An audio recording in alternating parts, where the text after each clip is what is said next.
B නිවේදනය ශ්‍රී ලංකා ප්‍රජාතාන්ත්‍රික සමාජවාදී ජනරජයේ ආණ්ඩුක්‍රම ව්‍යවස්ථාවේ 70 වන ව්‍යවස්ථාව ප්‍රකාරව 2022 මාර්තු 16 දින බුද්ධිමය දේපල සංශෝධන නමැති පනත් කෙටුම්පතෙහිද 2022 මාර්තු 19 වන දින පෞද්ගලික දත්ත ආරක්ෂණ පනත් කෙටුම්පත කම්කරු වන්දි සංශෝධන මෙම ඉඩම් සංවර්ධන සහ ඉඩම් සංවර්ධන සංශෝධන නමැති පනත් කෙටුම්පත්වලද ගරු කතානායකතුමා විසින් සහතිකය සටහන් කරන ලද බව දන්වනු කැමැත්තෙමි.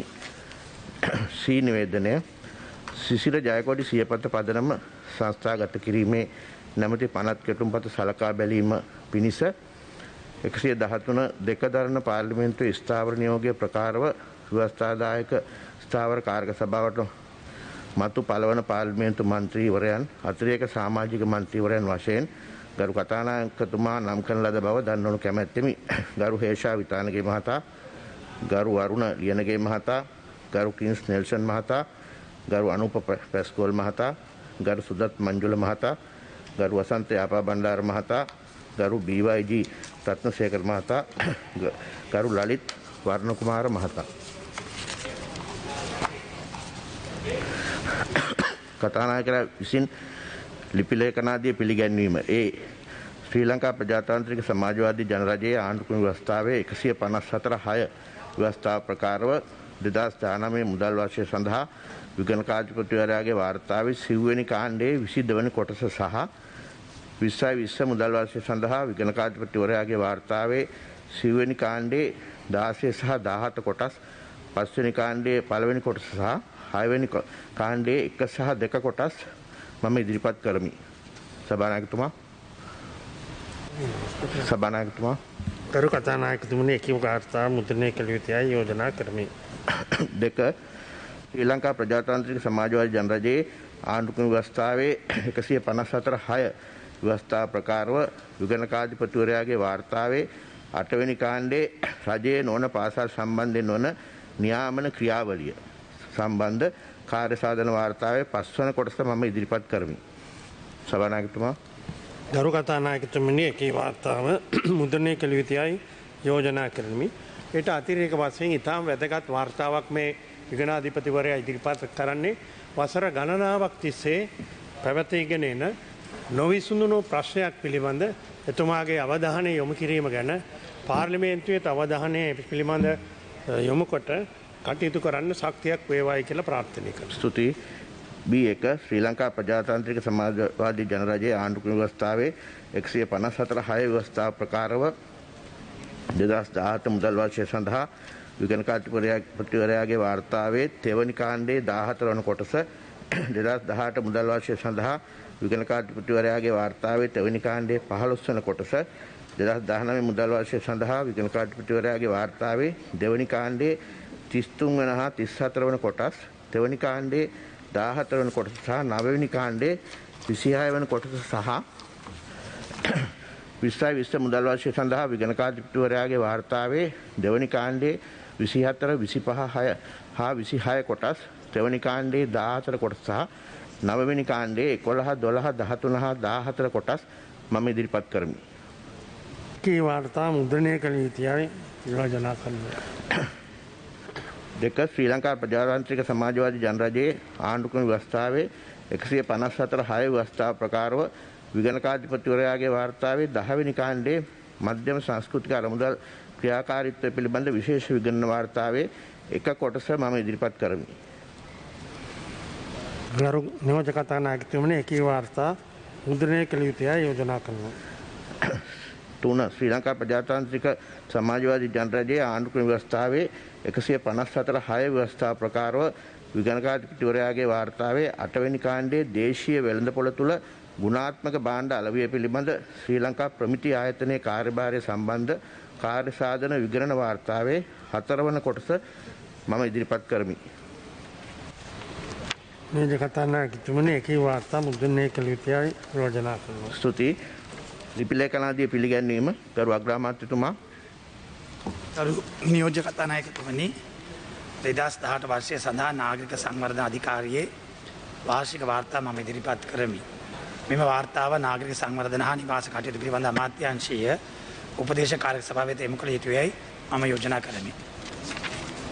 ගරු අධ්‍යාපන අමාත්‍යතුමා නියෝජ්‍ය කතානායකතුමනි 2019 වර්ෂය සඳහා ශ්‍රී ලංකා පාර්ලිමේන්තුවේ වාර්ෂික කාර්ය සාධක වාර්තාව ඉදිරිපත් කරමි. ගරු විදුලි බල අමාත්‍යතුමිය ගරු නියෝජ්‍ය කතානායකතුමනි 2018 වර්ෂය සඳහා සීමා සහිත ලංකා ගල්ලංගුරු පෞද්ගලික සමාගමේ වාර්ෂික වාර්තාව මම ඉදිරිපත් කරමි. මෙම වාර්තාව ඉදිරි බල කටයුතු පිළිබඳ අමාත්‍යාංශ උපදේශ කාර්ය සභාව වෙත යොමු කළ යුතුයයි මම යෝජනා කරමි. ගරු සෞඛ්‍ය අමාත්‍යතුමා ගරු නියෝජ්‍ය කතානායකතුමනි 2018 සහ 2019 වර්ෂ සඳහා වැඩිහිටි තැනැත්තන් සඳහා වූ ජාතික සභාවේ වාර්ෂික වාර්තා සහ 2020 වර්ෂය සඳහා ආයුර්වේද වෛද්‍ය සභාවේ වාර්ෂික වාර්තා මම ඉදිරිපත් කරමි. මෙම වාර්තා සෞඛ්‍ය කටයුතු පිළිබඳ අමාත්‍යාංශීය උපදේශ කාර්ය සභාව වෙත යොමු කළ යුතුයයි මම යෝජනා කරමි. 2019 වර්ෂය සඳහා ආයුර්වේද දෙපාර්තමේන්තුවේ කාර්ය සාධන වාර්තා මම ඉදිරිපත් කරමි. ගරු මුදල් අමාත්‍යතුමා ගරු නියෝජ්‍ය කතානායකතුමනි 2019 වර්ෂය සඳහා ශ්‍රී ලංකා අපනයන ණය රක්ෂණ සංස්ථාවේ වාර්ෂික වාර්තාව ඉදිරිපත් කරමි. මේ වාර්තා මුදල් කටයුතු පිළිබඳ අමාත්‍යාංශ උපදේශ කාර්ය සභාව වෙත යොමු කළ යුතුයයි මම යෝජනා කරමි.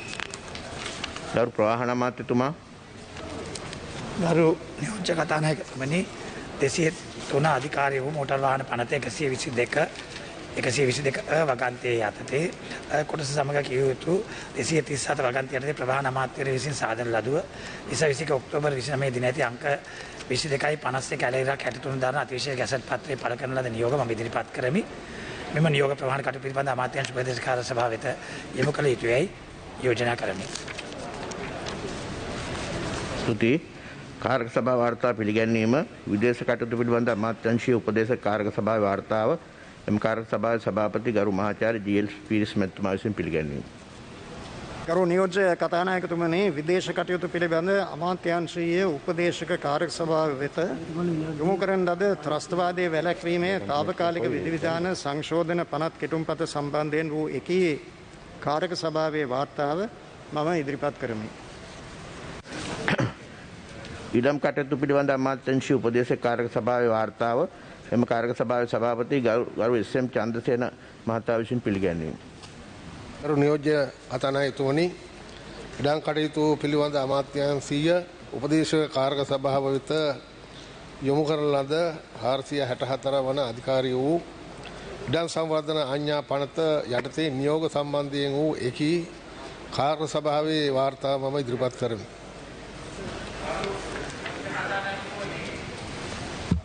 ඔව් රනිල් වික්‍රමසිංහ මැතිතුමා මහජන පෙත්සම් වලට අපිට පොරොන්දු වුණා මේ සභාවේදී IMF සම්පූර්ණ වාර්තාව ලබලා දෙනවා කියලා කීප වතාවක්ම. දැන් හෙට ජනාධිපතිතුමාගේ අපි කැඳවලා තියෙනවා සාකච්ඡාවකට. ඒ වගේ මේ වැඩ කටයුතු කරන්න තියෙනවා.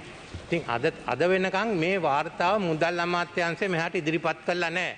ඉතින් ඒ ගැන මම කැමතියි මොකද්ද කරන්න කියලා. මේක වරප්‍රසාද කඩකිරීමක්.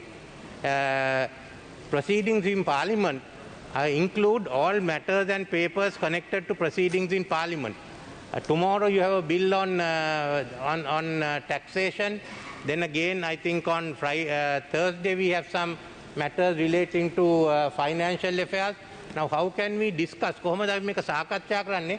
රටේ ආර්ථික තත්ත්වය දන්නේ නැතුව. ඒ වගේම අපිට මේ ඉදිරිපත් කළා නැහැ අපේ මේ මහජන මුදල් කාර්ක සභාවට. ඒ නිසා මම මෙතන වරප්‍රසාද ප්‍රශ්නයක් මතු කරනවා. මම හිතන්නේ මෙතනදී අපි නියෝග දෙන්න ඕනේ මහා බැංකුවේ අධිපති ඇතුළු මූල්‍ය මණ්ඩලයටත් ඒ වගේම මුදල් අමාත්‍යාංශයේ ලේකම්තුමාටත් මේක ඉදිරිපත් කරන්න කියලා. අද මේක සාකච්ඡා කරන්න බැරි නිසා මේ වැදගත් කාරණේ තියෙන නිසා කතානායකතුමා එක්ක සාකච්ඡා කරලා අපි මේක ඊළඟ සතියේ වරප්‍රසාද ප්‍රශ්නයකට අරගමු. මොකද ඔබතුමා පොරොන්දු වුණායිත් මේ අමාත්‍යාංශයෙන් මේක පිට කරන්න. ඉතින් ඒක වැඩ කටයුතු කරන්න බෑ. මේක අපිට වරප්‍රසාද ප්‍රශ්නයක් කරන්න වෙනවා. කතානායකතුමනි අපි විශ්වාස කරන්නේ හිටපු අගමැතිතුමා කියන විදිහට වරප්‍රසාද ප්‍රශ්නයක් කියලා. But what he wants is for us to table, the finance minister to table it in Parliament, which we have agreed. Then Article 4.1 යටතේ තිබෙන වාර්තාව පාර්ලිමේන්තුවේ ඉදිරිපත් කරන්න මුදල් අමාත්‍යාංශයට දන්වලා තියෙනවා. ඔවුන්ගේ එකඟතාවයක් තියෙනවා. ඒකට යම්කිසි පනතක් ඊට පෙර ආතුව විවාදය කරන්න බෑ කියනවා නම් ඒක පිළිබඳ ගරු කතානායකතුමාගේ තීරණයක් ප්‍රකාශයට පත් කරන්න පුළුවන්. එහෙම නැතුව ඔබතුමා ඉල්ලන වාර්තාව අපි ඉදිරිපත් කළා නැහැ. අපි ඉදිරිපත් කරනවා. It's available to the whole world. But Honorable former Prime Minister wants the specific document to be presented. So we have agreed. We will proceed. ඔව් කිරියල් මැතිතුමා. ගරු නියෝජ්‍ය කතානායකතුමනි, ඔබතුමා දන්න මුදල් බලය තියෙන පාර්ලිමේන්තුවට දැන් මුදල් නැමැතිතුමා දැන් ඉන්දියාව ගිහිල්ලා විශාල නායකන්දරාවක් අරන් තිනවා. අපි දන්නේ නැහැ මොනවා අස්සම් කෙරුවද කියලා. ඒතකොට වරායත් දීලා තියෙනවා, තිරල් ටැංකි දීලා තියෙනවා. දෙන්න පුළුවන් හැමදේම දීලා මේ අපේ රටේ මිනිස්සුන්ට කන්න දෙන්න දැන් ණය ගන්නවා. ඉතින් පාර්ලිමේන්තුව දැනගන්න බෑ මේ කටයුතු මෙව රහසිගතව කරන්න පුළුවන්ද? Can you do this in secret? මාස 3කට පාර්ලිමේන්තුව ඇවිල්ලා නැහැ. අපි අලුත් විවාදයකට නොයා මේක නවතුම් දවසේ. කරු කතානායකතුමනි, ඔබතුමා අපේ අයිතිවාසිකම් අපේ we are in the dark. අපි ඉන්නේ කරවලේ. අපි දන්නේ මෙයා මොනවා කරනවද කියලා. හොඳයි අපි අවධානය කරනවද කියලා අපි දන්නේ මාස 3ක් පාර්ලිමේන්තුවට ඇවිල්ලා නැහැ. ඒතකොට ඉන්දියාවේ ගියා. මොනවා පොරොන්දු වුණාද මොනවා අස්සන් කිරුවද වරායත් දුන්නා කියලා ආරංචි. තෙල් ටැංකි දුන්නයි කියලා ආරංචි. හොඳයි. ඒතකොට හැම එකම දීලා. රනිල් වික්‍රමසිංහ මැතිතුමා. කතා කරන්න. රනිල් වික්‍රමසිංහ මැතිතුමා. නියෝජ්‍ය කතානායකතුමනි, විශේෂයෙන්ම අර රනිල් වික්‍රමසිංහ මැතිතුමා කතා කරනවා. ඔබට මට දෙන්න. දැනට මේ කාලෙම සිදු කරේ පාකිස්තානයේ වාර්තාව දැන් ලැබිලා තියෙනවා. පාකිස්තානයේ වාර්තාවේ පිටු 32ක් තියෙනවා ඒ විග්‍රහය ගැන. ඒත් පිටු 100ක් තියෙනවා දත්ත එක්ක. ඒ දත්ත තමයි වැදගත් මේක අපිට වැඩ කටයුතු කරන්න. ඒ වගේම විපක්ෂයේ ප්‍රධාන සංවිධායකතුමා කව ඉන්දියාවෙන් ලබාගත් ආධාර ගැන අපි ඔක්කොම මේ ගැන මම හිතන්නේ මුදල් මේ විදේශ කටයුතු ඇමතුම අපි ඔක්කොම මේ ගැන කතා කළේ. මේක විශේෂයි. පළවෙනි වතාවට ඉන්දියාව මෙහෙම උදව් කරලා තියෙන්නේ. මේක එක එක කතා යනවා රටේ.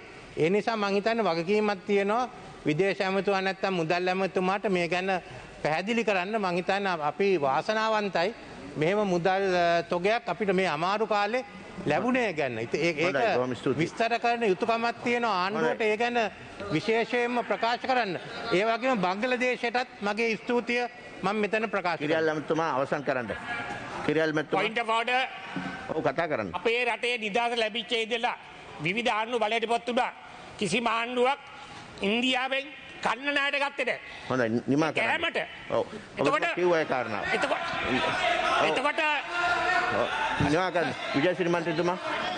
ගරු නියෝජ්‍ය කතානායකතුමා විශාල නියෝග 121 යටතේ විශේෂයෙන්ම රනිල් වික්‍රමසිංහ හිටපු අගමැතිතුමා ප්‍රශ්න කරන කාරණේ ඊටාම සාධාරණයි. මොකද 121 යටතේ ඒක බාරගත්ත රජය සියලු වාර්තා සභාගත කරන ගරු කතානායකතුමා ඒක පැහැදිලි රීති ප්‍රශ්නයක් නෑ නේද? ගරු කතානායකතුමනි, විශේෂයෙන්ම අපේ රටේ මේ මුදල් ගැන කතා කරන වෙලාවේ අපේ ඉඩකඩම් ගැන කතා කරන වෙලාවේ අපි සම්පත් ගැන කතා කරන ඊයේ පෙරේදා කැබිනට් පත්‍රිකාවක් නිකුත් කරලා තියෙනවා ඩොලර් මිලියන 29කට අපේ අහස විකුණන්න. අපේ අහස, අපේ අවකාශය ඩොලර් මිලියන 20කට විකුණන්න. මේ රටේ සම්පත් විකුණලා දැන් අහසත් විකුණ දාන්න පත් වෙලා. ඒ නිසා ගරු මූලාශ්‍රයේ ඔබතුමා මුදල් ඇමතුමා මේ පාර්ලිමේන්තුවට ගිහලා මේ වගේ ප්‍රශ්න කරන්න අපිට අවස්ථාවක් දෙන්න. අද විකුණන්න දෙන්නේ අහස. ගරු නියෝජ්‍ය කතානායකතුමනි, රටේ ජනතාව කියනවා පාර්ලිමේන්තුවට තමයි මූල්‍ය බලය තියෙන්නේ කියලා. දැන් බන්දුල ගුණවර්ධන ඇමතුමා කිව්වා මේ සල්ලි print කර එක නතර කරන්න කියලා. දැන් මුදල් ඇමතුමා ගිහිල්ලා ඉන්දියාවෙන් ගත්ත පටකින ඊයේ චීනා තානාපතිතුමා නියෝජ්‍ය කතා බොහොම ස්තුතියි. නියෝජ්‍ය කතාන මම ඇත්තටම මේ වරප්‍රසාද ප්‍රශ්න ඔබතුමාගෙන් වගන්තිය අංකෙත් කියලා ඉල්ලුවේ. එතකොට දැන් අපි ඉල්ලන්නේ IMF එක දීපු වාර්තාව. එතකොට දැන් සර්වපාක්ෂික සමුළු කැඳවලා මේ වගේ බොරුවක් කරන්න නෙමෙයි හදන්නේ. දැන් දීපු වාර්තාව නොදී සර්වපාක්ෂික සමුළු කැඳවලා මේ අපිව නන්නත්තර කරන්න හදන්නේ මේ රටේ බොරුවක් කරලා. ඔව්. සෑමසිංහ මන්ත්‍රීතුමා රනිල් වික්‍රමසිංහ මැතිතුමා කීප සැරයක්ම මේ IMF වාර්තාව සම්බන්ධයෙන් මේ සභාව තුළ මතු කරා. ඒ වගේම අපි රජය හැටියට IMF වාර්තාව පබ්ලිෂ් කරපු වහාම ඒක පාර්ලිමේන්තුවට ඉදිරිපත් කරන්න අපි එකඟතාවය පළ කරලා තියෙනවා. හැබැයි නිල වශයෙන් තාම මුදල් අමාත්‍යාංශයට IMF එකේ වාර්තාව ලබා දීලා නැහැ. එතකොට ඒ වාර්තාව ලබා දුන් වහාම අපි පාර්ලිමේන්තුවට ඒ වාර්තාව ඉදිරිපත් කරනවා ගරු නියෝජක. හොඳයි බොහොම ස්තුතියි. මහජන පෙත්සම් පිළිගැන්වීම ගරු ඉන්දිකා අනුරුද්ධ හේරත් මන්ත්‍රීතුමා අමතිතුමා මහජන පෙත්සම් ගරු ඉරාන් වික්‍රමරත්න මන්ත්‍රීතුමා රනිල් වික්‍රමසිංහ මැතිතුමා නිමා කරන්න. අපිට කොපි දෙකක් ලබලා දීලා තියෙනවා මහා බැංකුවේ අධිපතිටයි මුදල් අමාත්‍යාංශයේ ලේකම්ට. දැන් පාකිස්තානයේ වාර්තාව IMF වෙබ් අඩවියට දාන්න ඉඩ දීලා තියෙනවා. ඒ ඉඩ දුන්නොත් ඇති එතනින් අපිට ලබා ගන්න පුළුවන්. හොඳයි රජය පැහැදිලි පිළිතුරක් දුන්නා. වෙබ් අඩවිය දාන්න ඉඩ දෙන්න. අපි මහජන ප්‍රශ්න ඉරාන් වික්‍රමරත්න මැතිතුමා ඔබතුමා මහජන ප්‍රශ්න පිළිගන්නවන්න.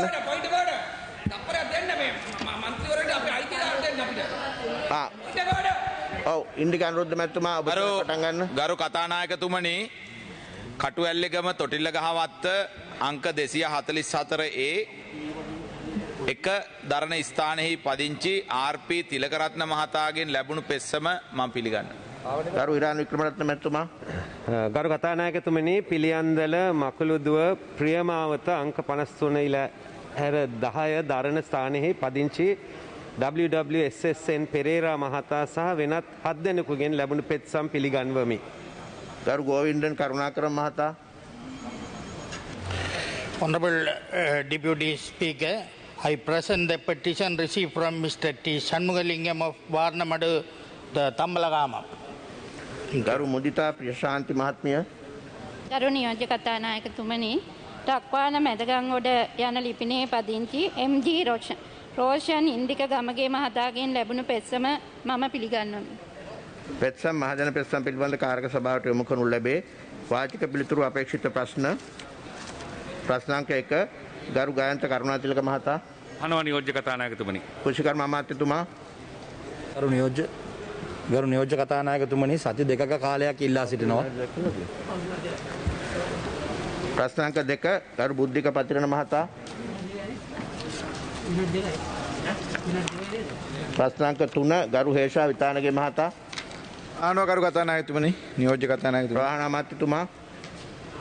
ප්‍රවාහන අමාත්‍යතුමා. ප්‍රවාහන අමාත්‍යතුමා. ප්‍රශ්නාංක 3 මෝටර රථ වහන පනතේ 122 ස්ට්‍රෝක් 122 ආ වගන්තිය සහ 7 ආ කොටස සමග කියවිය යුතු 237 වගන්තිය යටතේ ප්‍රවාහන අමාත්‍යවරයා විසින් සාදන ලදුව 2021 ඔක්තෝබර් 29 දිනදී අංක 22.51 ඇල ඉරක් 63 දරන අතිවිශේෂ ගැසට් පත්‍රය පළ කරන ලද නියෝග මම ඉදිරිපත් කරමි. මෙම නියෝග ප්‍රවාහන කටයුතු පිළිබඳ අමාත්‍යාංශීය උපදේශක කාරක සභාව වෙත යොමු කළ යුතුයයි යෝජනා කරමි. ඇමතිතුමා. ඔබතුමා අතුරු ප්‍රශ්න උත්තරේ වෙන එකක් දුන්නා එතුමා පණ දැක්කුවේ නෑ කියන්න. ප්‍රශ්නාංක 3 ඇමතිතුමා. පළවෙනි එක නේද?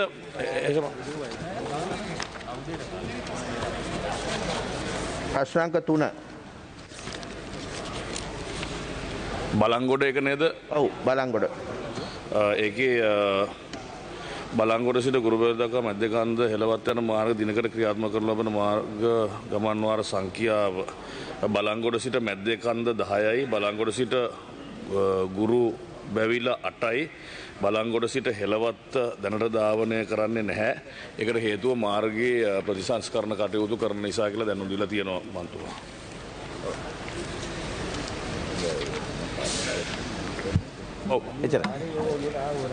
අතුරු ප්‍රශ්න ගරු නියෝජ්‍ය කතානායකතුමනි මගේ පළවෙනි අතුරු ප්‍රශ්නය අහනවා. ගරු ඇමතුමා ලබා දීපු පිළිතුරත් එක්ක මම හිතන්නේ පිළිතුරේ සවිස්තරාත්මකව සඳහන් වුණත් යම් උත්තරයක් ලැබුණා. ගරු ඇමතුමනි මම මේ වෙලාවේ ඔබතුමාට පැහැදිලි කරන්න උත්සාහ කරන ඔබතුමාගේ උත්තරය ලබා ගන්න උත්සාහ කරන මේ වෙනකොට ඔබතුමාලා CDB එකේ තියෙන සෙට් ටික භාවිතා කරමින් පෞද්ගලික අංශයට ඉන්ධන නිකුත් කරනවා කියන කාරණාවක් කරා. මම දන්නේ ඒක රටපුරා ක්‍රියාත්මක වෙනවද කියලා ඔබතුමා සඳහන් කරන්න.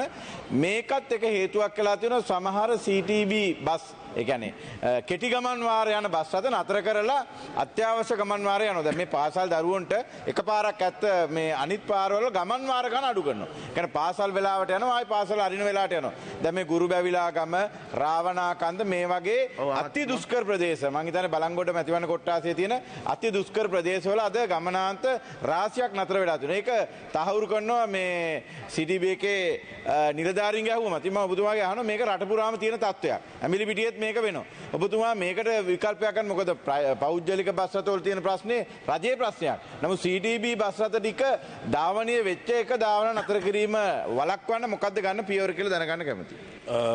ගරු මන්තුමා ඔබතුමා කියපු පළවෙනි ප්‍රශ්නෙට උත්තරේ එහෙම එකක් වෙන්නේ නැහැ. මොකද අපි අනිවාර්යයෙන්ම පහුවදාට ලංගම බස් රථවලට ඇති වෙන්න ඉන්ධන තියාගෙන තමයි අමතර ටික තමයි පෞද්ගලික බස් රථවලට සපයන්නේ. අපි දෙකම ඇනවුම් කරනවා. එතකොට වැඩිපුර ආවොත් විතරයි අපි පෞද්ගලික අංශයට සපයන්නේ නැත්නම් අපේ රටවල ඒවා සපයන්නේ නැහැ. නිසා ගමන් වාරයක් නතර වෙලා නැහැ. හැබැයි ඔබතුමා කියන කාරණේ යම්තාක් දුරකට ඔබතුමාලා දන්නවා ලංගමත් අපි ඉලක්ක එයාට ලබලා දීලා තියෙනවා. පවතින තත්ත්වයත් සමග අයවැයෙන් බැලුවත් අපේ මිලියන 4000ක විතර මුදලක් අඩු කෙරිලා තියෙනවා පවතින ආර්ථික තත්ත්වෙත් එක්ක. ඒතකොට මේකත් එක්ක අනාර්ථික මාර්ග වලට ගෙවන මුදල් ප්‍රමාණයෙන් යම් මුදල් ප්‍රමාණයක් අඩු වෙලා තියෙන නිසාත් ඒ වගේම විශේෂයෙන්ම ඩිපෝ අපි ඉලක්කයක් දීලා තියෙනවා එයා ලාභ ලබන්න ඕනේ කියන කාරණේ. ඒ නිසා අපි සමහරක් වෙලාවට අත්‍යවශ්‍ය නොවන අවස්ථාවලදී ඔබතුමාගේ වගේ පාසල් ගමන් වාර රාජකාරී ගමන් වාර අන්තිම බස් රථය මේවා අපි අනිවාර්ය කරලා තියෙනවා. නමුත් අපි සුළු අවසරයක් දීලා තියෙනවා නැවත හිතලා බලන්න ආදායම ඊටාම අඩු වෙලාවෙ ධාවනය කළ යුතුයිද නැද්ද කියන කාරණේ හොයලා බලන්න අපි අවසර දීලා තියෙනවා. ඒ නිසා ඔබතුමා කියන කාරණේ සමහරක් මාර්ගවල අර අපි නිතරම දුවනවා දැකපු අපි පුරුදු වෙලා තියෙන්නේ CTB එකේ බස් රථ උදේ ඉඳන් රැ වෙනකන් දුවනවා දැකලා කවුරුත් නොහිටියත් එක්කෙනෙක් හිටියත් යනවා. හැමදාම මේක කරගෙන යන්න අමාරු තත්වයක් තියෙනවා. නමුත් එහෙමයි කියලා අපි දුෂ්කර මාර්ගවල ධාවනය නතර කරන්නේ නැහැ. නමුත් යම් විදිහක පාලනයක් අපිට කරන්න සිද්ධ වෙනවා. අතුරු ප්‍රශ්න දෙක. මගේ දෙවෙනි අතුරු ප්‍රශ්නේ ගරු නියෝජක කතානායකතුමනි අපේ ලංගම බස් රථ මගින් ලබා දෙන සේවාව මම හිතන්නේ ඉතිහාසයේ කවදාවත් ලාභ ලබන තැනකට ගෙන්න බෑ. මේක සේවාවක්නේ.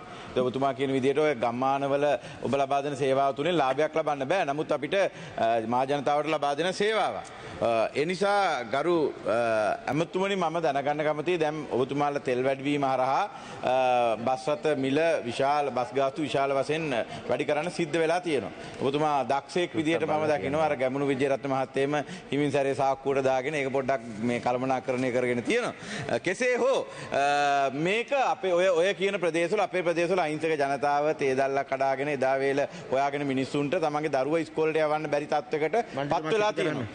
මම දැනගන්න කැමතියි මේ තියෙන අර්බුදය හැම අපි දන්නවා මේ අර්බුදේ ඉවර වෙන්නේ නැහැ. දැන් තෙල් අර්බුදේ මෙතුමා දින කිව්වා මාස ගණන් තිස්සේ හෙට ඉවරයි අනිත් ඉවරයි කියලා මොන කෙහෙල් මලද හැමදාම තෙල් අපිටවත් තෙල් ටිකක් ගන්න බෑ. මන්තිල වෙච්ච වැරදින්ද අපිට ගිහිල්ලා පොලිමේ හිටියත් ඌ කියනවා ඔබතුමාලා කරන වැඩේ හින්දා. ඉතින් අපිට හැමතුමාගේ ඩ්‍රයිවර්ලට ලේකම්ලට කියලා තෙල් ගෙන්න ගන්නත් බෑ. අපි දුක් විඳිනවා තෙල් ටික ගහන්න ගිහිල්ලා. ඒ නිසා ඒ කියන පට්ටපල් බරුවාගෙන ඔබතුමාගේ ඉල්ලීමක් කරනවා මේ අහිංසක මිනිස්සුන්ට පාසල් දරුවන්ටවත් පාසල් බස් රථයකටවත් යම් කිසි සහනයක් දෙන්න වැඩසටහනක් තියනවද ඔබතුමා කියලා දැනගන්න කැමතියි. ඒ කියන්නේ ඔබතුමා කියන්නේ ධාවනය කරන්න කියන එකද නැත්නම් ගාස්තුවෙන් සහනයක් දෙන්න කියන්නේ?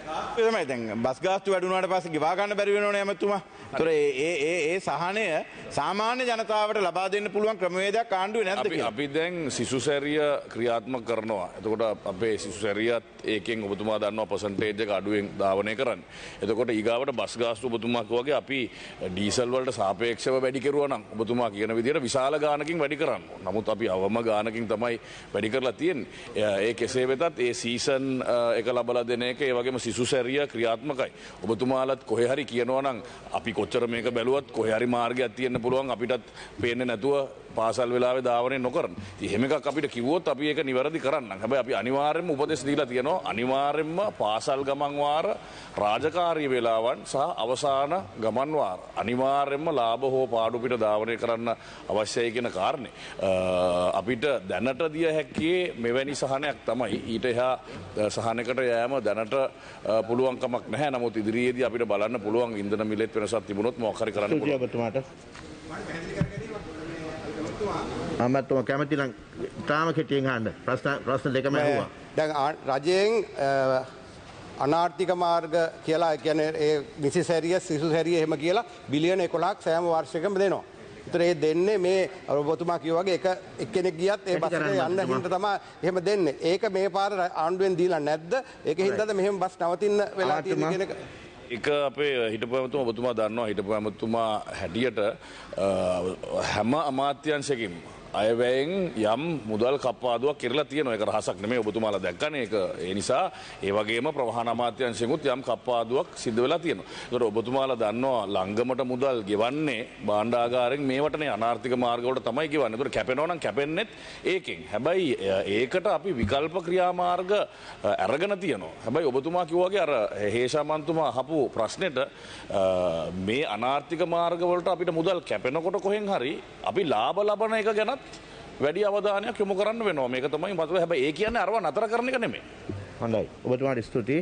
ප්‍රශ්නාංක 4 ගරු චමින්ද විජේසිරි මහතා. 4 වෙනි ප්‍රශ්න අහනවා ගරු නියෝජක කතානායකතුමනි. පරිසර අමාත්‍යතුමා.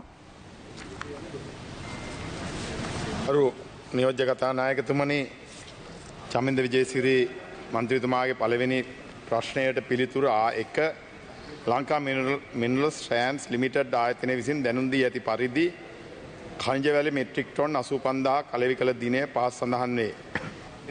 ටෙන්ඩරය ප්‍රසිද්ධ කළ දිනය 2026/6/13 විවෘත කළ දිනය 2026/7/28 අලෙවි කළ දිනය ප්‍රදානය කර දිනය 2026/10/28.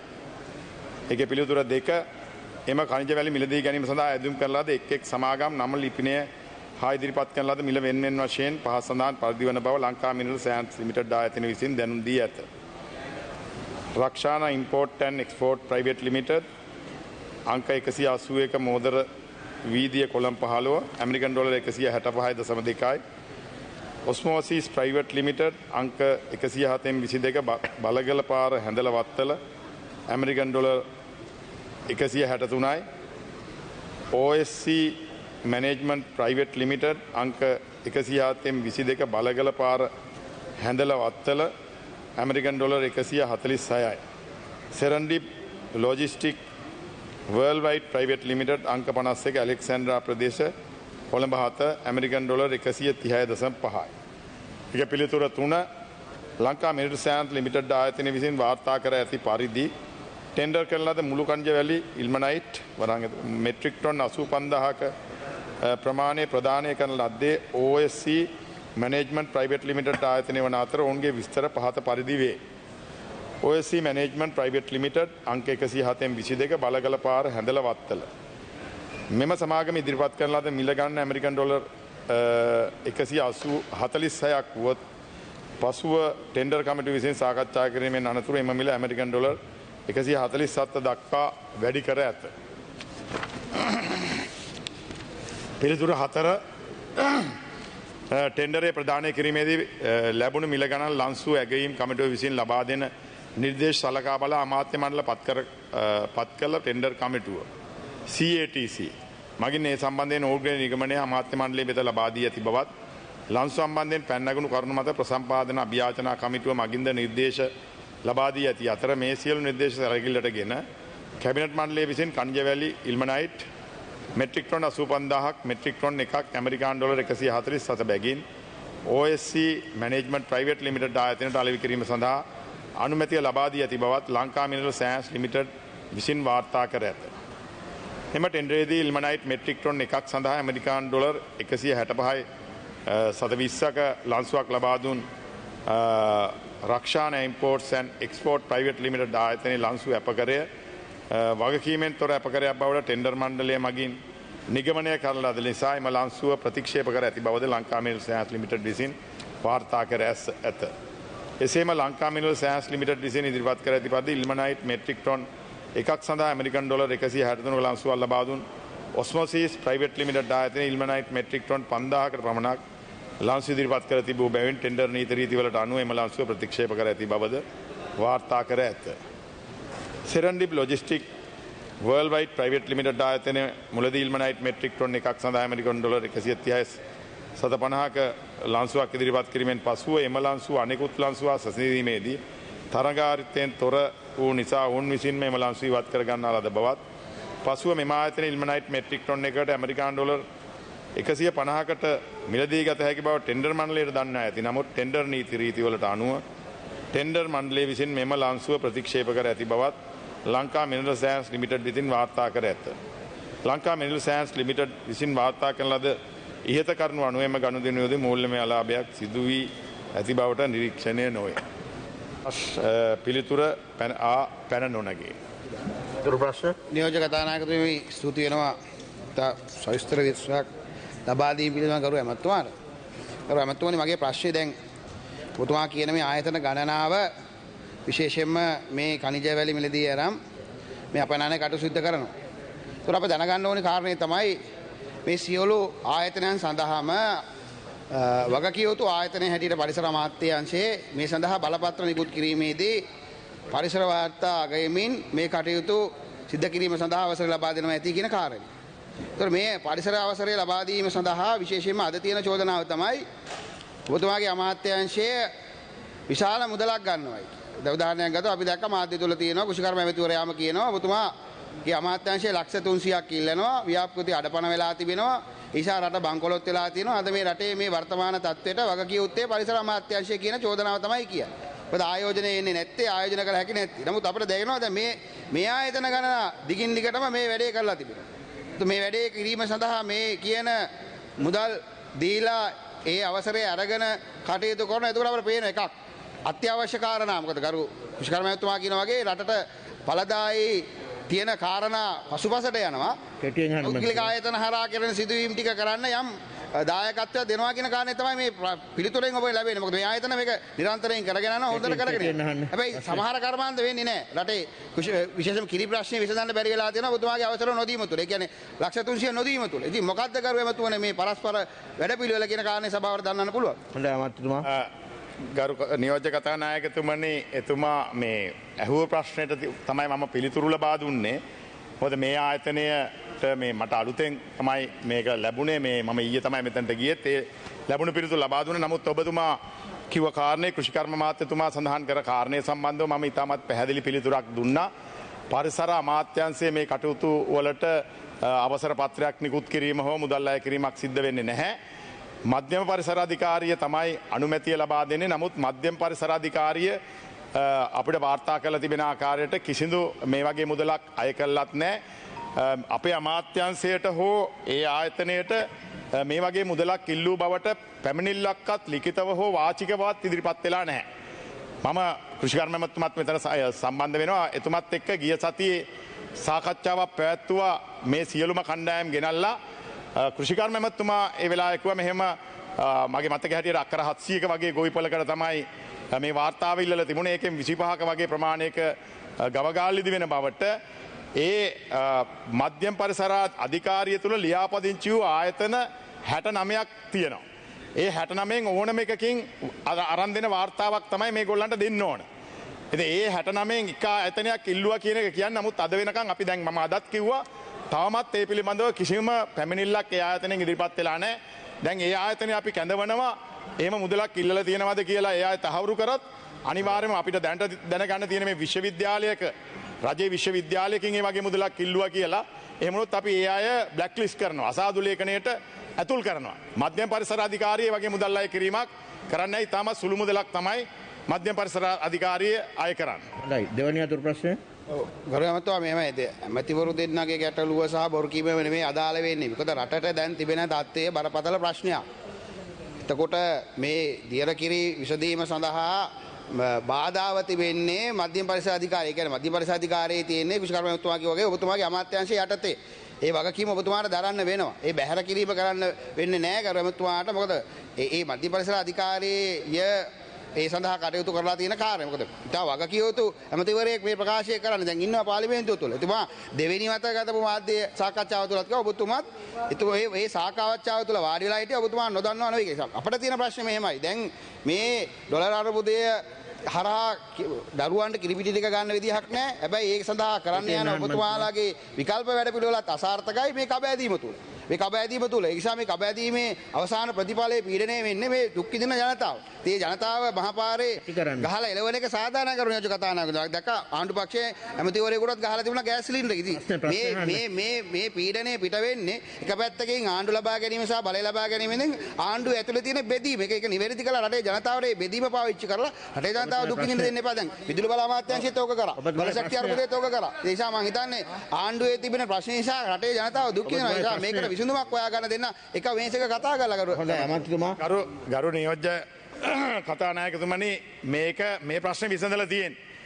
ගිය සතියේ මැමතුමත් එක්ක කරපු සාකච්ඡාවේදී එතුමා මේ මම හිතන්නේ එතුමාත් සම්බන්ධ වුණා. ඒක තහවුරු කරයි කියලා මම විශ්වාස කරනවා. මේ අපේ අමාත්‍යංශය හෝ මධ්‍යම පරිසර අධිකාරිය මේ මුදල් අය කිරීමක් කරන්නේ නැහැ. මධ්‍යම පරිසර අධිකාරියේ ලියාපදිංචි වූ ආයතන 69ක් තියෙනවා. එයින් ආයතනයකින් මොකද අපිට හදන්න බෑ පරිසර වාර්තා. මම සතුටු වෙනවා ඔබතුමා කිව් කාරණය සම්බන්ධව. ඔබතුමා කියනවා නම් අපිට කෙලින්ම මේ වාර්තාවක් නැතුව පරිසර වාර්තාවක් නැතුව දෙන්න කියලා අපිට මේ පාර්ලිමේන්තුවේ යෝජනාවක් හෝ සම්මත කරලා දෙනවා නම් මම හෙටම දෙන්න කැමතියි මේක. සත පහක්වත් අය කරන්න ඕනේ. මොකද ඔබතුමාලම තමයි ඊළඟ දවසේ කියන්නේ මේකට පරිසර වාර්තාවක් තියෙනවද කියලා. පරිසර වාර්තාව හදන්නේ අපි නෙමෙයි. පරිසර වාර්තාවක් හදන්න අපිට බෑ බලපත්‍රය දෙන ආයතනයේ විදියට. පරිසර වාර්තාවක් හදන්න ඕන ඒ ඉල්ලුම් කරුම කැමති ආයතනයකට කියලා හදවල දෙන එකක් කරන්න. අපේ ෆෝමැට් එකක් දෙන එක විතරයි කරන්න. කුෂිකාර අමාත්‍යතුමා.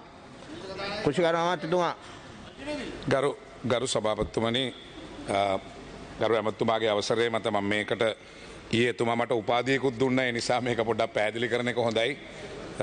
ගරු කතා මුලසනේ සභාපතිතුමනි, අපේ අමාත්‍යාංශ යටතේ තියෙන සත්ව නිෂ්පාදන දෙපාර්තමේන්තුව යටතේ අපි කිරිවලින් ස්වයං පෝෂණය කිරීමේ ජාතික වැඩසටහන යටතේ මහා පරිමාණ ගොවිපළවල් 5ක් සඳහා ටෙන්ඩර් කැඳෙව්වා. එතෙන්දී සියලුම ආයෝජකයන් දේශීය ආයෝජකයන් බිලියන 2-3 වියදම් කරලා සතුන් ගෙනීම සඳහා අනුමැති අපි ලබා දුන්නා. මේ ව්‍යාපෘති කිරීමට කලින් පරිසර අධිකාරියේ අනුමැතියක් පරිසර වාර්තාවක් ගන්න ඕනේ. ඒක ඒයි ඒ වාර්තා කාණ්ඩ දෙන්න දෙකක් තියෙනවා. ඒ අනුව අපි පරිසර අධිකාරියට මේ ආයෝජකයන් ගිහිල්ලා ඉල්ලලා තියෙනවා මේ වාර්තා. ඉල්ලීමේදී ඒ වාර්තාව ලබා ගැනීම සඳහා ඒ ආයෝජකයෙක්ගෙන් ලක්ෂ 300ක් මුදල් ඉල්ලලා තිබුණා. ඒ වගේම මහවැලි අධිකාරියේ ලක්ෂ 120ක් මහවැලි අධිකාරිය විතරක් මේ පරිසර වාර්තා සඳහා දැනට ලක්ෂ 370ක් ගෙවලා තියෙනවා. අවුරුදු 2.5ක් වෙලා මේ පරිසර වාර්තා ඇවිල්ලා නැහැ. මම මේක කිව්වම ගරු ඇමතුමා මට අවස්ථාවක් දුන්නා පැහැදිලි කරන්න. අපි අමාත්‍යාංශයට ගියා.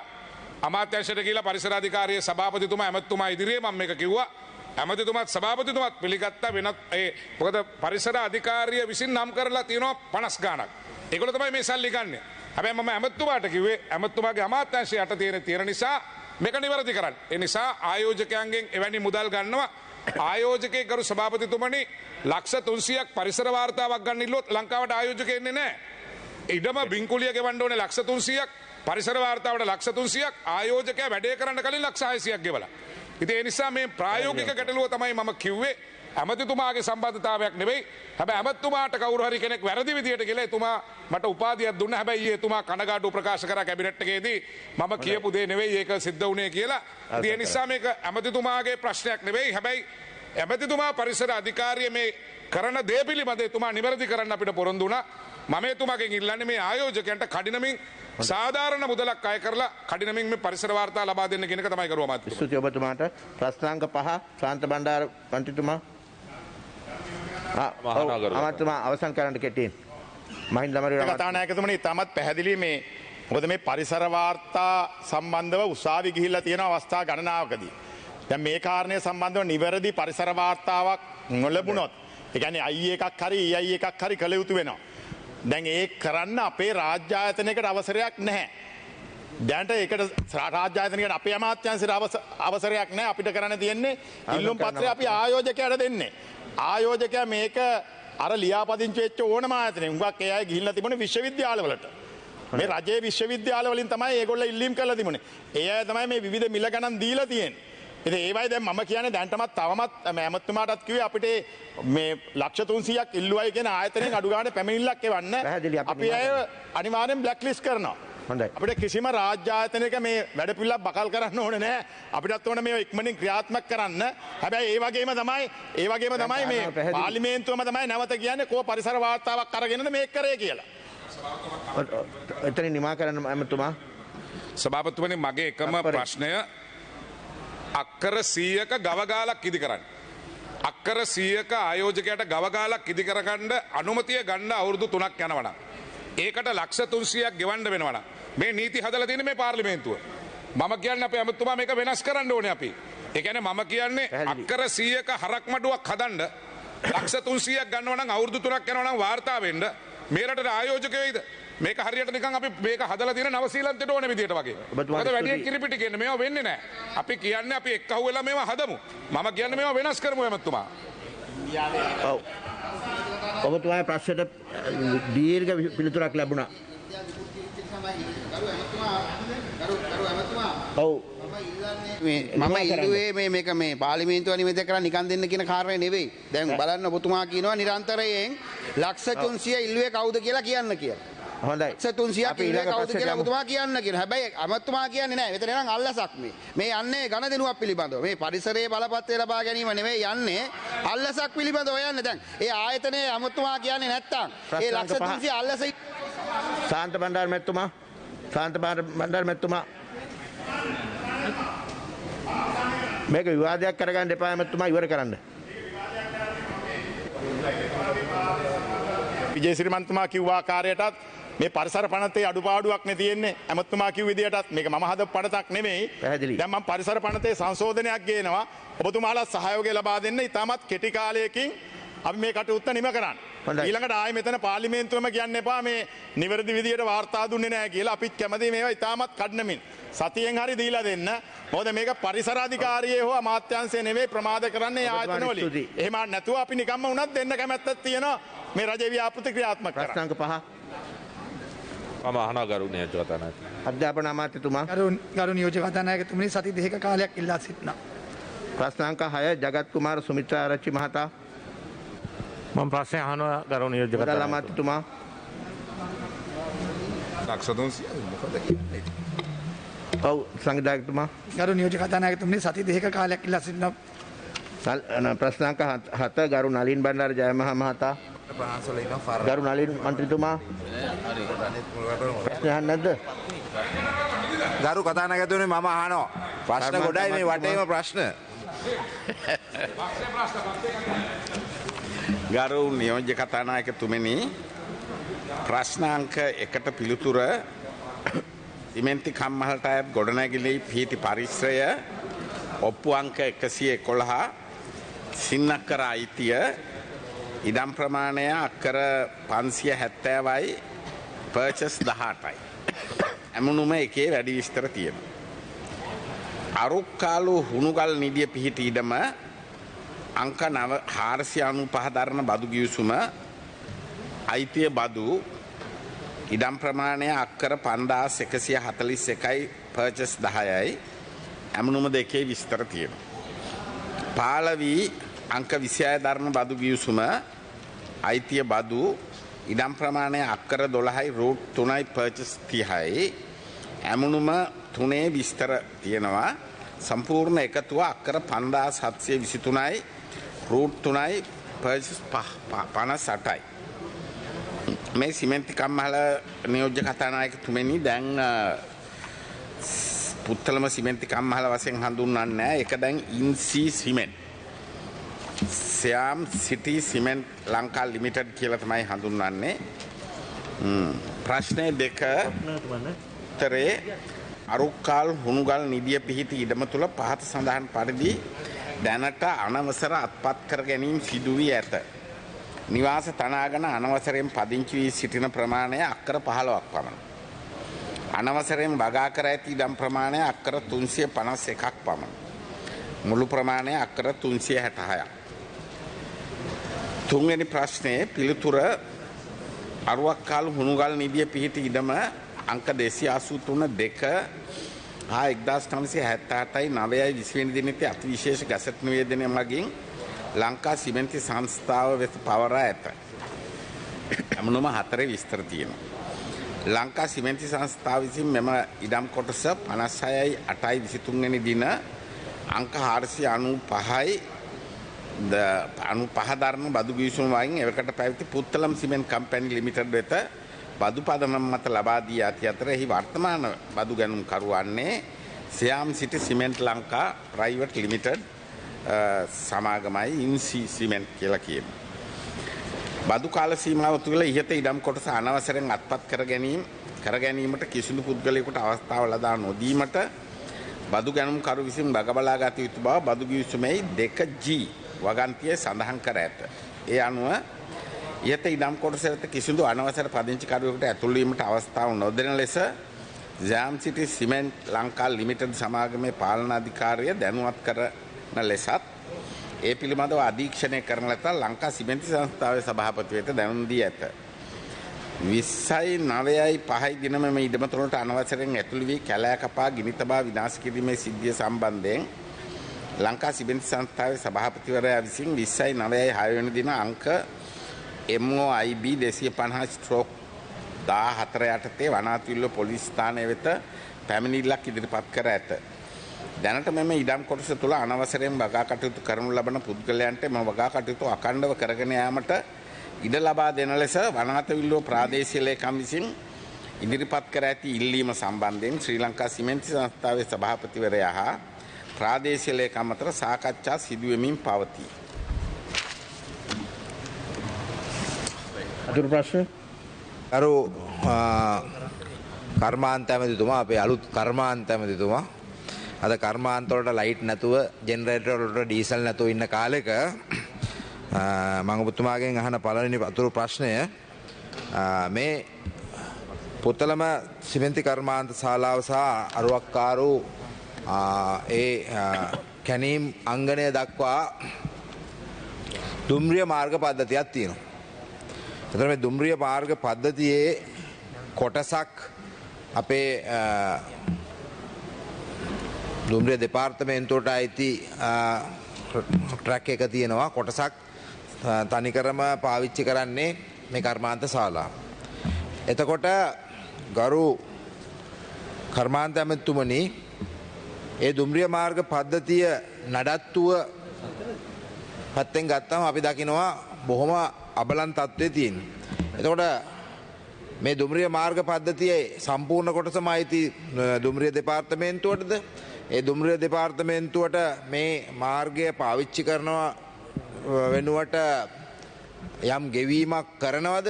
ඒ ගෙවීම් නිසියාකාරයේ ගෙවලා තියෙනවද කියලා ඔබතුමාගෙන් මම පළමු අතුරු ප්‍රශ්නයේ විදියට අහනවා. ඔබතුමා දැන් අලුත් ගරු නියෝජ්‍ය කතානායකතුමනි, ඒ ප්‍රශ්නයට මට උත්තර දෙන්න දැන් මම ඒ පිළිබඳ කිසිම මට අවබෝධයක් නැහැ.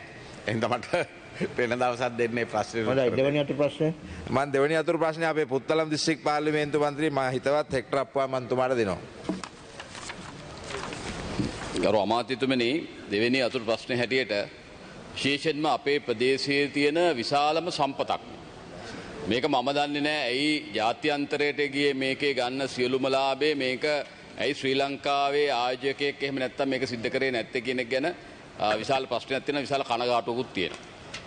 එතන ඔබතුමාගෙන් විශේෂයෙන්ම අහන්න සූදානම් වෙන්නේ මේ අරුවක්කාරු මේ නිදිය මේක මම හිතන්නේ තව අවුරුදු අපිට අහන්න ලැබෙන විදිහට අවුරුදු 4000කට 5000කට ඉස්සරහට තියෙන කතාවක් තමයි කියන්නේ. කෙටියෙන් අහන්න මන්ත්‍රී. එතකොට මේ බදු දුන්න ආකාරය දැන් සිමෙන්ති සංස්ථාව තිබිච්ච ආයතනයේ කොහොමද අතුරු බදු දුන්නේ? ඒක නිත්‍යානුකූලවද නැද්ද? ඊළඟට කොච්චර අවුරුදු ගාණක් ඉස්සරහට තව තියෙනවද මේක? ඊළඟ කාරණේ තමයි මේ නිදිය ගන්න සියලු දේවල් මේ හුණුගල් වලට කරන ගෙවීම් ටික කොයි ආකාරයෙන් සාධාරණ වර්තමානයේ ගණනයක් කරලා තියෙනවද නැත්නම් අවුරුද්දෙන් අවුරුද්ද වැඩි වෙනවද අඩු වෙනවද කියන එක මේ සියලු රාජ්‍ය භාගය සම්බන්ධව අපිට විශාල ගැටලුවක් තියෙනවා. ඒ වගේම පරිසර දූෂණයට ලක් වෙලා තිබෙච්ච ප්‍රදේශයක් මේ ප්‍රදේශය ඒක ආරක්ෂා කරන්න යම්සි පියවරවල් අරන් තියෙනවා. හැබැයි ඒවා තාමත් එච්චර සාර්ථකයි කියලා පේන්නේ නැහැ. නිසා මේ සම්බන්ධව මේ කර්මාන්තශාලාව සම්බන්ධව ඔබතුමා ඉදිරි කාලයේදී හරි විශේෂ විස්තරයක් කරනවාද මේ ප්‍රශ්න වලට පිළිතුරු හැටියට? අමාත්‍යතුමා ඔය සිමෙන්ති සංස්ථාව පිළිබඳව ඔබතුමා මතු කරපු ප්‍රශ්න ටික පිළිබඳව මම දැනන් දැනුවත් නැහැ. හැබැයි මම ඉදිරි කාලේ ඔබතුමාට මේ ප්‍රශ්න ටිකට උත්තර දෙන්නම්. ඔබතුමා තව විස්තරව මගෙන් ප්‍රශ්න ටිකක් අහනවා නම් මම ඒකටත් උත්තර දෙන්නම්. මොකද ඔබතුමා ප්‍රදේශයේ ඉන්න කෙනෙක් හැටියට මම කැමතියි ඔබතුමායි මතු කරන ප්‍රශ්න දැනගන්න. හැබැයි මේ සිමෙන්ති සංස්ථාව මේක මේ මැලේසියන් සමාගමකට දුන්නේ අග්‍රාමාත්‍ය රනිල් වික්‍රමසිංහ මැතිතුමා කියන එක කියන්න කැමතියි. ඒ වෙලාවේ මම සමෘද්ධිය ඇමති හැටියට මම ඒක ඉල්ලුවා. ඒ මගේ බිඩ් එක මැලේසියන් බිඩ් එකට වඩා වැඩි. සමෘද්ධියෙන් දාපු බිඩ් එක. හැබැයි අපට දුන්නේ නැහැ. හොඳයි. ප්‍රශ්න අංක 8 ගරු මොහමඩ් මුසම්මිල් මහතා. මම අහනවා කතා. මහජන ආරක්ෂක අමාත්‍යතුමා. ගරු නියෝජ්‍ය කතානායකතුමනි, පළවෙනි ප්‍රශ්නය 1 ඔව්, 2 මේ සම්බන්ධයෙන් මෙම අමාත්‍යාංශය මගින් විධිමත් පරීක්ෂණයක් පවත්වා නොමැත. 3 අදාළ නොවේ.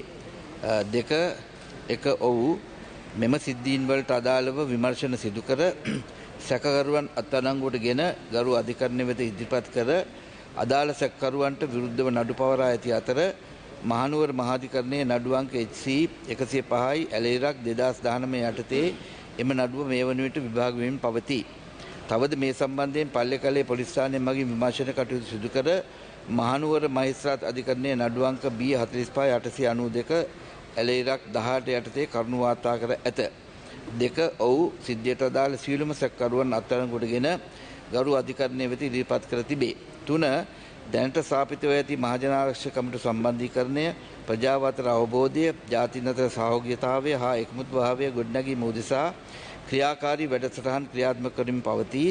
ජාතික සංවිධානයට බාධාවක් ඇතිවන ආකාරයෙන් අන්තවාදී අදහස් ප්‍රකාශ කරන්නන් මහජනතාව අතර නොසන්සුන්තාවය වර්ධනය වන පරිදි කඩාකප්පල්කාරී ක්‍රියාවන් සිදු කිරීමට ඉඩ ඇති තැනැත්තන් සම්බන්ධව බුද්ධ්‍යංශ නිලධාරීන් යොදවා තොරතුරු එක්රැස් කිරීම හා ආවේක්ෂණ රාජකාරී සිදු කිරීම.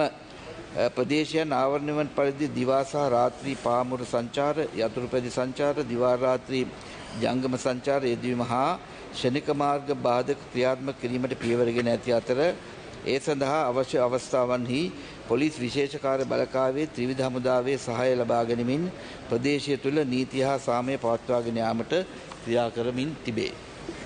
අතුරු ප්‍රශ්න?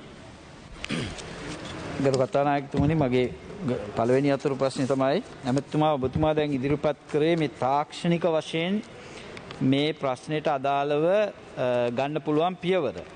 එතකොට දැන් මේකට අදාළව දැන් මෙවැනි මේක ඔබතුමා දන්නවා පාස්කු දින ප්‍රහාරය සම්බන්ධයෙන් පත් කරපු ජනාධිපති පරීක්ෂණ කොමිෂන් සභාවෙත් ප්‍රකාශ කළා තිබුණා මේ සිදුවීම සහරාන්ලට තවත් බඳවා ගන්න උත්තේජනයක් වුණා කියලා. එතකොට මෙවැනි සිදුවීමක් සම්බන්ධයෙන් විධිමත් පරීක්ෂණයක් මේ සඳහා වූ හේතු සාධක, ඒ කියන්නේ නීතිමය ඒකට එකතු වුණායට නීතිමය ක්‍රියාමාර්ග ගන්න එක හරි.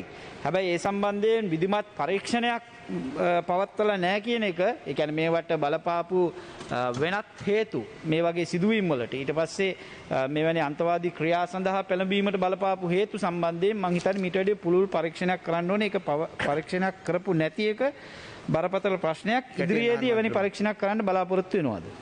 මෙහෙමයි, මේ අමාත්‍යාංශය මේ ඇත්ත වශයෙන්ම ස්ථාපිත කළේ ගිය අවුරුද්දේ මේ ජනාධිපතිතුමා.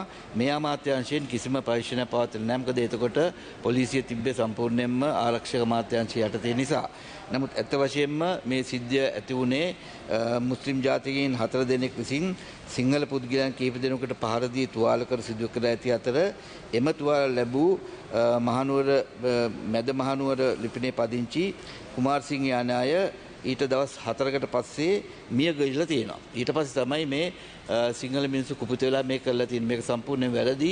ඒ ගෙවල් සහ විලන්සල් 144කට ගිනි තියලා තියෙනවා, විනාශ කරලා තියෙනවා. ඒ වලට සියලු දේම වන්දි ලබා දීලා තියෙනවා.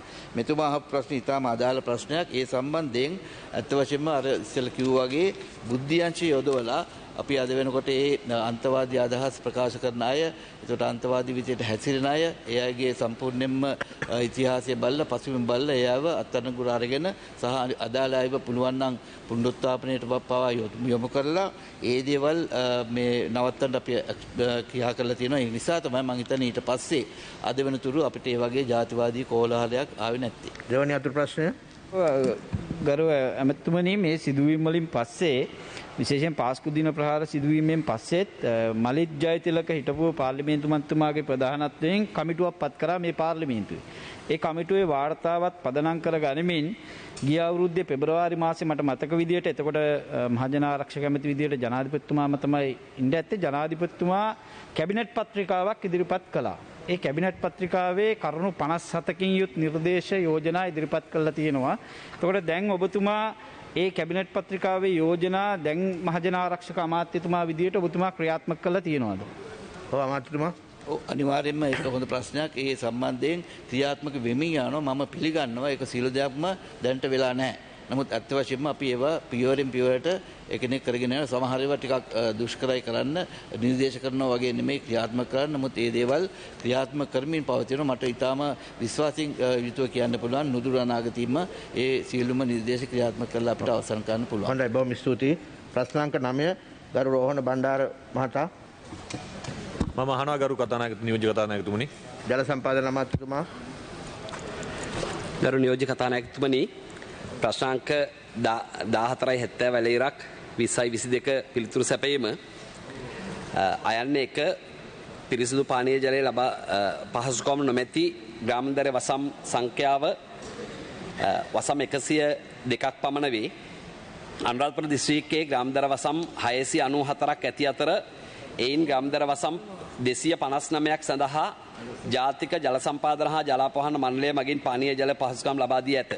මේට අමතරව ආරෝ සහ නැනෝ ජල පිරිපහදු යන්ත්‍ර මගින් ග්‍රාමාන්තර වසම් 163ක් හා ග්‍රාමීය ප්‍රජාජල සම්පාදන මගින් ග්‍රාමාන්තර වසම් 170ක් සඳහා පානීය ජල පහසුකම් ලබා දී ඇත. ග්‍රාමීය ප්‍රජාජල සම්පාදන ක්‍රම මගින් ලබා දෙන ජලය පූර්ණ පිරිපහදුවකට ලක් නොකරන බැවින් මෙම ප්‍රදේශයේද නව ජල සම්පාදන ව්‍යාපෘති මගින් ආවරණය කිරීමට සැලසුම් කර ඇත. ඇමුණුම අංක 1හි දන්වා ඇත. මේ අනුව පානීය ජල පහසුකම් ලබා දී නොමැති ග්‍රාමාන්තර වසම් 102ක් පමණ වේ.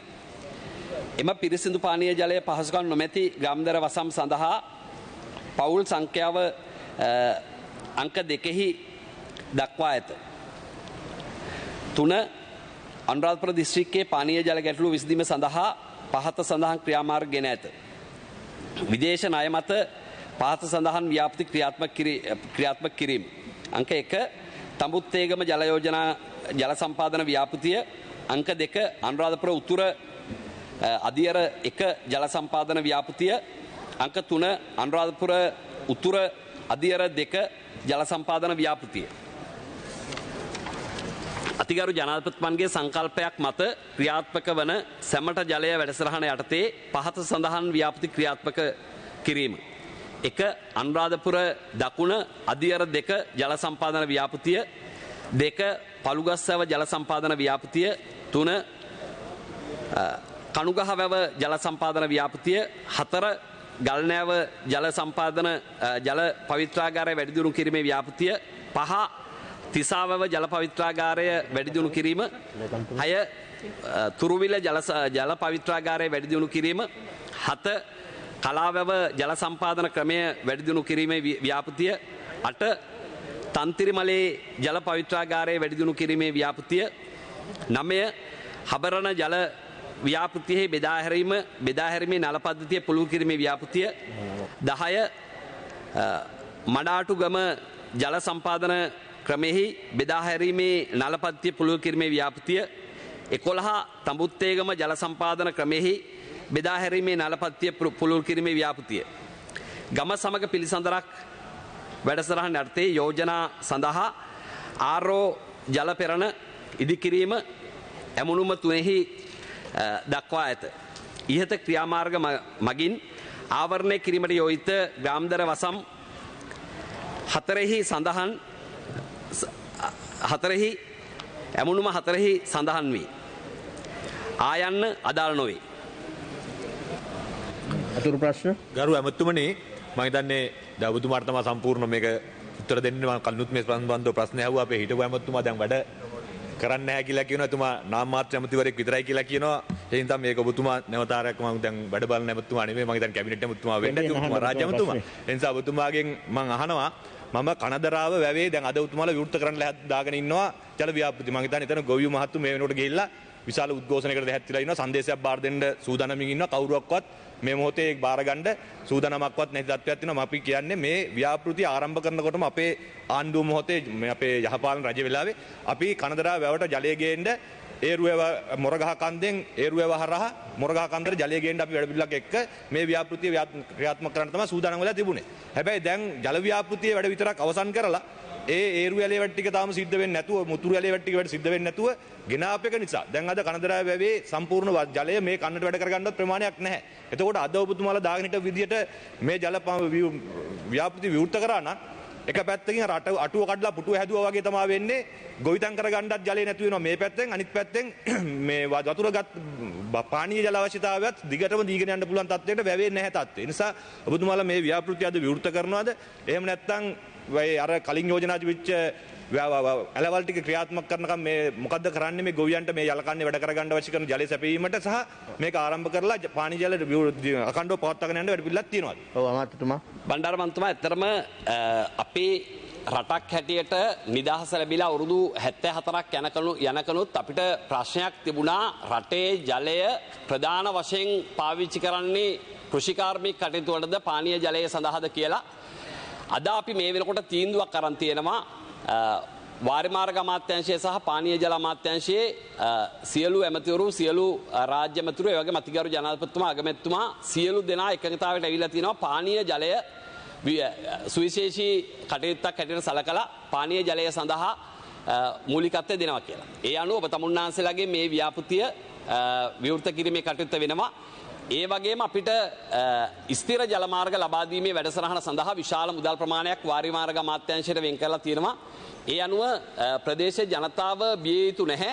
ඒ අයට ස්ථිර ජලමාර්ග ලබා දීමේ ව්‍යාපෘති රට පුරාම ක්‍රියාත්මක වෙනවා. කොහොමත් පානීය ජලය සඳහා අපි ප්‍රමුඛත්වය දීමට තමයි සූදානම් කරලා තියෙන්නේ. දෙවැනි අතුරු ප්‍රශ්නය කොහොමත් අපිට පැහැදිලි ඔබතුමාලා හැමදාම මේ පහුගිය කාල සීමාව තුළ ක්‍රියාත්මක විදිහට ගොවියට දෙන්න යන වැඩ පිළිවෙල අපි තේරුම් අරගෙන තිනවා ගොවියා විනාශ කිරීම. ඒ නිසා පානීය ජල අවශ්‍යතාවය වගේම කෘෂිකර්මාන්තයත් වැදගත් කියන කාරණේ ඔබතුමා මතක තියාගන්න කියන ගමන් මම විශේෂයෙන්ම අහන්න කැමති ඔබතුමාගේ දෙවෙනි අතුරු ප්‍රශ්නේ විදිහට අද අපිට දැනගන්න ලැබෙනවා විදුලිය සම්බන්ධ මිල වැඩි කිරීම 500කින් දක්වා ඉහළ දැමීමට සූදානමක් තියෙනවා කියලා කතාවක් යනවා. ඒ වගේම දැන් අද අපේ මහජනතාව විශාල අපහසුතාවයකින් ආර්ථික දුෂ්කරතාව මැද්දේ විශාල තමන්ගේ ජීවන වෙන එකත් බරක් බවට පත් වෙලා ඉන්නේ. ඔබතුමාලගේ මොකක් හරි සූදානමක් තියෙනවද? ජල ගාස්තුවත් වැඩි කිරීමට මොන හරි උත්සාහයක් තියෙනවද? ඔබතුමා මෙතන ප්‍රශ්න දෙකක් ඇහුවා. පළවෙනි ප්‍රශ්නෙට පිළිතුර අදාළ නොවේ. ඒක විදුලි බල ඇමතුමාගෙන් අහන්න. දෙවැනි ප්‍රශ්නෙට පිළිතුර විදුලි බලය වැඩිවීමක් සිද්ධ වුණොත් රටේ අනිකුත් සියල්ලම වැඩිවීමක් සිද්ධ වුණොත් ඒකට සාපේක්ෂව අපිට යන වියදමත් එක්ක ගණනය කරලා වැඩි වෙන මුදල මොකක්ද කියලා අපි තීරණය කරනවා. තවම පානීය ජලය සඳහා බිල වැඩි කිරීම සම්බන්ධව තීන්දුවක් අරගෙන නැහැ. අවශ්‍ය වුණොත් අපි ගන්නවා. මොකද ආයතන අපිට පාඩුවට දුවන්න පුළුවන් කමක් නැහැ. ජනතාවට පානීය ජලය ලබා දිය යුතු නිසා. හොඳයි. බොහොම ස්තුතියි. ප්‍රශ්නාංක 10 ගරු කින්ස් නෙල්සන් මහතා. ගරු කින්ස් නෙල්සන් මහතා. ඔව් අමාත්‍යතුමා කෙටියෙන් සම්බන්ධව මේ අනුරාධපුරේ මට වචනයක් කියන්න වෙනවා. දැනට තීන්දුව කරලා නැහැ වතුර දෙනවද නැද්ද කියලා. දැන් උද්ඝෝෂණය කරනවා පිරිසක්. අපේ ඇමතුමා අපි වාසුදේවන ඇමතුමාත් එක්ක අපි සාකච්ඡා කරලා මේක ටිකක් ප්‍රමාද කරන්න අවශ්‍යයි. මොකද ඒ ගොවියන්ගේ උද්ඝෝෂණයක් යනවා. ඒ නිසා ඔබතුමාලා පිළිබඳව සාකච්ඡා කරනකම් ඒක නවත්තන්න කියලා මම ඉල්ලා සිටිනවා. හොඳයි. බොහොම ස්තුතියි. දෙවන වටය ප්‍රශ්නාංක 2 ගරු බුද්ධික පතිරණ මහතා. අහනවද? මම අහනවා. වනජීවි හා වන සම්පත් අමාත්‍යතුමා සභාගත කරන්න. සභාගත කරන්න. ප්‍රශ්නාංක 10 ගරු කින්ස් නෙල්සන් මහතා. මම අහනවා කතානායකතුමනි. සභාගත කරන අමාත්‍යතුමා සභාගත කරනවද? සභාගත කරන ගරු කතානායකතුමා. හොඳයි. ප්‍රධාන වැඩ කටයුතු ආරම්භයට පෙර ගරු විපක්ෂ නායකතුමා ඉතාම කෙටි පැහැදිලි කිරීමක්. විනාඩි 4ක්. මම බොහොම කෙටියෙන් ගරු නියෝජක තානායකතුමනි මේ කාරණාව ඉදිරිපත් කරන්න මේක රජයේ අවධානයට මම යොමු කර සිටිනවා.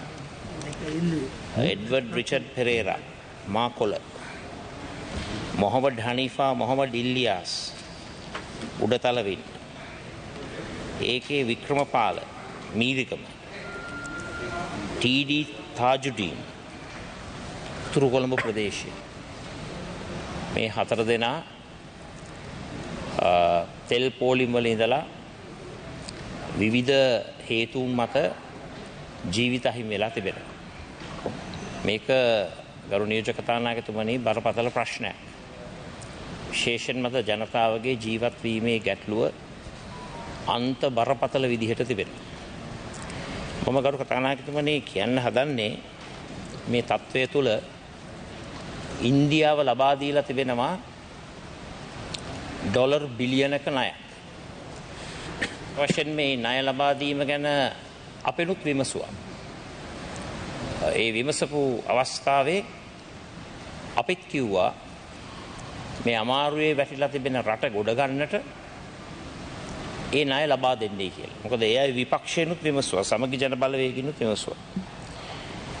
නමුත් ගරු නියෝජක කතානායකතුමනි අපිට දැනගන්න ලැබිලා තිබෙනවා වසම් 14000ක් කේන්ද්‍ර කරගෙන ගමේ සාප්පු කියලා හෝම් ෂොප් වැඩසටහනක් තුලින් වෙනමම රුපියල් ලක්ෂ 8ක පමණ මුදලකුත් දීලා මේ ගමේ සාප්පු හරහා පොදු ජන එක්සත් පෙරමුණේ සමාජිකින්ට රුපියල් 2000 කූපන් මත මේ ලබා දුන්නු ඉන්දියාවේ ඩොලර් බිලියනයක ණය මැතිවරණ ව්‍යාපාරයක් සඳහා උපයෝගී කරගන්නට වැඩපිළිවෙලක් තිබෙනවා කියලා. මම මේක වගකීමෙන් කියන්නේ.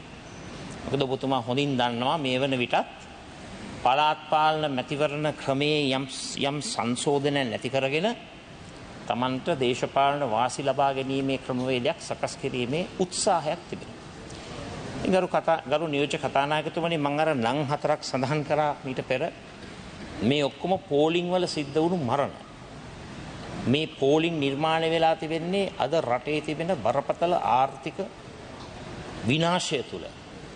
ඒ ආර්ථික විනාශයට අපි යොමු වුණේ ඔබතුමත් දන්නවා ඇති. රාජ්‍ය මුදල් අමාත්‍යවරයෙක් හැටියට හොඳට අත්දැකීමෙන් මම දන්නවා ඔබතුමාට එලිපිට කියන්න බෑ. නමුත් ඔබතුමාගේ හෘද සාක්ෂිය දන්නවා. ආපු හැටියෙම දුන්න බිලියන 600ත් 800ත් අතර බදු සහන තුලින් තමයි මේ ඊ타මත්ම බැරෑරුම් තත්ත්වය නිර්මාණය වෙලා තිබෙන්නේ. ඉතින් ගරු කතානායකතුමනි, ගරු නියෝජක කතානායකතුමනි, ගෑස් සිලින්ඩරයේ මිල 4199 දක්වා වැඩි වෙලා තිබෙනවා. බස්නාහිර පළාතේ වාර විභාග කරන්නට බැරි තත්ත්වයක් නිර්මාණය වෙලා තිබෙනවා. විදුලි බිල 500කින් වැඩි කරන්නට කටයුතු කරනවා කියලා අපිට ආරංචි. ජල බිල නෑ පොඩකින්ද. ජල බිලත් වැඩි කරනවා කියලා ආරංචි. ඉතින් මේ තත්ත්වය තුල මම අහන්න කැමති කරුණා කරලා මොකද්ද රජය ගන්න වැඩපිළිවෙල මේ පෝලිං ඉවත් කරලා පෝලිං වෙනුවට ගෑස් සිංහය වෙනුවට ගෑස් සිලින්ඩර් ටික ලබා දෙන්න. දැන් රජයේ ඇමතිවරු පිටුපස්ස යනවා මේ පහර ගහන්න මේ ගෑස් සිලින්ඩර් නැති නිසා. අද භූමි තෙල් පෝලිම, පෙට්‍රල් පෝලිම, ඩීසල් පෝලිම මිනිසුන්ට ජීවත් වෙන්න බෑ. මිනිසුන්ට ඌලා ගන්න බෑ. අම්මලට දූ දරුවන්ට කිරිපිටි ටික අරන් දෙන්න බෑ. මේ කිරිතේ කෝප්පයක් න රුපියල් 100කට නැගලා තියෙනවා. කොහොමද ගරු නියෝජ්‍ය කතානායකතුමනි මිනිස්සු ජීවත් වෙන්නේ? ඉතින් ඒ ඔක්කොම ඇස්සේ අපිත් කිව්වා ඉන්දියාවට දෙන්නේ කියලා උපරිම ආධාර උපකාර. ඒ කරන්නේ කිව්වේ මේ හෝම් ෂොප් දාලා ග්‍රාම සේවා වසම් 14000ක ඒවා පොහොට්ටු කාර්යාල බවට පත් කරලා දේශපාලන ව්‍යාපාර කරන්න නෙවෙයි. රුපියල් 2000 කූපන් පත් දෙන්න නෙවෙයි. ඒ නිසා මේ පොහොට්ටුවේ සමාජිකින් ලැජ්ජයි. ලැජ්ජයි මේක. මම ගරු නියෝජක කතානායකතුමනි ඉල්ලීමක් කරන බොහොම කාරුණිකව. කරුණා කරලා ඒ ඉන්දියාව ලබා දුන්නේ බිලියනයක ණය සහනය ඇතුළ මේ රජය මේ කරන්නා වූ සියලුම ගනුදෙනු වල වාර්තා ඒ තොරතුරු දත්ත මේ උත්තරීතර පාර්ලිමේන්තුවට ඉදිරිපත් කරන්න. කරුණා කරලා නිර්ව්‍යාජව විනිවිද භාවයෙන් යුක්තව මේ කටයුත්ත කරන්න. කරුණා කරලා ඩොලර් බිලියනයක් අරගෙන මේ නිගම්බොරුවට 14000 මේ නැවතත් වරක් දේශපාලන ඇන්දවීම් කරන්න යන්නේ නැතුව මම ඉල්ලීමක් කරන රජයේ මොකද මැතිවරණ වලට අපි බය නැහැ. නමුත් මේ අහිංසක මිනිසුන්ගේ බඩගින්න ඉන්න මිනිස්සු, පිපාසයෙන් ඉන්න මිනිස්සු, කුසකින් ඉන්න මිනිස්සු, ඒ මිනිස්සු වෙනුවෙන් ලබා දෙන මුදල ගෑස් හිඟේ නැති කරන්න, තෙල් හිඟේ නැති කරන්න කටයුතු කරන්න කියලා මම ඉල්ලීමක් කරනවා. ප්‍රධාන වැඩ කටයුතු ආරම්භය සභානායකතුමා සංවිධායකතුමා අංක 1 ගරු නියෝජ්‍ය කතානායකතුමා අංක 1 යෝජනා ඉදිරිපත් කරනවා. අංක 2 සභාව එකඟද? හයි. අංක 2 ගරු නියෝජ්‍ය කතානායකතුමනි අංක 2 යෝජනා ඉදිරිපත් කරනවා. සභාව එකඟද? හයි. ගරු නියෝජ්‍ය කතානායකතුමනි අද දින න්‍යාය පත්‍රයේ විෂය අංක 12 ලෙස සදාන ඇති විශේෂ භාණ්ඩ සේවා බදු පනත් කෙටුම්පත් සභාවේ අවසරය ඇතිව ඉල්ලාස් කර ගැනීමට කටයුතු කරන බව කාර්යක දන්නවා. ත්‍රස්තවාදය වැළැක්වීමේ తాවකාලික විධිවිධාන සංශෝධන පනත් කෙටුම්පත දෙවන වර කියවීම. ගරු නියෝජ්‍ය කතානායකතුමනි අද දින න්‍යාය පත්‍රයේ දිනට නියමිත කටයුතු වලට අදාළ විෂය අංක 1 ත්‍රස්තවාදයේ වැළැක්වීමේ తాවකාලික විධිවිධාන සංශෝධන පනත් කෙටුම්පත මම ඉදිරිපත් කරමි. Mr. Deputy Speaker, it is with a sense of satisfaction that I present to this House a series of amendments to the Prevention of Terrorism Act. Mr. Deputy Speaker, this is an old act. It is 43 years old. Now, during that period, there is no question that circumstances in this country, our priorities, our objectives have undergone a fundamental change. It is therefore necessary to revisit the provisions of the Prevention of Terrorism Act number 48 of 1979 and to examine the changes that are now opportune in light of the basic social transformations that have taken place in our country during a period of almost half a century. Now, I want to make it very clear, Mr. Deputy Speaker, that this is an initial step. The government is engaged in a comprehensive review of security legislation in our country. These are amendments to an old act. These amendments are being brought within the framework of existing legislation. But we are now preparing comprehensive legislation. Obviously, Mr. Deputy Speaker, that is going to take some time. And this is being done with the active assistance and inputs by various other institutions of the government.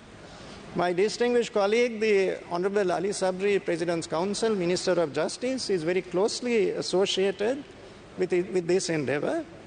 There's also a very vigorous input by the Ministry of Defense. So you have the Ministry of Foreign Affairs, the Ministry of Justice, the Ministry of Defense, and we are in close consultation with the chambers of the Honorable, the Attorney General. Now, this is work very much underway, Mr. Deputy Speaker. It has started, it is making progress. But clearly, it is going to take some time. Now, we don't think that it is appropriate for us to keep the country waiting for a long time when there are urgent amendments that should be brought to the 1979 law. So all that I am doing today is presenting to this House the urgently required amendments.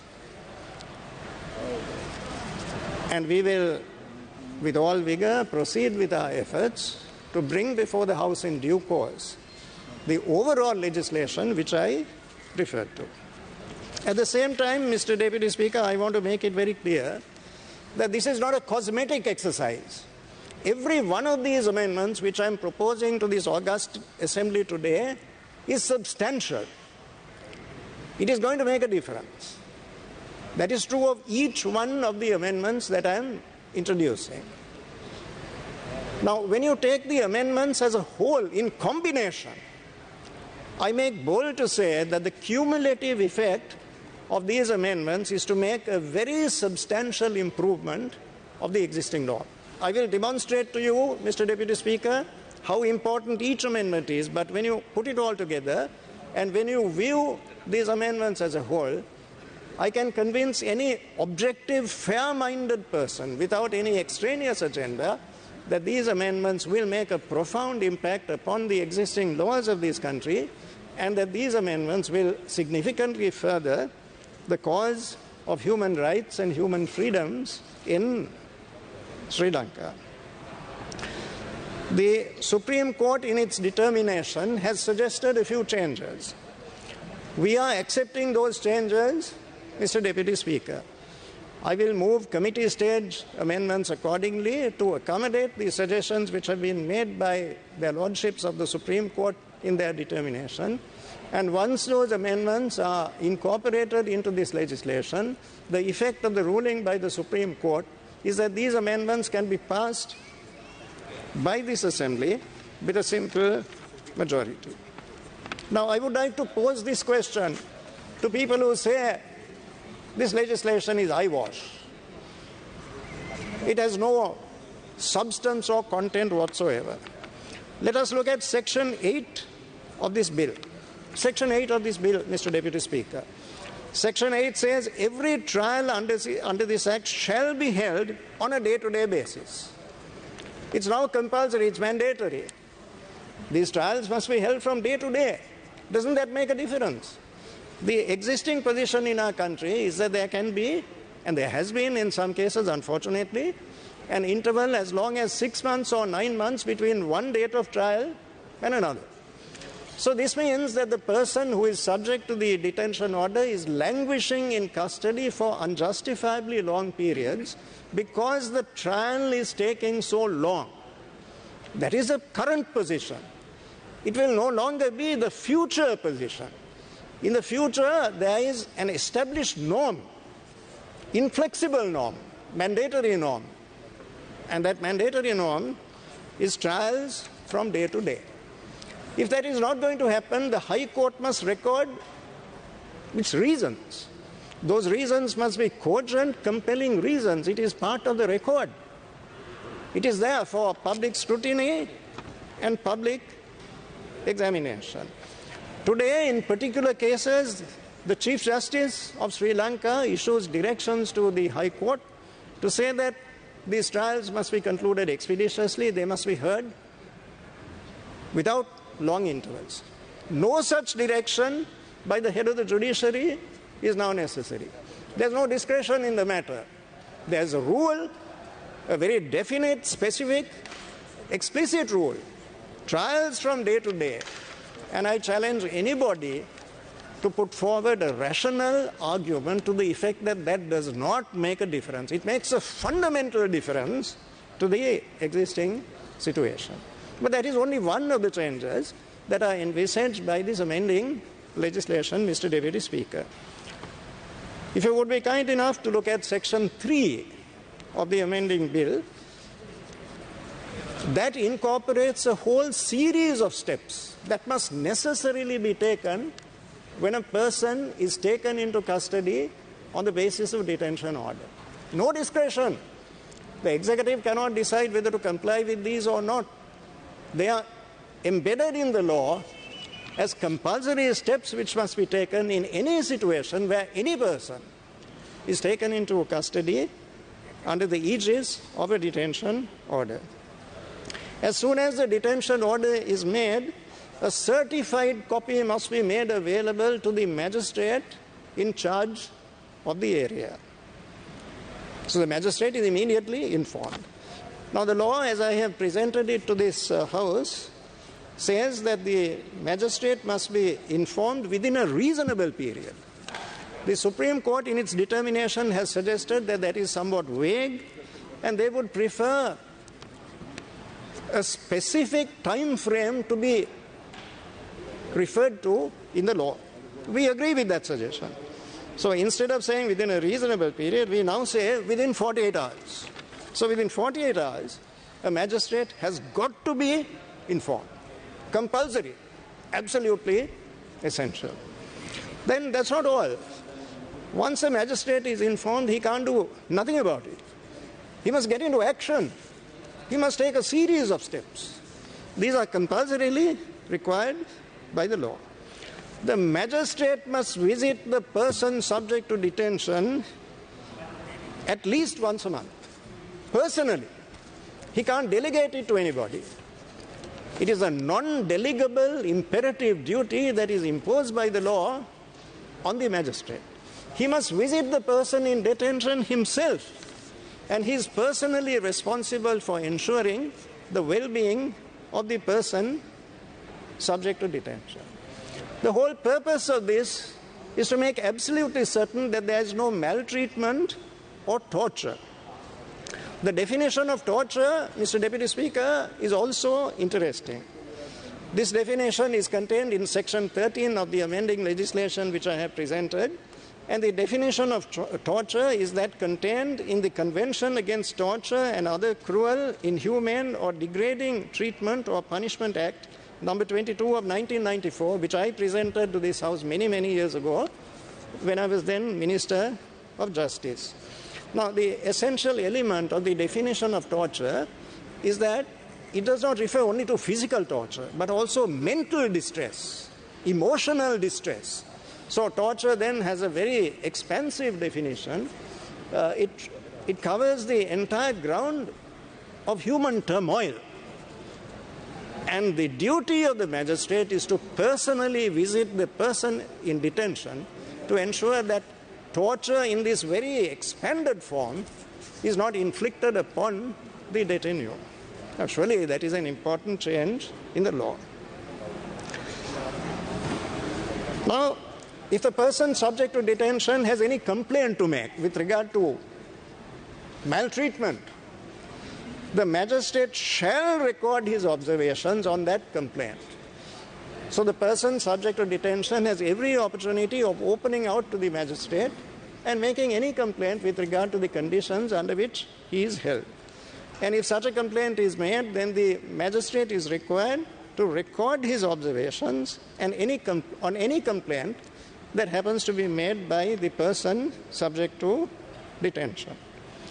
If there are any indications of torture, the magistrate has the power to direct that the suspect be brought before a judicial medical officer, a JMO, for medical examination, and the JMO's report must be submitted to the magistrate. The JMO will examine the detainee, and the JMO's report must be submitted to the magistrate. So it is part of the record. It becomes part of the written record in the case. If the JMO's report contains any indication whatsoever of torture, then medical treatment has to be provided. What is more, the law as I presented it says that the magistrate may direct the Inspector General of Police to commence an investigation to enable the Attorney General to institute criminal proceedings. May. So there's an element of discretion there. The Supreme Court has suggested that we substitute the word shall for the word may. We agree with that suggestion, and I will be moving a committee stage amendment accordingly. So this means that the magistrate has an imperative obligation to inform the Inspector General of Police, and the Inspector General of Police in turn will bring the matter to the notice of the Attorney General of the Republic, who will be under a duty to institute criminal proceedings as expeditiously as possible.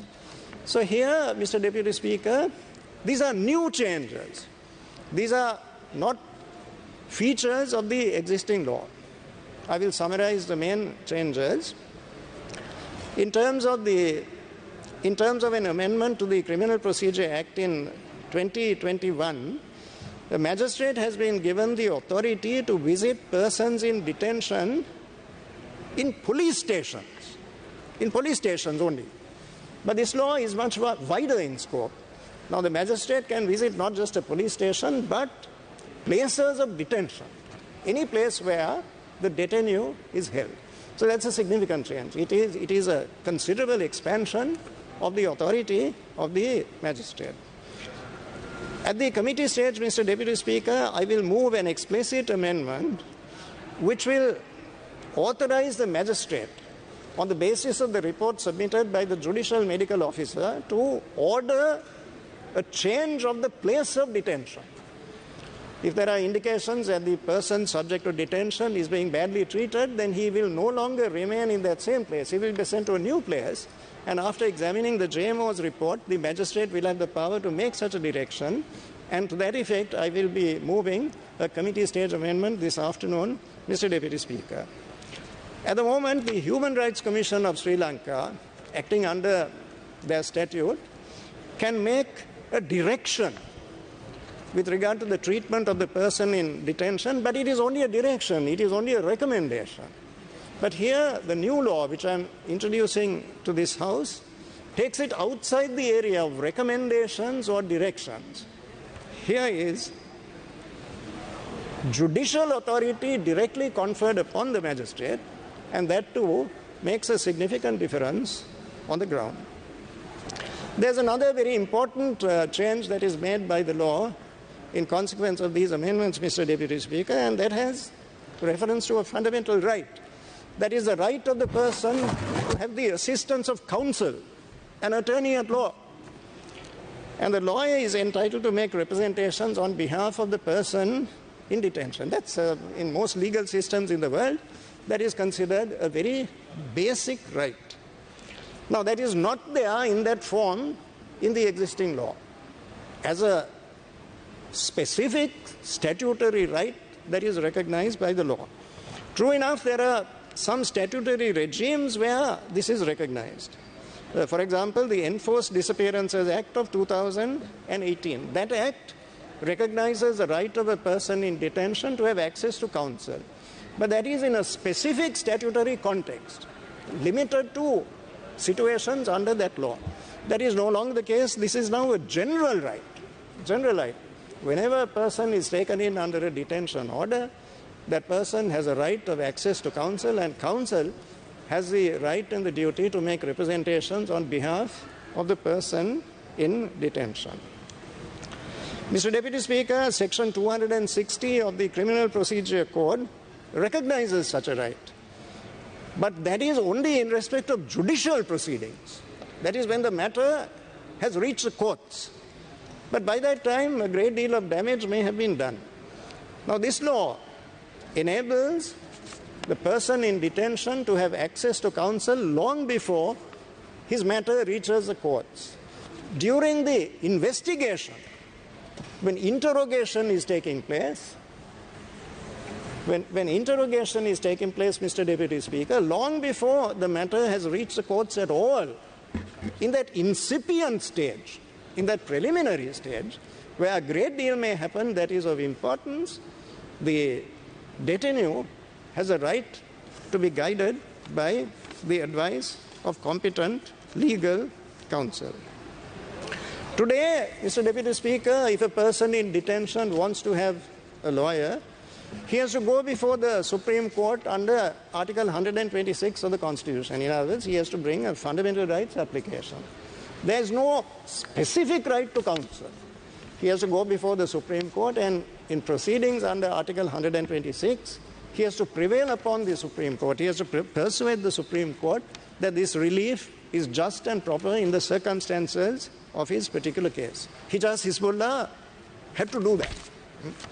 That will no longer be necessary. Hijaz Hizbullah today would not have to go to the Supreme Court and convince the Supreme Court in a fundamental rights application that it would be in the interest of justice for him to have access to counsel. It is now a right that he can demand, because it is specifically incorporated into the provisions of the amending law. There are other changes, Mr. Deputy Speaker. A person in detention would naturally have the human impulse to get in touch with his relatives. Order please. Order please. Garu Harini Amrasuriya Mantitume Moolasane.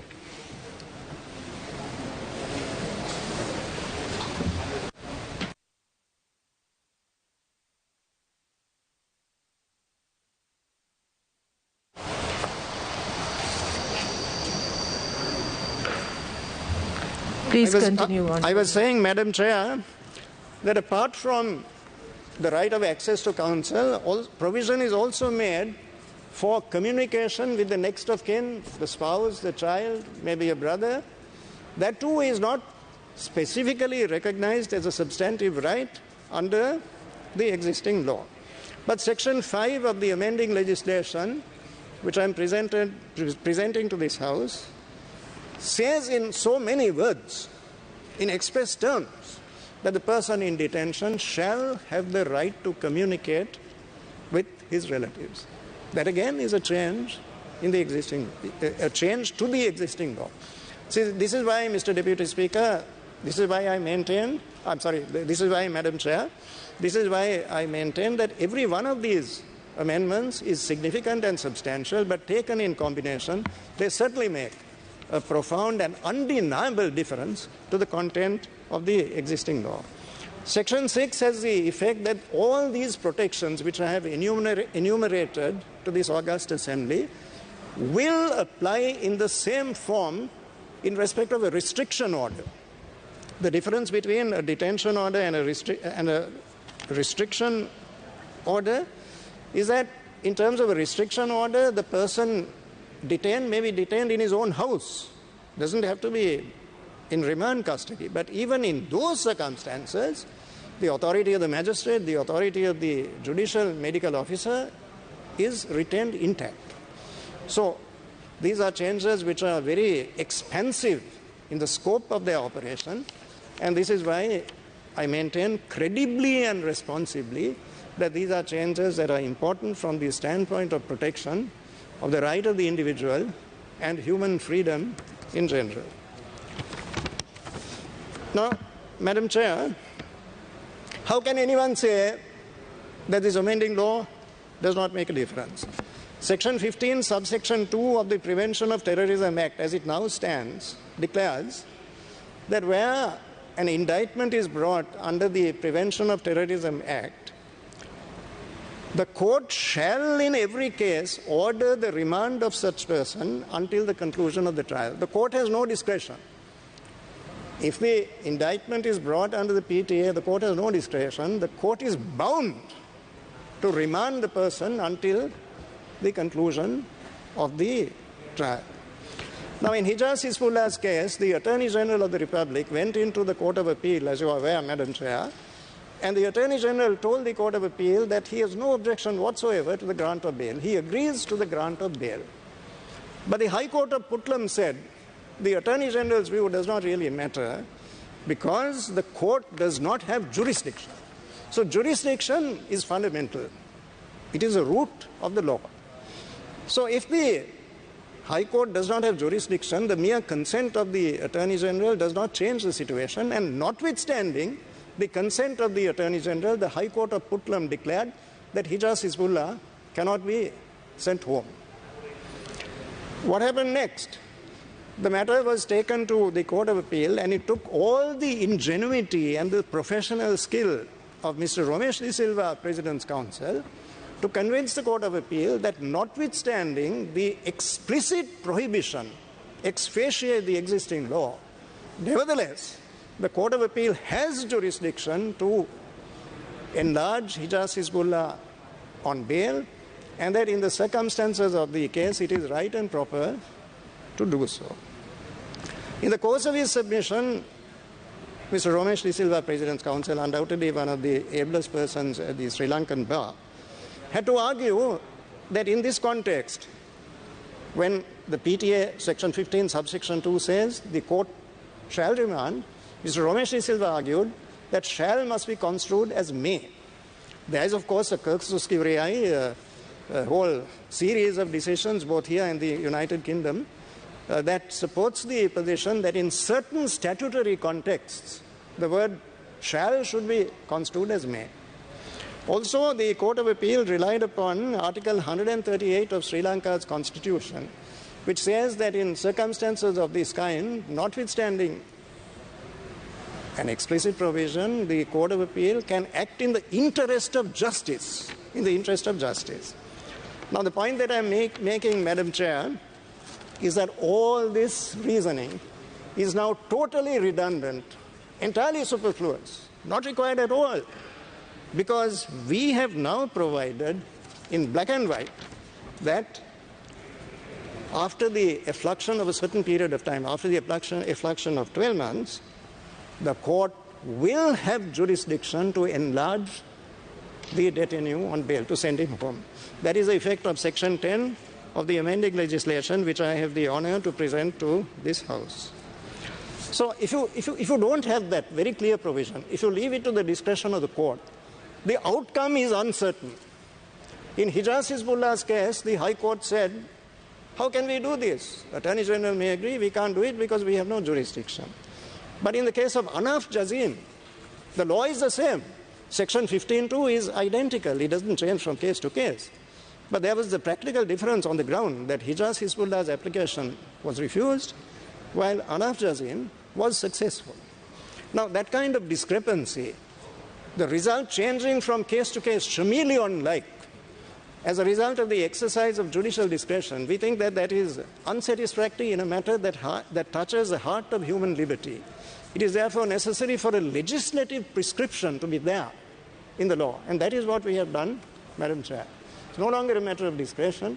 The court has discretion, and we have said so. The Supreme Legislature of this island now says that that jurisdiction is vested in the court, and the court can, in appropriate circumstances, exercise it and grant bail. Moreover, there's another significant change. Under the existing law, the PTA, as it now stands, once the trial commences, until it is concluded, the judge, the High Court judge, is compelled to keep the accused, the suspect, in detention, in remand. That is no longer the case, Madam Chair. In appropriate cases, today, after this amendment is enacted into law this afternoon, the High Court judge, even while the proceedings are in progress, has a discretion to grant bail in appropriate cases. Who can say that that does not make a difference? Now, there is another important change, Madam Chair. The Section 9 of the Prevention of Terrorism Act declares that a detention order cannot be called in question in any proceedings before any court of law. Can't be called in question, can't be challenged anywhere. It is stated in black and white in Section 9. Now, counsel arguing for bail has to go before the Supreme Court and to argue, now this is an ouster clause, Section 9 is an ouster clause, but counsel arguing for bail will have to argue before the Supreme Court in terms of an application under Article 126 that an ouster clause cannot detract from a fundamental right that is enshrined in the Constitution. That's a legal argument. You have an ouster clause, prima facie applicable, but counsel will have to argue that that has no application when it comes to a fundamental right that finds its place among the provisions governing basic rights. So the result is uncertain. Now, all that uncertainty is removed by Section 4 of the amending law, which is now before the House for consideration, because Section 4 says that the detention order can be challenged by certain means.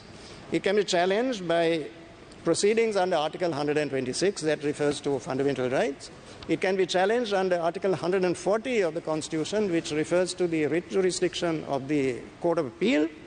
Now, the Supreme Court, in its determination, has added one more section. Under Article 141, habeas corpus applications can also be brought, notwithstanding the preclusive clause that is contained in Section 9. Habeas corpus, Madam Chair, as you are aware, it has a long history in England and in other jurisdictions of the Commonwealth. It is a principal remedy by which the right to freedom is asserted by an individual, however humble. Now, this amendment, therefore, breaks new ground. It does so in an imaginative way, and it does so in a manner which makes a basic difference to the content of the existing law.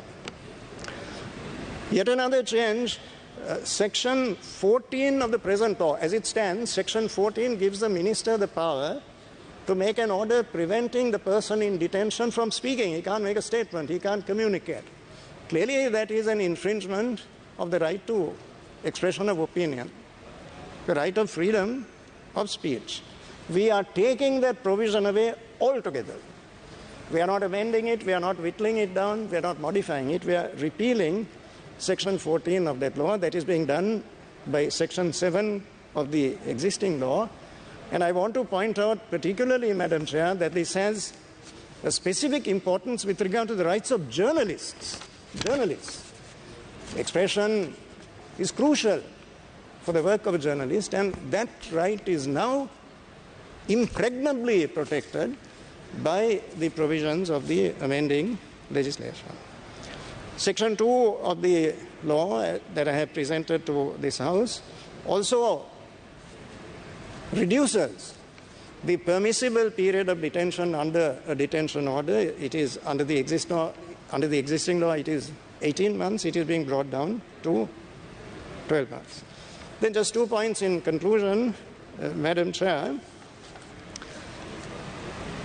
This government has taken action under Section 13 of the Prevention of Terrorism Act, and we have appointed a body of very competent persons presided over by a former Chief Justice of the Supreme Court, Mr. Asoka De Silva, J.A.N. De Silva, a former judge of the Supreme Court, and 2 other persons.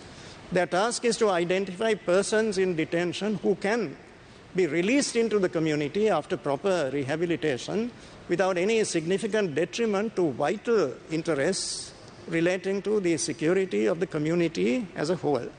I'm happy to tell you, Madam Chair, that under that procedure, we have released up to now 81 persons. 81 persons who were languishing in jail, in remand for very long periods. Now, there has been a careful examination of the circumstances of each case, discriminating. And as a result of that examination by an impartial body of persons with judicial experience and other administrative experience, we have identified as many as 81 people who are now tasting the fruits of freedom after a very long period of incarceration, and that is due to action taken by the present government, Madam Chair. Then the final point I want to make is this, that His Excellency President Gotabaya Rajapaksa, in my presence, issued clear directions to the Inspector General of Police and to the armed forces that the provisions of the Prevention of Terrorism Act must be resorted to only in very exceptional circumstances. It cannot be the norm. It is not the rule, it is very much the exception. Just because a gun, for example, is found in somebody's house, you cannot automatically invoke the provisions of the Prevention of Terrorism Act. The gun may have been there in connection with some personal dispute, some commercial dispute. It does not necessarily follow that the firearm has a nexus with matters that come within the purview of the Prevention of Terrorism Act. So His Excellency President Gotabaya Rajapaksa has insisted that in future, the normal provisions of the law, that is, investigations under the Criminal Procedure Code, should be accepted as a norm. And it is only in very exceptional cases where there is manifest evidence indicative of some terrorist dimension that recourse to the Prevention of Terrorism Act will be justifiable. There are people who are clamoring for a moratorium on this law or total repeal. That is not realistic, Madam Chair, because as you are particularly aware, Madam Chair, with your knowledge of sociology, throughout human history, all civilizations have grappled with the essential conflict between the deep-seated human desire for physical security on the one hand and the devout wish for the enjoyment of human freedom in all its aspects. This has been a perennial tension through all civilizations. Security on the one hand, liberty, freedom on the other. You have to arrive at an equilibrium between these two, perceptive balance, which has to be made in relation to contextual factors, the circumstances that are applicable to a particular society at a particular stage of its development. We cannot therefore totally abolish this legislation. That will not be acceptable to public opinion in this country. There has to be a residue of provisions which enable life and limb to be adequately protected. And it is my humble submission to you, Madam Chair, that this amending legislation strikes a perceptive balance. Having regard to all the changes which have taken place in our country during the last 43 years, we have whittled down the provisions of the Prevention of Terrorism Act. We have diminished its rigidity in a manner that is appropriate at the present stage of development of Sri Lankan society. We have stopped short of abolishing it altogether. That is too extreme a step, and it lacks a sense of balance. I conclude with the observation that outside politics, outside partisan expressions of opinion, I ask all members of this Honourable House irrespective of party affiliation, to support the government in this endeavor. This is not political, it is not party politics. The law has to be changed, but there is a limit to the changes that are permissible.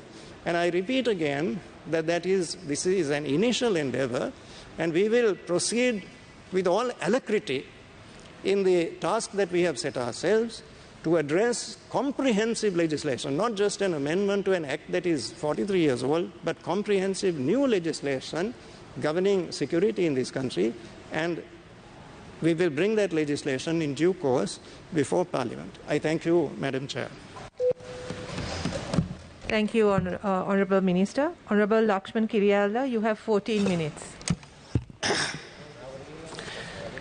Garu Matiniyani GLP සමෙතුමා ඉදිරිපත් කරපු සංශෝධන සමගි ජනබලවේගයේ මතය, ඒ වගේම විපක්ෂයේ මතය, ඒ වගේම මානව හිමිකම් සංවිධානවල මතය තමයි මේ සංශෝධන බොහොම සිල්ලර සංශෝධන. හරි ඉංග්‍රීසි වලින් කියනවා නම් cosmetic changes. මේ ප්‍රමාණවත් නැහැ. අපි යෝජනා වගේක් ඉදිරිපත් කරලා තියෙනවා GLP සමතුමාට. ඒ යෝජනා අනුසාරයෙන් මම දැන් කතා කරනවා පළවෙනියෙන්ම දැන් පුද්ගලයෙක් අත්අඩංගුවට ගත්තාම දැන් කොහොමද අත්අඩංගුවට ගන්නේ? වරෙන්තුවක් නැහැ. මේ පනත යටතේ වරෙන්තුවක් නැතුව ගෙදරට ගිහිල්ලා ඕන කෙනෙක් අත්අඩංගුවට ගන්න පුළුවන්. ගෙදර හැම ලාච්චුවක්ම අරින්න පුළුවන්. වාහන පොලිසිය සන්තකයට ගන්න පුළුවන්. ඒක හරිද? වරෙන්තුවක් නැහැ. ඒගොල්ලෝ එතකොට යුනිෆෝම් එකෙන් යන්නේ නැහැ. අලුත් පොතක් සිවිල් පිට යන්නේ. ඉතින් මෙහෙම පුද්ගලයෝ අත්අඩංගුවට ගන්න පුළුවන්. වරෙන්තුවක් නැහැ. නිකන් ගිහිල්ලා අත්අඩංගුවට ගන්න. හැම ලාච්චුවක්ම අරිනවා. හැම දෙයක්ම හොයනවා. ඉතින් මේ ශිෂ්ට රටක මේ වගේ නීතියක් තියෙන්න පුළුවන්ද කියන එක මම අහන්න කැමතියි. අපි සංශෝධන වර්ගයක් ඉදිරිපත් කරලා තියෙනවා ඇමතුමාට ඒක පිළිගන්න පුළුවන්. එහෙම නැත්නම් ප්‍රතික්ෂේප කරන්න පුළුවන්. ඒ වගේම දැන් මේ ඔන්න අත්අඩංගුවට ගත්තා. ඊට පස්සේ දින 72ක් එයාව අහලා තියෙනවා. sorry. පැය 72ක්. අපි GLP ඇමතුමා හොඳ කතිකයෙක්, කේම්බ්‍රිජ් විශ්වවිද්‍යාලයේ කරගත්ත පුද්ගලෙක්, හොඳට අන්දන්න දන්නවා. එතුමාගේ භාෂාවෙන් ඕන පිරිසක් අන්දන්න පුළුවන්. නමුත් ප්‍රායෝගික පැත්තේ එතුමා දන්නවා අඩුයි. දැන් පැය 72ක් වහලා තියෙනකොට ඔබතුමා දන්නවද එතන වෙන්නේ මොනවද කියලා? ඔබතුමා උසාවියේ පළපුරුද්ද අඩුයි. ඇත්තම කියන්න එපා. උසාවියේ පළපුරුද්ද අඩුයි. පැය 72ක් මෙයා වහගෙන ඉන්නකොට තමයි සියලු දේවල් වෙන්නේ. දැන් පසුගිය කාලේ ඒ ඩියෝ ගහලා රදියු ඩියෝ ගහලා බාපුවාට වද දුන්නා. පිස්තෝලේ ඔළුවට තියලා පාපෝච්චාරණ ගත්තා. ඉතින් මෙව නවත්තන්න ගරු ඇමතුමා ඔබතුමා පියවර අරන් නැහැ. දැන් දින 72ක් වහලා තියන්න පුළුවන්. පැය 72ක් වහලා තියන්න පුළුවන්. අපි කියනවා පැය 24න් මහේස්ත්‍රාත්වරයෙකුට ඉදිරිපත් කරන්න. ඉතින් මෙව තමයි සමගි ජන බලවේගයත් මානව හිමිකම් සංවිධානයත් ඉල්ලන්නේ. ඒකයි අපි කියන්නේ මේක ප්‍රමාණවත් දෙයක් කියලා. එතකොට රණවම් නියෝගයක් දැන් කලින් තිබෙ මාස 18යි ගරු මැතිණියනි. මේක අවුරුද්දට අඩු කරලා තියෙන එක ප්‍රමාණවත් නෑ.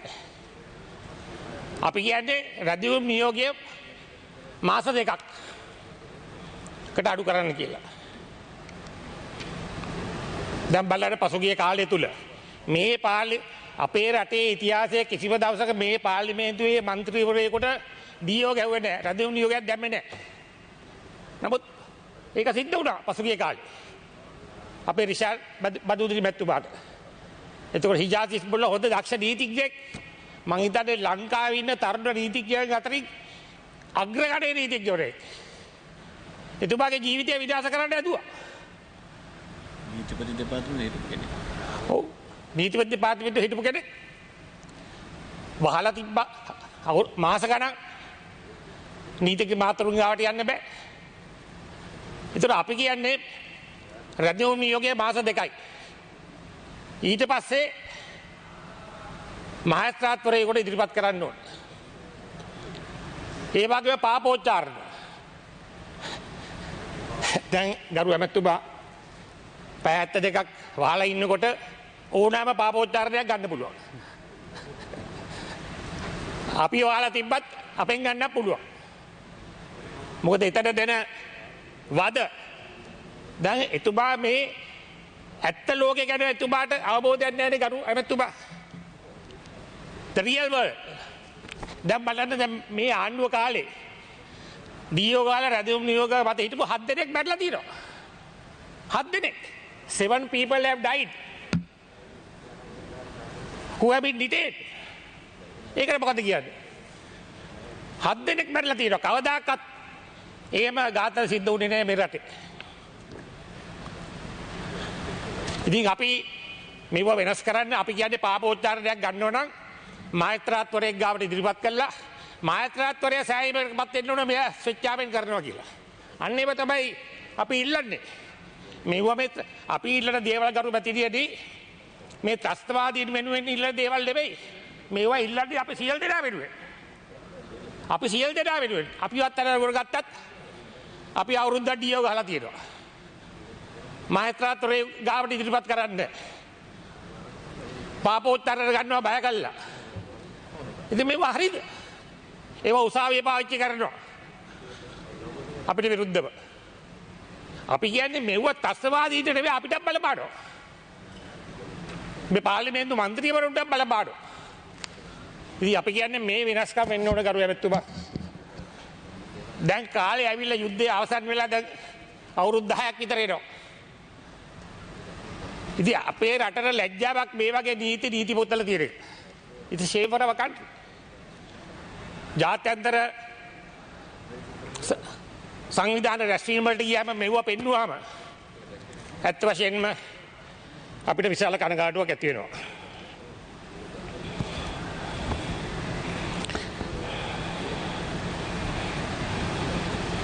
ඉතින් මේව තමයි අපි යෝජනා කරලා තියෙන ගරු ඇමතුමා. මේව ඔබතුමා පිළිගන්නවද ගරු ඇමතුමා? අමාරු මේ ගරු මන්ත්‍රීතුමා මම මේ පිළිතුරු කතාවේ හේතු කියන්නම්. ඒ විදිහට ඒ සංශෝධන පිළිගැනීමේ අසීරුතාවයක් තියෙනවා. එතකොට දැන් එතුමා කිව්වා මම මේ ප්‍රායෝගික ලෝකේ ගැන කියන්නේ එතුමා කිව්වා මේ ජේම් වාර්තාවක් ගැන. ජේම්ට දැන් බලන්න උසලක ප්ලේ. දරගල් විවත් කියලා. තාජුරියගේ ජේම් වාර්තාවක් නැහැ. ඕව තමයි ප්‍රායෝගික ලෝකේ තියෙන කරු ඇමතුමා. He talked about the JMO report. But you know what about the Ragapre Tajuddin? එයාගේ JMO වාර්තාවක් නැහැ JMO මැරුණා. ඇටකටු නැහැ JMO හදිසියෙ මන් දන්නේ මැරුණා. ඉතින් ප්‍රායෝගික ලෝකේ තියෙන ඔන්න වගේ දේවල් කරු ඇමතුමා. ඒ වගේම ඉතින් මම ඔබතුමාට මීට වඩා කරදර කරන්න කැමති නෑ. ඉතින් අනිත් එක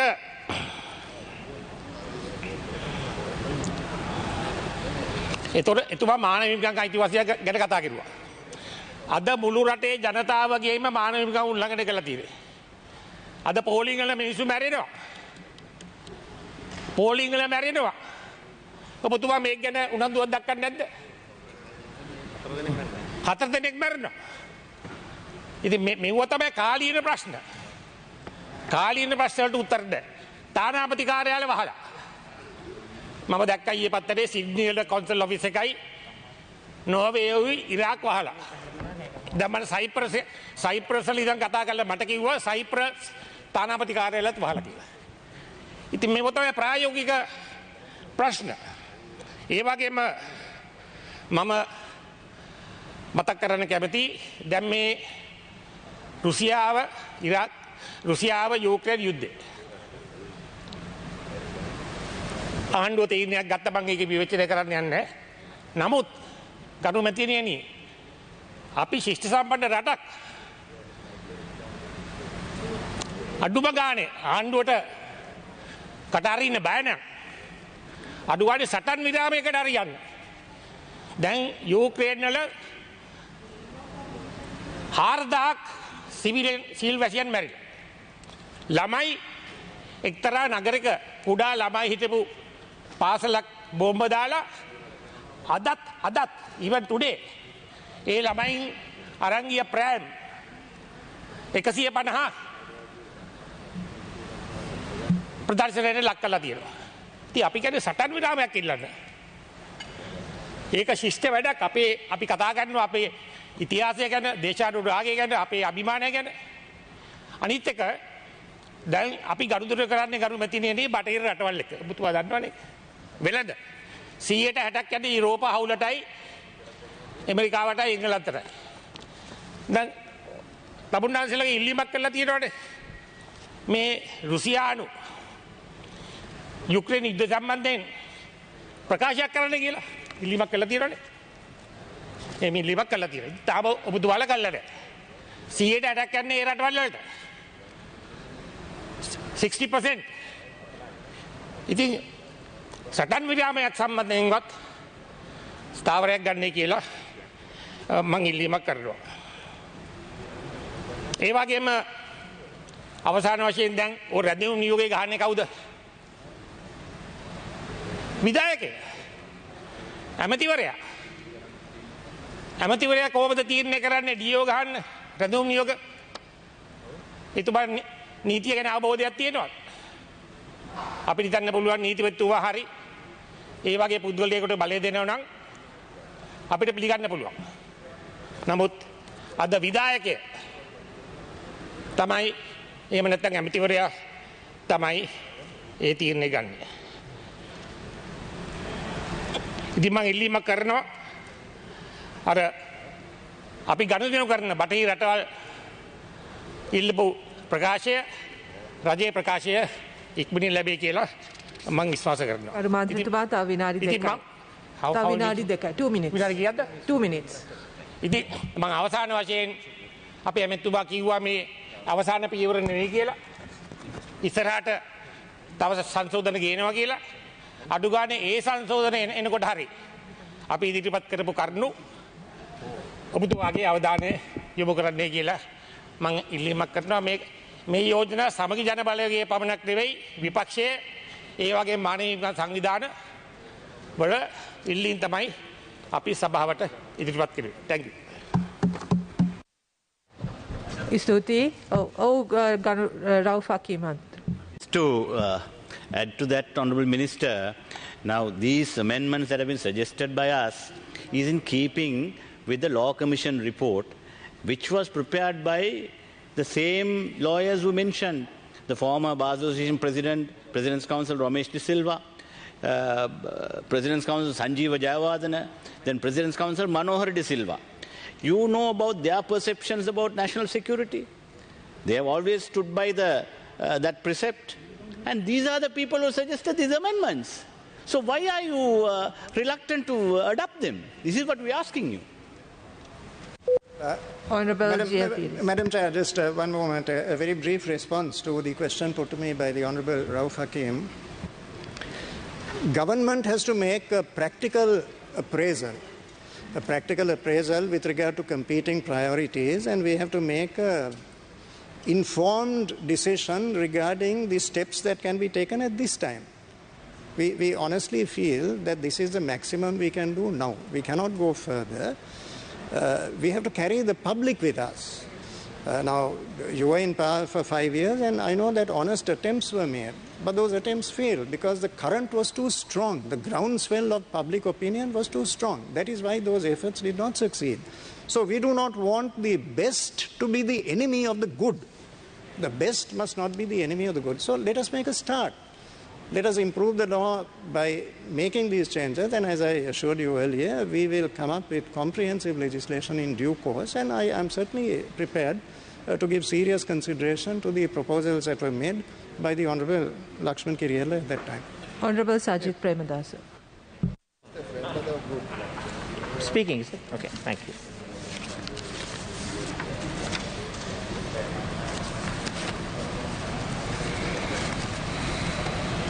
Did you have a question to pose, or No, is it my turn to speak? No. So if it is not my turn to speak, I'll speak. If you want, you can speak now. You were scheduled for after lunch. I don't mind if I get the chance of speaking now. Okay. You have 14 minutes, yeah.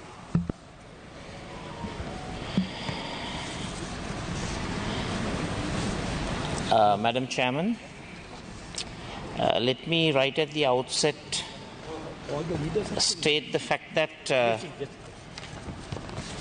the consistent policy position of the Samagi Jana Balawega has always been that Sri Lanka needs a robust, effective national security framework without compromising on human rights and democracy. We have stated our position in June 2021 in a very public statement, and also in my letter to Honourable Sumandiran, we have reiterated it. So we firmly believe that this fair balance has to be established.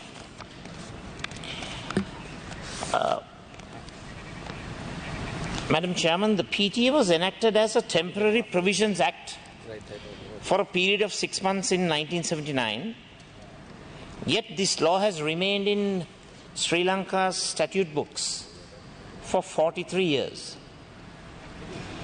We believe that it is outdated and it's a draconian piece of legislation that is not fit for its purpose. The purpose being protecting Sri Lanka's national security interests while respecting the constitutional rights of all peoples in Sri Lanka. The PTA as it stands right now has many serious weaknesses, and 4 of them stand out. Let me elaborate on those 4 points, if I may. First, it permits long-term detention up to 18 months without trial. Section 9(1) of the PTA. Second, it dispenses with the requirement to produce a suspect before a magistrate within 48 hours if a detention order is issued. Section 7(1) of the PTA. A suspect may therefore be kept in custody for 18 months without production before a magistrate. Third, it denies bail to the accused ones. The indictment is served in the High Court. Section 15(2) of the PTA. It makes confessions to police officers admissible as evidence, thereby incentivizing the abuse of suspects in custody. Section 16(1) of the PTA. And, Honourable Minister, the burden of proving that a confession was made under duress falls on the hands of the accused. Section 16(2) of the PTA. These weaknesses have enabled the persecution of political opponents, journalists, lawyers, human rights activists who pose no actual threat to national security. So we firmly believe that the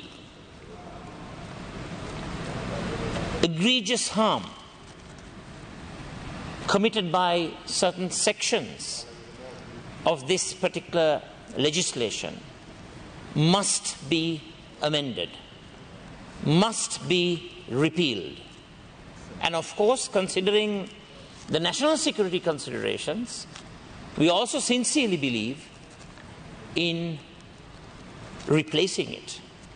So it's not mere repeal and replace.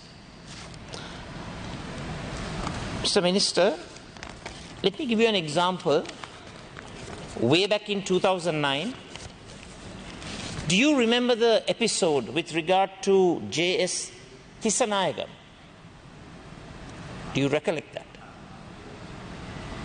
He was convicted solely on a purported confession he gave to the police. Not a single shred of evidence other than that was presented in courts. President Barack Obama went to the extent of naming this case on World Press Freedom Day. So following international pressure, the then President Mahinda Rajapaksa pardoned Thisanayagam in 2010. The act of pardon in itself proved that he was in reality never actually posing a threat to national security. It is a clear-cut, unambiguous example of the PTA being weaponized to target a journalist that was critical of the government rather than the actual terrorists. Another example is the arrest and detention of lawyer Hijaz Hizbullah. Once again, this person, an eminent lawyer, was targeted because he was critical of the government. May I remind this noble house that Hijaz Hizbullah was one of the pioneer legal representatives who championed the cause of democracy in appearing on behalf of the legitimate government at that time, the SLparliament government. When you yourselves on the other side of the political aisle used extra constitutional means and manipulation of constitutional procedures to grab governmental power. That was the sole reason why Hijaz Hizbullah was arrested, victimized, and I would go to the extent of saying that he was terrorized. That should not be the case. Honorable Minister, what should you be doing? You should be going after the brains behind the Easter Sunday attack. You should be going behind those terrorists who committed that heinous crime. That's what you should do. But unfortunately, the authoritarianism that exists within our Sri Lankan polity has induced all of y'all to get together and embark on a surge of political victimization activities simply using the PTA. So these examples clearly demonstrate that PTA's legacy is primarily one of abuse and selective application to target dissenting voices. Mr. Minister, another reason to repeal the draconian aspects of PTA is that it stands as an insult to Sri Lanka's independent judiciary. Judicial power cannot be exercised by officials of the executive. This is a violation of the doctrine of separation of powers. The several weaknesses mentioned above specifically impact on the independence of the judiciary. They deprive judicial officers of powers afforded under ordinary law and place undue authority in the executive branch. This is a violation of Article 4C of the Constitution, which provides that the judicial power of the people shall be exercised by Parliament through courts. Let me give you several examples. Under ordinary law, the evidence ordinance, a confession may be made only to a magistrate whereas under PTA, confession may be made to a police officer ranking not below the rank of Assistant Superintendent of Police. Under ordinary law, the Criminal Procedure Code, a suspect must be produced before a magistrate within 24 hours, and in some cases 48 hours of arrest. This provision enables a judicial officer to inspect the condition of the suspect and oversee the investigation.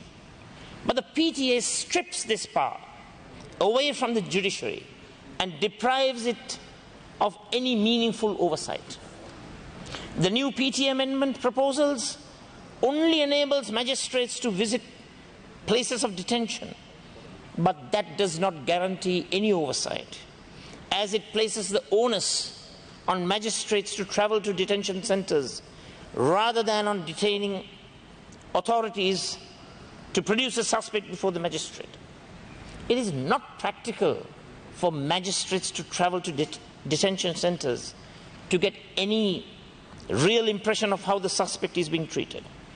The reason that the ordinary law requires the suspects to be produced in court before a magistrate is that it is in the court and outside the place of detention that suspects may have the ability to inform magistrates about ill treatment. Moreover, under ordinary law, the Bail Act, a trial judge has the power to consider a suspect's bail application, whereas the PTA, the trial judge, is stripped of that power.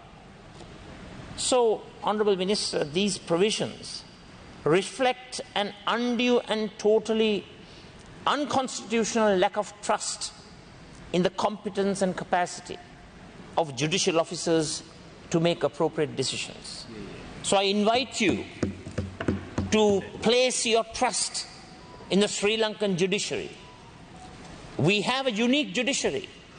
We have a noble judiciary. We have an impartial judiciary. If you agree with my contention, please walk the talk. None of the above four issues are addressed within the proposed amendments to the PTA that have been placed on the order paper of Parliament. Therefore, the proposed amendments ought to be rejected in toto, and that is our position, the position of the SJB, and the position of the SJB Alliance. Previously, the SJB has clearly stated that it does not merely wish to point out the failings of the present government without offering viable solutions. In this context, the 2016 proposals of the Sri Lanka Law Commission should be considered as a starting point to repeal and replace the current PTA. The Law Commission is a body comprising eminent members of Sri Lanka's legal fraternity. The proposals were developed by the Commission when it was chaired by eminent lawyer, President's Counsel, Mr. Romesh De Silva, and even eminent lawyers such as Manohara De Silva, Sanjeeva Jayawardena. They were all members of this particular body. The proposals and suggestions are concise and effective and are compatible with international best practices. In these proposals, each of the main weaknesses of the PTA have been addressed. Section 4.2 of the proposals requires that a suspect be produced before a magistrate within 72 hours of arrest. Section 4.4 gives the magistrate the authority to decide whether a person should be released on bail, which is entirely in keeping with the doctrine of separation of powers. Moreover, the High Court has the power to grant bail when the suspect is produced before the High Court and even after the trial has begun. Section 5.1 provides that the maximum detention period is 30 days upon a detention order being issued by the minister, after which the suspect must be produced before the High Court. The High Court has the power to remand the person into police custody for a further maximum period of 28 days. Section 7 provides that suspects can make confessions to a magistrate, and the magistrate is empowered to satisfy themselves about the voluntariness of the confession. Therefore, these proposals can be developed into a simple and precise National Security Act for Sri Lanka, which effectively balances national security interests, fights against potential terrorism and existing terrorism, if it so exists, with constitutional rights of all persons, including their civil liberties. Now, Mr. Minister, there was a time when an alternative approach was adopted, the Counter-Terrorism Bill. I personally had certain reservations, precisely because I believe law, statutes, especially with regard to countering terrorism and protecting national security interests, have to be precise, nimble, and fit for its purpose. I had a Honourable Member, you have 2 more minutes. Thank you. I had a contra opinion about the Counter-Terrorism Bill. There were serious reservations. In fact, certain aspects of the Counter-Terrorism Bill exacerbated, enhanced the shortcomings of the PTA. I want to, please,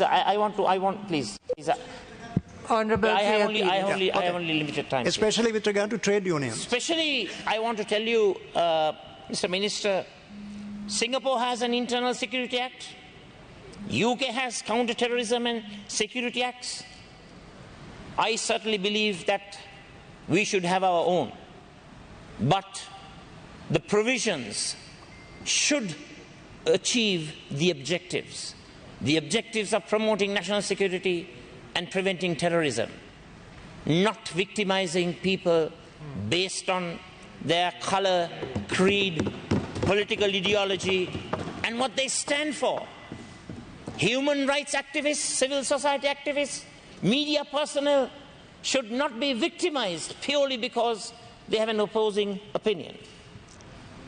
Moreover, I think when you talk of terrorism, we have to look at the root causes of terrorism.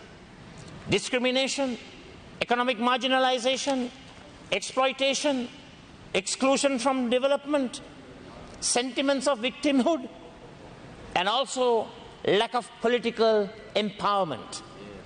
These issues must be addressed, and it should be included in an inclusive human development program.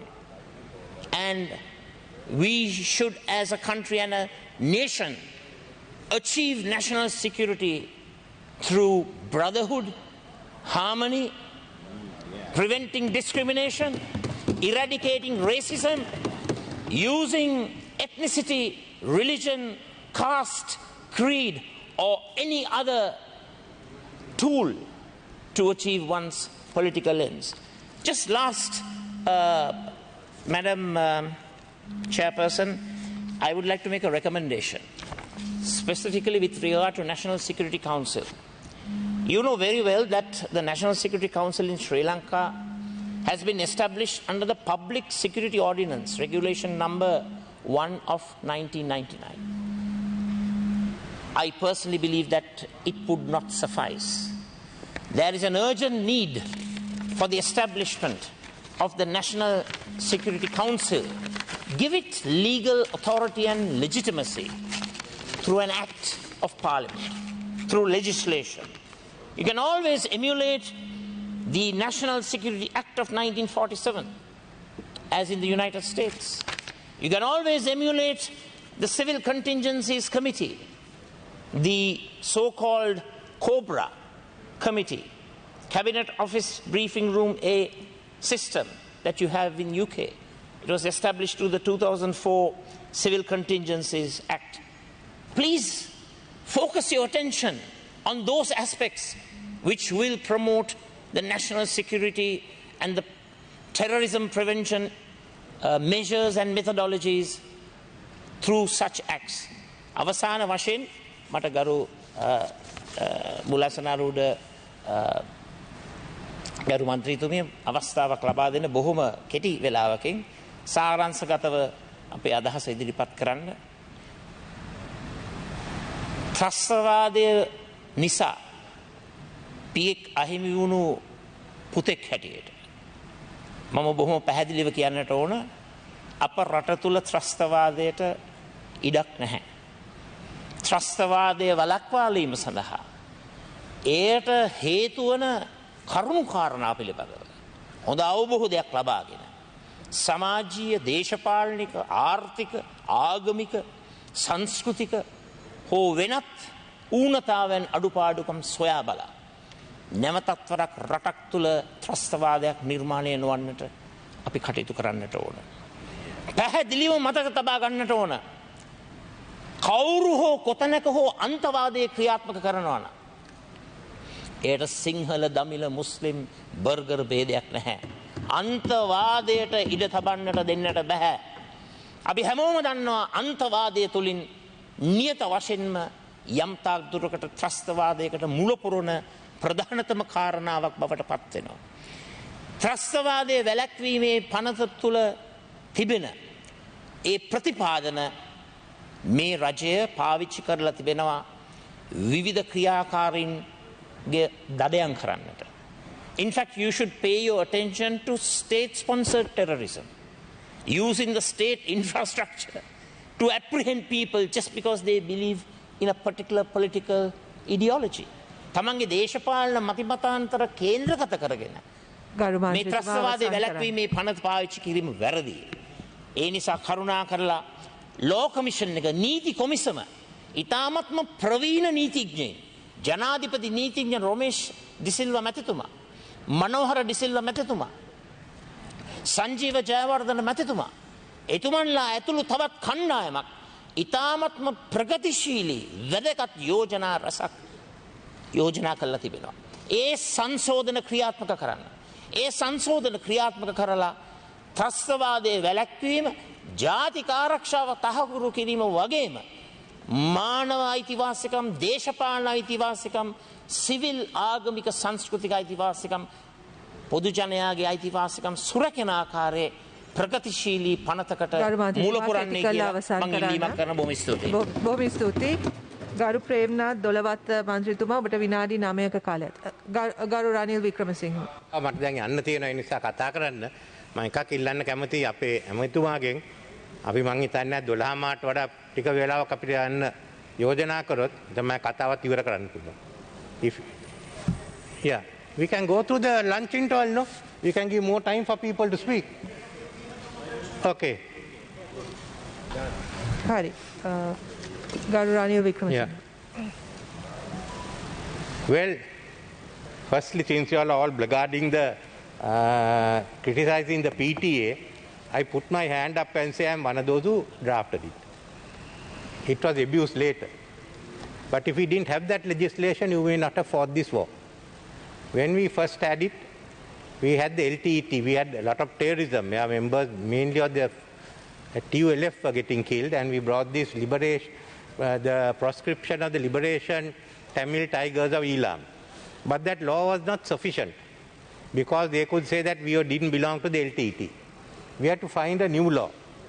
And I was one of them. I was Deputy Minister of Foreign Affairs. We looked at it, and we looked at, actually selected the Northern Ireland, the instance of terrorism in Northern Ireland, which was quite similar to what we had in Sri Lanka, and we brought in the Prevention of Terrorism Act. That was necessary. Whatever people may say at that time, that was in accordance with the law at that time. And it was used. But I must also admit, in time to come, it was abused. And that was the problem. But then came after 1983, we gave situation where we went beyond the terrorism that you found in Northern Ireland. We are virtually at war. So we didn't bring new legislation because you have the emergency law which was brought in. I mean, basically we had the same provisions as that was in the Defence of the Realm Act they brought for World War II under in UK. The same provision that were used in Sri Lanka was really brought in again under the Public Security Ordinance. Then thereafter the war went on, and the war was over in 2009. And we still retained the PTA, but there were questions whether PTA was sufficient and also the abusers of the PTA, which have been mentioned by some of the members here, that when the war was over, why was the PTA going on? I also understand that. I think the Honourable Sumandiran will tell you how difficulty we had of getting people who have been locked up for 20 years under the PTA to be released, because they were insisting, the Defence Minister was insisting that there should be clearance by the intelligence. And I don't know, I couldn't understand how some of them, what were the agreements. Finally, I think we had to give instructions to release them, because there was the question of the Attorney General agreeing to release them. So we went on, then we felt that the whole nature of terrorism had changed. At one time they thought LTT was the new one. No, it wasn't. After September 11th, there was a new type of terrorism. And that type of terrorism is what we thought would come into the country. And we thought we should bring in new legislation. And I must say, the cabinet agreed at that time to this counter-terrorism law. Now, of course, people can bail out on it, but everyone was there. There was no, if you look at the minutes, there was no dissension on that law. Far as we were concerned, we felt it was necessary. It was drafted both with the help of experts from UK, EU, both on the intelligence field and on the legal field. It was covered by both. And then it went around the embassies, it went around Sri Lankans, all. And we brought it in. Unfortunately, the events that came in was such that we couldn't pass it. You had the 52 days followed by what happened with the Easter bomb. But what we say in principle is, what you need are counter-terrorism laws, which looks at this present situation but also puts in safeguard. I am not saying being that draft, the bill that we made, you all may not like it, but what I am saying is the PTA, even with amendments, is insufficient. What you require is a new counter-terrorism law. Kindly get your help from, if you want, from EU, from UK, from and draft it and bring a new law. I don't think this PTA, the amendments are improvements, certainly. It strengthens the safeguards, but the attitude, the approach is not sufficient. I am one who feels that there are going to be terrorist threats, and we have to meet the situation. There are committees and commissions and groups which say that you can make it under the ordinary situation. No, we can't meet it under the ordinary situation. I think the Honourable Minister and I both studied when we were the law faculty the famous case of Liversidge versus Anderson and the dissenting judgment of Lord Atkins. Laws are not silent.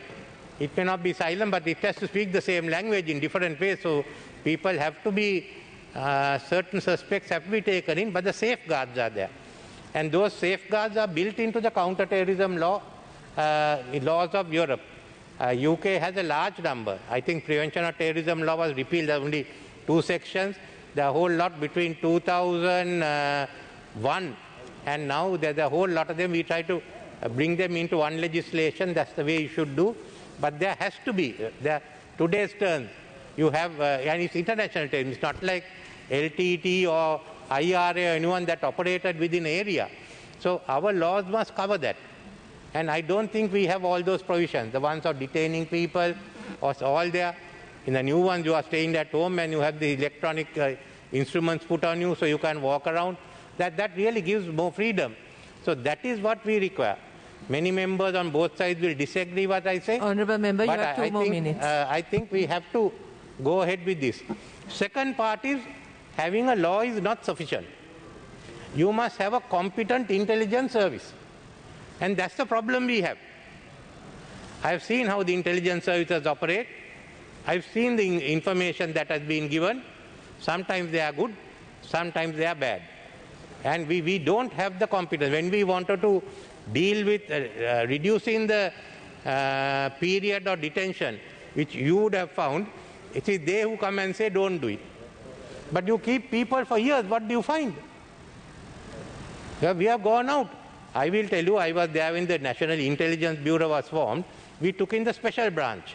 And that practice of the special branch spends most of his time looking at what the local politician does, what does the working committees here do, what the working committees do there, what do the trade unions there. You just ask how much time they spent on it. Okay, have a special branch if you want to see what politicians are doing, we are doing, and have a separate intelligence system. That is lacking. And when we were in the security, when we were in the government, we were always told that LTT is the threat. That is what happened to us. Despite the fact that some of us took up and I had to increase the focus on the terrorism, what was happening with ISIS, and then it became a big story. You know, I was reading the evidence the other day of this commission which went to April bombing, and there is this army commander who says that I objected to them searching women who are wearing hijab. Yes, I objected. But what was the use of such thing? In UK, they didn't search them. They took everything, but they put conditions in France. What has happened? Teachers have been cut in France. Some heads have been cut off. There is no problem in UK. And basically, he thought that there was a terrorist hiding under the dress of every Muslim woman. And you're laughing. Then, but what happened? Finally, who gave the information on the bomb? A woman. Now, if you went to harass the women, that would not have come. I mean, I was seated there, I know it. It was one woman who saved the situation for us. Honourable Member, please wind up. And, yeah, so that's have been the way. I used to question people in the Security Council to be sure that they knew what they were saying. But all the time, you take the 2 policemen who were killed in the east, what did the intelligence say? It was LTT. There was no LTT capable of killing. And they insisted. It is because Mr. Kabir Hashim's secretary gave some information that we got onto this track. And what is wrong is we have no analysis. We are incapable of analyzing. That's the biggest problem in a security system. We cannot analyze. I remember when I was Prime Minister in 2002, they said, or 2003, that in the East, Corona was increased, doubling and trebling the number. I think the Honourable Minister, I didn't believe it. I asked some of the foreign intelligence agencies, they say you cannot double or treble the number. But that went on, that we had allowed them to come and go, and this is what happened. Finally, there was no numbers. And you based a strategy which failed. Is that what you're asking for? There are many shortcomings. The worst is the fact that they cut each other's throats regularly. What you have to prevent in legislation is throat cutting in the intelligence services before you do anything else. I think this House has to look into this whole system and look at what is the intelligence services that we require. Look at what happened with the Commission. To begin with, I read the evidence. I go to the library and read the evidence now. What some of those officers said at the Commission is not what actually took place. I was there the day it was blasted. I know what they told me. And the foreign intelligence services said you have to professionalize the intelligence services. So if you don't bring that in and the new law both together, you can't face terrorism. You have to face terrorism. And look what happened. I mean, this House should do an investigation as to why the one member of the House, Rishad Baduddin, was kept. It's a breach of privilege. Can they answer why they took in Mr. Rishad Baduddin? So that shows the depth. I think we have to inquire into it. It has to be raised. There is no issue. So what I find is that actually this is a view that some of our security people have, expand the PTA. No. In my view, you need a new law and you need a new system. So that reason, though this, I must admit, this really improves the safeguards for people in it, this law by itself does not meet our requirement for a new system where we have to deal with, especially with terrorism of new types. We'll have another type. No one knows what will come in Ukraine after all this war is over. So we can't guess, but we need flexibility and the laws. For this reason, I would say that I cannot support this bill because I think we require a modern intelligence system and the modern laws. Thank you. Thank you. Honorable Taraka Balasurya.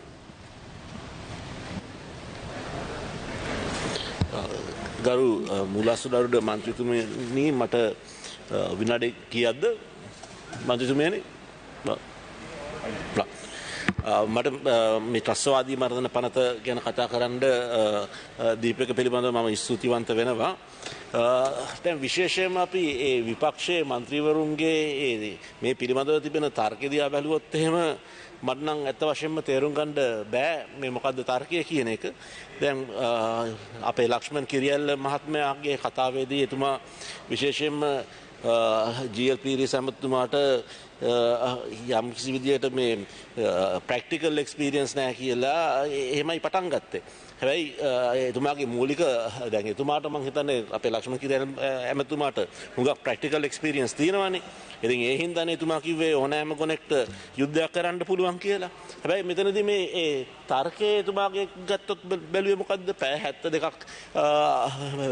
72ක් අර detention තියෙන එක පැය 24කට කරන්න කියලා කියනවා. ඉතින් දැන් ඒයින් පස්සේ අර පාපොච්චාරණ ගැන ඒ වගේම අපේ ලක්ෂ්මන් කිරියල්ල ඇමතුමා මන්ත්‍රීතුමා කිව්වා. ඉතින් අපි පිළිගන්නවා මේ සම්පූර්ණ මේක අංග සම්පූර්ණ පනතක් නෙවෙයි කියන එක. නමුත් ඒ ඩයිරෙක්ෂන් එක නැත්තම් මේක යම්කිසි අපේ රනිල් වික්‍රමසිංහ මහත්මයා පැවසූ අන්දමටම හිටපු අගමැතිතුමා පැවසූ අන්දමටම මේකෙන් විශේෂයෙන්ම ඒ ඉම්ප්‍රූව්මන්ට් එකක් නැත්නම් ඒ වර්ධනයක් තිබෙනවා. ඉතින් GLP ඇමතුමා පැවසූ අන්දමටම ඕනෑම ශිෂ්ට සම්පන්න සමාජයක මෙතනදී ඒ ආරක්ෂාව පිළිබඳවත් ඒ වගේම පෞද්ගලික අයිතිවාසිකම් පිළිබඳවත් මෙතන ගැටලුවක් තිබෙනවා. එතකොට මේ දෙකෙන් යම්කිසි බැලන්ස් එකක් අපිට ඇති කරා ගන්න අවශ්‍ය වෙනවා. ඉතින් මම ඒ වගේම මෙතනදී ඇත්ත වශයෙන්ම කනගාටු වෙනවා. දැන් අපි දන්නවා ගිය ආණ්ඩුවේ අවුරුදු 5ක් මේ කට්ටිය ආණ්ඩු කරා කියලා. දැන් මේ අවුරුදු 5ක් ආණ්ඩු කරපුවෙන් පස්සේ ඒ 3-2 බලයකුත් තිබුණා. නමුත් ඒ කාලය තුළදී ඒ කට්ටියට කිසිම පනතක් ගෙන්න බැරි වුණා. දැන් මේ පනතක් ගෙනෙන්න බැරි වෙලා ඊටාම කුවකාන්තමින් ඊන් පස්සේ කියනවා දැන් මේ පනත හොඳමද කියලා. ඉතින් මමත් පිළිගන්නවා මේක අංග සම්පූර්ණ පනතක් නෙවෙයි කියලා. නමුත් ඒ කට්ටියට අර පොලිටිකල් විල් එකක් මූලාසන අරුඩ මන්ත්‍රීතුමිය නැත්නම් ඒ දේශපාලන අරමුණක් තිබුණේ නැහැ ගිය ආණ්ඩුවේදී මේ පනත වෙනස් කරන්න. දැන් ඒ කට්ටියට ඒ පනත වෙනස් කරන්න බැරිව දැන් අපිට දැන් අපි යම්කිසි මට්ටමකට රනිල් වික්‍රමසිංහ හිටපු අගමැතිතුමා නම් කියනවා මේකෙන් ඊටාම මේ තියෙන පනතට වඩා මේ සැහෙන්න සාධනීය පැත්තට ගිහිල්ලා තිබෙනවා කියලා. නමුත් විපක්ෂයේ අනික් මන්ත්‍රීවරු ඒක පිළිගන්නේවත් නැහැ. ඒ කට්ටිය කියන්නේ සම්පූර්ණයෙන්ම මේක වෙනස් කරන්න ඕනේ, අර ක්‍රමයේ ගේන්න ඕනේ, ප්‍රජාතන්ත්‍රවාදය ගැන කතා කරනවා. හැබැයි ඒ අවුරුදු 5ක් කිසි දෙයක් කරේ නැහැ ගරු මූලාසුල අරුඩ මන්ත්‍රීතුමනි. ඉතින් මම හිතන්නේ මේ පිළිමදව මම ඇත්ත වශයෙන්ම කනගාටු වෙනවා. ඒ වගේම රනිල් වික්‍රමසිංහ අගමැතිතුමා පැවසූ අන්දමටම අපි පිළිගන්නවා අද ඒ නවීන ලෝකයේදී ඒ ත්‍රස්තවාදී තර්ජන එක විදියට එන්න පුළුවන් කියලා. මේක මේ 1978 මේ පනත ගෙනාවට දැන් ඒ යුදමේ තත්ත්වයන් වෙනස් වෙලා තිබෙනවා. ඉතින් මම හිතන්නේ ඉදිරියේදී අපි සියලු දෙනාම ඒ සාකච්ඡා කරලා එවැනි පනතක් ඒ ජාතික ආරක්ෂාවත් තහවුරු කරන පනතක් ගේන්න අවශ්‍යයි. නමුත් දැන් අපි බැලුවොත් එහෙම මේ පනතෙන් ඒ මානව හිමිකමුත් ඒ වගේම මානව හිමිකම් යම් කිසි මට්ටමකට ඒ ආරක්ෂා කරනවා. දැන් තියෙන පනතට වඩා හොඳයි කියන එකවත් මම හිතන්නේ මේ කට්ටිය පිළිගන්නේ නැති එක. ඉතින් ඇත්ත වශයෙන්ම මම කනගාටු වෙනවා. ඒ වගේම ගරු මූලාසුදාරුඩ මන්ත්‍රීතුමියනි මෙතනදී විශේෂයෙන්ම මේ විපක්ෂයේ ඒ හැසිරීම පිළිබඳව මට නම් ඇත්ත වශයෙන්ම විශාල ප්‍රශ්නයක් තිබෙනවා. මෙතන ඉන්න සියලු දෙනාම මෙතන මේ පාර්ලිමේන්තුවේ ඉන්න සියලු දෙනාම 225ම පිළිගන්නවා අපි ඒක පුද්ගලික අයිතිවාසිකම් අපි ආරක්ෂා කරන්න අපේ විශාල ලෙස බැඳීමක් තිබෙනවා කියලා. නමුත් ඒ වගේම ජාතික ආරක්ෂාවත් අපි තහවුරු කරන්න ඕනේ කියලා. දැන් රනිල් වික්‍රමසිංහ මහත්තයා මොහොතකට ඉස්සෙල්ලා කතා කරනකොට මොකද්ද කිව්වේ? දැන් මේ තර්ජන ජාතික ආරක්ෂාව තිබෙන තර්ජන දැන් අලුත් විදියකටත් එන්න පුළුවන් කියලා. ඉතින් මම හිතන්නේ විශේෂයෙන්ම මම අපේ GL පීරිස් ඇමතුමාටත් ඒ වගේම අලි සබ්රි ඇමතුමාටත් මම ස්තුතිවන්ත වෙනවා මේ වෙනස්කම් ගෙනාපු ඒක පනත වෙනස් කරලා ගෙනාපු එක පිළිබඳව. මම දන්නවා GL පීරිස් ඇමතුමා ඇත්ත වශයෙන්ම මෙතන ඒ වගේම අලි සබ්රි ඇමතුමාත් හිටියේ නැත්නම් මේ වෙනස්කම් කරන්න වෙන්නේ නැහැ. ඒ ඇමතිවරු දෙන්නාම එක්කහුව වෙලා විශේෂයෙන්ම විදේශ අමාත්‍යාංශයේ පැය ගණන් මේ පනත ගැන කතා කරා. පැය ගණන් කතා කරලා මේ පනතේ තිබෙන ඒ වාක්‍ය එකෙන් එකට ගියා ගරු මූලාසුර අරුණ මන්ත්‍රීතුමනි. ඉතින් ඒ වගේම මේ පනත ඉක්මන් කරන්නත් ඇටර්නි ජෙනරල්ස් ඩිපාර්ට්මන්ට් එකත් එක්කත් ඒ සාකච්ඡා කරලා විශේෂයෙන්ම මේ පුළුවන් තරම් ඉක්මනටම මේ පනත ගෙනාවා. ඉතින් මම හිතන්නේ මේක ඒ හරි ඩයිරෙක්ෂන් එකෙන් තමයි යන්නේ. නැත්නම් හරි මාර්ගයට තමයි යන්නේ. අපි පිළිගන්නවා මේක අංග සම්පූර්ණ පනතක් නෙවෙයි. ඒ වගේම ඉදිරියේදී මෙම සභාවේ විපක්ෂින්න මන්ත්‍රීවරුත් ඒ වගේම ආණ්ඩු පක්ෂයේ මන්ත්‍රීවරුත් එක්කව වෙලා අද නවීන ලෝකයේ තිබෙන ඒ ත්‍රස්තවාදී තර්ජන වලට ගැළපෙන පනතක් ගෙනෙන්න අවශ්‍ය වෙනවා. ඒ වගේම ඒ පුද්ගලික අයිතිවාසිකම් ආරක්ෂා කරන ඒ පනතක් ගේන්න වෙනවා. නමුත් මම හිතන්නේ අපි මේ පනතේ වෙනස් කරපු විසාධනීය කරුණු විශේෂයෙන්ම අපේ GL පීරිස් ඇමතුමාටත් ඒ වගේම අලි සබ්රි ඇමතුමාටත් මේ ගෙනාපු ඒ සාධනීය කරුණු ගැන අපේ ස්තුතිය කෘතඥතාවයක් ප්‍රකාශ කරන්න කරමින් මගේ වචන සොපම නිම කරනවා. ස්තුති. Honorable M.A. Sumantiran, you have 9 minutes. Thank you, Honorable Presiding Member, for this opportunity to speak on a very important issue that is before the House today. The Prevention of Terrorism Act was brought in as a temporary provisions bill. In fact, the title to the act even has that, temporary provisions. That's a joke, because what was brought in for 6 months has gone on to live for 43 years. Honorable Ranil Wickremesinghe was heard a little while ago to say that at the time it was brought, it was constitutional. No, it wasn't.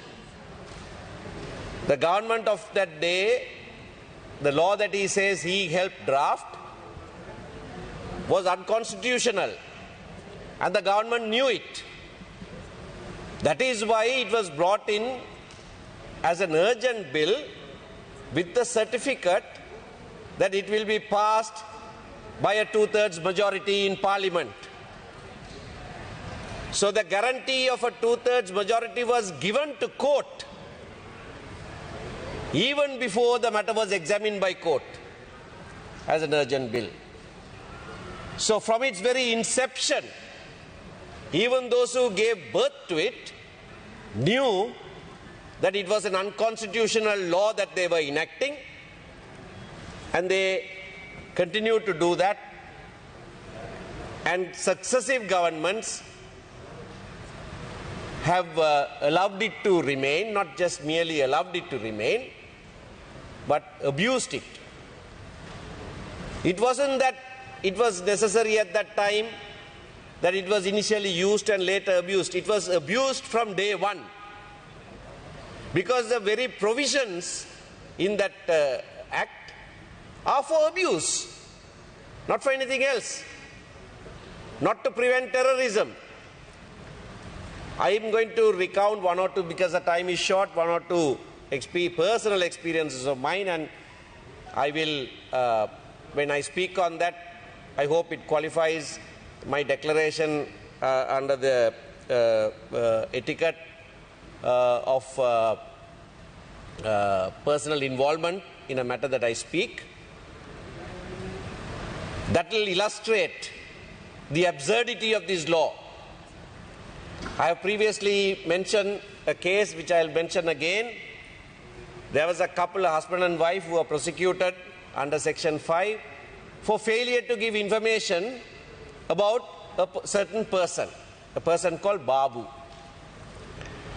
Now they obtained confessions from this couple.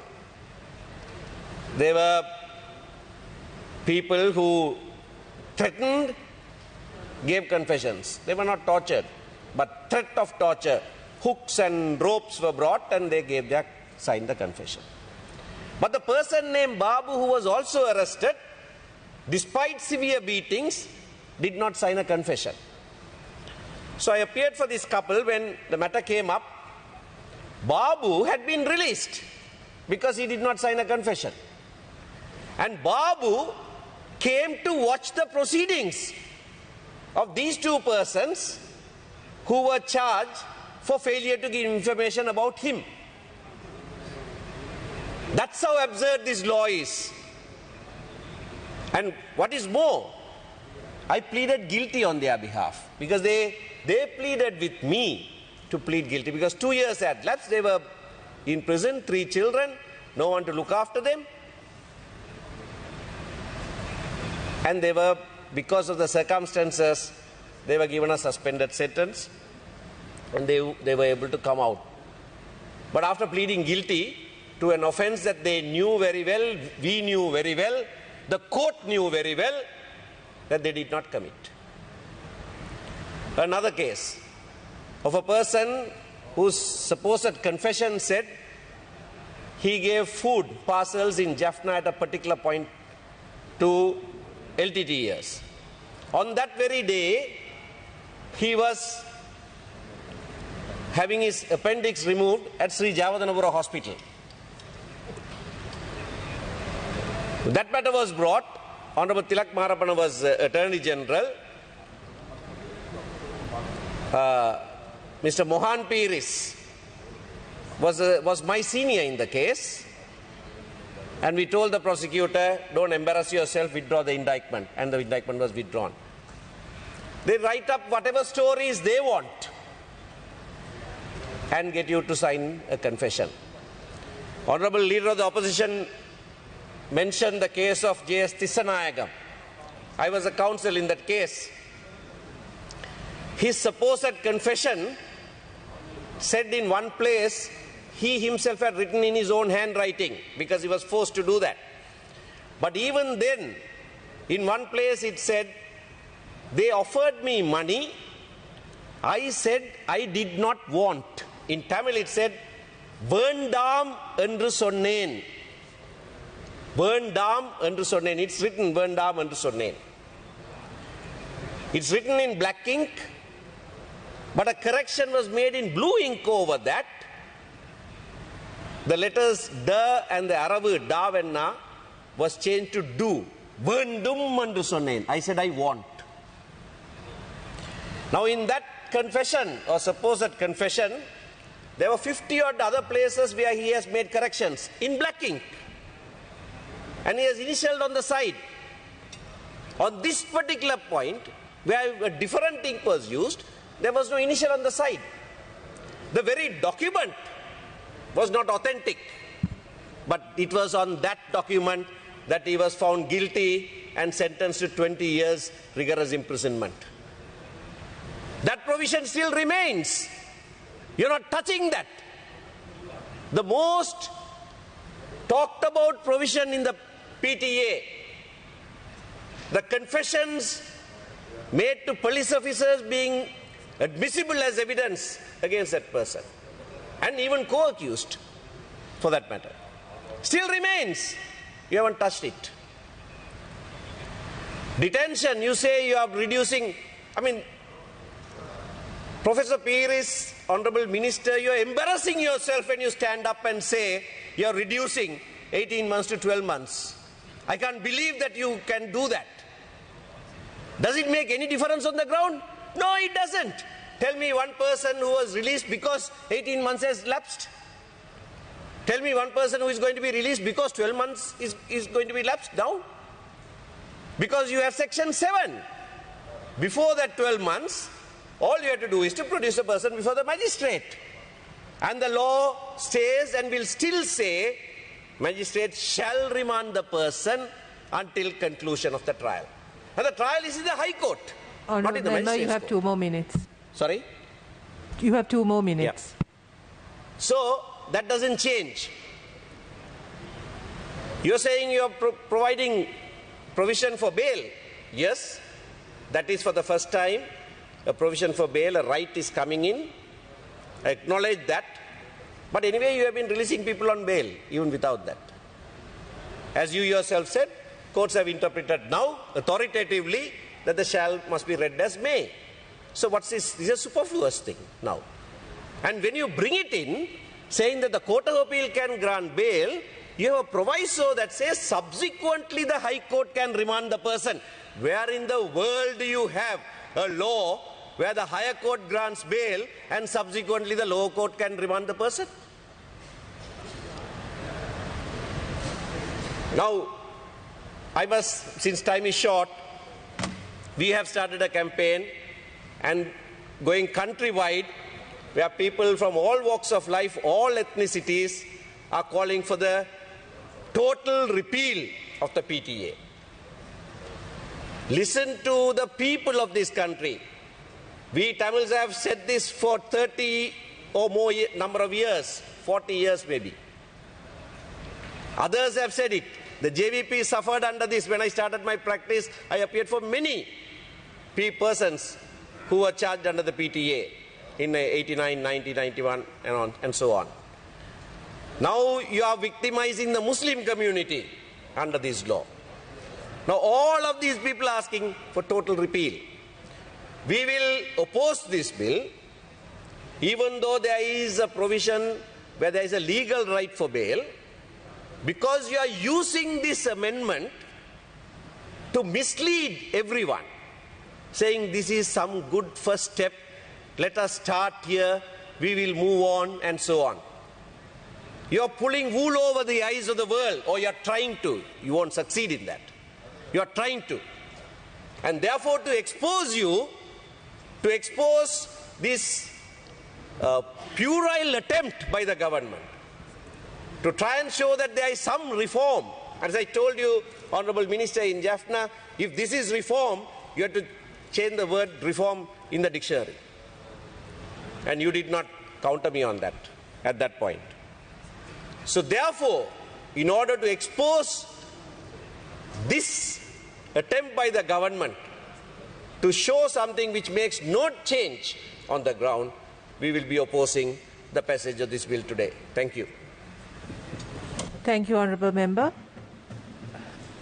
Karu Charita Herat, මන්ත්‍රීතුමා ඔබට විනාඩි 10ක කාලයක් තියෙනවා.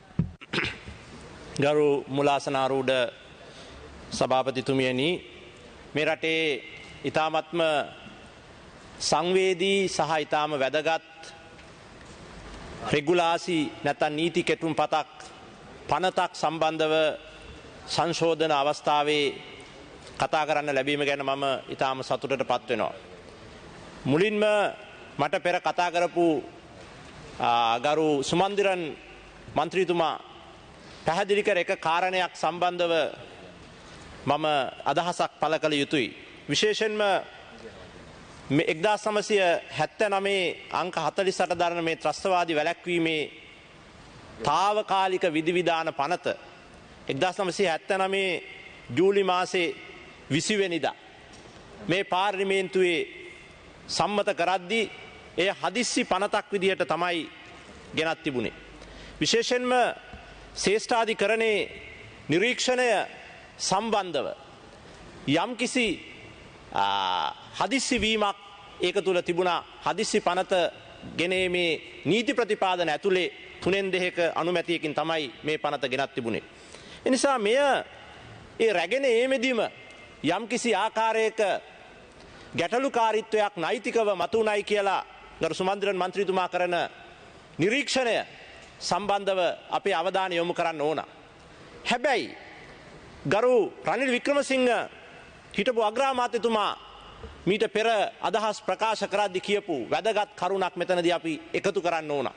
ඒ කියන්නේ අපේ රටේ නෛතික පද්ධතිය 978 79 80 වෙනකොට මේ රටේ මතුවෙමින් තිබිච්ච මේ කැරලිකාරීත්ව සහිත ත්‍රස්තවාදී දිශාවට ගමන් කරපු සමාජ ක්‍රියාකාරීත්වයන් සමහන් කරන්න පුළුවන් නෛතික පද්ධතියක් අපේ පාර්ලිමේන්තුව විසින් සම්මත කරලා තිබුණේ නැහැයි කියන මතය ඒ කාලේ තිබුණා. ඒ නිසා තමයි මේ ත්‍රස්තවාදී වැළැක්වීමේ හදිසි විධිවිධාන පනත ඒ පාර්ලිමේන්තුවට ගේන්න සිදුුණයි කියලා ඔවුන් තර්ක කරන්නේ.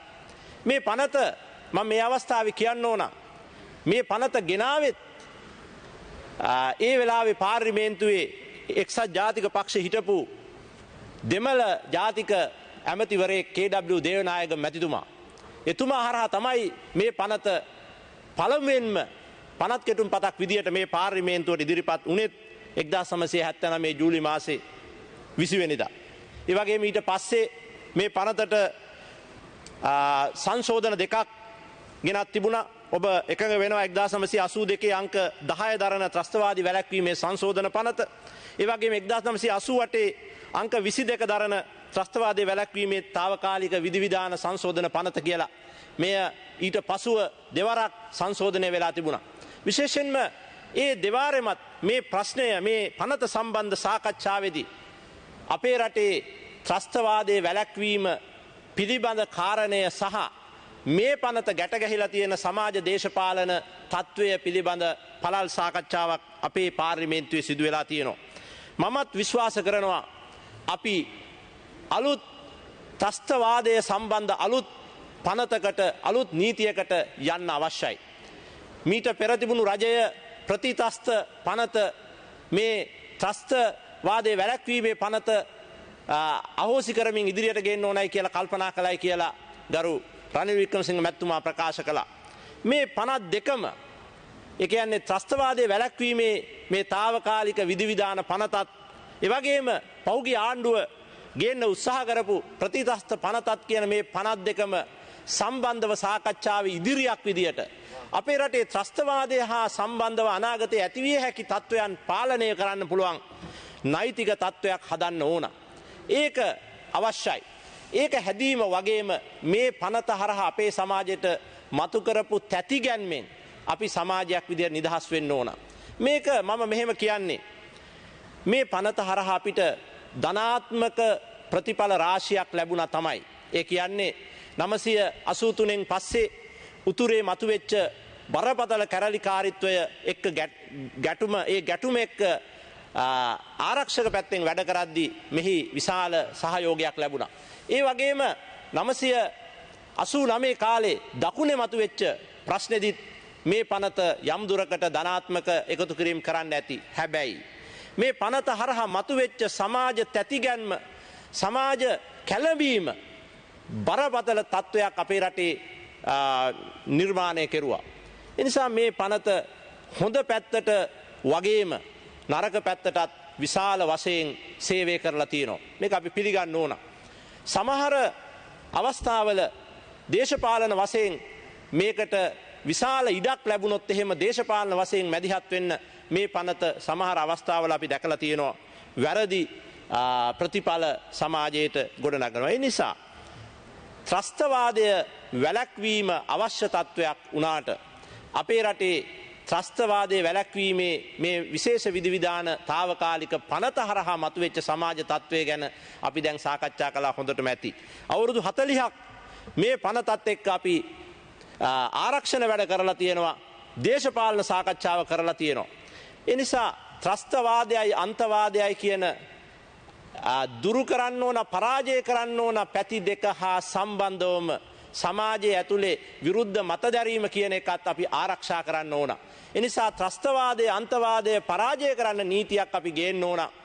ඒ වගේම සමාජය තුල ස්වාධීන නිදහස් භාෂණය සහ ස්වාධීනව ඇත්තටම අරගල කිරීමේ ඉඩ ආරක්ෂා කරන්න පුළුවන් නීතියක් ඒක තුල තියෙන්න ඕන. ඒ නිසා මෙන්න මේ ප්‍රශ්නය රටක් විදියට මේක ආණ්ඩුවක ප්‍රශ්නයක් නෙමෙයි. රටක් විදියට අපි ජයග්‍රහණය කරන්න ඕන. ත්‍රස්තවාදයේ අලුත් ස්වරූප ඒකේ ඩිජිටල් ස්වරූපයක් තියෙනවා. අද වෙනකොට ජාත්‍යන්තර ස්වරූපයක් තියෙනවා. කලාපීය ස්වරූපයක් තියෙනවා. අන්තවාදී ආගමික වෙනත් සම්බන්ධතා මේකට තියෙනවා. එනිසා ත්‍රස්තවාදය කියන එක අද වෙනකොට තවදුරටත් එක පුංචි තැනක පුංචි කැලයක රට ඇතුලේ තියෙන පොඩි දෙයක් නෙමෙයි.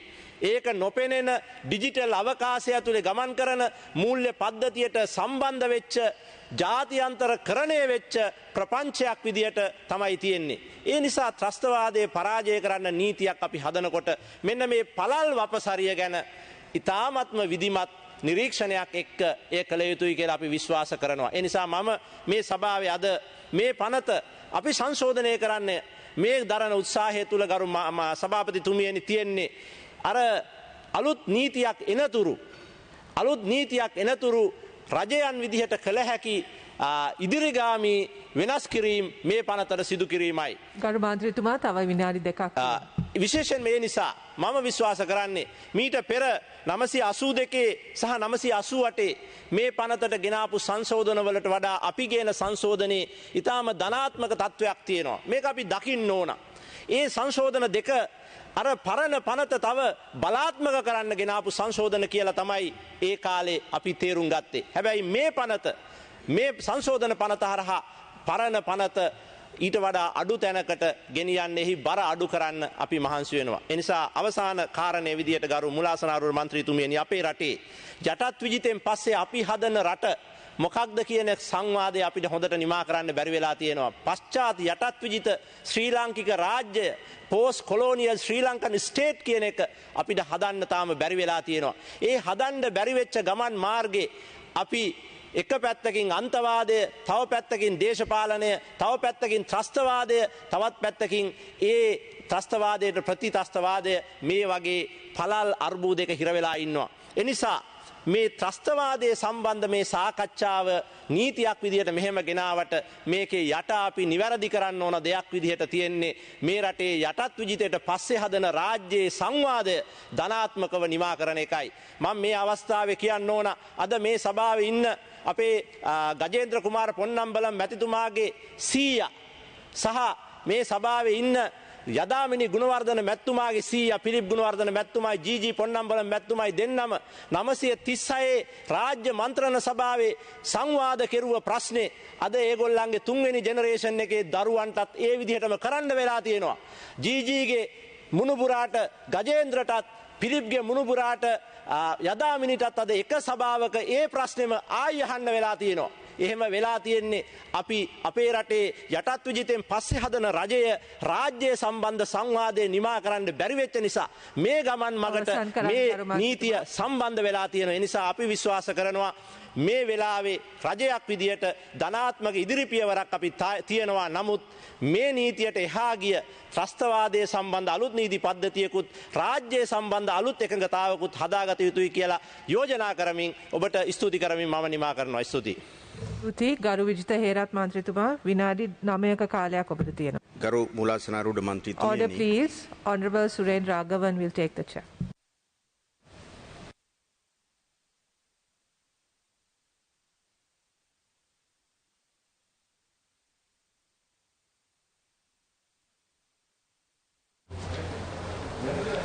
මන්ත්‍රීතුමා කතා කරන්න. ගරු මන්ත්‍රීතුමනි ඉතා පැහැදිලිව මේ ත්‍රස්තවාදයේ වැළැක්වීමේ తాවකාලික විධිදාන සංශෝධන පනත ගෙනාවේ ජයවර්ධන ජනාධිපතිවරයා විසින්. එදා මේ රටේ ජනතාවට ඒ පිළිබඳ අදහස් ඉදිරිපත් කරන්න දුන්නේ නැහැ. ශ්‍රේෂ්ඨාධිකරණය ඉදිරිපත් කරා ජූලි 19 ජූලි 20 වෙනිදා පාර්ලිමේන්තුවේ සම්මත කරා.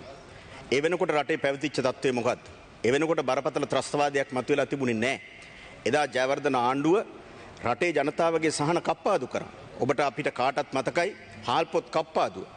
ඊට පෙර ආණ්ඩුව ලබා දීපු හාල්පොත කප්පාදු කරේ ජයවර්ධන ආණ්ඩුව. ඒ කප්පාදු කිරීමත් එක්ක මේ රටේ ජනතාව එකට එරෙහිව යම් යම් තැන්වල විරෝධයන් දැක්වුවා. අන්නේ විරෝධයන් මැඩපැවැත්වීම සඳහා තමයි 79 මේ తాවකාලික විධිවිධාන පනත ගෙනාවේ. ගේනකොටත් ඉතා පැහැදිලිව කිව්වා මේක අවුරුදු 3ක කාලයකට පමණයි දීර්ඝ කාලයක ක්‍රියාත්මක වෙන්නේ නැහැ. తాවකාලික කියන වචනේ මේකට දැම්මෙම අවුරුදු 3ක කෙටි කාලයක් සඳහා පමණයි මේ පනත ගේන්නේ කියලා. මේ පාර්ලිමේන්තුවේ 3/2ක් മന്ത്രിවරු එක්සත් ජාතික පක්ෂයේ බහුතරය එදා ඒකට ඡන්දෙ දුන්නේ తాවකාලික පනතක් කියන අර්ථයෙන්. එදා ප්‍රේමදාස අගමැතිවරයා ඒ එක්සත් ජාතික පක්ෂයේ ඇමතිවරු ජනාධිපතිවරයා ඇතුළු ඒ සියලු දෙනා එකතු වෙලා තමයි මේ පනත ගෙනාවේ. ඉතින් අවුරුදු 43කට පස්සේ අද එක්සත් ජාතික පක්ෂයට පිළිගන්න සිද්ධ වෙලා තියෙනවා. මේක ඇත්තටම ත්‍රස්තවාදයේ වැළැක්වීමේ පනතක් නෙමෙයි. මේක රාජ්‍ය ත්‍රස්තවාදයේ ව්‍යාප්ත කිරීමේ පනතක්. මේක කැලෑ නීතියක්. මෙතන සාමාන්‍ය ජනතාවගේ අයිතිවාසිකම් මුළුමනින්ම උල්ලංඝනය කිරීමක් වෙන්නේ. රජයක පූර්ව වගකීම තමයි මූලික වගකීම තමයි සියලු පුරවැසියන්ගේ ජීවත් වීමේ අයිතිය ආරක්ෂා කරන එක.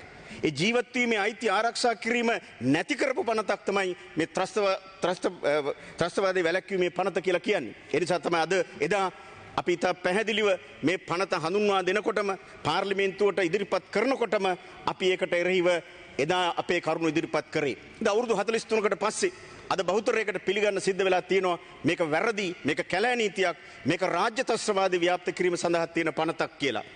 මේ ආණ්ඩුව දැන් මේ කලබලයේ හදිසියේ මේ සංශෝධනය ගෙනාවේ ඇයි? අවංක වුමනාවෙන් ඇත්තටම මේ රටේ ජනතාවගේ අයිතිවාසිකම් ආරක්ෂා කිරීමේ අවංක වුමනාවෙන් නෑ.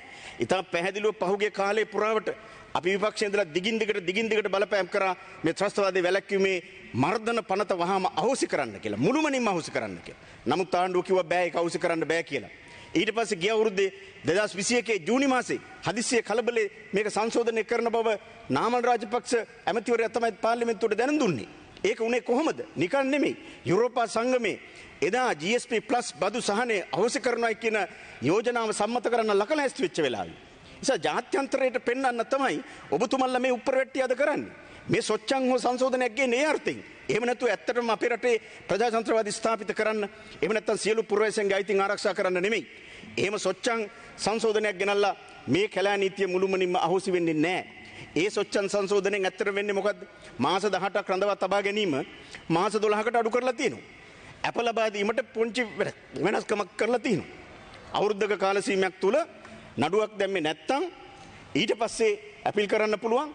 ඒ වගේම අවුරුදු මාස 12න් පස්සේ නඩුව පටන් අරගෙන නැත්තම් මහාධිකරණයට අප ලබා දීමේ අවස්ථාව තියෙනවා. ඔච්චරයි. අනිත් ඔක්කොම ඇත්තටම ගත්තොත් තිබිච්ච විදිහම තමයි. මේකේ තියෙන බැරෑරුම්කම මූලාශ්‍රාරූඪ මන්ත්‍රීතුමනි ඇමතිවරයාට තමයි සම්පූර්ණ බලය තියෙන්නේ. ඕනෑම පුද්ගලයෙක් යම් කිසි ක්‍රියාවකට සම්බන්ධයි හෝ සැකයි කියලා හිතුනම ඇමතිවරයාගේ ඔළුවේ හැදෙන මනෝවිකාරය අනුව මේ නියෝගය පනවන්න පුළුවන්. ඒ කියන්නේ මොකද්ද? Tamanට එරෙහිව නැගී සිටින ඕනෑම පුද්ගලයෙක්ව මර්ධනය කරන්න අත්අඩංගුවට ගන්න මේ පනත පාවිච්චි කරනවා. ඉතිහාසයේ අත්දැකීම් මොනතරම් තියෙනවා. හිජාස් හිස්බුල්ලා නීතිඥවරයා කියන්නේ එක්කෙනෙක් පමණයි. හැබැයි මේ රටේ ප්‍රසිද්ධ නැති මේ ගම්බිම්වල තරුණියෝ දහස් ගාණක් මේ පනත පාවිච්චි කරලා අත්අඩංගුවට ගත්තා. එදා මට මතකයි උතුරේ තිලීපන් තරුණයා විශ්වවිද්‍යාල ශිෂ්‍යයා උපවාස කළා, මහාරාන්තික උපවාස කළා, කිව්වා මේ පනත උතුරේ අපිට විතරක් නෙමෙයි දකුණේ ඔබටත් මේ පනතේ මර්ධනය ළඟා වෙනවා. එදාට තමයි ඔයාලට තේරෙන්නේ කියලා. ඒ ජීවිත පරිත්‍යාගයෙන් ඒ තිලීපන් එදා කිව්වේ මේ මර්ධන පනත දෙමළ ජනතාවටත් සිංහල ජනතාවටත් මුස්ලිම් ජනතාවට එරෙහිව පාවිච්චි කරනවා කියන එක කල්තියා දැකපු නිසා. ඒ නිසා තමයි මේ මර්ධන නීතියට විරුද්ධව ශ්‍රේෂ්ඨාධිකරණෙත් ඒ අර්ථ විග්‍රහයවල ඉතා පැහැදිලිව කියලා තියෙනවා. මාක් ෆර්නෑන්ඩෝ හිටපු අගවිනිසුරුවරයා පවා මේ තමන්ගේ අර්ථ දැක්වීම් වල පැහැදිලිව කියලා තියෙනවා මේකේ වෙනස් වෙන්න ඕනේ දේවල් කියලා. හැබැයි ඒකට අවස්ථාවක් තිබුණේ නැහැ. පාර්ලිමේන්තුවේ තුනෙන් දෙකෙන් එක දවසෙන් සම්මත කරා. මහ ජනතාවට අවස්ථාවක් තිබුණෙත් නැහැ. හැබැයි මොකද්ද කරේ ජයවර්ධන ආණ්ඩුව? 82 අවුරුදු 3 අවසන් වෙනකොට ඒ අවුරුදු 3ක් සඳහා විතරයි බලපාන්නේ කියන 29 වෙනි වගන්තිය අහෝසි කරා. ඒකට තමයි 82 සංශෝධනය ගෙනාවේ. ඒක තවත් ශක්තිමත් කරා. 88 89 තවත් මේක ශක්තිමත් කරා. ත්‍රස්තවාදය කියන වචනයට අර්ථකථනයක් මේ පනතේ කොහෙවත් නැහැ. මොකද්ද ත්‍රස්තවාදය කියන්නේ? ඒ නිර්වචනය මොකද්ද? අදත් නැහැ නිර්වචනයක්. ඒ නිර්වචනය තීරණය කරන අදාළ විෂයබාර ඇමතිවරයා, ආරක්ෂක ලේකම්වරයා ඊට අනුව නියෝග නිකුත් කරන්නේ. නීතිපතිවරයාගේ අනුමැතියක් නැතුව අප ලබා ගන්න බෑ. එතකොට මේක සම්පූර්ණ තියෙන රාජ්‍ය ත්‍රස්තවාදයේ වර්ධනය කිරීමක්.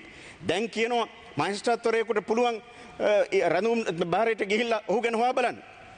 ඒ රඳුම් බාරේ ඉන්න පුද්ගලයාට පුළුවන් Tamanට රඳුම් බාරේ ඉඳද්දි ගැහුවා නම්, මාරාන්තික වද හිංසා කරා නම් ඒ ගැහුවේ කවුද කියලා දැනුම් දෙන්න පුළුවන්. ගහන්නේ කවුද කියලා කොහොමද කියන්නේ? රඳවගෙන ඉන්න අයගේ ඇස් බැඳලා ගහන්නේ. ඒක තමයි ඇත්ත. ඇස් බැඳලා රැට ඇවිල්ලා ඒ නිලධාරීන් ගහනකොට, පහර දෙනකොට, අමානුෂික වද දෙනකොට ඊට පස්සේ කොහොමද මහේස්ත්‍රාත්වරයාට කියන්නේ මට ගැහුවේ අහවල් නිලධාරියා කියලා? කෝ සාක්කි? කවුද සාක්කි දෙන්නේ ඉන්නේ ඇතුලේ? තනියෙන් කළුවර කාමරයට දාලා හතරවටෙන් ගහන්නේ. ඒක මහේස්ත්‍රාත්වරයෙක් ගියාට ඒකෙන් උත්තරයක් ලැබෙන්නේ නැහැ. අධිකරණ වෛද්‍යවරයාට ගිහිල්ලා පරීක්ෂා කරන්න පුළුවන්. ඒව දැනුත් වෙනවා. අපි දන්නවා අධිකරණ වෛද්‍යවරු කොහොමද පරීක්ෂා කරන්න කියලා. ඉතිහාසයේ ඕන තරම් අත්දැකීම් තියෙනවා. අධිකරණ වෛද්‍යවරයාත් පත් කරගන්නේ පවතින බලයේ ඉන්න ආණ්ඩුව. ඒ ආණ්ඩුවට අවශ්‍ය කෙනා තමයි අධිකරණ වෛද්‍ය වාර්තාව දෙන්නේ. අධිකරණ වෛද්‍යවරයාට කොහොමද ඒක පෙන්වන්නේ?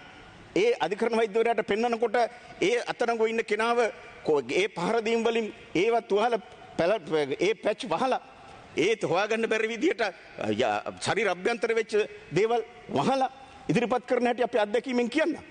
ඒවා මේ හොඳයි කොණ්ඩේ බැඳපු චීනුන්ට යුරෝපා සංගමයෙන් මේව රවට්ටන්න බෑ. ජාත්‍යන්තර ප්‍රජාව රවට්ටන්න පුළුවන් කියලා හිතනවා නම් ඔබතුමන්ලා මේ සොච්චම් සංශෝධනයෙන් ජාත්‍යන්තර ප්‍රජාවට මේ කැරට්ටල දීලා රවට්ටන්න බෑ. දැනටමත් යුරෝපා සංගමයේ ඉතා පැහැදිලිව කිව්වා මේ සංශෝධන ප්‍රමාණවත් නැහැ. මේක නෙමෙයි ඇත්ත සංශෝධනය කියලා. මේකේ තියෙන හරයාත්මක දේ අවුල් කළා නැහැ. සහකාර පොලිස් අධිකාරිවරයෙක් හෝ ඊට ඉහළ බලයලත් නිලධාරියෙක් ඉදිරියේ කරන ලද කට උත්තරේ ඒක පිළිගන්නවා ඔහු විසින් ලබා දීපු පාපොච්චාරණයක් විදිහට. ඉතින් අපි දන්නවා ගහලා පුච්චලා අන්තිමට කියනවා මේක පිළිගනින් කියලා. පිළිගනින් කියලා කිව්වට පස්සේ ඒ තියෙන මාරාන්තික බියට මරණයට තියෙන බිය නිසා ඕනම කට උත්තරයකට අස්සම් කරනවා. ASP කෙනෙක් ඇවිල්ලා තමයි වැඩේ කරන්නේ. ඉතින් ASPට ඉහළ නිලධාරියෙක් ඉස්සරහ දෙන කට උත්තරයක් ඔහු විසින් ස්වේච්ඡාවෙන් ලබා දීපු කට උත්තරයක් කියන වගන්තිය මේක අහෝසි කළා නැහැ. ඒක මාරාන්තික වගන්තියක්. ඒකෙන් තමයි හැමදාම මේගොල්ලෝ පාවිච්චි කරේ Tamanට වාසිදායක විදිහට මේ පනත. ඒක වෙනස් කළා නැහැ. ත්‍රස්තවාදය කියන්නේ මොකද්ද? ඒක හරියට නිර්වචනය වෙන්න ඕනි. පවතින ආණ්ඩුවට විරුද්ධව කතා කිරීම ත්‍රස්තවාදයේද? එහෙම වුණොත් විසම්මුතියට ඉඩක් නැහැ. අද මේ පනතෙන් කළා තියෙන්නේ විසම්මුතියට තියෙන ඉඩ සම්පූර්ණයෙන් අහුරා දැමීමක්. වෙනත් මතවලට තියෙන ඉඩ සම්පූර්ණ අහුරා දැමීමක්. ආරක්ෂක ඇමතිවරයාට හිතංගේ විදිහට කෙනෙක්ව රඳුන් බාරේ ගන්න නියෝග නිකුත් කරන්න පුළුවන්. ගෝඨාභය රාජපක්ෂ ජනාධිපතිවරයාට හෙට හිතුනොත් කොළඹට විසඳුනේ ඔබතුමාට විනාඩි 2ක කාලයක් තිබෙනවා තව. හෙට විසඳුන බස් රථ වලින් එන සෙනග ලංකාවේ නන් ප්‍රදේශ වලින් එන බස් රථ පරීක්ෂා කරන්න පොලිසියට නියෝග දෙන්න දැන් දෙනවා. දැන් සියලු පරීක්ෂණ ඒ බස් රථ පරීක්ෂා කරන්න කියලා පොලිසිය කට්ටිය දැන් ලෑස්ති වෙනවා. ඉතින් මේකද ඇත්තම ගත්තොත් මේකද ප්‍රජාතන්ත්‍රවාදී. මේ කියන්නේ ප්‍රජාතන්ත්‍රවාදයට එරෙහිව ගමන් කිරීමක්. කියන්න කනගාටුයි ගරු සභාපතිතුමනි. පහුගිය මාසේ පස්සයාල සිදුවීමක් වුණා මමත් සහභාගී වෙච්ච රැස්වීම. මම සහභාගී වෙච්ච රැස්වීමට මේ ආණ්ඩුවේ හිතාමතා දැනුවත් පුද්ගලයෙක් කෙවලා එතන කලහකාරී විදිහට හැසිරුණා. මම මූලාසනයේ ඉඳලා කිව්වා පොලිසිය මහත්තුරුන්ට කරුණාකරලා මේ පුද්ගලයාව ඉවත් කරන්න කියලා. ඒ මොහොතේ එතන හිටපු පොලිස් නිලධාරී 6-7 දෙනෙක් ඇවිල්ලා ඔහු එතන ඉවත් කරා. දැන් මොකද්ද සිද්ධිය වෙලා තියෙන්නේ? ඒ පොලිස් නිලධාරීන්ට විරුද්ධව charge sheet එකක් දෙනවා. එහෙම ඉවත් කරේ ඇයි? ඒක වැරදි. තමුසලට ඕන නැති වැඩක් නෙමෙයි කරලා තියෙන්නේ. කවුද මේ දෙන්නේ? SSP. SSP ට කියන්නේ කවුද? බස්නාහිර පළාත පොලිස් අධිකාරිවරයා. නියෝජ්‍ය පොලිස්පතිවරයා. අපිට මතකයි ඔය වගේ දේශපාලන උමනාවන් වලට වැඩ කරපු නියෝජ්‍ය පොලිස්පතිවරුන්ට වෙච්ච දේවල්. අනුරසේනානායක මහත්තයා ඒ කියන විදිහට දේවල් කරා. ජනතාව මර්ධනය කරා. පොලිසිය අයථා විදිහට නීති අතට අරන් පාවිච්චි කරා. අන්තිමට එතුමා මාරාන්තික විදිහට අසනීප වෙලා මැරෙන්න ගියා. කවුරුවත් දේශපාලච්චෙක් ආවේ නෑ අඩුම ගානේ බලන්නවත්.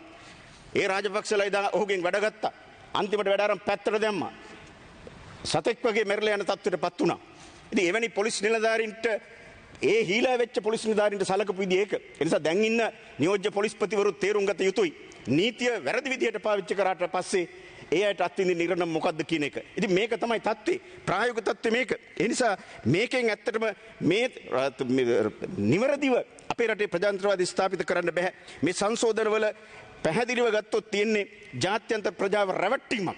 ඒ తాවකාලික උප්පරවැට්ටියක් යොදලා තිනවා ජාත්‍යන්තර ප්‍රජාව රවට්ටන්න. එහෙම නැතුව මේ රටේ ජනතාවගේ අත් අයිතිවාසිකම් පුරවැසියන්ගේ අයිතිවාසිකම් ආරක්ෂා කිරීම සඳහා සත්‍යේතනාවෙන් ගේන සංශෝධනයක් විදිහට මේක අපිට කිසිසේත්ම පිළිගන්න බෑ. ඔබේ කාලය අවසන්. ඒ නිසා ගරු මූලාසන ආරූඪ මන්ත්‍රීතුමනි අපි තා පැහැදිලිව කියනවා මේ සංශෝධන දෙක තුන මේ තියෙන මාරාන්තික පනත එහෙම නැත්නම් රාජ්‍ය ත්‍රස්තවාදයේ බලාත්කාර කිරීම ව්‍යාප්ත කිරීම ඒ කරන කටයුත්ත අඩපණ කිරීම කිසිසේත්ම සමත් වෙන්නේ නැහැ. මේක තවත් රාජ්‍ය ත්‍රස්තවාදය නීත්‍යානුකූලව පවත්වාගෙන යන්න දෙන උඩගෙඩි දීමක් පමණයි. ඒ නිසා මුළුමනින්ම මේ ත්‍රස්තවාදයේ වැළැක්වීමේ පනත අහෝසි කළ යුතුයි. ඒ තමයි අපේ ස්ථාවරය. ඒ වෙනුවෙන් තමයි අපි බැදිහත් වෙන්නේ. ඒකෙන් තමයි රටේ පුරවැසියන්ගේ අයිතිවාසිකම් ප්‍රජාතන්ත්‍රවාදය ආරක්ෂා කරන්න පුළුවන් වෙන්නේ.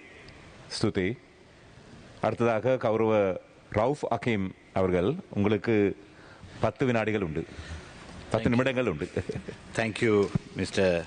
Presiding Member.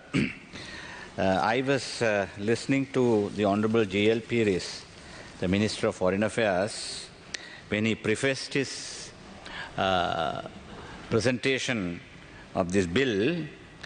He said this, that this is only an initial step. However, he alluded that these were very substantial amendments and certainly not cosmetic amendments. And he also proudly declared that these amendments breaks new ground. These are, given his ability with the Queen's language, he was able to pull wool over the eyes of the entire House by saying various words in trying to describe the effect of this government, which basically is a woefully inadequate cosmetic exercise, which is a minimalist approach to change the status quo as far as the Prevention of Terrorism Act is concerned. And that is why we have decided to vote against this, particularly because this doesn't serve any purpose, for the simple reason that the impact of these amendments are merely superficial and is a charade. And almost all of these amendments, the Honourable Minister of Justice is here, he will know that all of these amendments virtually have materialized, except for the reduction of the 6 months period. The rest of the amendments have materialized already through other means, connected with legislative provisions in other acts of Parliament, constitutional safeguards, or judicial interpretation. So, what are we trying to tell the country and the international community through this effort? This is a virtually puerile attempt to take the focus away from the timely need to do away with the draconian piece of legislation, totally away from implementation in this country. Therefore, we are calling at least for a moratorium on the Prevention of Terrorism Act as a prelude, as Mr. Minister has already said that he is prepared to further consider amendments. Rather than considering further amendments, there was a robust presentation made by the leader of the opposition in defense of our position to oppose this bill, and he was followed by the former Prime Minister, Mr. Ranil Wickremesinghe. He too very clearly articulated from his practical experience the various historical happenings that has impeded the criminal justice system in this country through such faulty legislation which deprives liberty of its citizens. Now, Mr. Presiding Member, the biggest culprits, as far as I am concerned, are the Police Department and the Attorney General's Department. I say this because they are the people who come and tell the ministers and the cabinet that you cannot do away with this Prevention of Terrorism Act. We must retain all these draconian provisions. Now these people, they have found it a very convenient tool to conclude investigations, wrap up investigations as they please, and then get promotions. They are I dare say this, without any rigorous and substantial supporting evidence, you are able to succeed in inducing and coercing a suspect and obtain a confession under duress most of the time due to the mental trauma and the physical abuse of the torture that these suspects are subjected to. Now, confessions being admissible and important time-tested safeguards in evidence ordinance being made inapplicable has resulted in serious travesty of justice. In many cases, this has been pointed out by superior courts in this country. The officers, with the exception of very few, have resorted to this PTA as a means to get promotions, to show that they are efficient in exposing terrorism. What has happened is, and what is more, what is Honorable Ranil Wickremesinghe said is also very true. Our intelligence agencies, so much of intrigue within the officers. One is against the other, and therefore he wants to fix the other. Now, what has happened to Shani Abesekara, one of our reputed very efficient investigators. What has happened to Ravi Seneviratne, former DIG, another reputed officer, a very good officer with a lot of integrity? Now they are all under the scanner of this particular legislation. These are all officers who have served the country with distinction, but they are now being there is a witch hunt against them using the same legislation. Now this is an utter shame, Honourable Presiding Member. Now I would like to say there are umpteen number of judges who have criticised the variety of manners in which this legislation is being abused. Recent among them, I would like to say Justice Bandula Karunaratne and Justice Janak de Silva. Then also High Court Judge Ranaraja in Azad Sali's case have all pointed out the puerile and very inefficient and deliberate manner in which the provisions are being abused. Now this has been pointed out by the young judges who have been bold enough to look at the weaknesses in this legislation and pointed out the inefficiencies very clearly. Now what happens in Azad Sali's case? Of course, that was under the ICCPR Act. But of course, remember, even the PTA contains provision, section 2H, which has a similar provision in the PTA. That is a usual practice of the AG's department to use section 2H. Honourable Member, you are making a very valid contribution, yes, but we have to be mindful of time. I know. 2 more minutes you have. I know. Let me say this. So it's in Azad Sali's case, it's a damn shame. 3 of our members of Parliament went and made a statement. They cherry-picked certain portions of a press conference statement and then tried to bring an indictment against him. And I dare say this, in the AG's department officers who aided and abetted in creating this indictment. And the weakness of it was clearly exposed in the High Court judgment. Now this is a very damn shame. Our institutions have become the tools in the hands of their political masters. This must end, Mr. Presiding Member. These issues must be exposed. This is a damn shame. Now see what has happened. In every case we find. Now, Mr. Ranil Wickremesinghe has also pointed out how the Easter Sunday investigations had attempted to take the direction of the investigation in a different way because certain intelligence officers were coming there to save the suspects. And finally, they were found to be implicated in the Easter Sunday attacks. These were the very people whom intelligence officers wanted released. Now they are found to be the culprits with the Easter Sunday attack. Now the Cardinal has gone to Geneva and there matters have been taken up.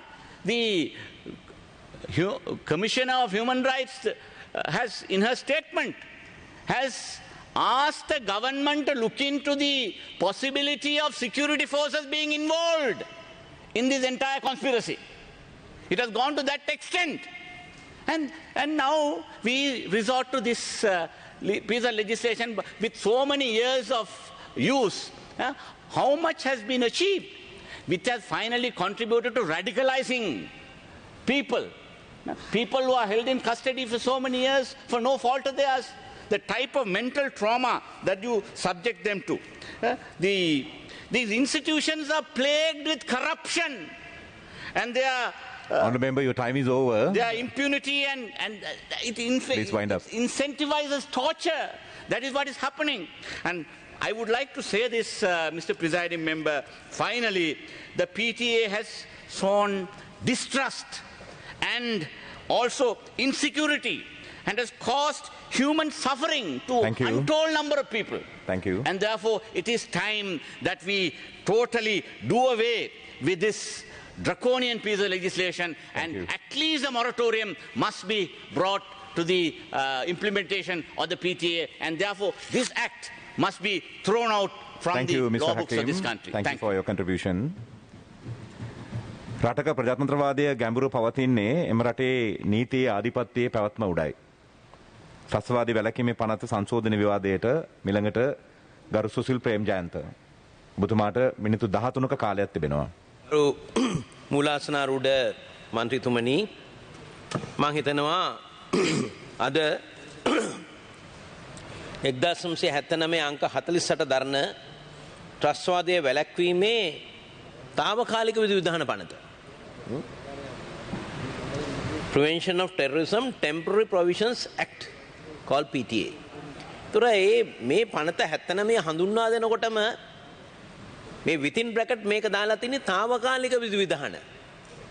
තුර මේක මේ පනත හඳුන්වා දුන්නේ මේක දැන් අපේ රටේ දණ්ඩ නීති සංග්‍රහය අපරාධ නීතියේ තිබෙන වරදවල් ඒවැ දණ්ඩනයන් සඳහන් කරලා තියෙන පනත දැන් මේ කොයි කාලෙද 18 වෙනි සියවසේ අගභාගයේ 1889 ජනවාරි 1 වෙනිදා තමයි දණ්ඩ නීති සංග්‍රහය අපේ රටේ ක්‍රියාත්මක වෙන්න පටන් ගත්තේ. මේක සමානයි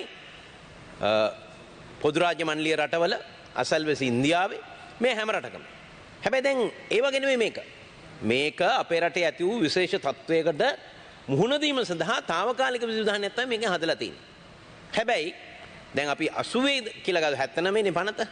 දැන් අවුරුදු 40 80යි 40යි 20යි 2යි 42ක් අවුරුදු 43ක් කාලයක් ගත වෙලා තිනවා මේ පනත తాවකාලික කිව්වට තාමත් යන මම එක පැත්තකින් ස්තුතිවන්ත වෙනවා අපේ අධිකරණ ඇමතුමාට විදේශ ඇමතුමාටත් මේ වගේ සංශෝධනයක් හෝ ගෙනීම සඳහා කටයුතු කිරීම සම්බන්ධයෙන් මොකද හේතුව මේ සංශෝධනයේ මූලික හරය වෙන්නේ මේ ඩිටෙන්ෂන් පීරියඩ් එක රඳවා ගැනීමේ කාල සීමාව මාස 18 ඉඳලා මාස 12කට අඩු කරලා තියෙනවා. ඊළඟට අනිත් සංශෝධන වලින් හඳුන්වලා දීලා තියෙන insertion of new section 9B.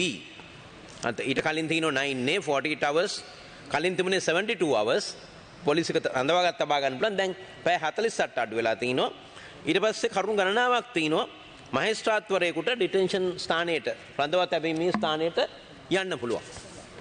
ඊළඟට යම් ශාරීරික හිංසනයකට ලක් කරලා තියෙනවා නම් වද දීමක් කරලා තියෙනවා ඉංග්‍රීසියෙන් කියනවා ටෝචර් කියලා. ඒක නිරීක්ෂණය කරන්න පුළුවන්. ඊට පස්සේ ජේඑම්ఓ කෙනෙකුට යවන්න පුළුවන්. යොමු කරන්න පුළුවන්. ස්ථානය ආරක්ෂා සහිත නැත්නම් ස්ථානය වෙනස් කරන්නයි කියලා නියෝගයක් දෙන්න පුළුවන්. ඊළඟට මානව හිමිකම් කොමිසමට දැනුම් දීමක් කරන්න පුළුවන්.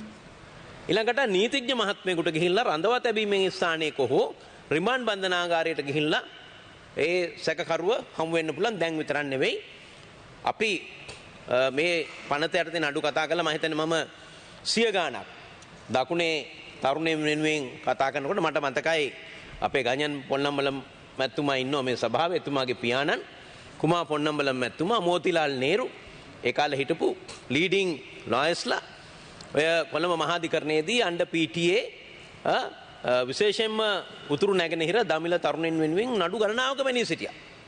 නඩු ගණනාවක පෙනී සිටියා. ඉතින් මේ වගේ අද මේකට හඳුන්වා දීපෙන් තිබෙන සංශෝධන ප්‍රමාණවත් කියලා මම කියන්නේ නැහැ. නමුත් යම් ආකාරයක සාධනීය ඉදිරි පියවරක් මෙතන තියෙනවා. හැබැයි දැන් අනිත් පැත්තෙන් ගත්තාම මේකේ තියෙන වැදගත්ම කාරණේ මොකක්ද මේක?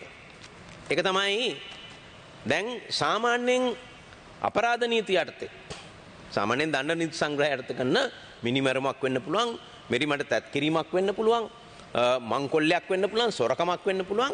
යම් සැකකරුවෙක් පොලිසියට කරන ලද ප්‍රකාශයක් ඔහුට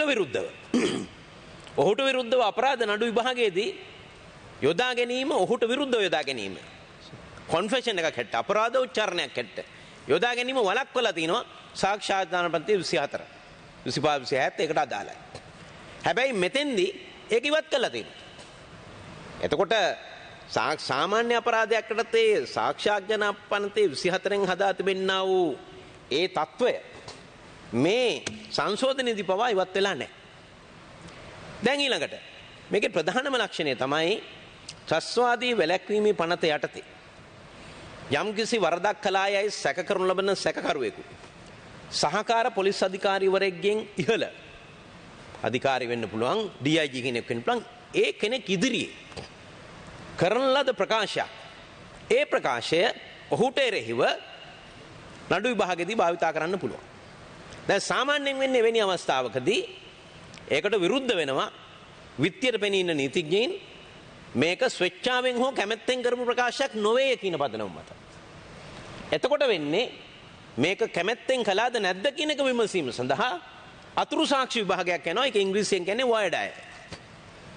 දැන් මම මේක හොඳට දන්නේ මොකද මේ පාර්ලිමේන්තුවේ කමිටු අංක මම හිතන්නේ 2 1987 නේද? ආණ්ඩු පක්ෂ රැස්වීම තියෙන වෙලාවේදී හෑන්ඩ් ග්‍රනේඩ් දෙකක් ගැහුවා. දෙනියාය මන්ත්‍රී කීර්ති අබේවික්‍රම මැතිතුමා මිය ගියා. පාර්ලිමේන්තු සේවකෙක් මිය ගියා. අතුලා මුදල් මැතිතුමා බරපතල තුවාල ලැබුණා. ඒකට 5 දෙනෙක් විත්තිකාරයෝ නම් කරලා තිබුණා. ඒ සිළු දෙනා මේ පාර්ලිමේන්තුවේ සේවකෙක්. ප්‍රසිද්ධ අජිත් කුමාර නඩුව කියන්නේ ඒක. ඔය කමිටු අංක 2ේදී. දැන් ඒ නඩුවට පෙනී ඉන්නකොට අපි ඇවිල්ලා විත්ති නීතිඥ හැටියට මේක සම්පූර්ණ දිගපල්ල බැලුවා. ඔතන කාමරේටත් ගිහිල්ලා බැලුවා.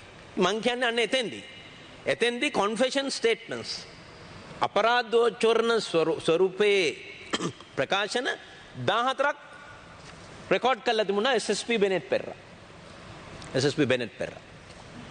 එතකොට නඩුව අසාගෙන යනකොට මේ ප්‍රකාශන නඩුවට අදාළ කරගන්න හදනකොට අපි විරුද්ධ වුණා. විරුද්ධ වෙලා අතුරු සාක්ෂි විභාගයක් යවුවා. හැබැයි ඒ වෙලාවේ රටේ තිබුණු වාතාවරණයන් මේවට හුඟ දෙනෙකුට අමතකයි දැන්.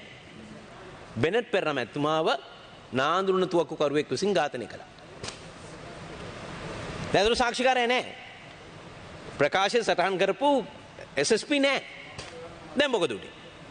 දැන් ඌට ඇසිස්ට් කරපු ASP වගේ නම සංක්ෂේප. දැන් අපිට ඕන කරන්නේ මේක කැමැත්තෙන් කරපු ප්‍රකාශයක් නෙවෙයි කියලා ඔප්පු කරන්න. එතන යම් බලපෑමක් උනාය කියන එක ඔප්පු කරගත්තොත් ඇතිනේ. හැබැයි අර සහකාර පොලිස් අධිකාරිවරයාගේ සාක්ෂි ඕනෙම පොලිස් නිලධාරියෙක් සාක්කු සටහන් පොතක් තියාගන්න ඕනේ. සාක්කු සටහන් පොත. එයා හැම මූවමන්ට් එකක්ම එයා ඒක සටහන් කරන්න ඕනේ. අපි විත්තිය නීතිඥයෝ හැටියට ඕක තමයි ඇදලා ගන්නෙ.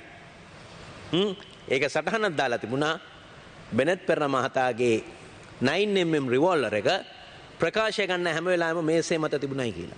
that is the intimidation. ඒක තමයි බලපෑම. ඒතර ස්වේච්ඡාවක් නැහැ. මොකද උනේ? අතුරු සාක්ෂි විභාගයේදී අජිත් කුමාරගේ කිසිදු ප්‍රකාශයක් ඒ ආකාරයෙන් සටහන් කරගත්ත අදාළ කරගන්න බැහැයි කියලා ත්‍රිපුද්ගල මහාධිකරණ විනිශ්චය මණ්ඩලය තීන්දුව කළා. සම්පූර්ණයෙන් ඒ ටික එළියට ගියා. ඊතුරු පරිවේශනීය සාක්ෂි වලින් නඩුව ඔප්පු කරන්න බැරි වුණා. විත්තිකාරයෝ පස්සේ නාම නිදහස් වුණා. මම මේ පෙන්නලා දුන්නේ කොහොමද මේවා වෙන්නේ කියලා. ඒතර ඒ කාලේ ඔය PTA එකේ දැන් මේක තියෙනවා මංගාව මුල් පනත තියෙනවා. මුල් පනතේ දෙවෙනි වගන්තිය ප්‍රකාරව තිබෙන්නා වූ වරදවල් සඳහා දඬුවම තියෙනවා. ජීවිතාන්තය දක්වා සිර දඬුවම තියෙනවා. එහෙමම තියෙනවා. අපි හුඟක් වෙලාවට කරන්නේ පහේ වගන්තියට ගිහිල්ලා පහේ වගන්තියේ AB කියලා දෙකක් තියෙනවා. ඔගේ B යටතේ වරද පිළිගත්තාම අවුරුදු 7යි 7යි කියන්නේ 3ක් උතර දෙන්න පුළුවන් 7 දක්වා. එතකොට ඉක්මනට එළියට එන ඔහොම වෙච්ච ඒවාත් තියෙනවා. તો මම මෙතෙන්දි පෙන්නලා දෙන්න ගියේ මේ පනත යටතේ නඩු කතා කරපු නීතිඥයෙක් හැටියට. දැන් නෙමෙයි. මම දේශපාලනට දෙන්නත් කලින් 1987 88 කාලේ. ඒ කාලේ තමයි නඩුව ආවේ.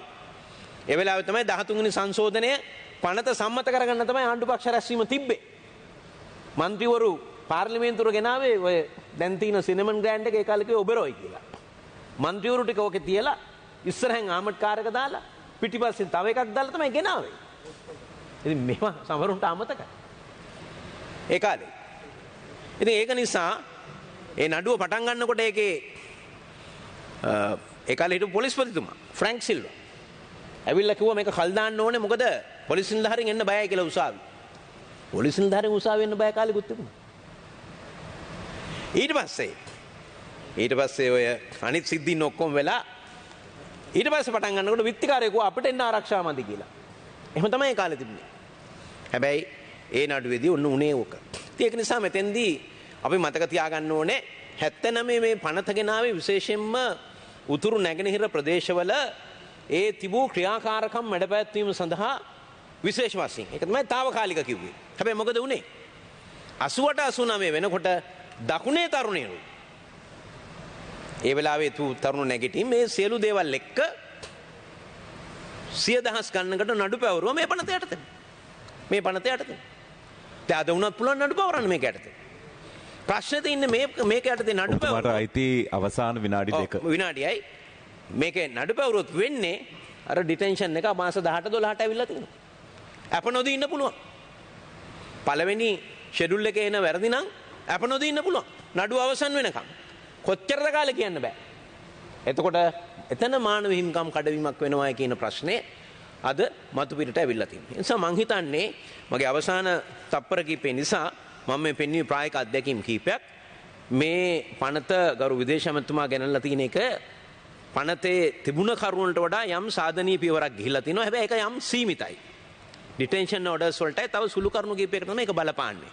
මැජිස්ට්‍රේට් කෙනෙක් විසිට් කරන්න පුළුවන් ප්ලේස් එකට ජේමෝ කෙනෙකුට දාන්න පුළුවන්. එතකොට අර මං කිව්ව කාරණේ ටෝච් කියන එක අඩු කරගන්න වළක්වන්න පුළුවන්. හැබැයි මේක මෙතනින් එහාට යන්න නම් ජාත්‍යන්තර මට්ටමේ අද නීති පනවලා තියෙන රටවල් වල Counter-Terrorism Acts යහපාලන ආණ්ඩුව කාලේ නීතිපති දෙපාර්තමේන්තුවත් සම්බන්ධ වෙලා අදහස් රාශියක් කරගෙන ආරක්ෂක අංශවලුත් කෙටුම්පතක් සකස් කළා Counter-Terrorism Act එක.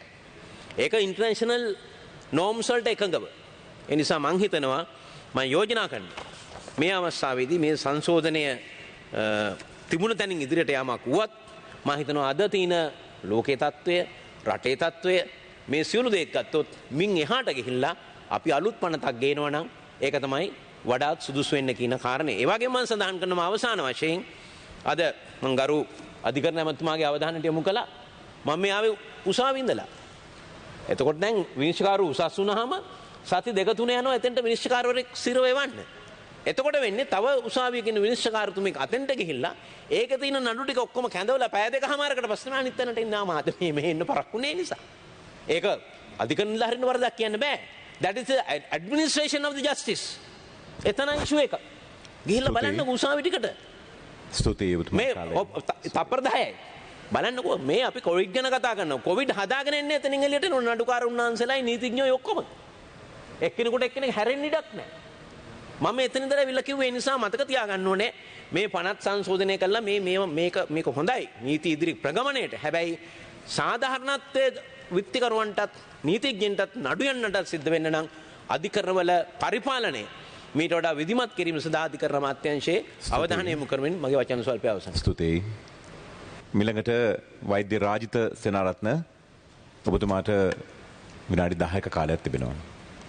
ගරු සභාපතිතුමනි මෙම ඇත්තම ත්‍රස්ත විරෝධී පනත 1979 ගෙනීමේදීත් ඒකට විරුද්ධ වූ පාර්ශ්වත් සමග හිටගත්ත කෙනෙක් විදිහට තමයි අද මම මේ සංශෝධනය ගැන මම අද කතා කිරීමට ක්‍රියා කරන්නේ.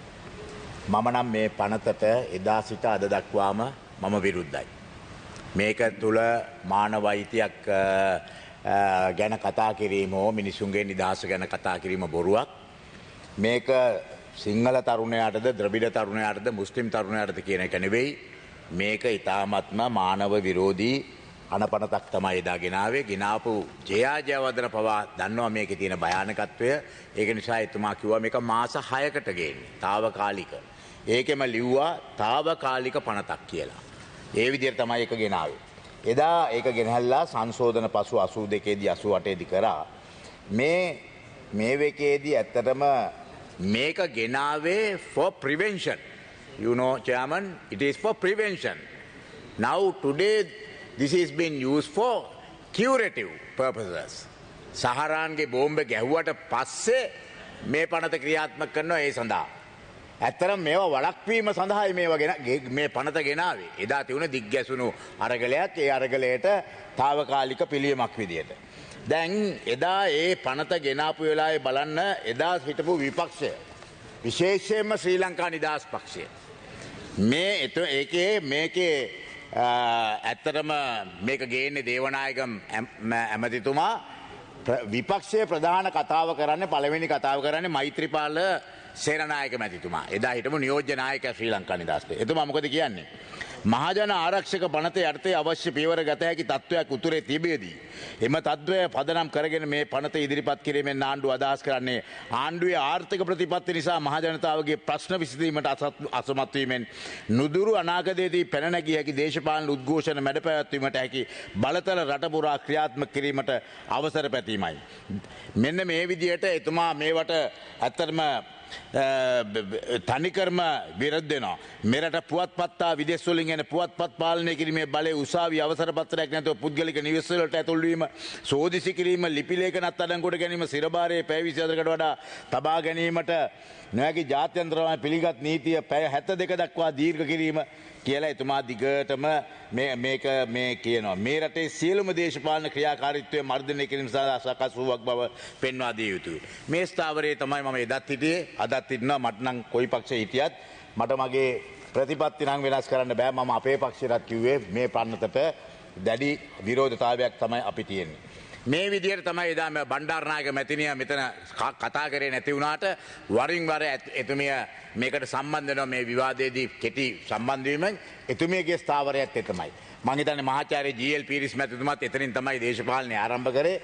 එතුමාට ඒ අතීතය මන් දන්නේ නැහැ මතකද කියලා. මේකේ එදා එහෙම පටන් අරගත්ත මේකේ මොනවටද අපි විරුද්ධ වුණේ එදා ඉඳලා. පළවෙනි එක අත්අඩංගුවට ගෙනහල්ලා අධිකරණයට පැය 72ක් අධිකරණයට ඉදිරිපත් නොකර තබා ගැනීම. මෙතෙන්දි තමයි සියලු වද හිංසා කළා ගන්න ඕන කට උත්තර ගන්නෙ. ඒකේ කට උත්තර වලට පිස්තෝල කටට තියලා ගත්ත කට උත්තර තියෙනවා. දැන් හජාස් හිස්බුල්ලාගේ විරුද්ධව කට උත්තර ගත්තේ දරුවන්ගේ කටට තුවක්කු ඔබලා ගත්තේ. පිස්තෝල ඔබලා ගත්තේ කට උත්තර. ඒවා තමයි උසාවියට ඉදිරිපත් කරේ. ඒ වගේම දෙක රඳවා තබා ගැනීම මාස 18යි. මාස 18 අවුරුද්දක් තියෙනවලු. අවුරුද්දක් ඒ මිනිස්සු ඇතුලේ ඉන්න බෑ. ඇතුලේ කියන්නේ මේ අංක ගණිතෙන් 18 12 කරාම සාධනීය කිව්වාම කොහොමද සාධනීය වෙන්නේ 12? මේවට විරුද්ධ වුණ දේශපාලඥයන්, මේවට විරුද්ධ වුණ දේශපාලන පක්ෂ අද ලැජ්ජ නැතුව මේ ජේ.ආර්. ජයවර්ධනගේ ජේ.ආර්. ජයවර්ධන හොඳ නෑයිලු. හැබැයි එයාගේ විවෘතාර්ථකය හොඳයි හැමෝටම. ජේ.ආර්. ජයවර්ධන හොඳ නෑයිලු. හැබැයි එයාගේ විධායක ජනාධිපති ක්‍රමය හොඳයි හැමෝටම පාවිච්චි කරන්න. ජේ.ආර්. ජයවර්ධන හොඳ නෑයිලු. එයාගේ මැතිවරණ ක්‍රමයක් හොඳයි පාවිච්චි කරන්න. ජේ.ආර්. ජයවර්ධන හොඳ නැහැයිලු. හැබැයි ත්‍රස්ත විරෝධී පනතත් හොඳයිලු. මේ ඔක්කොම හොඳයි, ජේ.ආර්. නරකයි. ඒකනේ මේ තියෙන තත්ත්වය. එතකොට දෙවෙනි එක තමයි රඳවා තබා ගැනීමට පසු අප තීන්දු කරන්නේ. අපේ ඉල්ලන්නේ. ඒකත් තීන්දු කරන්නේ පොලිසිය. අධිකරණයේ බලය පොලිසියට පවරාගෙන තිබෙනවා. එතකොට පොලිසියට දෙන කට උත්තර අධිකරණයේදී පිළිගැනීමට ලක් වෙනවා. ත්‍රස්තවාදයේ නිර්වචනය කිරීම. මම හිතන්නේ අර මේ ජේ.ආර්. ජයවර්ධන මහත්මයාගේ තියෙන පනතට වඩා භයානක තත්ත්වයක් තිබෙනවා මේකේ නිර්වචනය. මේකේ නිර්වචනය ඊට වඩා පුළුල් කරලා තියෙනවා. පුළුල් පරාසයකට ගෙනල්ලා තියෙනවා මේකේ මේ නිර්වචනය කිරීම. මොකද මේකේ වැඩිපුරම තියෙන්නේ ත්‍රස්තවාදයට වඩා විරුද්ධවාදය මර්ධනය කිරීම තමයි මේකේ මූලික හේතුව දාලා තියෙන්නේ. අනිත් එක තමයි කිසිදු තනු ඒ කියන්නේ සර්ච් වොරන්ට්ස් මුකුත් නැතුව අත්අඩංගුවට ගැනීම තියෙන්නේ. මෙන්න මේවා. ඒ වගේම මම පෙන්නලා දෙනවා මේ පනතර විරුද්ධව එදා කරපු ඒ ශ්‍රේෂ්ඨාධිකරණයේ මැදිහත් වීම. ඒක මැදිහත් වීමට වීරවංශ එදිරිව නීතිපති 2000 දී. ඒකෙදි මාක් ෆර්නැන්ඩෝ ඇත්තරම විනිසුගුරුවරයා දුන්න තීන්දුව මේ එතුමාගේ මතය. ත්‍රස්තවාදයේ වැළැක්වීමේ පළාත් කැටුම්පත මෙම අධිකරණයට යොමු කළ විට එහි 15/17 වැනි ව්‍යවස්ථාවෙන් අවසර දී ඇති පරිදි ජාතික ආරක්ෂාව යනාදී අවශ්‍යතා සඳහා ආණ්ඩුක්‍රම ව්‍යවස්ථාවේ 12ක 13ක 13 ව්‍යවස්ථාන්ට සාධාරණ සීමා කිරීම. එම විධිවිධාන වලින් සිදුවේද යන තීරණය කිරීමට අධිකරණයට සිදු නොවිය. මක්නිසාදයක් පනත් කෙටුම්පත 3/2 වැඩි ඡන්දයෙන් සම්මත කිරීමට තීරණය කර ඇති බව අධිකරණයට දැනුම් දී ඇති බව ඇත. ත්‍රස්තවාදයේ වැළැක්වීමේ පනත 3/2 බහුතරයකින් බලාත්මක වූ අතර ඒ අනුව ආණ්ඩුක්‍රම ව්‍යවස්ථාවේ 84 වෙනි ව්‍යවස්ථාව අනුව ව්‍යවස්ථාමය ප්‍රතිපාදන සමග නොගැලපීම් රාශියක් තිබියදී ත්‍රස්තවාදයේ වැළැක්වීමේ පනත නීතිය බවට පත්විය. මාක් ෆර්නැන්ඩෝ කියන්නේ මේකේ 3/2 බලයක් මේක පාස් කරනවායි කියලා දිනුන සහතිකයේ උඩ තමයි ශ්‍රේෂ්ඨාධිකරණයට සිදු වුණේ මේක අනුමත කරන්නේ. එවැනි භයානක පනතක් මේ පනත. දෙවෙනි එක තමයි මරිදාස් එරෙහිව රජය 1995 මෙන්න මේ නඩුවේදී මෙතන කියනවා එබැවින් ත්‍රස්තවාදයේ වැළැක්වීමේ తాවකාලික විධිවිධාන පනතේ 16 වෙනි වගන්තිය යටතේ සටහන් කර ඇති පාපොච්චාරණයක ස්වේච්ඡා භාවය සම්බන්ධයෙන් තීන්දුවක් ලබා දෙන ලෙස අධිකරණයක් ඉල්ලා සිටින විට අපරාධ නඩු විභාගයේදී චූදිත පුද්ගලයා සම්බන්ධයෙන් පරම සාධාරණයේ සාතික කිරීම සඳහා සාක්ෂි පරීක්ෂා කර ඇගීමට ලක් කිරීම අතිශයින් වැදගත් වේ කියලා. උතුමාට විනාඩි 2ක් කාලයක් තිබෙනවා. ගරු සභාපතිතුමනි, මම ඊට පස්සේ ඉදිරිපත් කරනවා මහාචාර්ය ජී.එල්. පීරිස් මැතිතුමා 2019 ලංකාදීපට දීලා තියෙන 2019 මාර්තු 12 වෙනිදා දැන්ට අවුරුදු 3කට පෙර එතන යෝජිත ත්‍රස්ත පනත භයානකයි. එතුමා කියනවා 2019. එතුමා කියන්නේ මොකද්ද? නම ත්‍රස්තවාදයේ වැළැක්වීමේ පනතුවත් මේ අන්තර්ගතයේ විමසන විට පෙනෙන්නේ ත්‍රස්තවාදයේ වැළැක්වීම නොව ඊට හාත්පසින් වෙනස් ක්‍රියාවලියකි. මේවා පිළිබඳ ජනතාවට අවබෝධයක් නොමැති වීමද බරපතල කරුණකි. පක්ෂ ભેදයෙන් තොරව මෙවන් පනත් වලට විරුද්ධ වීම පාර්ලිමේන්තු මන්ත්‍රීවරුන්ගේද වගකීමයි. එතුමා එක්තැනක කියනවා එහෙත් මෙම පනතේ කෙටුම්පත සම්මත වූ තේ ලංකා පාර්ලිමේන්තුවේ සියා පසුගිය දශකයේ ඉදිරිපත් වූ භයානකම් පනත වශයෙන් හඳුන්වා දෙනවා. දැන් ඒ විදිහටම එතුමා කියනවා සිවිල් සමාජයේ මර්ධනය කිරීමට මේ හරහා යොමුව තිබේ. තම ප්‍රජාතන්ත්‍රවාදී අයිතිවාසිකම් සුරක්ෂිත කිරීම සඳහා ඉදිරිපත් වන සිවිල් සමාජයේ සංවිධාන මර්ධනය කිරීමක් මේ සිදුවනේ. දැන් මේවා මර්ධනය කරේ එදාද අදද? අද කී දෙනෙක් සිවිල් සංවිධාන ක්‍රියාකාරීන් මාධ්‍යවේදීන් මේ CIDට දක්වගෙන යනවද? මේකෙදී ඉතාමත්ම හොඳ උදාහරණය තමයි මේ විදිහට මහාචාර්ය ජී.එල්. පීරිස් මැතිතුමා කියපු එකේ. දැන් මේවා මේ විධිවිධාන අඩංගු නැද්ද මේ අලුත් පනතේ? තියෙනවා. එතුමාම ගෙනහැල්ලා ලැජ්ජ නැතුව. කියනවා විතරක් නෙවෙයි හිජාස් හිස්බුල්ලාගේ මේවකේදී හිජාස් හිස්බුල්ලාගේ මේවකේ අන්තිමට හුව නිදාස් කරනවා. ඒතකොට අසත් සාලිව අත්අඩංගුවට අරගෙන අසත් සාලිව අන්තිමට නිදාස් කරන්නේ නිදොස් කර නිදාස් කරනවා. දැන් මෙතුමා කියනවා මේ එදා 2019 ත්‍රස්තවාදී පනත හොඳ නැහැලු. දැන් මෙතනම කතා කරපු ඊට ඉස්සෙල්ලා නීතිඥ සුසිල් ප්‍රේමජයන්ත හිටපු ඇමතිතුමා කියනවා අන්න ඒ වගේ පනතක් ඒ ජාත්‍යන්තරයේ පිළිගන්නා වූ පනතක් ගේන්නේ කියලා දැන් යෝජනා කරනවා. දැක්කද ඒ දෙකේ තියෙන වෙනස? එම නිසා නීතිඥ ජී.එල්. පීරිස්ද හරි නීතිඥ සුසිල් ප්‍රේමජයන්තද හරි කියලා මම අහනවා. මොකද එතුමා උසාවියේ ඉඳලා ඇවිල්ලා තියෙන ඔබතුමා උසාවියේ වැඩ නොකරට. ඒ නිසා මම විශේෂයෙන්ම මම අවසන් කරනවා අපේ ලෝ කොමිෂන් එකේ රිපෝට් එකේ තිබෙන මෙන්න මේ ටික අඩු ගානේ සංශෝධනය කළා මේ පනතක් ගේන්න තමුන්නාන්සලට. ඒකේ තමුන්නාන්සලගේම නීතිඥවරුනේ ජනාධිපති නීතිඥ රොමේ සිල්වා, ජනාධිපති නීතිඥ මනෝහරද සිල්වා, ජනාධිපති නීතිඥ මේ සංජීව ජයවර්ධන මේ ඔක්කොම තුන්දෙනාම තමයි තමුන්නාන්සලගේ ව්‍යවස්ථාව හදන්නේ. තමුන්නාන්සල වෙනුවෙන් නඩු කතා කරේ පහුගිය කාලේ. ඉතින් ඒගොල්ලොම කියනවා නම් මේක මෙන්න මේ විදිහට සංශෝධනය කරන්න.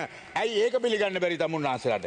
ඒ විතරක් නෙවෙයි තමුන්නාන්සලට මම කියනවා මම දැක්ක මේ මානව හිමිකම් කොමිෂන් සභාව මේ ත්‍රස්ත විරෝධී පනත අහෝසි කරන්න කියලා ඉල්ලීමක් කළා තියෙනවා. එම නිසා මම කියනවා මේ පිළිබඳව මීට වඩා බොරුවට EU එකට පෙන්වන්න, UN එකට පෙන්වන්න, ඒකේ බලපෑමට, ඒකේ GSP එක බේර ගන්න නෙවෙයි. මේ රටේ මිනිස්සු දිහා බලලා, මේ මිනිස්සුගේ නිදහස, මේ මිනිස්සුගේ අයිතිය ගැන බලලා හරි පනතක් ඉදිරියට ගේන්න.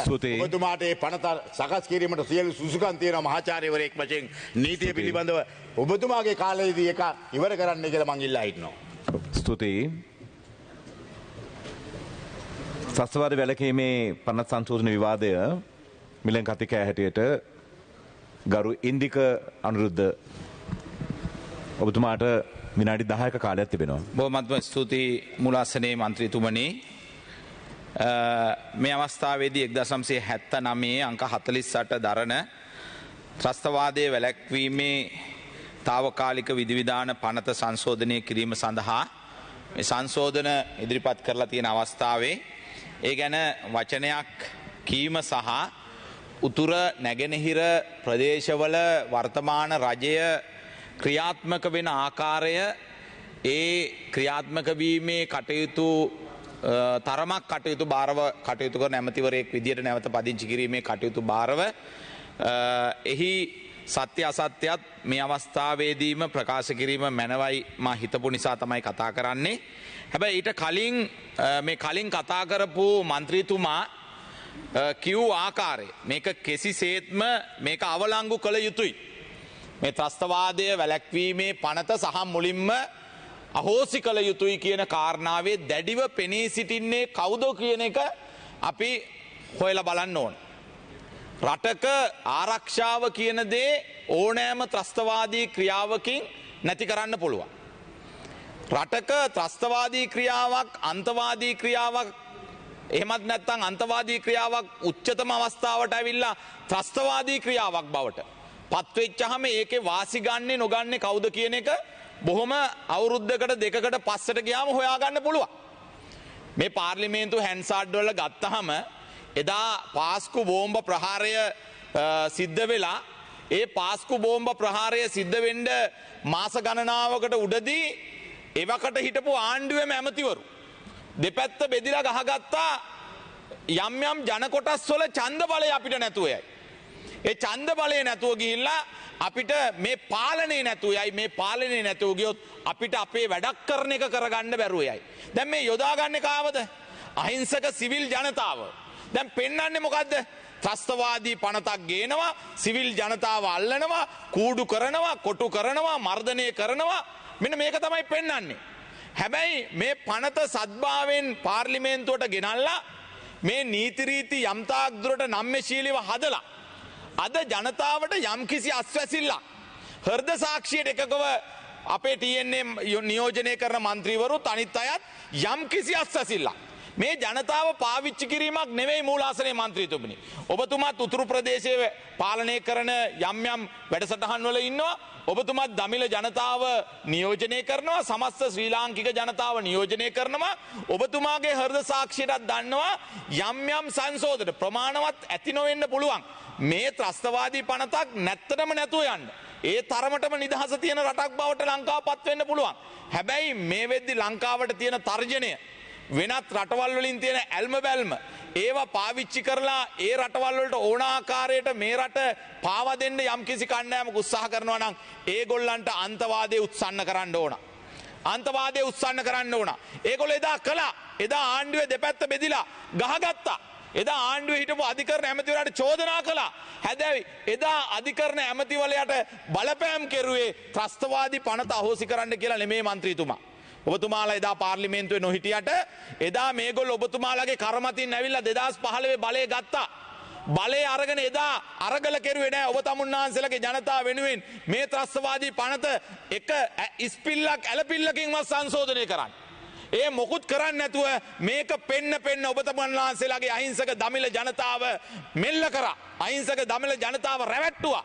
රවට්ටලා කටයුතු කරා. ඒගොල්ලෝ එදා ඒ වෙනුවට කරේ රාජපක්ෂවරුන්ගෙන් පලිගන්න එක. රාජපක්ෂවරුන්ගෙන් පලිගන්න නීති හැදුවා, අලුත් උසාවි හැදුවා, පොලිසි හැදුවා. හැබැයි අර දමිළ ජනතාව විශ්වාසය තියපු එක අල්පෙනෙත්තක තරම්වත් ඒ දමිළ ජනතාව අද ඒක දීලා තියෙනවා. අද ඒක රැදවියෙක් රදවා තබා ගැනීමේ කාලය අඩු කරලා දීලා තියෙනවා. මේවා ඉදිරි පනත් සංශෝධනයක් එහෙම නැත්නම් නව පනත් වලින් තව තවත් මේ ජනතාවට විශ්වාසය අද දමිළ ජනතාවද කියන එක නෙමෙයි ප්‍රශ්නේ. අද මුස්ලිම් ජනතාවද කියන එක නෙමෙයි ප්‍රශ්නේ. අද මේ රාජ්‍ය ත්‍රස්තවාදයක් එහෙම නැත්නම් එදා තිබිච්ච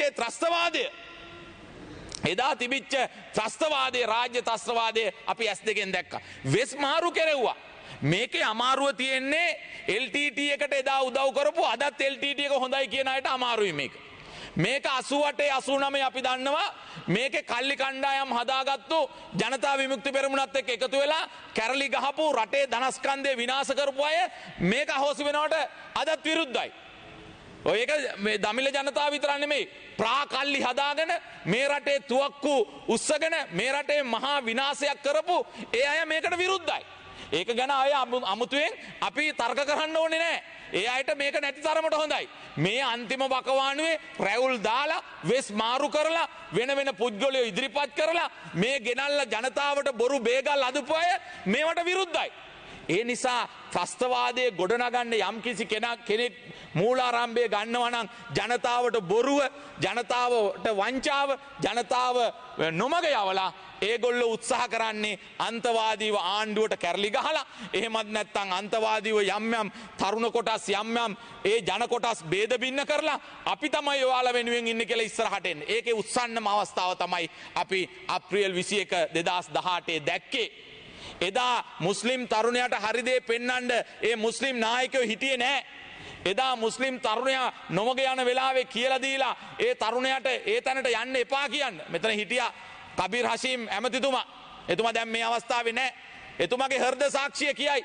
එතුමාගේ අර එතුමා ළඟ හිටපු ලේකම්වරයෙක් අදත් අබ්බගාත වෙලා ලෙඩ ඇඳේ ඉන්නේ. මොකද්ද එතුමා කළේ? මේ මුස්ලිම් සහෝදරත්වය දමිළ සහෝදරත්වය මේගොල්ලෝ හැමෝම අන්තවාදී නෙමෙයි. සිංහල මිනිස්සු අන්තවාදී නෙමෙයි. සිංහල තරුණයෝ අන්තවාදී නෙමෙයි. ත්‍රස්තවාදී නෙමෙයි. හැබැයි යම්කිසි පොඩි තැනකින් තමයි අන්තවාදයේ පටන් අරගෙන ත්‍රස්තවාදයේ දක්වා වර්ධනය වෙන්නේ. අන්නේ වර්ධනය වෙච්ච ත්‍රස්තවාදයේ බිල්ලක් බවට තමයි අර අහිංසක ඒකට විරුද්ධ සියලු ජන කොටස් ඒකට යටත් වෙන්නේ. ඒකෙන් හෙම්බත් වෙන්නේ. ඒකෙන් දුක් විඳින්නේ. අද ඔබ තමුන්නාන්සලගේ පළාත්වලට ඒ අවශ්‍ය කරන සංවර්ධනය ලැබිලා තියෙනවද නැද්ද? ඔබ තමුන්නාන්සලට යම් කිසි ගැටලුවක් තියෙනවා නම් ඒ ගැටලුව දකුණෙත් තියෙනවා. ඒක උතුරට විතරක් නෙමෙයි. එදා උතුරට කෝච්චිය ගියේ නැහැ. දකුණේ කෝච්චි වැඩ කළා. හැබැයි මේ යුද්ධය අවසන් කරලා ඒ සියලු දේ සංවර්ධනයේ උතුරට ගෙනිච්චා. අද වෙද්දී අපි දකුණේ හදන ගෙවල් ප්‍රමාණයම උතුරේත් හදනවා.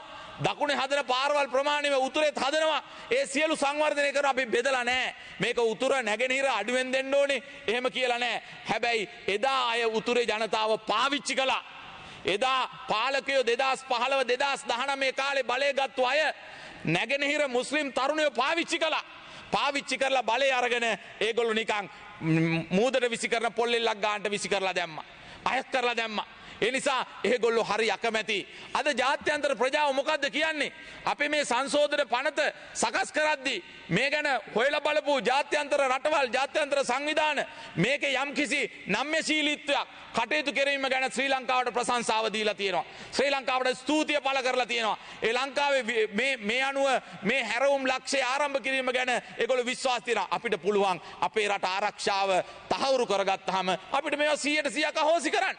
කිසි ගැටලුවක් නැහැ. මේ වගේ දේවල් අවශ්‍ය නැහැ. හැබැයි එහෙම තැනක නෙමෙයි අද අපේ රට ඉන්නේ.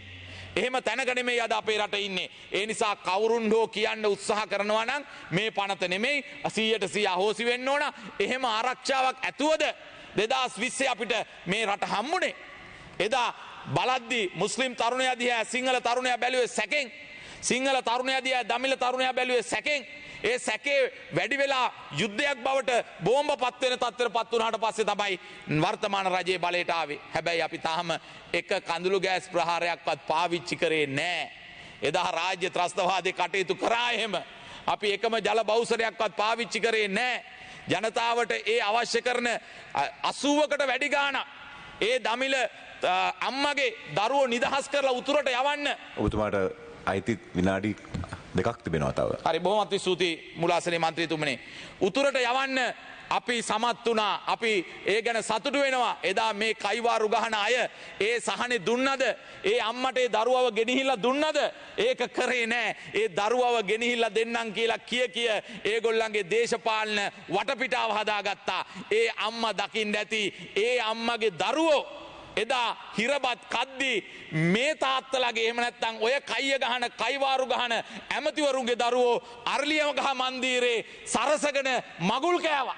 අපි දැක්කා දමිළ තරුණයට පෙන්නවා නිදහස දෙන්න හදන්න කියලා. හැබැයි කෝටි ප්‍රකෝටි ගණන් වියදම් කරලා අර්ලිය ගහ මන්දිරේ පාවිච්චි කරලා මගුල් කෑවා තමුන්ගේ ඇමතිවරුන්ගේ දරුවෝ. එහෙම තමයි 2015-19 කටයුතු කරේ. අද පූස් පැටහු වගේ ඇවිල්ලා මේක නෙවෙයි කියලා කියනවා. හැබැයි අපි එතුමන්ලට කියනවා එතුමන්ලා හොයලා බලන්න ආපස්ස බලන්න මේ රටේ ජනතාවට අද රටේ ජනතාවට පෙන්වන්න තියෙන අනාගතයේ සහ ඉතිහාසයේ වර්තමානයේ මේ දේවල් ගැන ජනතාව කුලප්පු කරද්දී විපක්ෂේ කුලප්පු කරද්දී ඉතිහාසය හැරිලා බලන්න මේ කුලප්පු කරන හැමෝම කටයුතු කරපු ආකාරය අනාගතෙත් මේගොල්ලෝ මෙහෙම කරලා මේ අවාසනාවන්ත එදා තිබිච්ච අවාසනාවන්ත ඉරණමටම තමයි මේ රට ගෙනියන්න යන්නේ. ඒ නිසා මම මූලාසනයේ මන්ත්‍රීතුමනි පැහැදිලිවම කියනවා මේකේ යම් කිසි සාර්ථක හැරවුමක් තියෙනවා. ඒ හැරවුම උතුරට ගොඩක් වටිනවා. උතුරේ ජනතාවට වටිනවා. දමිළ සහෝදරයට වටිනවා. මේ ත්‍රස්තවාදී වැළැක්වීමේ පනතෙන් ಜಾති පක්ෂ පාට කුල ભેද නැතුව හැමෝටම ඒ අවශ්‍යතාවයේ අනුව ඒ දඬුවම් කරනවද පරීක්ෂා කරලා බලන්න පුළුවන්ද ඉන්න තැන හොයාගන්න පුළුවන්ද නීතිඥයෙක් ඉදිරිපත් කරන්න පුළුවන්ද සැමට තියෙනවා. ඒ නිසා මෙවැනි දේවල් වලින් ජාත්‍යන්තරයේ දිනාගෙන අපේ රටේ තියෙන අර්බුදය නිමා කරගන්නවා මිසක් මේ පටු දේශපාලන වාසි ගන්න මේ කාලකන්ණි දේශපාලන සිතුවිලි තියෙන මේ ඒ දේශපාලන සිතුවිලි වලින් තමුන්ගේ අරමුණු කරා යන්න හදන නායකයින්ට ඕන දෙයක් නෙමෙයි මේ කරලා තියෙනවා. මම ස්තුතිවන්ත වෙනවා විදේශ කටයුතු ඒ වගේම අධිකරණ කටයුතු භාරව ඒ කටයුතු කරපු අමාත්‍යවරුන්ට මේක සංශෝධනය කිරීමට මූලිකත්වය ගැනීම ගැන බොහොමත් ස්තුතියි. 1979 අංක 48 දරන ත්‍රස්තවාදී වැළැක්වීමේ తాවකාලික විධාන පනත සංශෝධන විවාදය මිලෙන් කතිකයා ගරු පාට්ලි චම්පික රණවක ඔබට විනාඩි 6ක කාලයක් තිබෙනවා. ගරු මූලාසනාරූඪ මන්ත්‍රීතුමනි, අපි සියලු දෙනාම දන්නවා අපි පාසල් යන කාලේ ඉඳන් ඉගෙනගත්ත කාරණයක් තමයි මේ රට ලේ බිඳක්වත් නොසොල්වා නිදහස ලබාගත් රටක් හැටියට. නමුත් මේ ගෙවුණු දශක 7ක කාලය තුල බැලුවාම අපිට පේනවා සෑම ජන කණ්ඩායමකටම අයිති තරුණ තරුණියෝ එසේ නොවන පිරිස් කැරලි කෝලාහල වලට ත්‍රස්තවාදී ක්‍රියාවලට සමාජ පිපිරීම් වලට ගමන් කළා. මේ රටේ අතිවිශාල මනුෂ්‍ය ඝාතන සිදුවෙච්ච අතුරුදහන් වීම සිදුවෙච්ච රටේ අතිවිශාල ජනතාවක් මේ රටෙන් පලා ගිහිල්ලා පිටරට ජීවත් වෙච්ච තමන්ගේම මව්බිමේ අනාථයින් බවට පත්වෙච්ච රටක් හැටියටයි අපිට මේ රට දකින්න ලැබෙන්නේ. ඉතින් මෙවැනි තත්ත්වයක් තුල අපි එකක් මතක තබා ගත යුතුයි.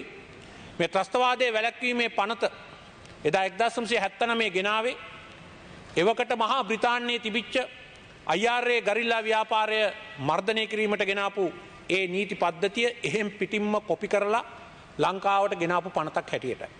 මේ පනතෙන් බැටකාපු කෙනෙක් තමයි මේ මමත්. අපිවත් රැඳවුම් නියෝග නැතුව රඳවාගෙන තබාගෙන මේ ආකාරයටම වද වේදනාවට ලක් කරපු කණ්ඩායමක් අපි. අපේ පරම්පරාව අතිවිශාල වශයෙන් ලේ කඳුළු වලින් වන්දි ගෙවපු පිරිසක්. ඒ නිසා එවැනි තත්ත්වයන් නැවත මේ රට තුල ඇති නොවෙන්න කටයුතු කිරීම අපි සියලු දෙනාගේම වගකීමක් බව පළමුව ප්‍රකාශ කරන්න ඕනේ. දැන් මේ පවතින පනත ගැන විවිධ විවේචන තිබෙනවා. පළමුවෙන්ම මේ පනත මේ වර්තමානයේට මේ නවීන තාක්ෂණයට මේ නවීන ආර්ථික තත්ත්වයට නවීන ගෝලීය තත්ත්වයන් වලට ගැලපෙන්නේ නැති අතීතයට අයිති පනතක් කියන එක අපි කවුරුත් පිළිගත යුතුයි. ඒ වගේම මේ ක්‍රියාත්මක කිරීමේදී චුදිතයින්ගේ මානව හිමිකම් පිළිබඳව හැඟීමකින් තොරව ඒවා කඩවෙන ආකාරයට මෙය ක්‍රියාත්මක වෙලා තිබෙන බවත් අපි පිළිගත යුතුයි. ඒ වගේම මේ ක්‍රියාත්මක කිරීමේදී නීතිය පිළිගත් සාධාරණත්වයේ මූලධර්මයන් උල්ලංඝනය වන ආකාරයට මේ පනත ක්‍රියාත්මක කරලා තිබෙන බවත් අපේ අතීතයේ දිහා බලනකොට අප පිළිගත යුතුයි.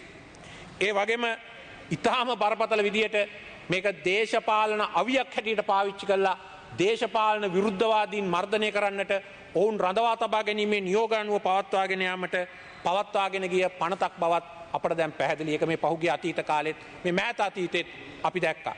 ඒ වගේම මේ පනතේ ස්වරූපය මත මේ රටේ නීති තනන මේ පාර්ලිමේන්තුවේ උපදේශනයට මේ පාර්ලිමේන්තුවේ නියාමනයට මේ පනත යටත් නොවීමත් බරපතල ගැටලුවක් හැටියට තිබෙන කාරණා. ඒ නිසා මේ පනත වෙනුවට වෙනත් පනතක් ගෙනීමේ අවශ්‍යතාවය එවකට යහපාලන පාලනයත් පිළි අරගෙන ඒ සම්බන්ධයෙන් වෙච්ච පනත් කෙටුම්පත් සකස් කරා.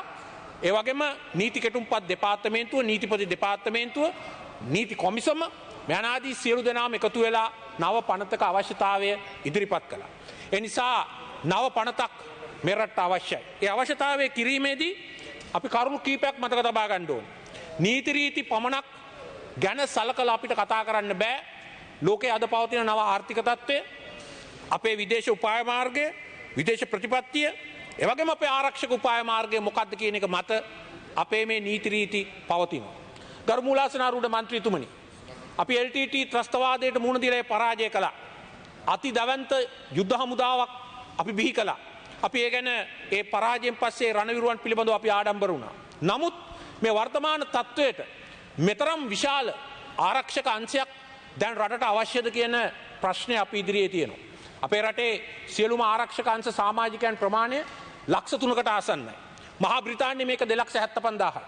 ප්‍රංශය මේක 2,50,000යි. ඉතින් මේ නිසා අපි කල්පනා කර බැලිය යුතුයි අපි තවදුරටත් මේ දවන්ත ආරක්ෂක ව්‍යුහය පවත්වාගෙන යනවාද කියන එක. ඒ වගේම අද තාක්ෂණික පැත්තෙන් ගත් කල අතිශය වෙනස් තත්ත්වයන් වලට ලෝකේ පත් වෙලා ඔබතුමාගේ අවසාන විනාඩි 2 බිම් බෝම්බ එහෙම නැත්නම් පැති බෝම්බ වෙනුවට අද ඩ්‍රෝන යාත්‍රා එහෙම නැත්නම් අන්තර්ජාලයේ සිදු කරන අපරාධ මගින් හැකර් ප්‍රහාර මගින් තමයි අද ත්‍රස්තවාදය බරපතල ලෙස ක්‍රියාත්මක වන්නේ. ඒ නිසා අපිට අද අවශ්‍යයි සුහුරු හමුදාවක් මේ රටේ අනාගතය ගෙනියන්න. සුහුරු පොලිස් සේවාවක් අපිට අවශ්‍යයි. ඒ වගේම ස්වාධීන පොලිස් සේවාවක් අපිට අවශ්‍යයි. දේශපාලන නියාමනයෙන් තොර. ඒ වගේම අපට බලගතු නාවික හමුදාවක් අවශ්‍යයි. මොකද ශ්‍රී ලංකාව වගේ 23 ගුණයක් විශාල මුහුදු තීරයක් අපට ආරක්ෂා කරන්න තියෙනවා. ඒක අපිට ආදායම් උපදවන තැනක් බවට පත් වෙලා තියෙනවා. ඒක ජාවාරම්කාරයෝ 3-4 දෙනෙකුට ලබා දෙන්න පුළුවන් දෙයක් නෙවෙයි. ඒක ශ්‍රී ලංකා නාවික හමුදාවේ බලය යටතේ තියෙන ඕන දෙයක්. ඒ වගේම අපට අවශ්‍යයි අපේ සම්පත් සහ අනිකුත් දේවල් රැකවල් කිරීම සඳහා අවශ්‍ය කරන බලගතු ගුවන් සේවයක්. ඒක විදේශ රටකට විදේශ රටවල් වල යානාවලට අපේ රටේ සම්පත් ගවේෂණය කිරීමේ අයිතිය දෙනවට වඩා අපේ ගුවන් හමුදාව මගින් ඒ කටයුතු කිරීමේ ක්‍රියාවලියක් අපිට අවශ්‍යයි. ඒ නිසා නව ත්‍රස්ත පනතක් ගේනවා නම් මේ තාක්ෂණික කාරණා පිළිබඳව මේ නව ආර්ථික ප්‍රවණතා පිළිබඳ අපගේ ආර්ථික උපාය මාර්ගය පිළිබඳව අපගේ විදේශ ප්‍රතිපත්තිය ගැන අපගේ නව ආරක්ෂක ප්‍රතිපත්තිය පිළිබඳ කියන මේ කරුණු සියල්ලම සැලකිල්ලට අරගෙන ඒක කරනවා මිසක් විදේශ රටවල් වල නියෝග මත පමණක් අපි යම් යම් දෑ වෙනස් කරන්නට යාම සුදුසු නෑයි කියන එකත් මේ සම්බන්ධයෙන් යම් කෙටුම්පතක් පසුගිය රජය ඉදිරිපත් කළා. ඒ කෙටුම්පත පදනම් කරගෙන පූර්ණ ක්‍රියාවලියකට යනවා මිසක් අතනින් මෙතනින් පුංචි සංශෝධන කිරීම පළක් නොවන බව ප්‍රකාශ කරමින් මම නිහඬ වෙනවා. බොහොත්ම ස්තුතියි. මිලංග කතිකයා හැටියට ගරු පාර්ලිමේන්තු මන්ත්‍රී ප්‍රේමනාත් සී දොළවත්ත ඔබතුමාට විනාඩි 10ක කාලයක් තිබෙනවා. ස්තුතියි සභාපතිතුමනි. ප්‍රථමයෙන්ම මෙම පනත් කෙටුම්පත සම්බන්ධයෙන් පෞගිය කාල පරිච්ඡේදය පුරාවටම අපි මේ පනත සම්බන්ධයෙන් විශේෂ දෝෂ දර්ශනයක් විශේෂ විවේචන නොයෙකුත් පාර්ශවවලින් අපි දැක්කා. පැහැදිලිවම අපේ උතුරු නැගෙනහිර නියෝජනය කරන අපේ සහෝදර දමිළ පාර්ලිමේන්තු මන්ත්‍රීවරු දීර්ඝ කාලයක් තිස්සේ මේ පනත සම්බන්ධයෙන් විවේචනය දැඩි විවේචනයක් එල්ල කරමින් කතා කරපු ස්වරූපයක් තමයි අපි දැක්කේ. හැබැයි අපි මේක තේරුම් ගන්න ඕනේ මේ පනත තියෙන්නේ ඔය අපේ දමිළ සහෝදරවරු විතරක් පාලනය කරන්න ඒ අයට විරුද්ධව ගෙනාවු පනතක් නෙමෙයි කියන කාරණේ අපි පැහැදිලිව කියන්නේ. එදා යුද්ධය තුල මේක උපයෝග කරගත්ත බව සැබෑව. ඒ යුද්ධය තුල ත්‍රස්තවාදීන් මර්ධනය කිරීම සඳහා මේක උපයෝග කරගත්ත බව සැබෑව. නමුත් අපි පැහැදිලිවම දැක්කා දැන් ඔබතුමාලා කිව්වා 2009 යුද්ධය අවසන් වුණා කියලා.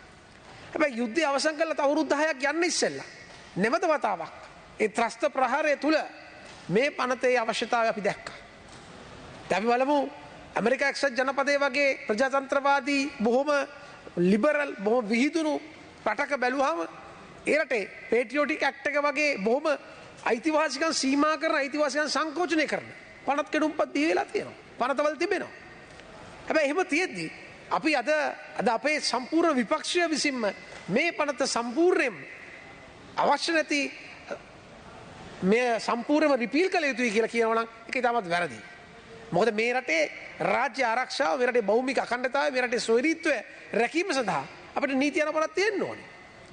දැන් මේ පනත කවුරුහරි කෙනෙක් විශ්වාස කරනවා නම් ඒ එක් ජාතියක් මර්ධනය කරන්න උපයෝගී කරගන්නවා කියලා මම හිතන්නේ ඒ සිතුවිල්ලෙන් බැහැරවීමට සුදුසුම කාලය තමයි මේ තියෙන්නේ. මම ඉතාමත් ආයතනාත්මකව ඉල්ලා සිටිනවා කරුණා කරලා තමුන්නාන්සලා ওই සිතුවිල්ලෙන් බැහැර වෙන්න. තමුන්නාන්සලා කළ යුතුයි තමුන්නාන්සලාගේ උතුරු නැගෙනහිර ජනතාවගේ අවශ්‍ය සංවර්ධන කටයුතු සංවර්ධනය උදා කර ගැනීම සඳහා මේ ආණ්ඩුවට සහයෝග ලබා දෙන එක. හැබැයි හැමදාම ඔබතුමාලා විසින්ම බිහි කරපු 2015 2019 මේ ආණ්ඩුව විසින්වත් ඔය කියන ඔබ තමුන්නාන්සලාට ඔය කියන ඉල්ලීමට එකඟුන්නේ නැහැ. ඒක මතක් කරන්න ඕනේ කනගාටුවෙන් හරි. එතකොට ඒ ආණ්ඩුව මොන විදිහට ප්‍රකාශ කරත් අද විපක්ෂ ඉඳලා ඒ ආණ්ඩුවේ කාර්යය ප්‍රකාශ කරත් ඒ ආණ්ඩුවත් කවදාරිය ආණ්ඩුවට ආවම කවුරු හරි විපක්ෂයේ ආණ්ඩුවට ආවම දන්නවා පාලන බලතල ආවම දන්නවා මේකේ වගේ පනත් කෙඩුම්පතක් තියෙන්න ඕනේ කියලා. මේ පනත අවශ්‍යයි කියන කාරණේ. පැහැදිලිවම අපි ආණ්ඩුවක් හැටියට එදා LTT සැකකරුවන් විශාල ප්‍රමාණයක් රඳවාගෙන තිබ්බත් අද පහුගිය කාලේ වලට ඉතාමත් සීමිත සංඛ්‍යාවක් බවට පත් වෙලා තියෙනවා. අපේ පාලන කාලය තුල 80 ගණනක් නිදහස් කරලා තියෙනවා. අපි පැහැදිලිව අපි ආණ්ඩුවක් හැටියට කියනවා දීර්ඝ කාලයක් ගත වෙච්ච සැකකරුවන් සමහර සැකකරුවන්ට අදාළව පැමිණිලි කරපු පැමිණිලිකරුවන් සාක්ෂිකරුවන් පවා මිය ගිහිල්ලා තියෙන අවස්ථාවල් වල ඒ අය ඒ රඳවා තබා ගැනීමේ කාල සීමාව තුලම දණ්ඩනයක් ලෙස සලකලා වුණත් එයා නිදහස් කිරීමේ හැකියාව සලකා බලන්න. අද වෙනමම කොමිසමක් පත් කළේ සම්බන්ධයෙන් නැවත ඒ පිළිබඳ විමසා බලන තත්ත්වයක් අපි නිර්මාණය කරලා තිනවා. ඒ නිසා අපිට කිසිම ආකාරයකට අපේ දමිළ සහෝදරු සම්බන්ධයෙන් උතුරු නැගෙනහිර සහෝදරු සම්බන්ධයෙන් අපේ ප්‍රශ්නයක් නැහැ. අපි මේ උත්සාහ කරන්නේ අපේ රටේ රාජ්‍ය ආරක්ෂාව තවදුරටත් තහවුරු කරන්න. මොකද යුද්ධය අවසන් වුණා කියලා ත්‍රස්ත ප්‍රහාර කවදාකවත් වැළකෙන්නේ නැහැ. ත්‍රස්ත ප්‍රහාර නැති වෙන්නේ නැහැ. අපිට එහෙම ත්‍රස්ත ප්‍රහාර වලින් නැති වෙන එහෙම ආරක්ෂාව සම්බන්ධයෙන් 100% වග කියන්න පුළුවන් රාජ්‍යයක් බිහි කරනවා කියලා අපිට කියන්න බෑ. ඉතින් ඒ වගේ වෙලාවල සමහරවිට අපේ විරුද්ධ පක්ෂ මන්ත්‍රීවරු යෝජනා කරනවා අපේ ඉන්න යුද හමුදාව ඉතාමත් අතිවිශාලයි කියලා. නමුත් අපි අද පැහැදිලිව දන්නවා අපි ඔබතුමාලා වගේ නෙමෙයි අපි මේ යුද හමුදාව අද නොයෙකුත් කාර්යයන් වලට උපයෝග කරගන්න ආණ්ඩුවක් හැටියට. අපි සමහරවිට සංවර්ධන ව්‍යාපෘති සඳහා යුද හමුදාව උපයෝග කරගන්නවා. සමහරවිට වසංගත රෝග වළක්ව ගන්න යුද හමුදාව උපයෝග කරගන්නවා. ඒ සියලුම කාරණා එක බැලුවම අපි දේශපාලන තීන්දුවක් කරන් තියෙනවා යුද හමුදාව ආරක්ෂාව රට ආරක්ෂාව කරන්න වඩා මේ රටේ දියුණුව සඳහා අපි උපයෝග කරන්නත් කටයුතු කරනවා කියන කාරණේ පැහැදිලිව කියන්න ඕනේ. එතකොට මේ අද බොහොමයක් අය මේ සම්බන්ධයෙන් බොහොම නිෂේධනාත්මකව විවේචනය කරන ස්වරූපයක් අපිට පේන්න තියෙනවා. සර්ව සම්පූර්ණ නීතියක් ගරු සභාපතිතුමනි කවදාකවත් බිහි වෙන්නේ නැහැ. නීතිය අඛණ්ඩව වෙනස් වෙනවා. නීතිය අඛණ්ඩව මනුෂ්‍ය චර්යා අනුව වෙනස් වෙනවා. ඒ අනුව අද අපි ත්‍රස්තවාදයේ වැළැක්වීම පනත සංශෝධනය කිරීම තුලින් එදා තිබ්බ සමාජීය තත්ත්ව එදා තිබ්බ ආකල්ප වෙනස් කරලා අද නව ආකල්ප තුල අපි හිටපු තැනින් මෙහාට ඇවිල්ලා තියෙනවා. අද රඳවා තබා ගැනීමේ කාල සීමාව 18 ඉඳලා මාස 12ට ඇවිල්ලා තියෙනවා. ඒකම මහේස්ත්‍රාත්වරයෙක් ගිහිල්ලා ඒ අදාළ රඳවාගත පුද්ගලයාව විමර්ශනය කිරීමේ සුවිශේෂී හැකියාව ලබා දීලා තියෙනවා. ඔය කියන ආකාරයට යම් පුද්ගලයෙකුට දැඩි ක්‍රූර අමානුෂික අවමාන සහගත සැලකිලි ශාරීරික පීඩා ඇති කරලා මාසකට සැරයක් ගිහිල්ලා මහේස්ත්‍රාත්වරයෙක් ගිහිල්ලා ඒ පුද්ගලයාව නිරීක්ෂණය කරනකොට ඔය කියන වෛද්‍ය පරීක්ෂාත් එක්ක පැහැදිලිවම අපිට හොයාගන්න පුළුවන් යම් ආකාරයේ වින්දනීය ස්වරූපයේ යම් ආකාරයේ කුරුරු සැලකිල්ලකට ලක් කරලා තියෙනවා අපිට හොයාගන්න පුළුවන්. ඒ නිසා මේ කරලා තියෙන සාධනීය පියවර ගැන බොහොම අඬලුහුඩුවෙන් කතා කිරීම සම්බන්ධයෙන් අපි කම්පා වෙනවා. මේ බොහොම සාධනීය වෙනස්කම් ගණනාවක් ගෙනලා තිනවා. පැහැදිලිවම යම් රඳවා තබා ගන්නකු සම්බන්ධයෙන් නීතිඥවරුන්ගේ මාර්ගයෙන් කරුණු කියා පෑමට ඒකම තමගේ ඥාති හිත මිත්‍රාදීන් හමු වීමට මේ කියන කාරණා සාධනීය වෙනස්කම් නොවේද?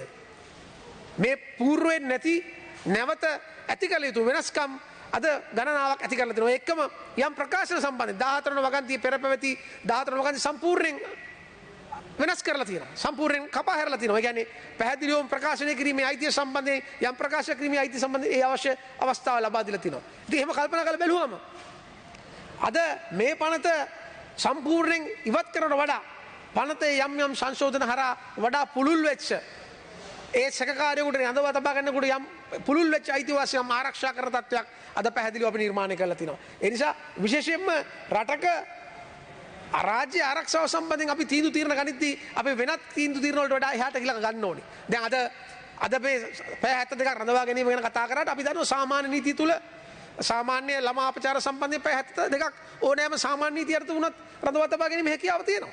මහේස්ත්‍රාත්වරයෙකුට ඉදිරිපත් කරන්න පුළුවන් පැය 72ක් තියාගෙන. ඉතින් ඒවා සාමාන්‍ය නීතිත් තියෙනවා.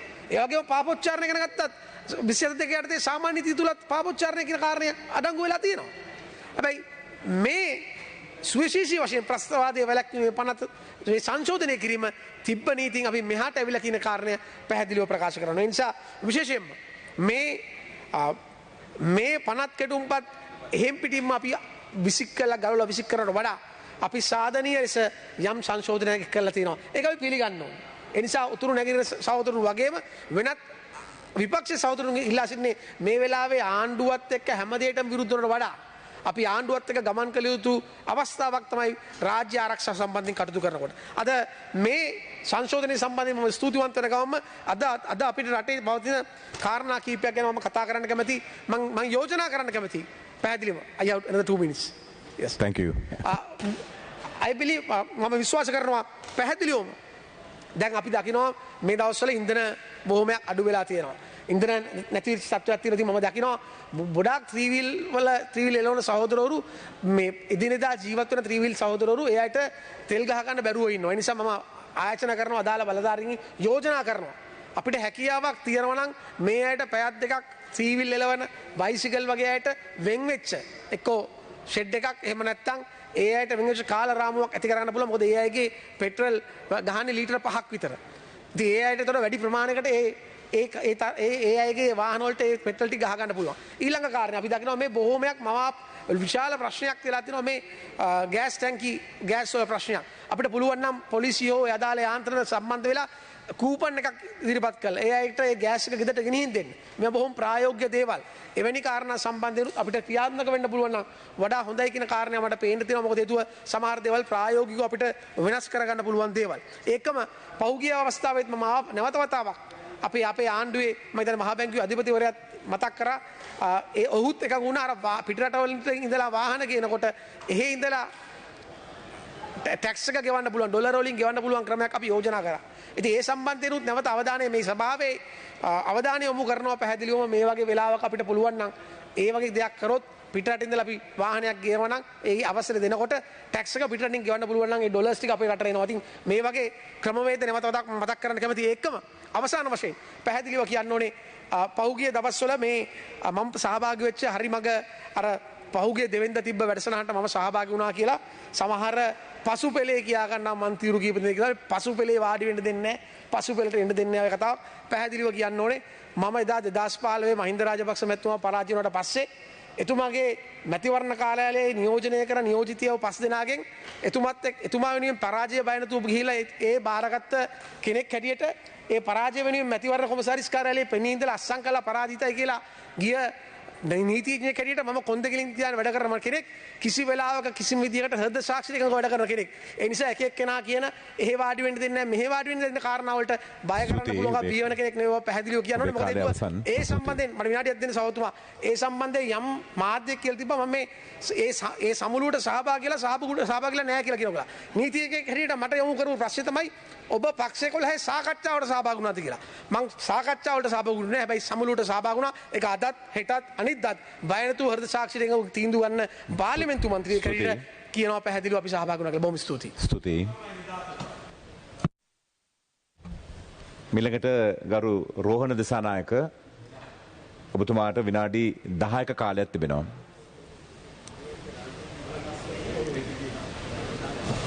ගරු මන්ත්‍රීතුමනි ත්‍රස්තවාදය වැළැක්වීමේ තාවකාලික විධිවිධාන සංශෝධන පනත් කෙටුම්පත පිළිබඳව සංශෝධන කීපයක් එක්ක සුබවාදී අද දවසේ මේ උත්තරීතර සභාවේ කතා කරන වෙලාවේ වචනයක් කතා කරන්න අවස්ථාව ලැබීම පිළිබඳව මම ඊටාම සතුටු වෙනවා.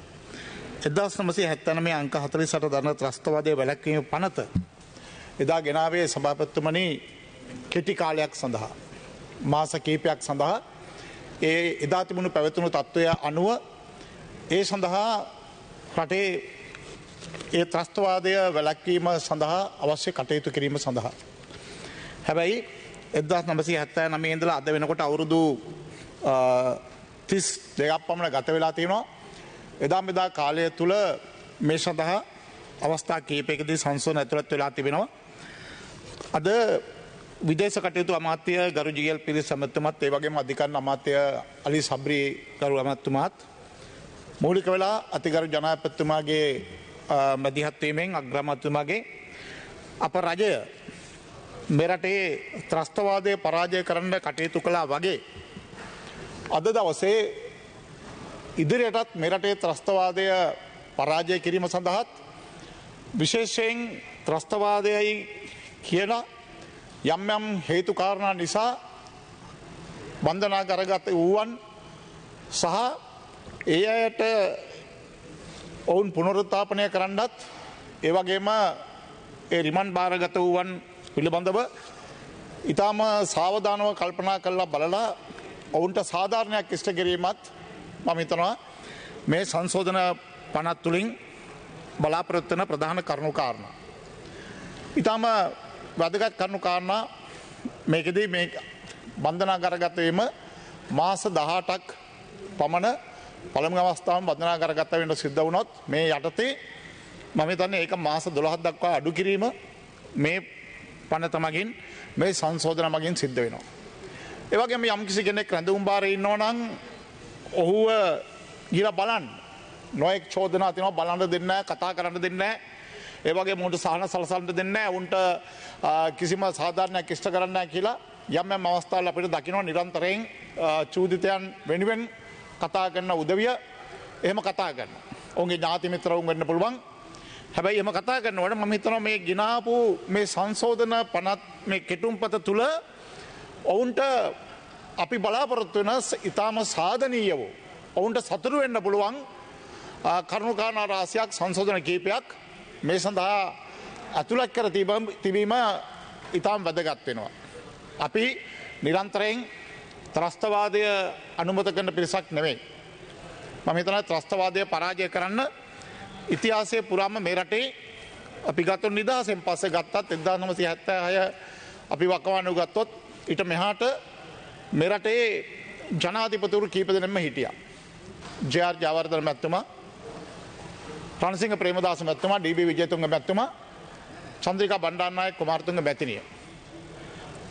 මේ ත්‍රස්තවාදයේ ඒක ඔඩු දුවන තුවාලයක් වගේ, හිගන්නගේ තුවාලයක් වගේ මේ ත්‍රස්තවාදයත් එක්ක අපේ රට ආපු ගමන යම් ආකාරයකින් නතර කරන්න. මේ ත්‍රස්තවාදය නතර කරලා මේ ත්‍රස්තවාදය මේ රටේ අනාගත පරම්පරාවටත් ලබා නොදෙන්න වැඩපිළිවෙල ක්‍රියාත්මක කළේ මහින්ද රාජපක්ෂ ජනාධිපතිතුමා. එතුමා සේනාධිනායක වශයෙන් ජනාධිපතිතුමා වශයෙන් එදා ත්‍රස්තවාදය පරාජය කිරීම සඳහා කටයුතු කළා වගේම එදා ආරක්ෂක ලේකම්වරයා වශයෙන් වර්තමාන ජනාධිපතිතුමා ගෝඨාභය රාජපක්ෂ මැතිතුමා මම හිතන්නේ ඒ සඳහා විශාල කාර්යභාරයක් ඉෂ්ට කළා. මම හිතන්නේ ත්‍රස්තවාදය නිසා මේ යන සිංහලද දමිළද මුස්ලිම්ද බෞද්ධ හින්දු ක්‍රිස්තියානි ඉස්ලාම් කවුරුණත් ජීවිතයක්. උණ්ඩයට කෙනෙක් මිය ගියොත් මම හිතන්නේ හැමෝගෙම ජීවිතේ එක හා සමානව වටිනවා.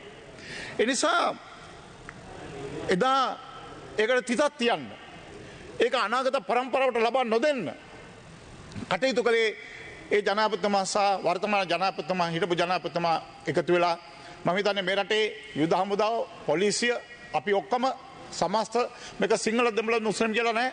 රටේ හැම ජනතාවම ත්‍රස්තවාදයට විරුද්ධයි, ලෝකෙම ත්‍රස්තවාදයට විරුද්ධයි. අද ඒ පිළිබඳ හොඳ අවබෝධයක් අපිට තියෙනවා. ඒ නිසා අපේ රටේ ත්‍රස්තවාදය අනාගත පරම්පරාවට යොමු නොකරපු කාලය ඇති වුණේ 2005 දී මම හිතන්නේ එවකට එදා ත්‍රස්තවාදය පරාජය කළ අලුත් ගමනක් මේ රටේ නිදහසේ ඉදිරියට යන්න. අපිට ඒ නිසා මහා බැංකු බෝම්බය ඒ යුගයේදී ඒ වගේම දුම්රිය ස්ථානවල පාසල්වල අර බස්වල පිච්චමල් පූජාවට යන එවැනි ත්‍රස්තවාදී නිසා විශාල විනාශ වෙලා තුන අතිවිශාල ජනතාවක් මිය ගියා. ගොඩනැගිලි නැතුණා, ගොඩනැගිලි නැතුණත් භෞතික දේවල් නැතුණත් සභාපතිතුමනි ඒවා අපිට හදන්න පුළුවන් නැවත. හැබැයි උණ්ඩයක් නිසා නැතුණු ජීවිතයක් එයාට පණ දෙන්න කිසිම කෙනෙකුට හැකියාවක් නැහැ. එහෙමනම් ඒ ත්‍රස්තවාදය පරාජය කිරීම සඳහා තමයි වගකීම ඉෂ්ට කරන්න තිබෙන්නේ. ඒ වගකීම මහින්ද රාජපක්ෂ ජනාධිපතිතුමා, ආරක්ෂක ලේකම්තුමා ගෝඨාභය රාජපක්ෂ මැතිතුමා එතුමාගේ වගකීම නිසියාරුවෙන් ඉෂ්ට කළා. අපි උරුම කළේ නැහැ. නැවත 2015 දක්වා අපේ රජය පරාජය වුණා. හැබැයි 2015 පරාජය වෙලා එදායේ තිබුණු නිදහස නැවත 2019 අප්‍රේල් මාසේ 21 වෙනිදා පාස්කු ප්‍රහාරය නිසා නැවත මෙරටේ ත්‍රස්තවාදයක් ඇති වුණා. මම හිතන්නේ ත්‍රස්තවාදය ගැන කතා කරනකොට ඒ ත්‍රස්තවාදය ඇති වෙන්නත් මම හිතන්නේ බුද්ධිංශ මෙරටේ කියලා තිබ 97 වතාවක් අපි දන්න විදිහට මේ ත්‍රස්තවාදයක් මෙවැනි තත්ත්වයක් එනවා. මේක පරාජය කරන්න එහෙම නැත්නම් මේ සඳහා කටයුතු කරන්නයි කියනවා. හැබැයි එදා තිබුණු පාලකයෝ නම් කියන්න උත්සාහ කරන්නේ නැහැ. කවුරුණත් තමන්ගේ වගකීම ඒවා පිළිබඳව කල්පනා කළේ නැහැ. උන් නොසලකා හැරියා. ඒ බුද්ධිංශ වගකීම් නොසලකා හැරියා සහ ඒ නිසාම 19 පාස්කු ඉරිදා ප්‍රහාරයක් මෙරටේ ඇති වුණා. ඒ ප්‍රහාරය නිසා අපිට නිදහසේ තිබුණ අවුරුදු 10ක කාලය ගත්තාම අපිට මේ රටේ නැවත ත්‍රස්තවාදය ආරම්භ වෙන්න ඒක හේතුවක් වුණා. අතිවිශාල ජනතාවක් මිය ගියා. දේපල විනාශ වුණා. ඒ පමණක් නෙමෙයි අපිට නිදහසේ අපේ රට සංවර්ධනයේ මාවත කරා යොමුලා තිබුණේ. අපිට මතකයි 2015 දී අපේ රජය යහපාලන ආණ්ඩුවට ආණ්ඩුව බාර දෙනකොට බිලියන 8.5ක අපි තම්පත්තුවක් අපේ රටේ අපි ලබා දෙවලා තිබ්බා. ඔබතුමාට අයිති තව විනාඩි දෙකක් තිබෙනවා. ඒ බිලියන 8.5ක ඒ තම්පතුව ඊට පස්සේ තමුන්නාසල දන්නවා සංචාරක ව්‍යාපාරය ඔස්සේ අපිට අවුරුද්දකට බිලියන 5කට වැඩි ප්‍රමාණයක් ලැබුණා. අවුරුදු 3ක් එතන බිලියන 15යි. ඉන්ටර්නැෂනල් සවරින් බොන්ඩ්ස් අපි අස්සම් ප්‍රතිභා යහපාලන ආණ්ඩුව ඒ වලින් බිලියන 12.5ක් ගත්තා. බිලියන 35ක් වගේ වෙනකොට ලබා දීලා තිබ්බා 2019 වෙනකොට. හැබැයි අපිට 2020 අපිට ලබා දුන්න මුදල් දිහා බලපුවාම මම හිතන්නේ මේ රටේ සංචාරක ව්‍යාපාරයෙන් අපිට ලැබුණු සම්පූර්ණ ආදායම නැති වෙලා තියෙනවාද? ඒ වගේම මේ රටේ නිදහසේ ගත කරන්න හැබැයි අද බොහෝ අය උත්සාහ කරනවා මේක ගෝඨාභය රාජපක්ෂ මැතිතුමා නිසා ඇති වුණ තත්ත්වයක් කියලා. අද ඩොලර් ප්‍රශ්නයක්කට මුහුණ දෙනවා අපි. දේශීය වශයෙන් අපි නොයි ගැටලුවලට මුහුණ දෙනවා. හැබැයි මේවා 2015 දී පටන් ගත්ත යහපාලන ආණ්ඩුවේ වැරදි නිසා කියනක අපි මේ වෙලාවේ මතක් කරන්න ඕනේ. අදේ නායකෝ මේ වලින් තමන්ගේ ඒ නායකත්වයේ දා තිබුණ තමන් බේරෙන්න උත්සාහ කරනවා. මේවා වෙනත් අයගේ ඇඟ පිට උඩ දාලා අපි ඒ තත්ත්වය පැහැදිලි කරන්න ඕනේ. ගරු මූලාසනයේ මන්ත්‍රීතුමනි විශේෂයෙන් අපි කියන්න ඕනේ ඔබේ කාලය දැන් අවසන්. ස්තුතියි. මොකද මට විනාඩියක් දෙන්න ගරු සභාපතිතුමනි. අද අපි ලබාගත්තේ ණයත් එක්ක අපි බලාපොරොත්තු වෙන්නේ වර්තමාන ජනාධිපතිතුමා අගමැතිතුමා ප්‍රධාන රජය නැවතත් මේ තියෙන ගැටලු වලට අපි නිසියාකාර පිළිතුරු ලබා දීලා රාජ්‍ය තන්ත්‍රයේ ආකාරයෙන් කටයුතු මෙහෙवला අපි COVID-19 තවත් ත්‍රස්තවාදයක් කොරෝනා තවත් ත්‍රස්තවාදයක් බවට පත් වුණා. ඒකත් විසඳලා අද ඒ තත්ත්වය මේ රටේ තුරන් කරන්න අවශ්‍ය වැඩපිළිවෙල ක්‍රියාත්මක කරලා තියෙනවා. ඒ වගේ වෙලාවක අපි මේ ප්‍රශ්න ඉදිරියට මේ රටේ අනාගත පරම්පරාවට ලබා දෙන්න අපි ඉඩ තියන්නේ නැහැ. ජනාධිපතිතුමා යන ගමන අපේ රජය යන ගමන තවත් ඉස්සරහට මේක අනාගත පරම්පරාවට ලබා නොදී තමුන්නාස මේ රටේ හැම තත්ත්වෙම නිදහස් කරලා ආර්ථික සංවර්ධනයක් ඇති කරලා ජීවන මට්ටම පහසු කරලා ජීවන තත්ත්වය උසස් කරලා අධ්‍යාපන මට්ටම සෞඛ්‍ය තත්ත්වය වැඩි දියුණු කරලා අවශ්‍ය කටයුතු කරන්න අද මේ ත්‍රස්ත පනත ගෙනවල අපි සංසෝධන ගෙනවල අපි මතක් කරනවා මේ ත්‍රස්ත පනත නිසා මම හිතනවා මේ රටේ සුබපාදී බලාපොරොත්තු තියාගන්න පුළුවන් වෙයි ඒ රිමාන්ඩ් බන්ධනාගාරවල ඉන්නට නිදහස් වුණාට වගේම අනාගත පරම්පරාවට බොහොම ස්තුතියි මූලාසන සභාපතිතුමනි. ஸ்துதி 1979ஆம் ஆண்டின் 48ஆம் இலக்க பயங்கரவாத தடுப்பு தாவகாலிக ஏற்பாட்டு சட்டத்தின் சீர்திருத்தத்துக்கான சட்டமூல விவாதம் அடுத்ததாக கௌரவ சி.வி. விக்னேஸ்வரன் அவர்கள் உங்களுக்கு 6 நிமிடங்கள் உண்டு. நன்றி. Let me thank the chair for giving me this opportunity to speak about a heinous, hideous, barbaric and draconian law in existence in Sri Lanka for the past 43 years. It came in as a temporary provisions act, but it has had a 2 scores and 3 years stint thanks to the successive Sri Lankan governments who preferred their own individual safety than the safety of the people. The provisions of this act have been conveniently used by successive governments to silence their critics and to terrorize their opponents. It has been mostly used against the Tamils and in recent times against Muslims. Many an innocent person had been convicted solely on the basis of uncorroborated confessions made to police officers which were manufactured by the powers that be. The very act which sought to prevent so-called terrorism fanned the flames of hatred and violence. When the state decided that a person must be kept in long custody or detention, it immediately preferred to take that person into custody under the PTA whether he had committed any offence or not. Often judges grant conditional bail to persons detained for long periods without charges or indictments being filed, advising the police or Attorney General's Department to file cases when they are ready. More often, such cases are not filed. It could only mean the purpose of the arrest was detention and incarceration of the person rather than any severe act committed by such person. The PTA has been an instrument of repression rather than a mechanism to ensure public security. The powers that be have so far raised the boogie of terrorism and kept this draconian law in their statute book until now.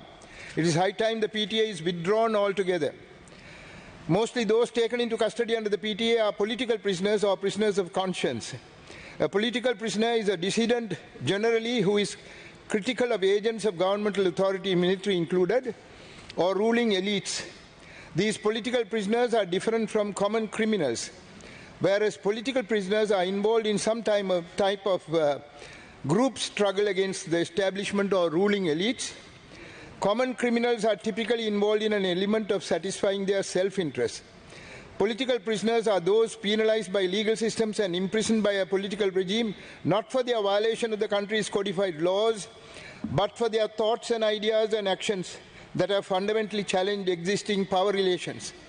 It is the state which identifies individuals as common criminals and so-called terrorists.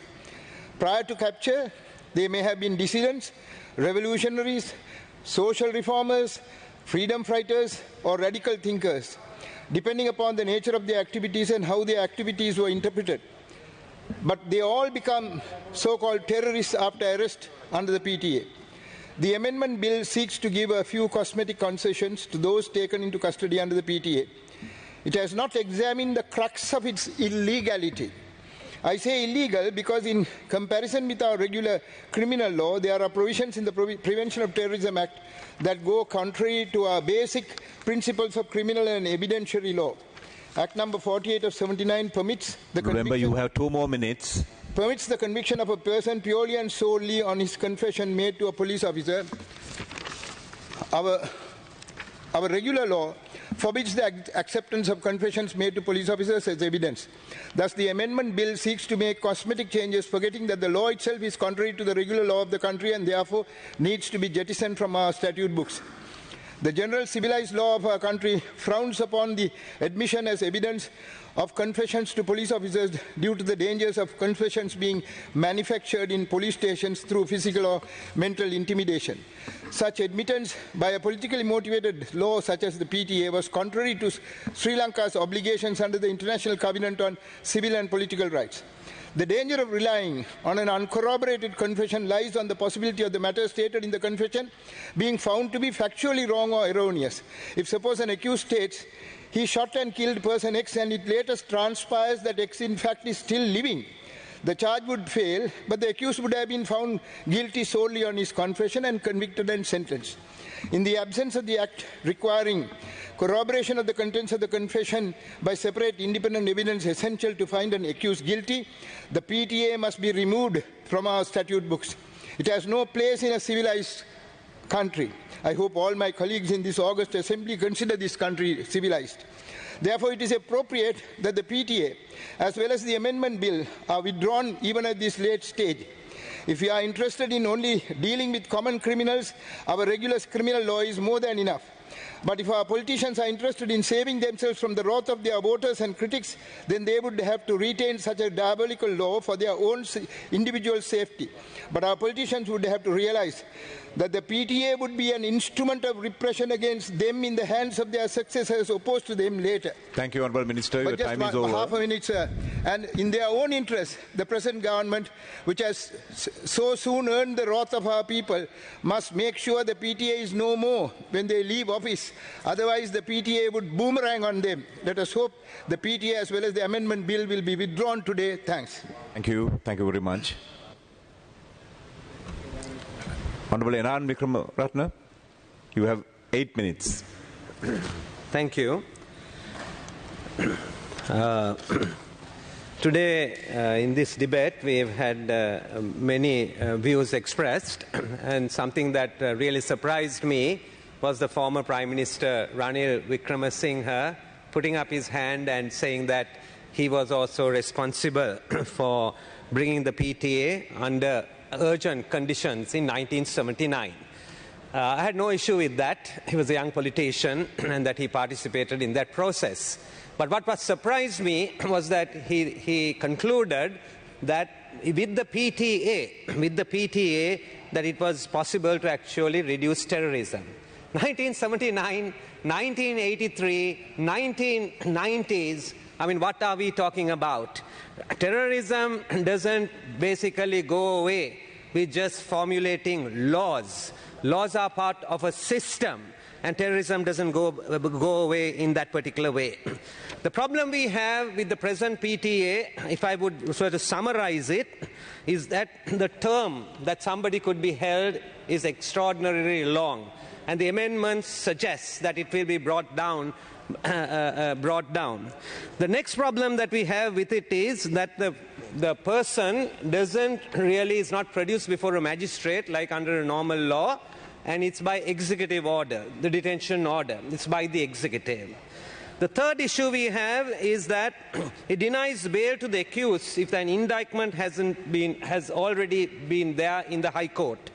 And fourthly, it makes confessions to police officers admissible, and thereby incentivizing the abuse of those in custody. Now it is very clear that this has been abused in a big way. Just to give you an idea, according to the data of the Human Rights Commission of Sri Lanka, 212 people were arrested under the PTA in 2020, 109 in 2021. This is what actually the data shows, and I won't go into all the data. I think the cases, the well-known cases of how this has been abused was the case of Rishad Baduddin, arrest of Asad Salih, Hejaz Hizbullah, and then Anas Jassim. And with the Hejaz Hizbullah case, 5 others have also been held under the PTA. But there are some names which we have talked less about. Among them is the high-profile case of Murugapille Kokulathasan, a freelance Tamil journalist who was arrested in Batticaloa in November 28, 2020 because of a social media post commemorating civil war-related incidents. He remains in custody. Kirti Ratnayaka, a freelance journalist, was summoned to a police station, arrested on August 14, 2021. He remains in custody. 10 Tamil-speaking people were arrested for memorialization events in Batticaloa on 18th of May 2021 and held under the PTA. In Batticaloa again, the police detained 19 people in November 2020 for allegedly posting online birthday wishes for the late LTT leader, and they were arrested. Well, if these are offences, let's take them under the normal law of the country. I don't think we should be using a draconian law like the PTA to harass people like this. And I think we should look at it as the normal law of the country. The view of the Human Rights Commission of Sri Lanka. This is, I'm quoting from the 15th of February 2022. With the chairperson, Justice Rohini Marasinghe, this document has been released. And in it says, notwithstanding the amendments already suggested by the government, the Human Rights Commission advocates the complete abolition of the PTA. The Commission believes that the offence of terrorism should be included in the penal code with a new definition for terrorism. It is explicit for those who threaten or use violence unlawfully to target the civilian population by spreading fear and thereof to further a political, ideological or religious cause. The Commission advocates that terrorism should be investigated under the general law of the country with necessary amendments. The Commission also supports that it is not required to exclude the application of evidence ordinance for the offence of terrorism. The indefinite period of detention violates the Constitution and quotes, deprivation of liberty of a person pending investigation or trial shall not constitute punishment according to Article 13, Section 4. So this is the view of the Human Rights Commission. Now really we need to address this issue. The Samagi Jana Balawegaya, we are conscious of the fact of the importance of national security. The question really that lies before this House is, how do we balance the importance of national security with the prevention of terrorism? How do we balance it? How do we protect the human rights of people while being conscious of the issues of national security? What happened when this law was brought in 1979? Under emergency, it was brought and it was passed. Basically, there was no reference. Honourable Minister, Honourable Member, you have 2 more minutes. No reference to the Supreme Court of the country. That's how it was actually passed. And it was remained in the books for so long without actually being corrected. One fundamental problem with this is the provisions reflect an undue and totally unconstitutional lack of trust in the competence of the judicial officers in the country. I think we need to rebalance this by bringing to focus the importance of the judiciary and the judiciary making the decision whether somebody should be held or whether that person should be actually released. The Samagi Jana Balawegaya is proposing that we take the Law Commission draft that was prepared in 2016 with the chairmanship of President's Council Ramesh De Silva, who is presently the chairman of the present government's Constitutional Process Committee, and adopt that as actually the alternative to the existing PTA. So we are for repealing the existing PTA and then replacing it with that draft of the Constitutional Council. I might say in closing, I listened carefully to the Honourable Minister and I couldn't agree with everything he said. He said, for example, there are going to be daily trials. The issue is, before you get to the trials, people are unfairly held for such long periods before we get to the trial. I have a long list of them. I can't read them because of the lack of time. The magistrate going and visiting detention centers is not practical. I'm not sure if the minister has visited a prison cell. I have visited prisoners in prison cells. I have been to detention centers. It's not practical for a magistrate with his load of work to do so. Thank you. Your time is over. I will conclude with this. I will conclude with what the Financial Times on the 7th of March said this. It's, and I quote, "What is needed is a genuine effort in Sri Lanka to address its numerous outstanding human rights issues. In this regard, it is time for an emeritus professor of law to learn a few things from a dead fashion designer on how to be a positive instrument of change to advance the human rights in Sri Lanka." Thank you for the time provided. Thank you. සත්‍යවාද වැළකීමේ తాවකාලික විධිදාන පනත සංශෝධනීය විවාදය ඊළඟ කතිකයා ආචාර්ය සරත් විරසේකර ඔබට විනාඩි 15ක් තිබෙනවා. ගරු සභාපතිතුමනි, ත්‍රස්තවාදී වැළැක්වීමේ පනත සංශෝධනය සම්බන්ධයෙන් අපි කතා කරන්නේ. ඊට ප්‍රථමයෙන් මම පිළිතුරක් දෙන්න කැමැති පාර්ලිමේන්තු මන්ත්‍රී විජිත හේරත් මන්ත්‍රීතුමා මේ රැස්වීමේදී කිව්වා එයාගේ රැස්වීමට බාධා කරපු කෙනෙක්ව ඉවත් කරපු පොලිස් නිලධාරීන් දෙදෙනෙක්ට විරුද්ධව දඬුවම් කරන්නට කියලා ජ්‍යෙෂ්ඨ නියෝජ්‍ය පොලිස්පති බස්නාහිර උපදෙස් දීලා තියෙනවා කියලා. ඒක සම්පූර්ණයෙන්ම වැරදි. ඒක අමූලික බොරුවක්, සත්‍යයෙන් තොරයි. එහෙම එකක් සිදු වෙලා නැහැ. නමුත් ඇත්ත වශයෙන්ම මේ සිද්ධිය සමාජ ජාලාවල ඊටාම හොඳින් ඊටාම විශාල ලෙස පැතිරුණා. ඒ වගේම තමයි ආందోලනාත්මක සිද්ධියක් බවට පත් වුණා. නමුත් ඒ සිද්ධිය ඒ අදාළ ප්‍රදේශයේ ජ්‍යෙෂ්ඨ අදාළ පොලිසියේ මේ HQI නැත්නම් මූලස්ථාන භාර පොලිස් පරීක්ෂකවරයා ඒ සම්බන්ධයෙන් ඉහළ නිලධාරීන්ට දැනුම් දීලා තිබෙන්නේ නැහැ. ඒ තත්ත්වය තමයි එයාගෙන් ඒ නිදහසට තමයි කරුණ අහලා තිබ්බේ. එහෙම නැතුව ඒ අදාළ පොලිස් නිලධාරීන් දෙදෙනාට විරුද්ධව කිසිම දෙයක් කරලා නැහැ. ඒක මම ඉස්සෙල්ලාම කියන්න ඕනේ. ඒ වගේම තමයි මම විජිත හේරත් මන්ත්‍රීතුමාට කියා සිටිනවා මේ වගේ වගකීමින් තොර ප්‍රකාශ ඊට පස්සේ කරන්න එපා කියලා. මේ පනත අපි දන්නවා 1979 ජයවර්ධන ජනාධිපතිතුමා මේ LTT ත්‍රස්තවාදය මර්ධනය කරන්න තමයි తాවකාලිකව මේ රැස්වීමේදී බොහෝ මන්ත්‍රී අතුරින් එක කියවුණා. ඉතා හදිසියෙන් තමයි මේ පනත ගෙනාවේ. මහජන මතය වුණත් නිසි පරිදි ලබා ගත්තේ නැහැ. ශ්‍රේෂ්ඨාධිකරණ වුණත් මම හිතන්නේ පැය 24යි ලබා දුන්නේ මේක ව්‍යවස්ථානුකූලද කියන එක.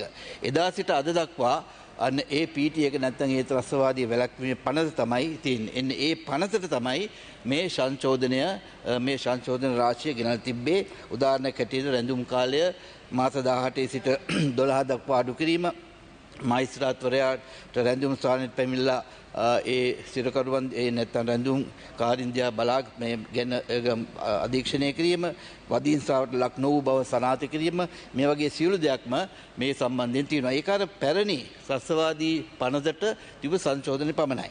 නමුත් ඇත්ත වශයෙන්ම ගත්තොත් අද ලෝකයේ පවතින ත්‍රස්තවාදය සාන්තවාදය ගැන අපි සලකා බලනකොට මේ සංශෝධන පමණක් අපිට සෑහීමකට පත් වෙන්න බෑ. මේ පිළිබඳව ඉතා විශාල වශයෙන් අපි සමාලෝචනයට පත් කළ යුතුයි. There has to be a comprehensive review of this PTA when considering the present day extremism and terrorism that is prevailing in the world today. ඒකින්ද ඒක ඉදිරියට ඒ වගේ සමාලෝචනයක් කළ එක ඉදිරියට ඒක වෙනම පනතක් ගෙනාව යුතුයි කියලා තමයි මම අත් වශයෙන්ම මේ අවස්ථාවේදී යෝජනා කරන්නේ. අද බොහෝ මන්ත්‍රීවරු කියනවා මේ PTA එක අවශ්‍ය නැහැ කියලා. There are so many honourable members of the Parliament are saying that there's no need for a PTA. How do you define terrorism, Mr. Chairman? You define terrorism is the definition is to killing or massacring innocents to achieve a political or any other aim. So, if that is the case, the terrorism is no longer regional or local.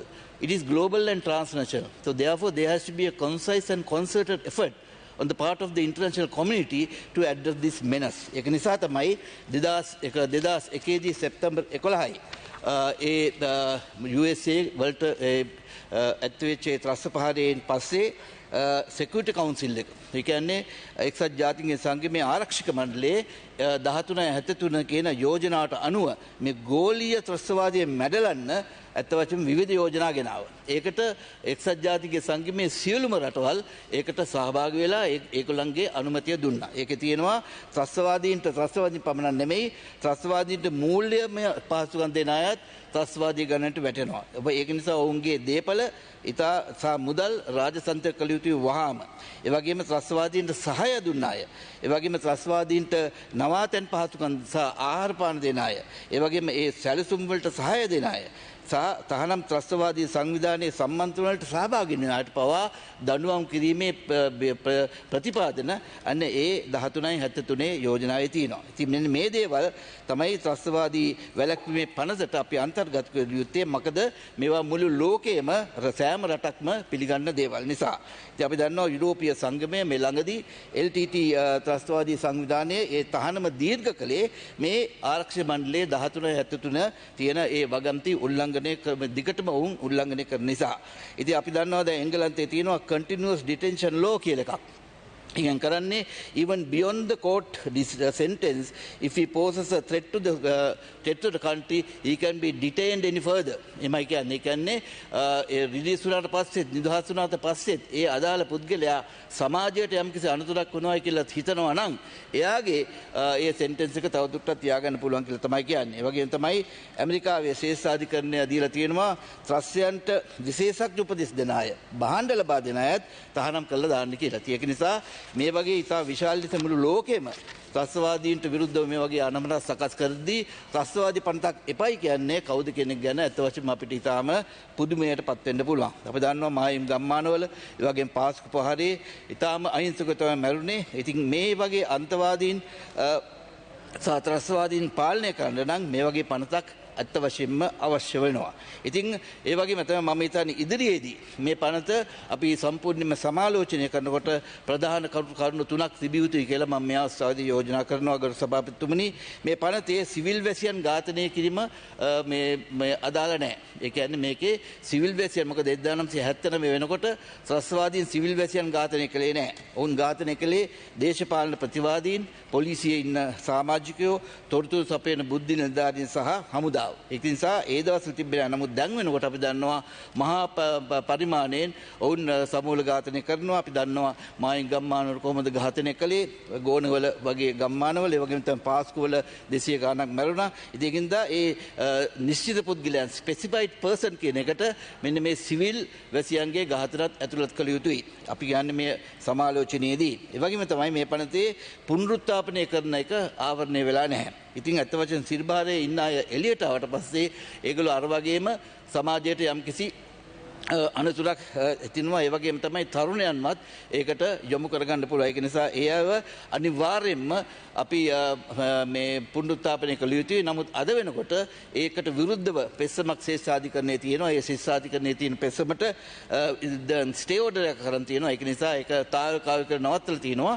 නමුත් මම හිතන්නේ මේක අපේ ජාතික නීති පද්ධතියට ඇතුළත් කළ යුතුයි. තුන්වෙනි එක තමයි ඇත්ත වශයෙන්ම සයිබර් අපරාධ. අපි දන්නවා අද බොහෝ ත්‍රස්තීන් මේ සයිබර් අවකාශයේ තමයි ත්‍රස්තවාදීන් ප්‍රහාර සැලසුම් කරන්නේ. ඒ වගේම තමයි ත්‍රස්තවාදී ප්‍රහාර වලට මිනිසුන්ව යොමු කරන්නේ, ඒගොල්ලන්ව බ්‍රේන් වොෂ් කරන්නේ. ඒ නිසා සයිබර් අපරාධත් මේකට අනිවාර්යයෙන්ම ඇතුළත් කළ යුතුයි කියන එක තමයි අපි කියන්නේ අර කොම්ප්‍රිහෙන්සිව් රිවිව් එකේ තියෙන්නේ. අපි දන්නවා ඇමරිකාවේ තියෙනවා දැන් අපේ පනත ගැන මෙතුමන්ලා කියනවා මේ පනත තියෙන්න ඕනේ නැහැ කියලා. මොකද ඇමරිකාවේ තියෙනවා USA Patriotic Act කියලා 2001 වල.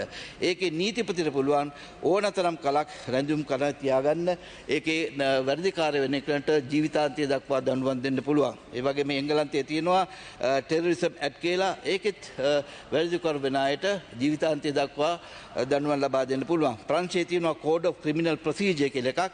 ඒකෙත් තියෙනවා suspect may be held pre-trial detention after charge up to 4 years. එහෙම තමයි ප්‍රංශයේ තියෙන්නේ. ඒ වගේ රටවල් ඒ ත්‍රස්තවාදීන්ව මර්ධනය කරන්න පාලනය කරන්න ඒක ඩෙටරන්ට් එකක් හැටියට පාවිච්චි කරලා තියෙන මේ විදිහටයි. ඉන්දියාවේ තියෙනවා Code of Criminal Procedure. ඒකෙත් දෙන්නේ මරණීය දඬුවම. ඒකේ මහේස්ත්‍රාත්වරයාට පුළුවන් දවස් 90ක් තියාගන්න. ඒ වගේම විශේෂ අධිකරණයට පුළුවන් 180 days යන්න. ඉතින් එච්චර ඊට වඩා මා කතා කරන්නේ අපි දන්නවා අපේ දැන් මේ පාස්කු ප්‍රහාරය ගැන කිව්වා. ඒ සම්බන්ධයෙන් තියෙන මන්දගාමී ස්වරූපයක් කියලා අපිට චෝදනා කළා. ඇත්තටම සභාපතිතුමනි ඇමරිකාවේ සැප්තැම්බර් 11 ඒ ප්‍රහාරයට පස්සේ 2001 දී තිබ්බේ ඒ ෂේක් මොහමඩ් කියන ඒ ප්‍රධාන බ්‍රේන් චයිල්ඩ් නැත්නම් ප්‍රධාන මහමලකරුවාට විරුද්ධව නඩු දාන්න අවුරුදු 20ක් ගියා ඇමරිකාවට. ඒ වගේම තමයි ප්‍රංශයේ 2015 ත්‍රස්තවාදී ප්‍රහාරයෙන් පස්සේ ප්‍රංශයේ ත්‍රස්තවාදීන්ට විරුද්ධව නඩු දාන්න සැකකරන්ට විරුද්ධව නඩු දාන්න අවුරුදු 6ක් ගියා.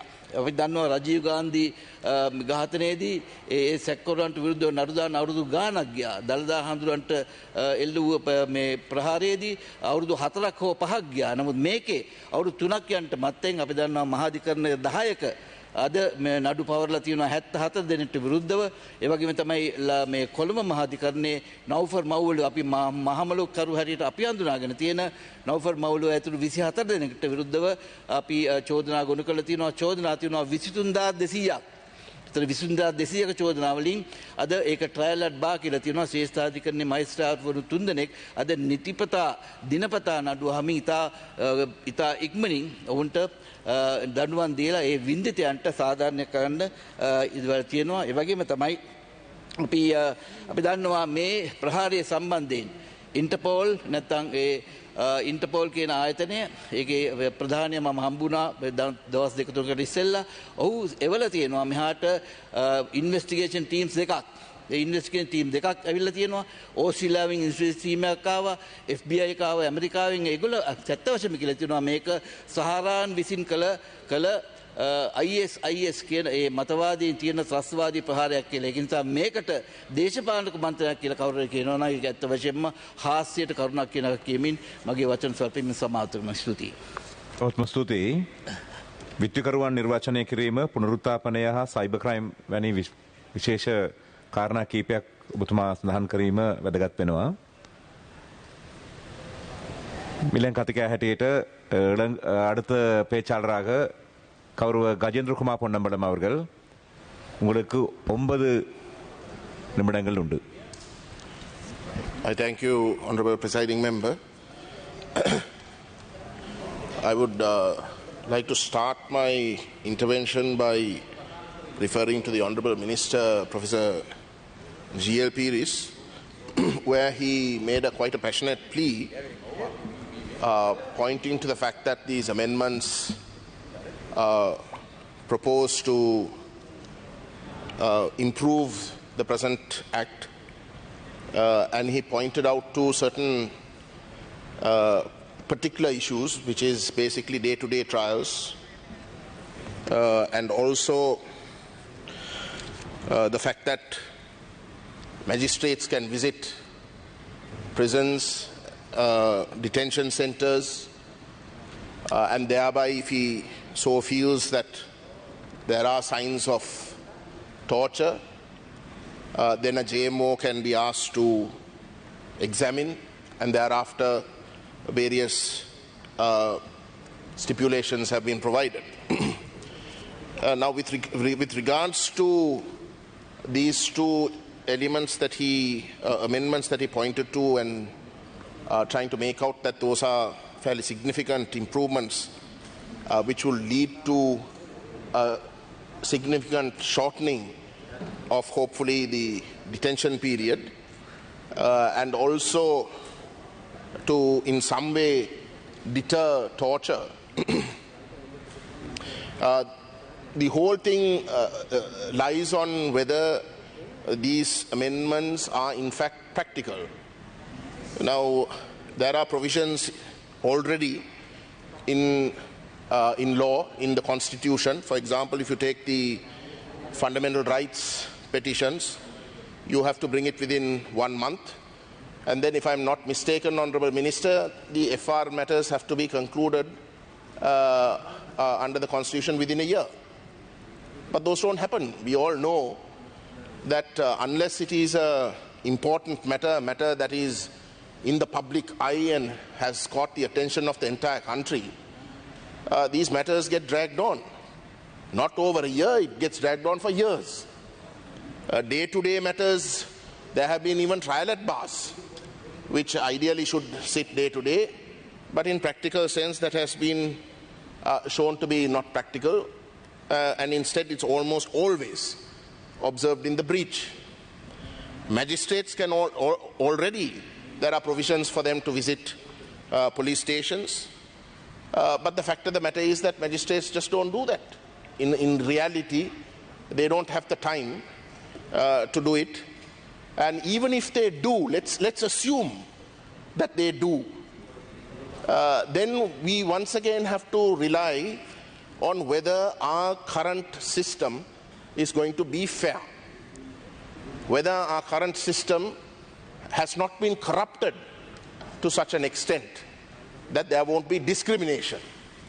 And the reality, Honourable Presiding Member, is when Sri Lanka was investigated by the Human Rights Council and the OISL report came out, the then High Commissioner, Prince Zaid, when he in fact presented the report to the Human Rights Commission, had a press conference and he made this observation. He said, in recommending a hybrid accountability system for Sri Lanka and rejecting a domestic investigatory mechanism, domestic criminal justice system, he said that because of the conflict, because of the ethnic conflict, the law and order and judicial mechanism in this country has been so corrupted.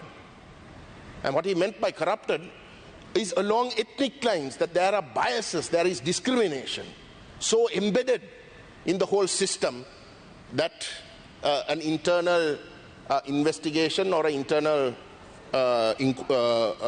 judicial justice process was not something that is going to be credible. And that is what we are left with today. Because unfortunately, even so many members, both in opposition also, when they spoke, when you talk in terms of national security, what does this national mean? Does that national mean that it is only for the Sinhalese people's security? Does national mean that it is only for a certain section? Or does it in fact mean for everybody? And if it means for everybody, or your Honourable Presiding Member, then surely it cannot be determined purely on majoritarian terms. It cannot be purely just because a majority of the members of this House want something. That surely cannot be national. Because if national means that there are several identities within that polity, as we say that Sri Lanka is a multinational country, that there are two or more nations within this country, then each of those people's views must also be accepted. So the question here fundamentally is that you have violence against the state. No one denies that. You have violence against the state because the state excludes. The state consistently provides for only a section and rejects the other. There is no inclusiveness. When we talk of mandates, the Northeast has repeatedly given mandates regarding how we want to see this country. Those mandates have not called for secession. Those mandates have not called for taking up arms. On the contrary, those mandates consistently have asked not to take up arms before. Leaders who have come to this House and the House previously have asked the Tamil people to reject not only separation but also violence, but have asked members opposite and members from the Sinhala community to include our views. Make this inclusive. That is where you fail. You consistently fail, and you're failing even today. So when you keep us out, and when we feel that no matter how much our people give resounding mandates, and I can tell you the mandates that are being given by the Tamil people in the Northeast is far. Remember, you have 2 more minutes. I have 9 minutes. Is far greater and far stronger than the mandate that this present government has with regards to a plurinational country that we want to be seen, with regards to a federal country that we want to be seen. When members who are sitting here who represent such people come here and hit our heads against a brick wall, and when members on the ground, when our party, when our constituency on the ground consistently get disenfranchised, when their religious places are being stolen from them, when their land is being stolen from them, when their existence is being denied them, when there are lands that they plowed for decades and decades before the war, because of the war they get displaced. When they return, all of a sudden they are told that it's a forest.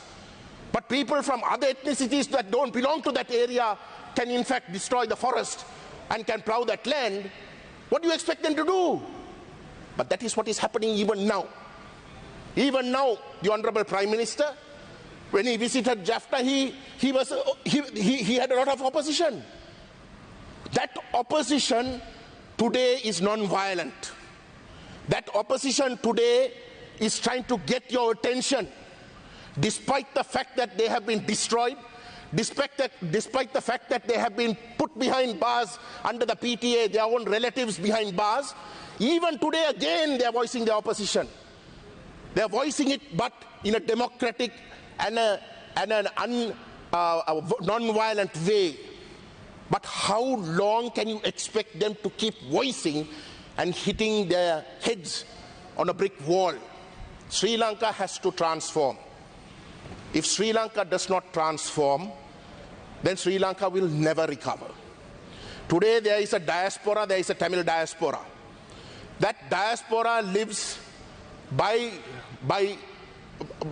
no stretch of imagination the richest countries in the world. That diaspora together earns more than the Sri Lankan state. If that diaspora decides to contribute in a constructive way, today Sri Lanka won't be in this economic mess. But you rather not have those people come in and contribute in a constructive way. Because why? Because of your racist vision of what Sri Lanka ought to be. If Sri Lanka can be plural, if Sri Lanka can in fact say, hey look, we celebrate our differences.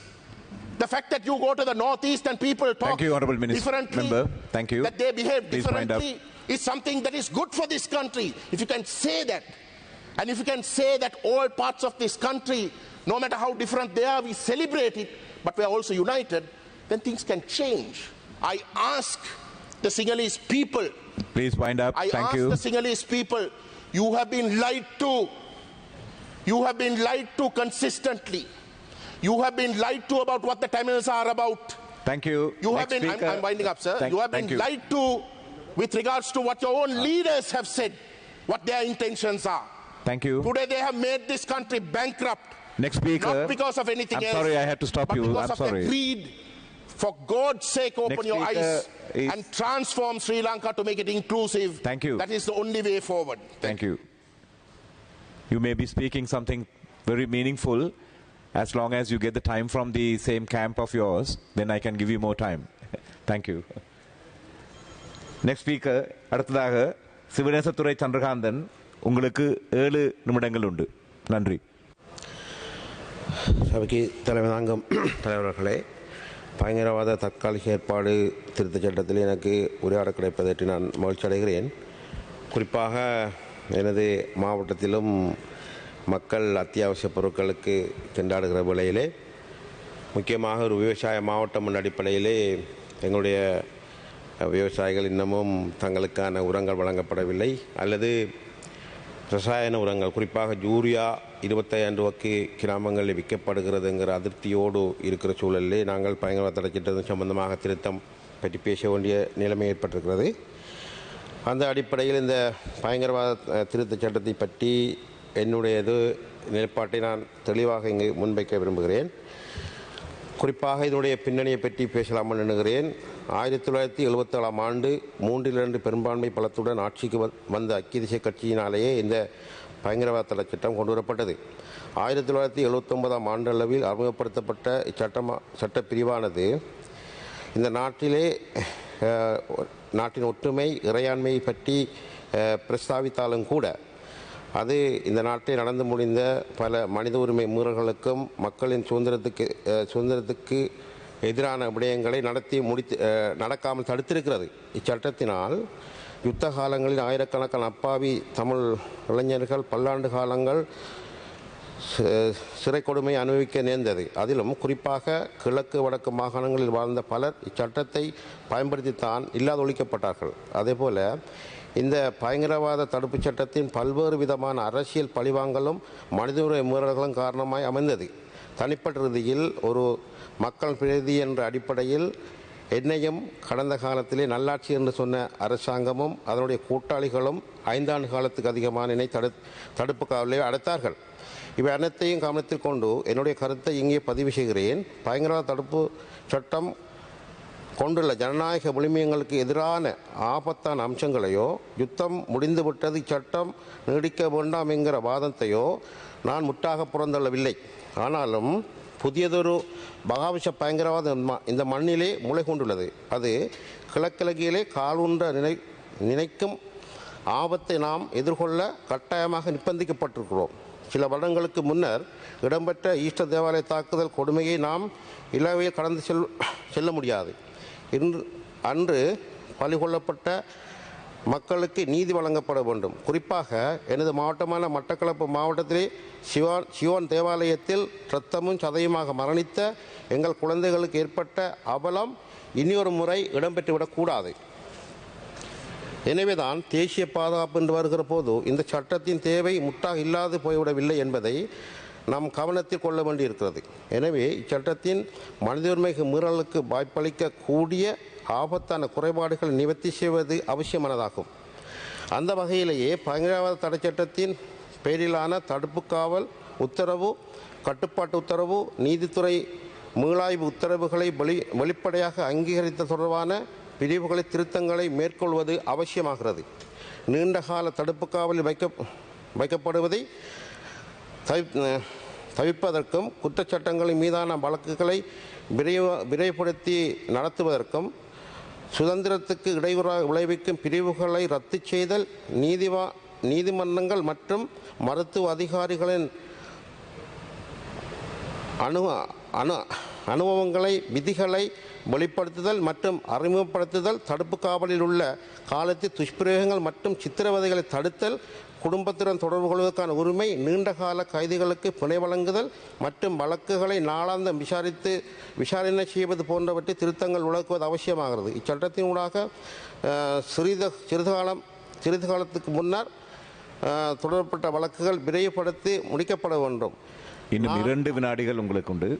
தொடர்வதை நான் இந்த சட்டத்தை தொடர்ந்தும் சில காலங்களுக்கு கொண்டு செல்வதை நான் ஆட்சேபிக்க முடியாது என்று கூறி இந்த சபையிலே நான் என்னுடைய உரையை முடித்துக் கொள்கிறேன்.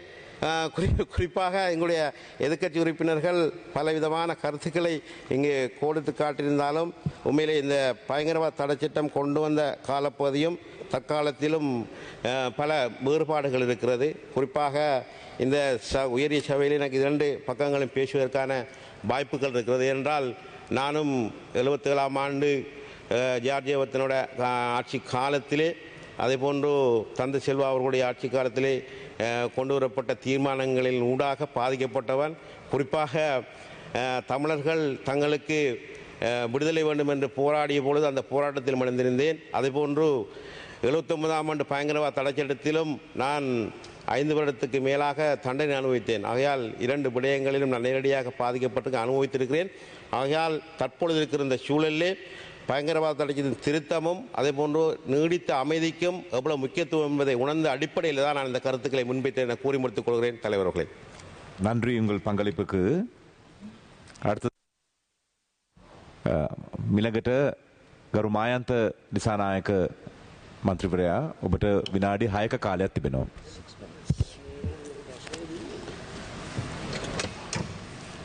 ගරු මූලාසන මන්ත්‍රීතුමනි බොහොම ස්තුතියි මේ අවස්ථාව ලබා දීම පිළිබඳව. අද අපි ඇත්තෙම සාකච්ඡා කරන්නේ ඉතා වැදගත් පනතක්. මේ රටේ 1979 ඉඳන් తాවකාලික පනතක් වශයෙන් ගෙනා සිටපු ත්‍රස්ත විරෝධී පනත පිළිබඳව අපි සාකච්ඡා කරන අවස්ථාවේදී මම ඇත්තෙම මේ උත්තරීතර සභාවට මතක් කරලා දෙනවා. මමත් කියන්නේ මගේ පවුලේ ගාබිසනක මැතිතුමාගේ පවුලේ සියලු දෙනාමත් මේ ත්‍රස්තවාදය නිසා බැටකාලා තියෙන පිරිසක් හැටියට මේ රටේ ඉන්න පුරවැසියන් හැටියට මම මතක් කරනවා. මට මතක් වෙන්නේ මගේ මව ශ්‍රීමති දිසානායක මැතිණිය එතුමියගේ අන්තිම කාලේ පවා මගේ පියා ගැන මතක් වෙනකොට එතුමිය හිටපු රෝගාතුර වෙලා හිටියත් එතුමිය ගාමිසනායක මැතිතුමා ගැන අපි මතක් කරනකොට තාමත් හඳුලෙන් තමයි එතුමිය අන්තිම කාලේ පවා හිටියේ. ඉතින් ඒ ගැන මම මතක් කරනවා මොකද අපි දැන් හැබැයි ඉන්න ස්ථාවරේ සම්පූර්ණයෙන්ම වෙනස්. මක් නිසාද අපි බුද්ධාගම අදහන කට්ටිය හැටියට බෞද්ධයන් හැටියට වෛරයෙන් වෛරය නොසන්සුදේ කියන එක අපි ඇත්තම පිළිගන්නවා නම් එහෙනම් ත්‍රස්ත prevention of terrorism act එක සම්පූර්ණයෙන්ම හොසි කරන්න ඕනේ කියන තැන අපි ඉන්නවා නම් අපි එතන ඉන්නේ මේ පනත නිසා දේශපාලන නිසා බැලුවාම මේ රටේ ඉන්න දේශපාලඥයෝ වෙන්න පුළුවන් මාධ්‍යවේදීන් වෙන්න පුළුවන් මේ මනත පාවිච්චි කළා ඒ කට්ටියට ගහන්න පුළුවන් කියන එක නැත්නම් ඒගොල්ලන්ගේ පලි ගන්න පුළුවන් කියන තැන ඒ දරදඬු ආණ්ඩුවක් තියෙනවා නම් ප්‍රජාතන්ත්‍ර විරෝධී ආණ්ඩුවක් තියෙනවා නම් ඒ පනත පාවිච්චි කරන්න පුළුවන් තැන ඉඳන් තමයි අපි ආරම්භ කරන්නේ. අපි කියන්නේ මේ පනත සම්පූර්ණයෙන්ම අහෝසි කරන්න ඕනේ මේ පනත වෙනස් කරන්න ඕනේ. මොකද අපි බැලුවාම මේ රටේ ඉතිහාසය දිහා බැලුවාම තාමත් අපිට කියන්න කනගාටුවෙන් හරි කියන්න වෙන්නේ ජාත්‍යන්තර තත්ත්වය බැලුවාමත් රජීව් ගාන්ධි මැතිතුමා ඝාතනය වුණා ත්‍රස්තවාදය නිසා. ඒ වගේම ගාමිණී දිසානායක මැතිතුමා ඝාතනය වුණා ත්‍රස්තවාදය නිසා. රණසිංහ ප්‍රේමදාස මැතිතුමා ඝාතනය වුණා ත්‍රස්තවාදය නිසා. ඒ වගේම මේ රටේ ඉන්න හිටපු ශ්‍රේෂ්ඨ නායකයන් ජයරාජ් ෆර්නැන්ඩෝපුල්ලි මැතිතුමා ඝාතනය වුණා. ලලිත ත්‍රබුල්ලි මැතිතුමා ඝාතනය වුණා. විමලරත්න සෙම්පතිතුමා ඝාතනය කළා තියෙනවා. ඩෙන්සිල් කොබ්බේකඩුව මැතිතුමා ඝාතනය වෙලා තියෙනවා.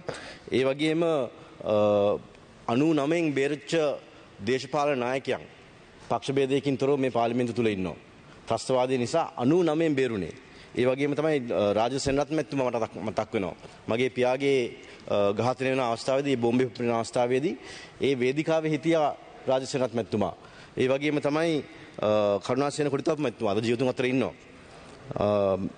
සරත් ෆොන්සේකා මැතිතුමාගේ කමිස ගලවලා බැලුවාම ඒ ත්‍රස්තවාදීන් නිසා එතුමා බැටකාපු ආකාරය හමුදාපති හැටියට හිටපු ආකාරය අපිට දැක ගන්න පුළුවන්. ඒ නිසා මේ ත්‍රස්තවාදය කියන එක මම නම් හිටියේ මෙතන ලැයිස්තුවට අපිට එකතු කරන්න වෙනවා ගරු නිමල් ශ්‍රීපාල සිල්වා ඇමතුමාවත් ඔහු යාපනයේදී ත්‍රස්තවාදයෙන් බේරී අපේ අතර තවමත් ජීවත් වෙමින් දායකත්වය ලබා දෙන බව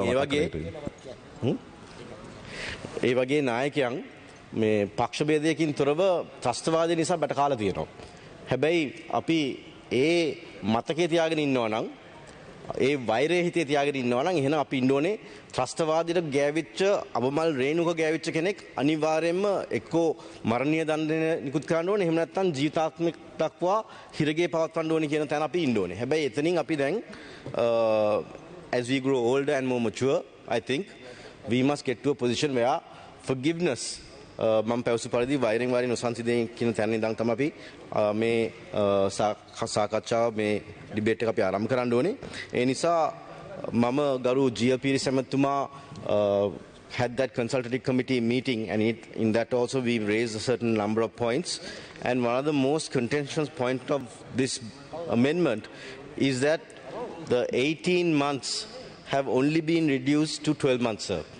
What we are asking for is a 1-month period, not to let the law, because if someone who wants to abuse this bill comes into power and wants to abuse this bill, දේශපාලන අධිකාරීන් පවා දේශපාලන නායකින් ඒ වගේම මාධ්‍යයෙන් පවා මේ පනත පාවිච්චි කරලා පරිගන්න පුළුවන් කියන එක තමයි මේ අවස්ථාවේදී විපක්ෂයෙන් විශේෂයෙන් විනාඩි 2ක කාලයක් තිබෙනවා මේ පනතට මේ කියන්නේ ඒ වගේම තමයි confessions පිළිබඳව ඒ පිළිබඳවත් මේකේ මේ පනත පිළිබඳව ඒ confessions අනිවාර්යයෙන්ම ගත යුතු ආකාරය සහ ඒ confessions අරගෙන කොහොමද පාවිච්චි කරන්න කියන පිළිබඳවත් දැන් තර්කයක් ගොඩනැගලා තියෙනවා. ඒ වගේම තමයි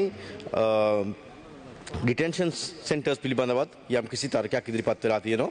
ඒ නිසා ඒ පිළිබඳව ගරු ඇමතුමාගේ අවධානය යොමු කළා මේ පනත සම්මත කරන්න ඉස්සෙල්ලා පුළුවන් නම් ඒ සංශෝධන කීපයක් ඉදිරිපත් කරන්න මම හිතන්නේ මේක පක්ෂ ભેදයකින් තොරව මේ පනත සම්මත කර ගන්න පුළුවන් වෙයි. හැබැයි එහෙම කරේ නැත්නම් අනිවාර්යයෙන්ම ඡන්දයකට යන්න වෙයි.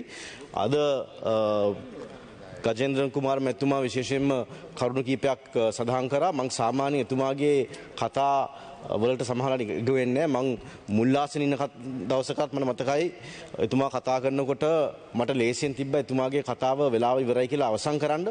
ඒත් එතුමාගේ කතාව මම එහෙම අවසන් කරේ නැහැ. මොකද මක් නිසාද එතුමාගේ ඒ කතා කිරීමේ අයිතිය මේ පාර්ලිමේන්තුවේ අදහස් කිරීමේ අයිතිය රැකගෙන තමයි මම මුල්ලාසනෙන් එදා කටයුතු කරේ. එතුමා ඒකට මට ස්තුති කළත් ලිපියක් කියවලා තියෙනවා.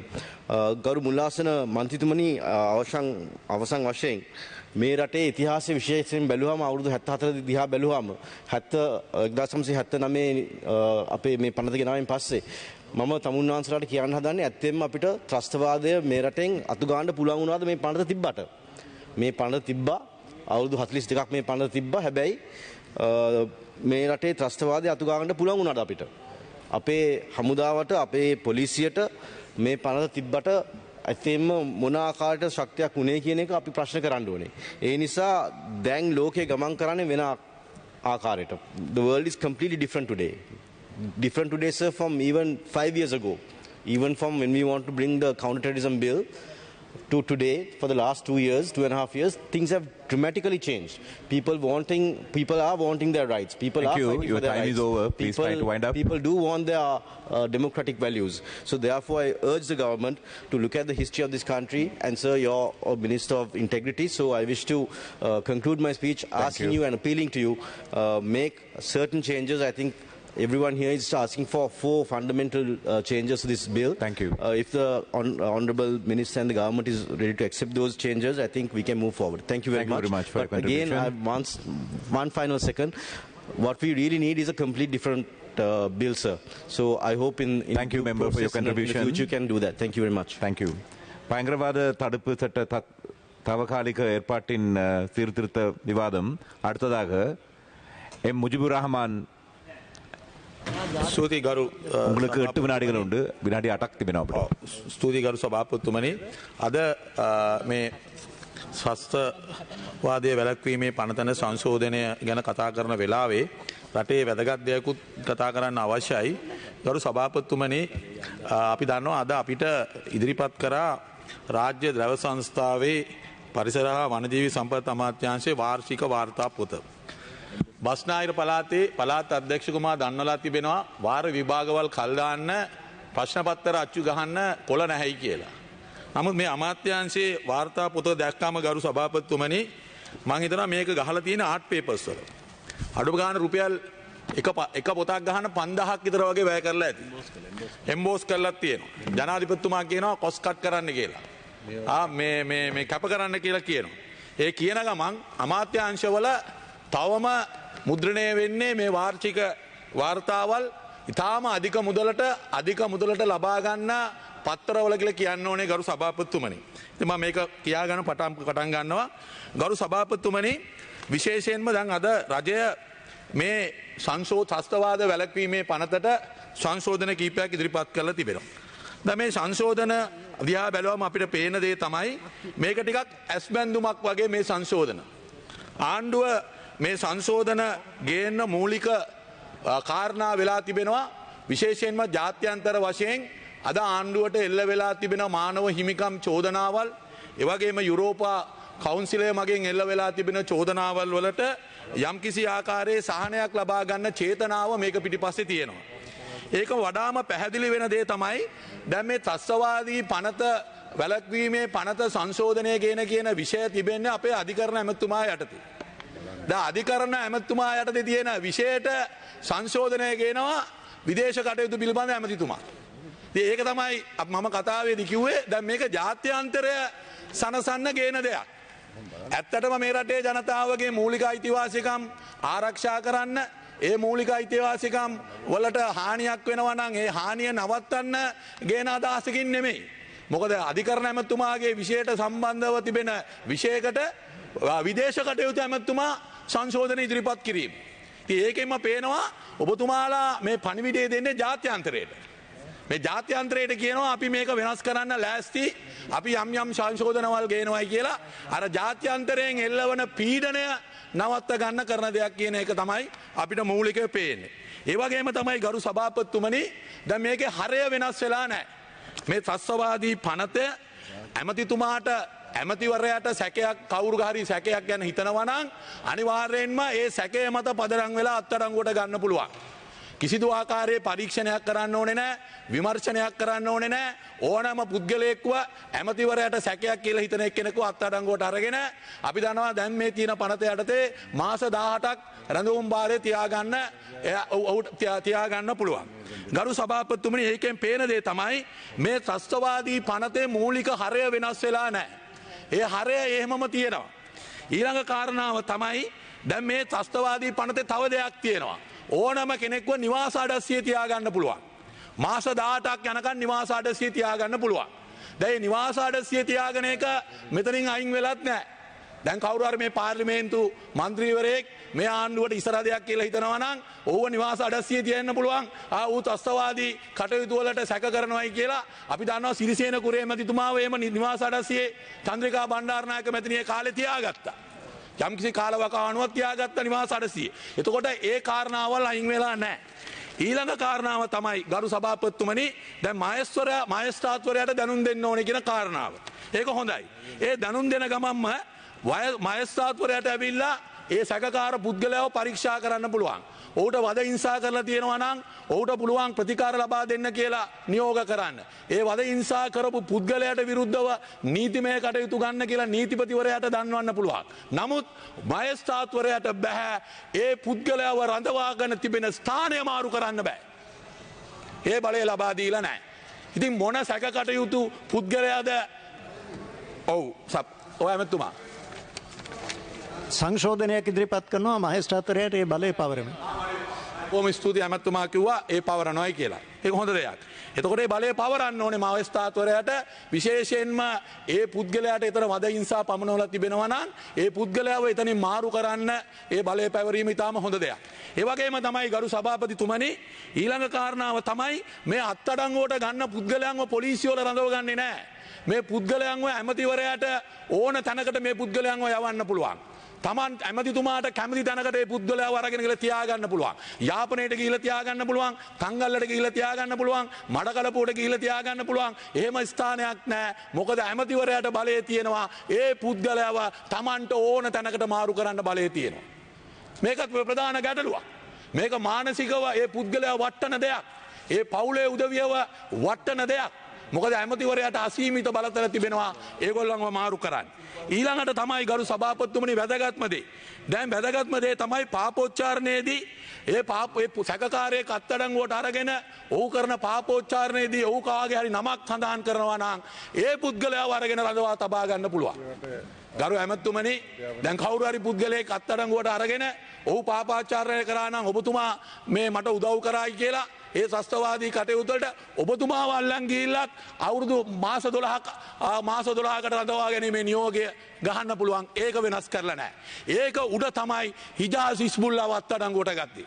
ගරු සභාපතිතුමනි මම කියන්න ඕනේ. හිජාස් හිස්බුල්ලාව ඔබට තව විනාඩි 2ක කාලයක් තිබෙනවා. හිජාස් හිස්බුල්ලාව අත්අඩංගුවට ගන්න වෙලාවේ මට ආරංචි වුණාම මගේ ළඟම මිතුරෙක් මම ගියා ඔහුගේ නිවසට. CID එකෙන් ඇවිල්ලා හිටියා. මම ඇහුවා CID එකෙන් ආයේ ඉජාසු අත්අඩංගුවට ගන්නේ. නෑ මන්ත්‍රීතුමා අපි කට උත්තරයක් ගන්න අපි අරගෙන යන්නේ කියලා කිව්වා. කට උත්තරය අරගෙන එදාම එවනවයි කියලා කිව්වා. නමුත් එතුමාම අරගෙන ගිහිල්ලා අපි දන්නවා මාස 10කට 18කට ආසන්න කාලයක් තියාගෙන හිටියා. ඒ තියාගෙන ඉඳලා මොකද්ද කිසි දෙයක්ම හොයාගත්තේ නැහැ. අන්තිමට මොකද්ද කළේ? අර කවියා අර කවි කියන අගනාස් ජසීම් කියන අත්අඩංගුවට ගත්ත ඒ පුද්ගලයාට අපරාධ විමර්ශන කොට්ටාශේ ත්‍රස්ත විරෝධී කොට්ටාශේ නිලධාරීන් බලපෑම් කරා හිජාස් හිස්බුල්ලාට විරුද්ධව කට උත්තරයක් දෙන්න කියලා. ඇයි එහෙම කළේ? ඊළඟට එතුමාට විතරක් නෙමෙයි. ඊළඟට අර අත්අඩංගුවට ගත්ත තව පුද්ගලෙක් උසාවියට ගිහිල්ලා කියනවා මට වද හිංසා කරා හිජාස් හිස්බුල්ලාට විරුද්ධව කට උත්තරයක් දෙන්න කියලා.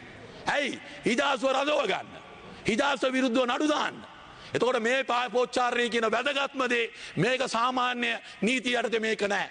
සාමාන්‍ය සාක්ෂි පනත යටතේ මේක නැහැ. නමුත් අස්තවාදී පනත යටතේ සස්තවාදී සැකකරුවෙක් අත්අඩංගුවට අරගෙන ඔහු කාගේ හරි නමක් සඳහන් කරනවා නම් ඒ නම සඳහන් කරන පුද්ගලයාව අරගෙන ගිහිල්ලා ඌට ඩිටෙන්ෂන් ඕඩර්ස් ගහලා ඌව තියාගන්න පුළුවන්. එහෙමනම් ගරු සභාපතිතුමනි මේකේ මූලික හරයන් වෙනස් වෙලා නැහැ. මේ හරය වෙනස් වෙලා නැත්තේ ඇයි කියන එක තමයි ප්‍රශ්නේ. ඒ වගේම තමයි ඇයි මේ ත්‍රස්ත විරෝධී පනත යටතේ මේක පාවිච්චි වෙනවා පුද්ගලයන්ව පලිගන්න අත්අඩංගුවට ගන්න. ඒකයි මං අහන්නේ හිජාස් හිස්බුල්ලාගෙන් පලිගන්න කාටද උවමනා වුනේ? ඇයි හිජාස් හිස්බුල්ලාව මේකට පටලවන්න තමුන්නාන්සලගේ ආණ්ඩුවේ කාටද උවමනාව තිබුණේ? කවුද මේක පිටිපස්සේ ඉඳගෙන මේ ආරක්ෂක අංශයේ නිලධාරීන්ට බලපෑම් කරේ හිජාස් හිස්බුල්ලාගේ නමට කාගේ හරි සැකකාරයෙක්ගෙන් කට උත්තරයක් ගන්න කියලා? කවුද ඒ දේ කළේ? එහෙමනම් මේක දේශපාලන වෙනුවෙන් මේ පනත තමුන්නාන්සලා පාවිච්චි කරලා තියෙනවා. ඒකයි අපි කියන්නේ මේ පනත ඊටාම ඕනෑම ආණ්ඩුවක් යටතේ කාලය විරුද්ධව පාවිච්චි කරන්න පුළුවන්. අවසන් කරන්න ගරු සභාපතිතුමනි. ඒ හින්දා අපි ඔබතුමාලත් එක්ක කියනවා දැන් මේකේ විශාල ප්‍රමාණයක් ගරු අධිකරණ ඇමතුමා විශාල තරුණ ප්‍රජාවක් ඉන්නවා තාමත් අඩංගුයි. කිසිදු ආකාරයේ චෝදනාවල් එල්ල වෙලා නැහැ. අනිත් පැත්තෙන් සහරාන් එක්ක වැඩ කරපු චෝදනාවල් තිබෙන අයව නිදොස් කොට නිදහස් කරලා තිබෙනවා. ඒ වගේ පුද්ගලයන් කීප දෙනෙක් නිදහස් වෙලා ගිහිල්ලා තියෙනවා. ඒගොල්ලෝ ත්‍රස්තවාදී පනත යටතේ රැඳවුම් නියෝග මත තිබිච්ච උදවිය. ඒගොල්ලන්ව නිදහස් කළේ කවුද? ඒකත් අපිට අහන්න වෙනවා ගරු සභාපතිතුමනි. ඒ වගේම අවසන් කරන්නම්. ඒ හින්දා මම අවසාන වශයෙන් කියනවා ගරු සභාපතිතුමනි විශේෂයෙන්ම ජාතික ආරක්ෂාව නාමයෙන් සිවිල් නිදහස සීමා කිරීමට දරන උත්සාහය මගින් සියලු ප්‍රජාවගේ අනාරක්ෂිත බව වැඩි වෙන අතර නීතියේ පාලනය හා ප්‍රජාතන්ත්‍රවාදය යටපත් වෙනවායි කියන එක මම මතක් කරන්න කැමතියි. බොහොම ස්තුතියි. මාචාර්ය රංජිත් ඔබගේ රීති ප්‍රශ්නේ මොකද්ද? මූලාශ්‍රාණ්ඩුවේ මන්ත්‍රීතුමනි සුළු නිවැරදි කිරීමක් කරන්නට ඕන. මේ දෛව සංස්ථාවේ වාර්ෂික වාර්තාව 2019 වර්ෂය සඳහා නිලුකා ඒකනායක මැතිනිය සභාපතිත්වය දරන කාලේ කරපු එකක්. මේක නිවැරදි විය යුතුයි අපේ ගරු මන්ත්‍රීතුමා සඳහන් කළා. ඒක මේ ඊයේ පෙරේදා මුද්‍රණය වෙච්ච එකක් කියලා. බොහොම ස්තුතියි. ස්තුතියි. මිලකට ගරු ඉසුරු දොඩංගොඩ ඔබට විනාඩි 10ක කාලයක් තිබෙනවා. අවධානය පිණිස ඊට කලින් මුලාසනයේට මායන්ත දිසානායක ගරු මන්ත්‍රීවරයා.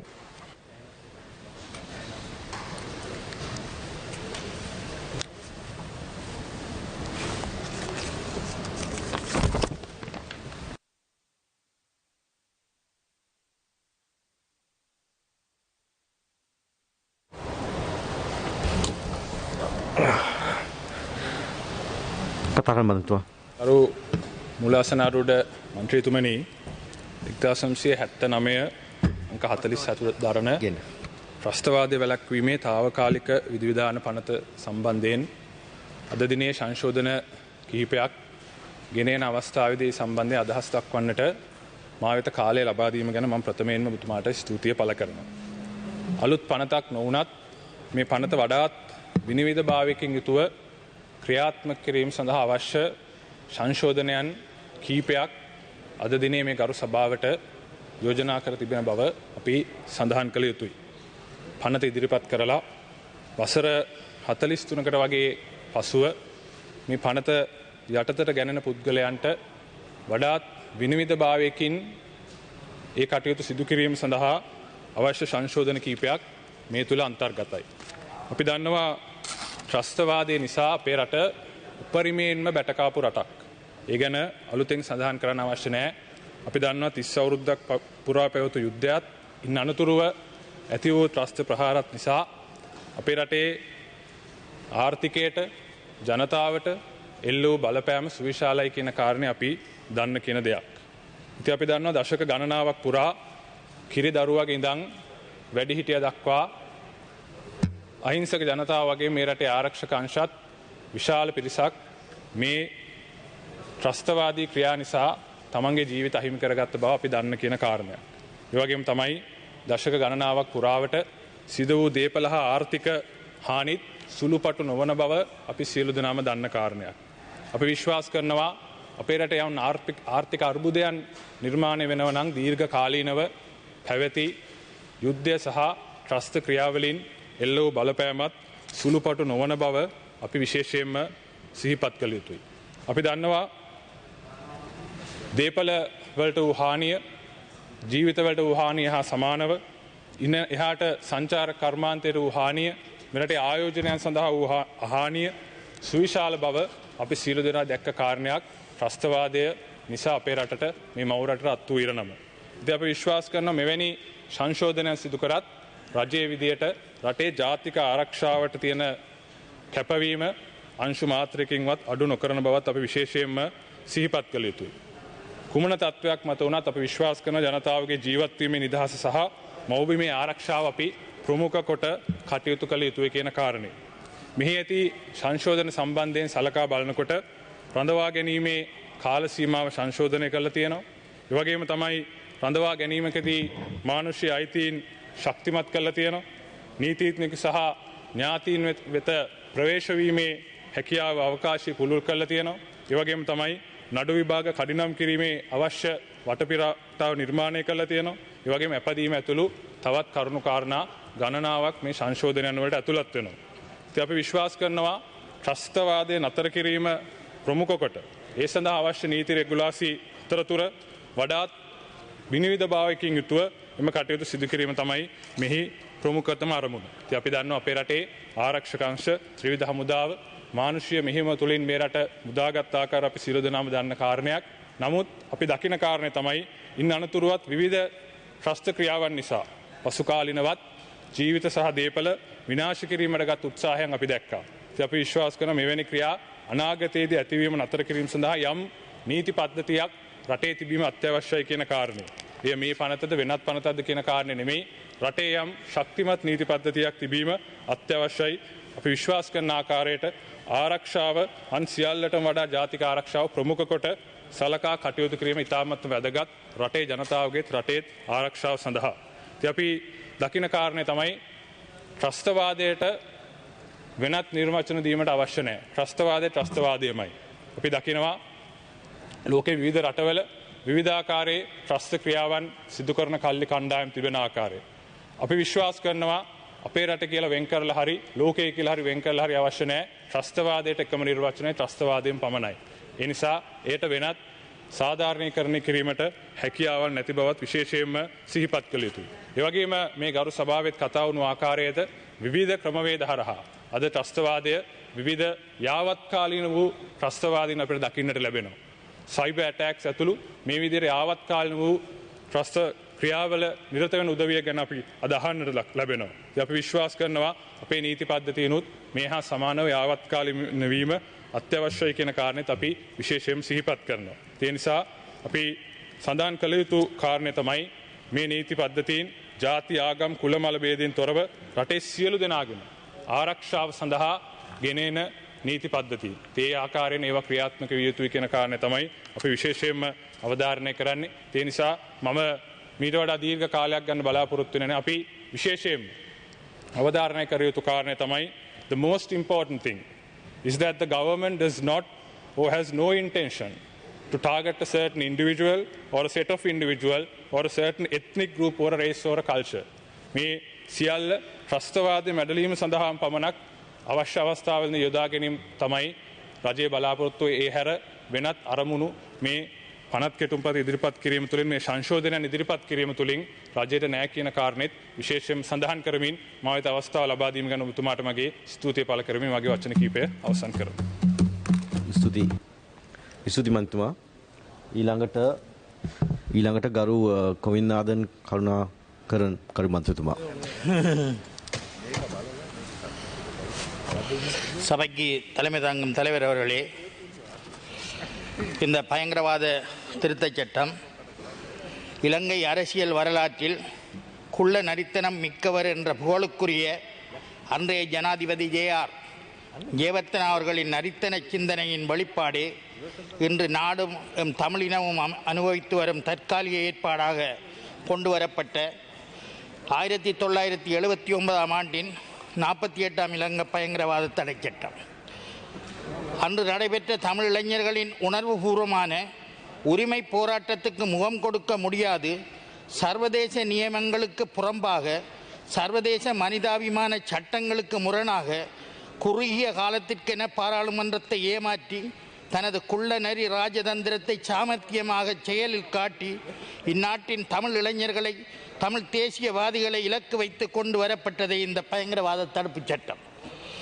ஆயுதப்படையினருக்கும் முப்படையினருக்கும் போலீசாருக்கும் நாட்டின் குற்றவியல் நடைமுறை கோவைக்கும் தண்டனை சட்டமுறை கோவைக்கும் அப்பால் தனித்துவமான அதிகாரங்களை வழங்கி, உனக்கு தமிழனவன் மீதாவது சந்தேகம் இருந்தால் உடனே கைது செய்யலாம், அல்லது அவனை துப்பாக்கியால் முடித்துவிடு, மரண விசாரணையோ மற்றும் எந்த விசாரணையோ இன்றி இந்த நாட்டை நேசிக்கும், தனது வாழ்வுரிமையை கோரும் எந்த தமிழனையும் அழித்துவிடு, கைது செய், சித்திரவதை செய், உன்னால் முடிந்தவரை தமிழனை கொடுமைப்படுத்து, அவனது அல்லது அவளது அந்தரங்க உறுப்பை அசிங்கப்படுத்து, அவனது ஆண்மையை அவளது பெண்மையை அழித்துவிடு என்று இன்ன பிற மனிதாபிமானம் கண்டிராத, மனித குலம் கண்டிராத சித்திரவதைகளை செய்வதற்கு படையினருக்கு அங்கீகாரம் அளித்ததே இந்த பயங்கரவாத தடை சட்டம். சட்டம் கூறுவது 18 மாதம் பாதுகாப்பு அமைச்சின் உத்தரவோடு தடுத்து வைக்கலாம் என்று. நடைமுறையில் நடந்தது என்ன, நடப்பது என்ன? 30 வருடத்திற்கு மேலாக எதுவித குற்றச்சாட்டும் சுமத்தாமல், குற்றச்சாட்டு பத்திரமும் நீதிமன்றத்தில் சமர்ப்பிக்கப்படாமல், இன்றும் இளமையில் கைது செய்யப்பட்டு முதுமை அடைந்தும் தம் வாழ்நாளை தொலைத்துவிட்ட எம் தமிழ் இளைஞர்களின் வாழ்க்கையுடன் விளையாடுவதே இந்த பயங்கரவாத தடை சட்டம். இந்த பயங்கரவாத தடை சட்டம் அதற்கு மேலாக முகநூல்களில், சமூக வலைத்தளங்களில் சில பதிவுகளை பதிவிடும் இளைஞர்களை கூட கைது செய்கின்றது. கடந்த வருடங்களாக மட்டக்களப்பு மாவட்டத்தில் 25க்கும் மேற்பட்ட இளைஞர்கள் கைது செய்யப்பட்டுள்ளார்கள். அவர்கள் தற்போது பிணையில் விடுவிக்கப்பட்டிருந்தாலும் இன்று வரை தியேட்டர் மோகன் என்று கூறப்படுபவர் இன்றும் தனிமையிலே இந்த பயங்கரவாத தடுப்புச் சட்டத்தின் ஊடாக கைது செய்து தடுத்து வைக்கப்படுகின்றார். இன்று சர்வதேச நெருக்குவாரத்தால் சட்டம் படித்த சட்ட பேராசிரியர் பீரிஸ் இன்று கொண்டு வரும் பயங்கரவாத தடை சட்ட திருத்தம் பற்றி விளக்கம் அளிப்பதை கேட்டு நான் வாயால் கூட சிரிக்க முடியாதுள்ளேன். நீதி அமைச்சர் திறமையான, நான் குறை கூறவல்ல மனிதர். இந்த சட்டத்தை பொறுத்து அவர் ஒரு சூழ்நிலை கைதி. 18 மாத தடுப்பை ஒரு வருடமாக்குகின்றார்களாம். அப்படி இப்படி என்று இவர்கள் படம் காட்டுவது எதை காட்டுகிறது? ஒன்று மட்டும் உண்மை. அன்று இந்த பயங்கரவாத தடை சட்டம் கொண்டு வரப்பட்டது இந்த நாட்டின் தமிழர்களை, தமிழ் இளைஞர்களை இலக்காக கொண்டு. இன்று இந்த பயங்கரவாத தடை சட்டம் பாய்கின்றது முஸ்லிம்களை மாத்திரமன்றி சிங்களவர்களையும் நோக்கி. இந்த நாட்டை நேசிக்கும், இந்த நாட்டில் பிறந்து, இந்த நாட்டில் வளர்ந்து, தமிழ் தேசியத்திற்காக ஆயுதம் ஏந்தி ஒருங்கிணைந்த நாட்டில் சமத்துவமாக வாழ வேண்டும் என்ற நம்பிக்கை கொண்ட நான் இந்த நாட்டின் அரசியலை இயக்கும் மகா சங்கத்தினரை, மல்வத்த, அமரபுர, நிக்காய சங்கராயர்களை, பௌத்த, இந்து, கத்தோலிக்க, இஸ்லாமிய மத குருமாறி தமிழ், முஸ்லிம், சிங்கள மக்களை ஆதரவுடனும் அன்புடனும் அறைகூவல் விடுத்து அழைக்கின்றேன். இன்று இந்த ஆட்சியாளர்கள் இத்தகைய சட்ட திருத்தங்களின் போலி வேடம் தொடர்பாக நீங்களும் குரல் கொடுங்கள். இல்லையே நாளை இந்த பயங்கரவாத தடை சட்டம் மகா சங்கத்தினர் மீதோ அன்றி மற்ற மதகுருமார் மீதோ பாயாது என்பதற்கு எந்த உத்தரவாதமும் இல்லை. நாடு தொடர்பாக நல்லதொரு முடிவை காலங்கடந்த எடுக்க தயங்காதீர்கள். நாங்கள் கேட்பது இந்த பயங்கரவாத திருத்த சட்டத்தில் திருத்தமல்ல, முற்று முழுதாக இந்த கொடிய சட்டம், பயங்கரவாத தடை சட்டம் இலங்கை அரசியல் அமைப்பில் இருந்து நீக்கப்பட வேண்டும், தூக்கி எறியப்பட வேண்டும். இன்று இந்த அரசு பயங்கரவாத சட்டத்திலே ஒரு திருத்தத்தை கொண்டு வருவது எதற்காக? சர்வதேசத்தின் அழுத்தம், ஐரோப்பிய ஐரோப்பிய யூனியன் ஐரோப்பிய பாராளுமன்றம் இலங்கைக்கான ஜிஎஸ்பி பிளஸ் சலுகையை இல்லாதொழிக்கும் என்ற பயத்தினால் நீங்கள் கொண்டு வருகின்றீர்களே தவிர தமிழர்களுக்கு இந்த நாட்டு மக்களுக்கு ஒரு நிம்மதியான வாழ்வை கொடுக்க வேண்டும் என்பதற்காக அல்ல என்பதை கூறி இந்த திருத்தத்தை இந்த பயங்கரவாத தடை சட்டத்தை முற்று முழுதாக நான் எதிர்க்கின்றேன், எங்களது கட்சி எதிர்க்கின்றது என்று கூறி விடைபெறுகின்றேன். நன்றி. ස්තුතියි කරු අලි සබ්රි ඇමතුමා. திரு அரைப்பாடலே உங்களோட நாங்கள் ஒரு யாரை நீங்கள் சொன்னீங்க அந்த பர்டிகுலர் டிஸ்ட்ரிக்டில் கைது செஞ்சது இதில் எப்போ எடுத்தாங்க? He was arrested and detained at Baticular prison last 1 year. His name is Morgan. No, but he's from Chengaladi.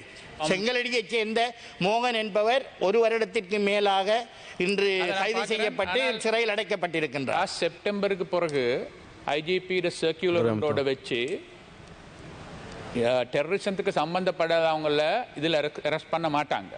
Last செப்டம்பர்லேருந்து அதுக்கு பிறகு நடந்துக்கிறேன்னா சொல்லுங்கன்னு தான் நான் கேட்டேன். இதை நான் பார்க்குறேன். தேங்க்யூ. මෙතන බේදයක් ඇමතුමා කැමති නම් විතරයි.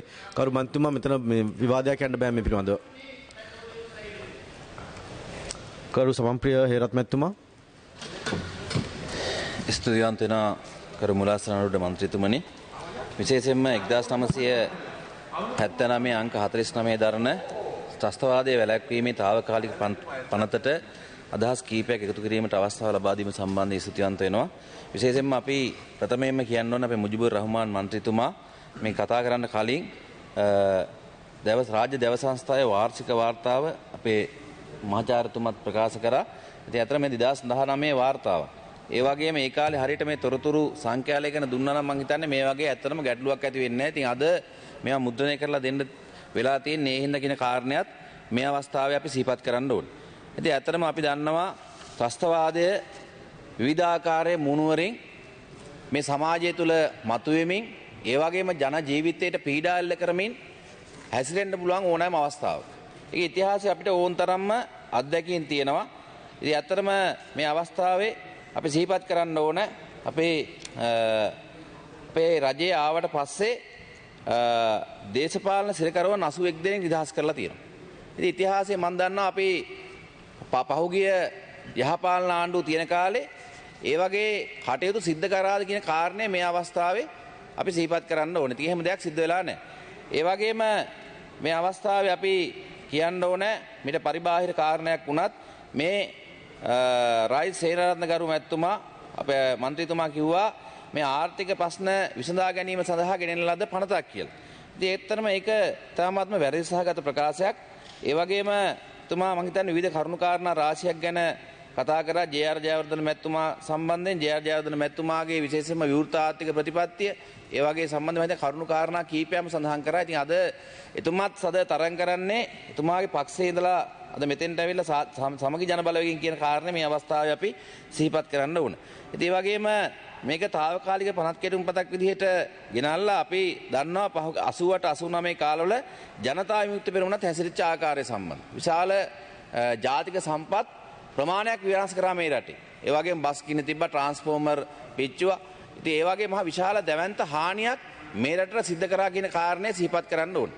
ඉතින් ඇත්තටම අද මේ අවස්ථාවේ විශේෂයෙන්ම ජාත්‍යන්තරයේ මතය වෙනස් කරන්න මේ පනත ගෙනනවා කියලාත් මම හිතන්නේ විපක්ෂයෙන් නගපු චෝදනාවක්. ඒක ඉතින් ඒකත් මම හිතනවා ඒ කාරණේත් ඉතාම වැදගත්. එහෙම වෙනවා නම් ඒකත් හොඳයි.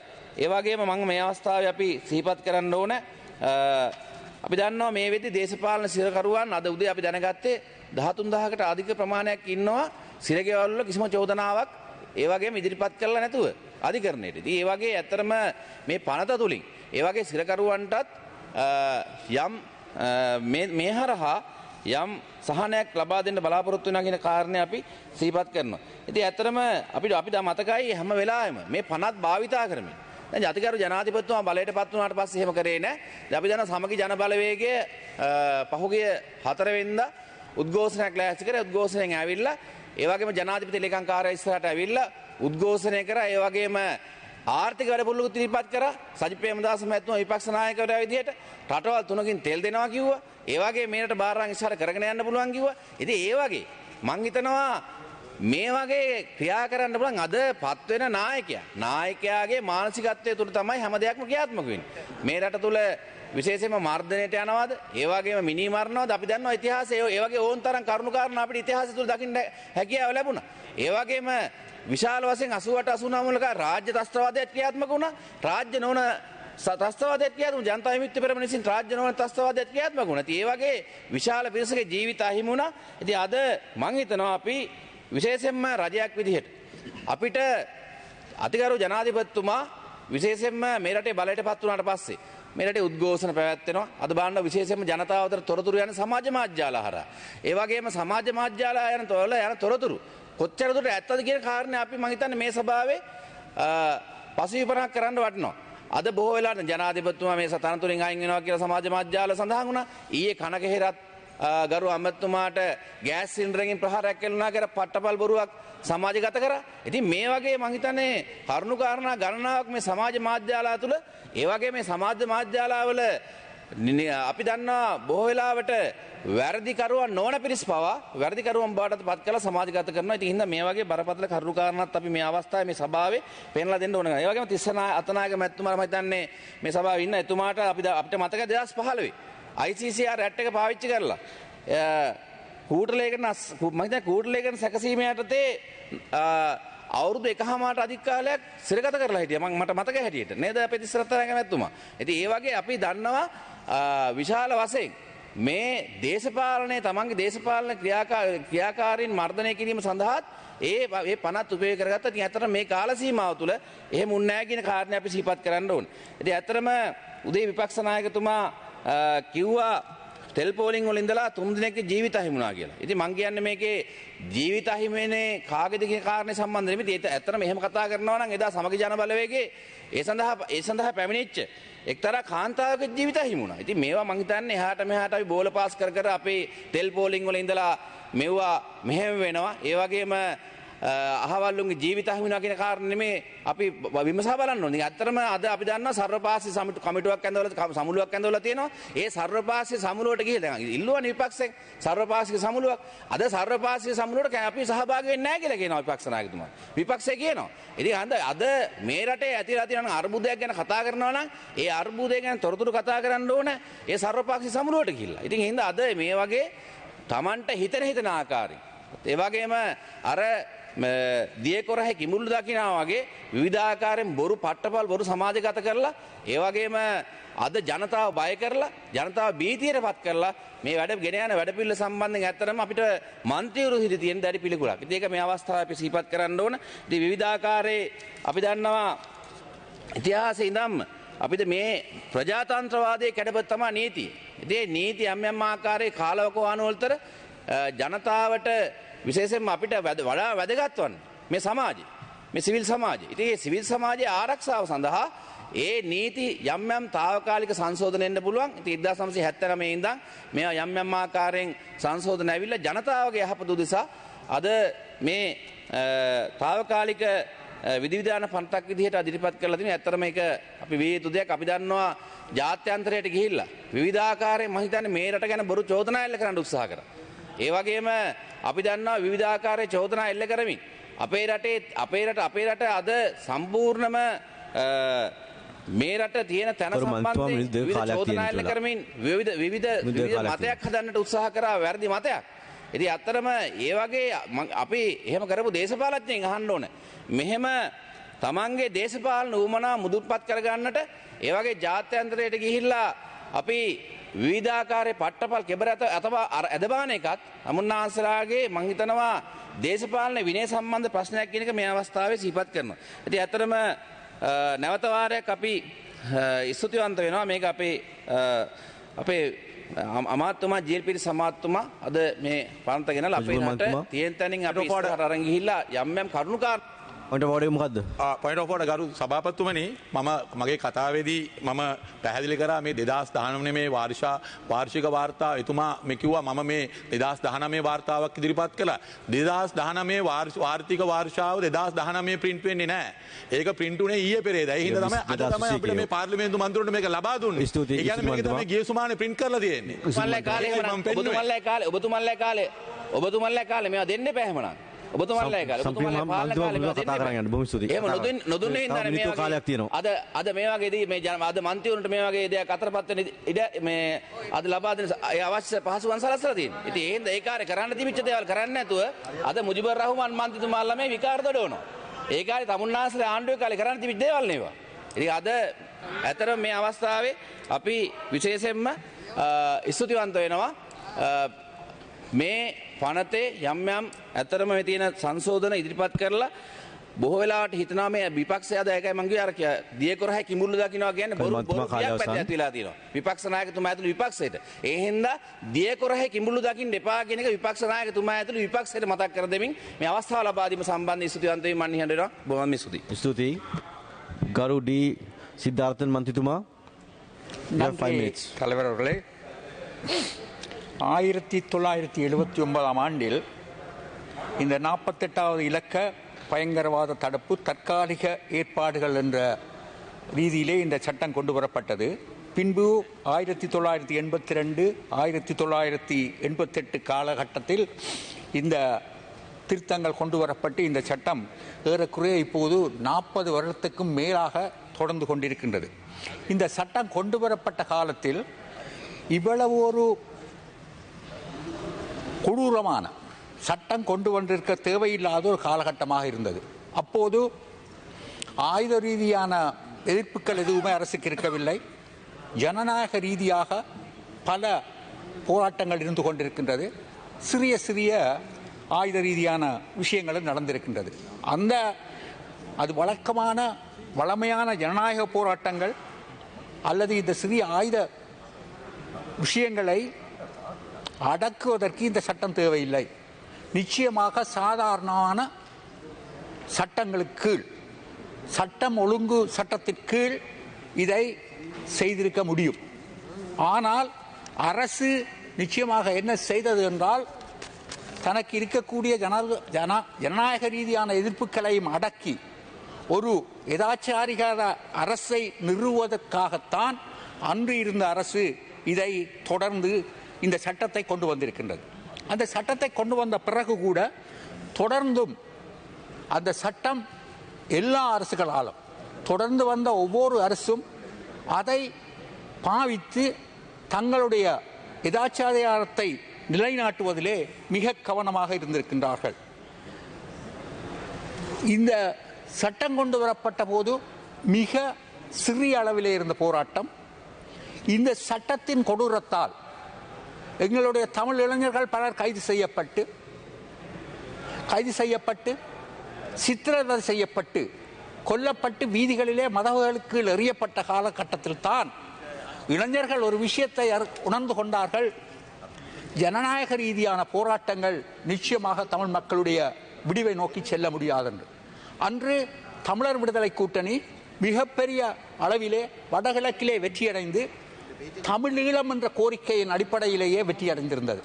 அந்த மேடையிலேயே வெற்றியடைந்திருந்தது.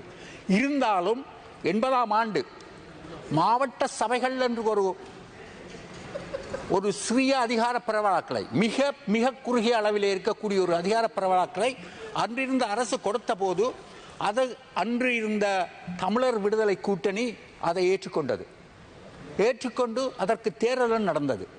அந்த தேர்தலில் கூட மிக பெருவாரியாக வடகிழக்கு முழுவதிலுமே பெருவாரியாக வெற்றியடைந்தது தமிழர் விடுதலை கூட்டணி.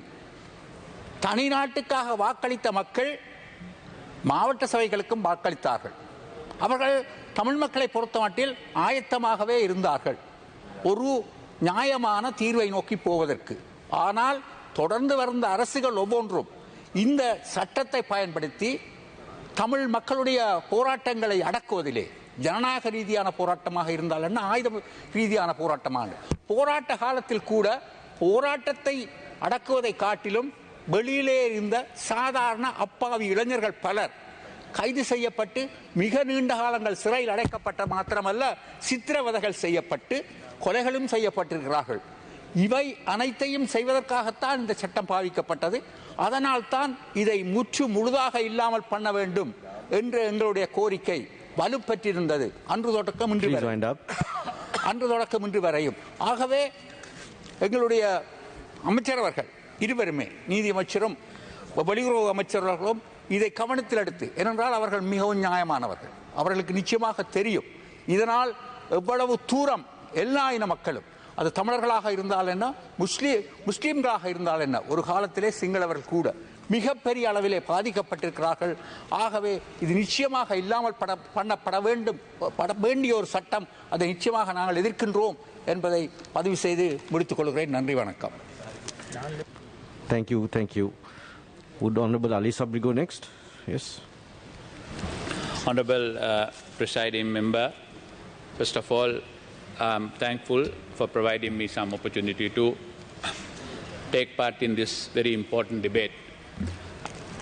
Listening to the honourable members of the opposition, I'm wondering whether we are actually debating the 1978 original act or the amendment.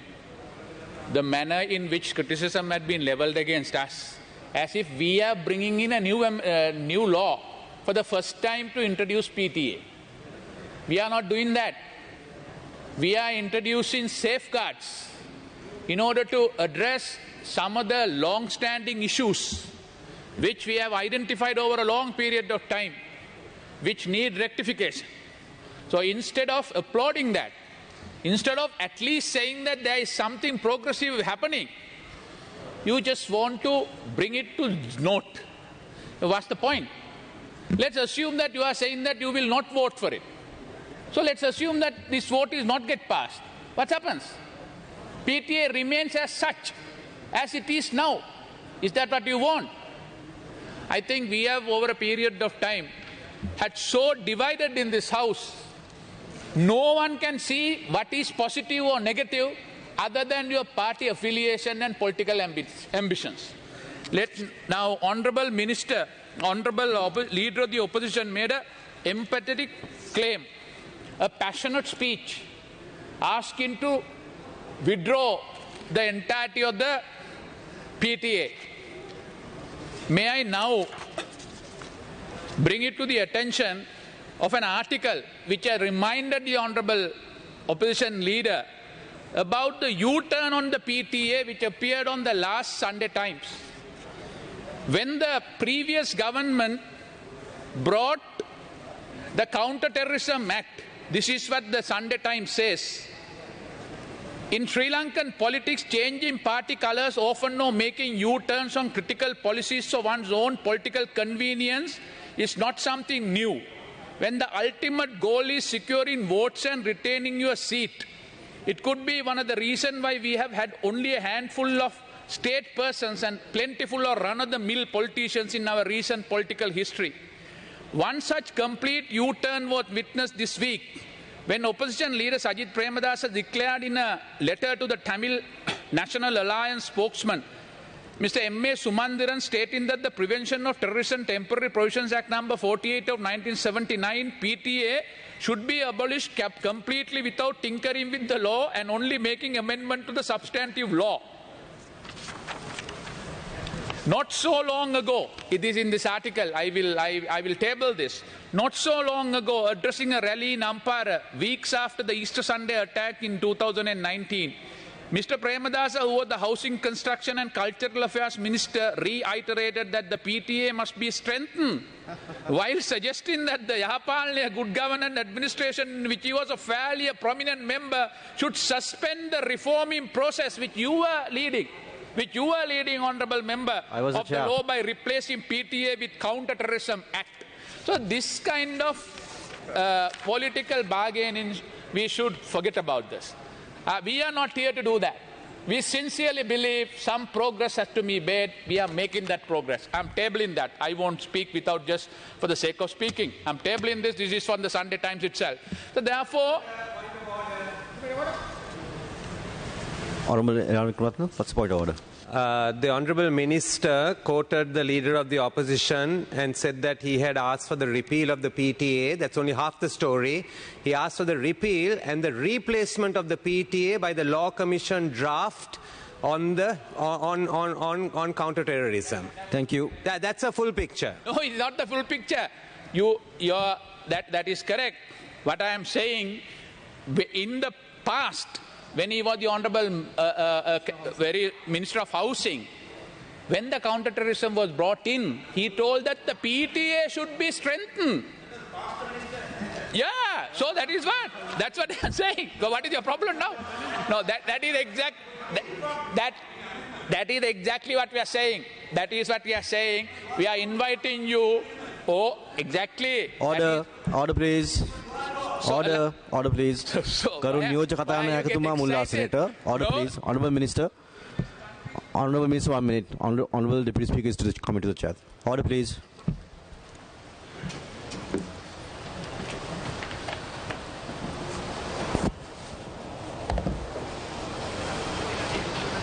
Deputy Speaker, I think this is a very important first step. As a lawyer, I totally agree with the argument that separation of power is very important. In the separation of power, the executive power and the legislative power and the judicial power should be separated. No one can assume the role of the judge and keep somebody forever. But however, all jurisdictions, including the USA and EU, India and Singapore, you name anyone, have certain safeguards to protect their national interest. So we need to have a law which is very important in order to protect our national security while safeguarding the rights of the innocent and the people who have been detained under this law. But it is no two words in this. This law had been misused and abused over a long period of time. So there has to be safeguards. Those safeguards necessary. While those safeguards are also necessary, it's also important that we need to have sufficient counter-terrorism laws in the event of extremism, which border in the terrorism, to quickly quell those. Otherwise, the entire public will suffer. We have seen when the LTT was run in riot, the whole country suffered out of it, and mostly the Tamil community. It is their youth who were rounded up, their youth who were taken in the night by the LTT to forcibly conscript. In the recent part, when I went to Kilinochchi, I met 5 of those parents of the missing persons. When I spoke to them, all of them said they were 13, 14. They used the word iyakkam, came and took them away, and after that in the war they lost. Now they want to reclaim them. The truth is that violence is not going to, as Lord Buddha had very clearly pointed out or told, violence is not going to be a solution to anything. Hatred will not be seized by hatred. Hatred has to be seized by love, tolerance. So we need to go back to our drawing board and in fact put people to people in touch. I agree with you all that we need to see a substantial amendment to this. As the Honourable Minister of Foreign Affairs very correctly pointed out in the morning, we are in the process of doing that. This is the first step, a progressive step. What are the benefits out of this? We have reduced 18 months to 12 months. We have specifically admitted any member of the community or the public in this country who are being detained can go by a right to the Supreme Court and to the Court of Appeal and challenge this detention. This is specifically given. Apart from that, for the first time, as a matter of right, people who have been detained for more than 1 year can go and ask for bail, whether the other side is consenting it or not, whether the AG is consenting it or not. We have taken that discussion away from the executive and given it to the court, so court can look into this. Furthermore, we must also say some progressive step what we have taken over a period of time. About 8 months ago, after 31 years, we established the advisory committee under the PTA. We appointed Honorable Asoka Silva as the chairman, that's the president himself appointed, and 2 others. And that committee had looked into and almost released 81 people who have been detained for a long time. So these are positive development. No one can deny those things. And we must see that we have been looking into that. And after most of you all had made so much of representation, we make representation all the time.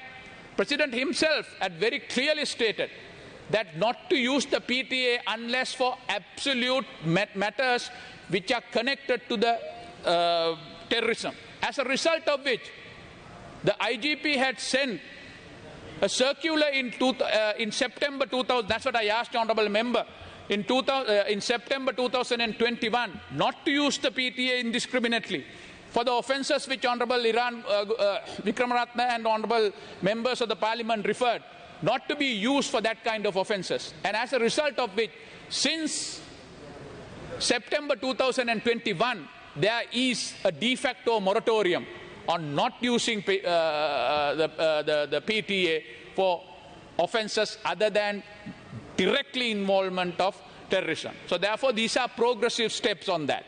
And apart from that, one of the most important things is within 48 hours, the Supreme Court has also suggested that to be informed to the magistrate. And the magistrate is given the power to go and visit that.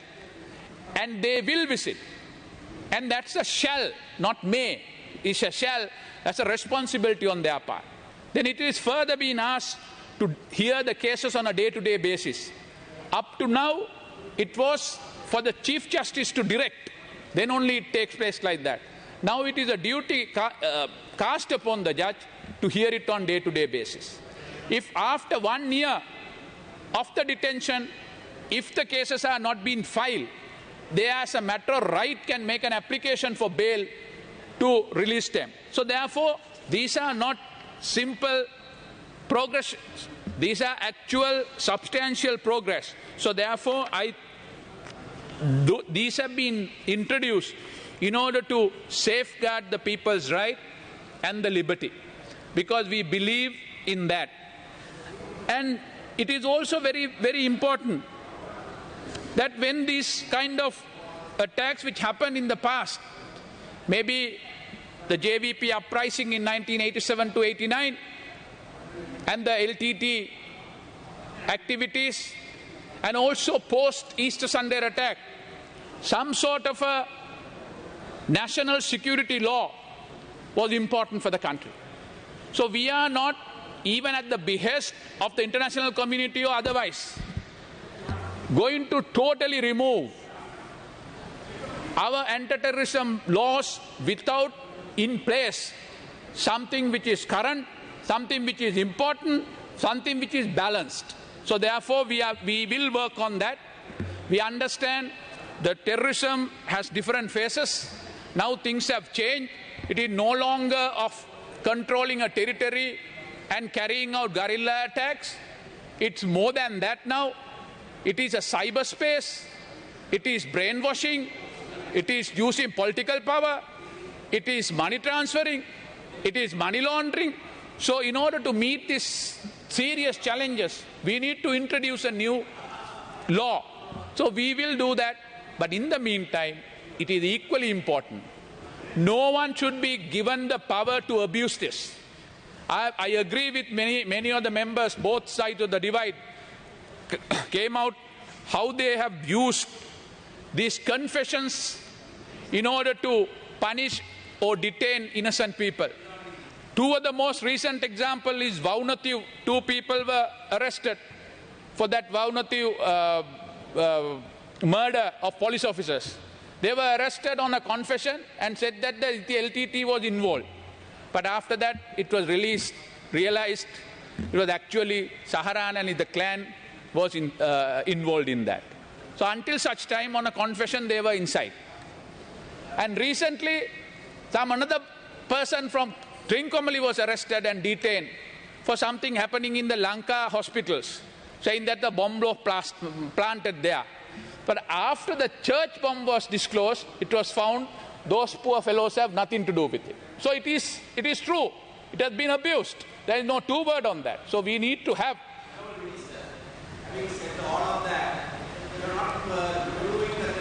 Yeah, of course. You see, that's what I'm telling. My whole idea is that exactly what I'm coming there on, Honorable M.A. Sumandiran.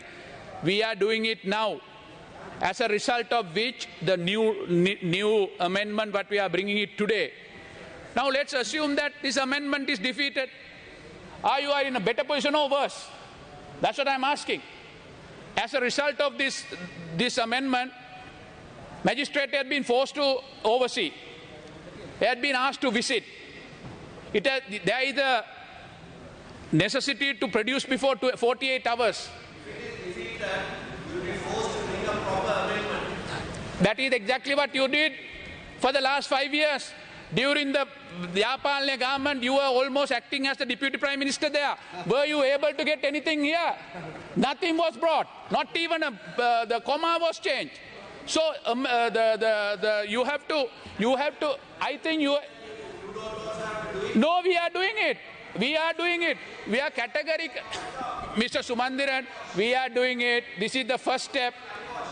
What is I was for you. You don't want this to be passed because you want to go and canvass it in the international arena and say nothing is happening. But no, it's the other way around. We will do it, and we will also bring a new act. I will tell you that, as the Honourable Minister of Foreign Affairs said, we will bring a new act, and we will change it, and that will be a balance act. And I want your support on that. We all want your support. So we will find a way to have a balanced mechanism and a legislation so everyone will understand. All countries have counter-terrorism legislation, and we need one. So there is unanimity in that. But we all agree there has to be some supervision from the judiciary. That also we agree. So we will go there. We'll immediately start the process, and we'll find a way so that you all can be happy on that. So therefore, I'm not going to take much of your time, Honourable Deputy Speaker. What we are saying is, this is an honest attempt on a long-drawn attempt to have a comprehensive new legislation which should replace with sufficient safeguards, both for the state as well as to protect the liberty. In that light, this is a step in the right direction. In order to go this direction, that's what I expect. All right. That it is also important, Honourable Deputy Speaker. That's what I don't know whether Honourable Sumandiran was here. There is a clear progress during the last 8 to 12 months in this direction.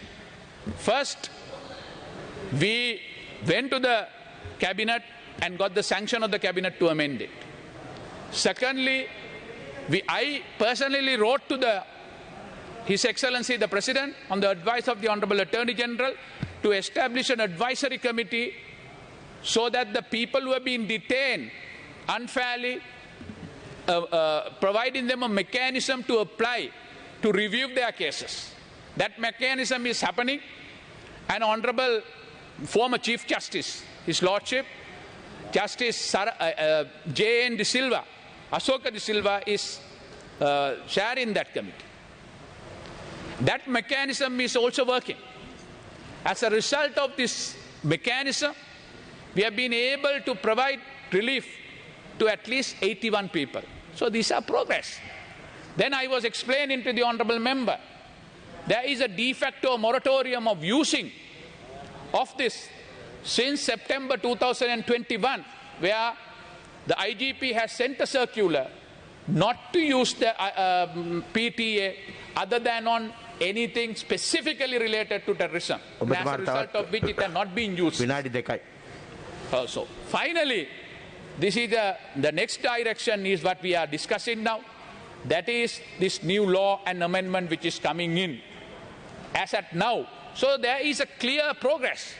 The next step is that it's our duty, not because of anyone else.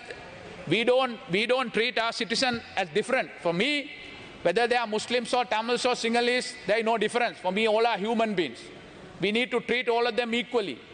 We believe in that. And as lawyers, we have been treated like that, and we have been trained like that. Article 12(1) is in forefront of our eyes. Every time that's the most cherished article of the Constitution. So we believe in that. So we will work towards it. And we will introduce a comprehensive new act. As Honourable Minister told, we will all work together and find a solution to this long-standing trouble. Thank you very much. From the Honourable Minister, it is good that you want to have some judicial supervision over executive action, but as it obtains in some Commonwealth countries, why not you for such legislation, because to check its abuse, why not you have some parliamentary supervision as well when you are considering some new amendments? ගරු හර්ෂ සිල්වා මැතිතුමා විනාඩි 5යි. ස්තුතියි කතානායකතුමනි. When the Minister of Justice asked us why we couldn't applaud the amendments that they were bringing in today, instead of applauding, I was appalled. Not applaud, appalled. Appalled at the position the Minister of Justice took in trying to justify the amendments they were bringing in today.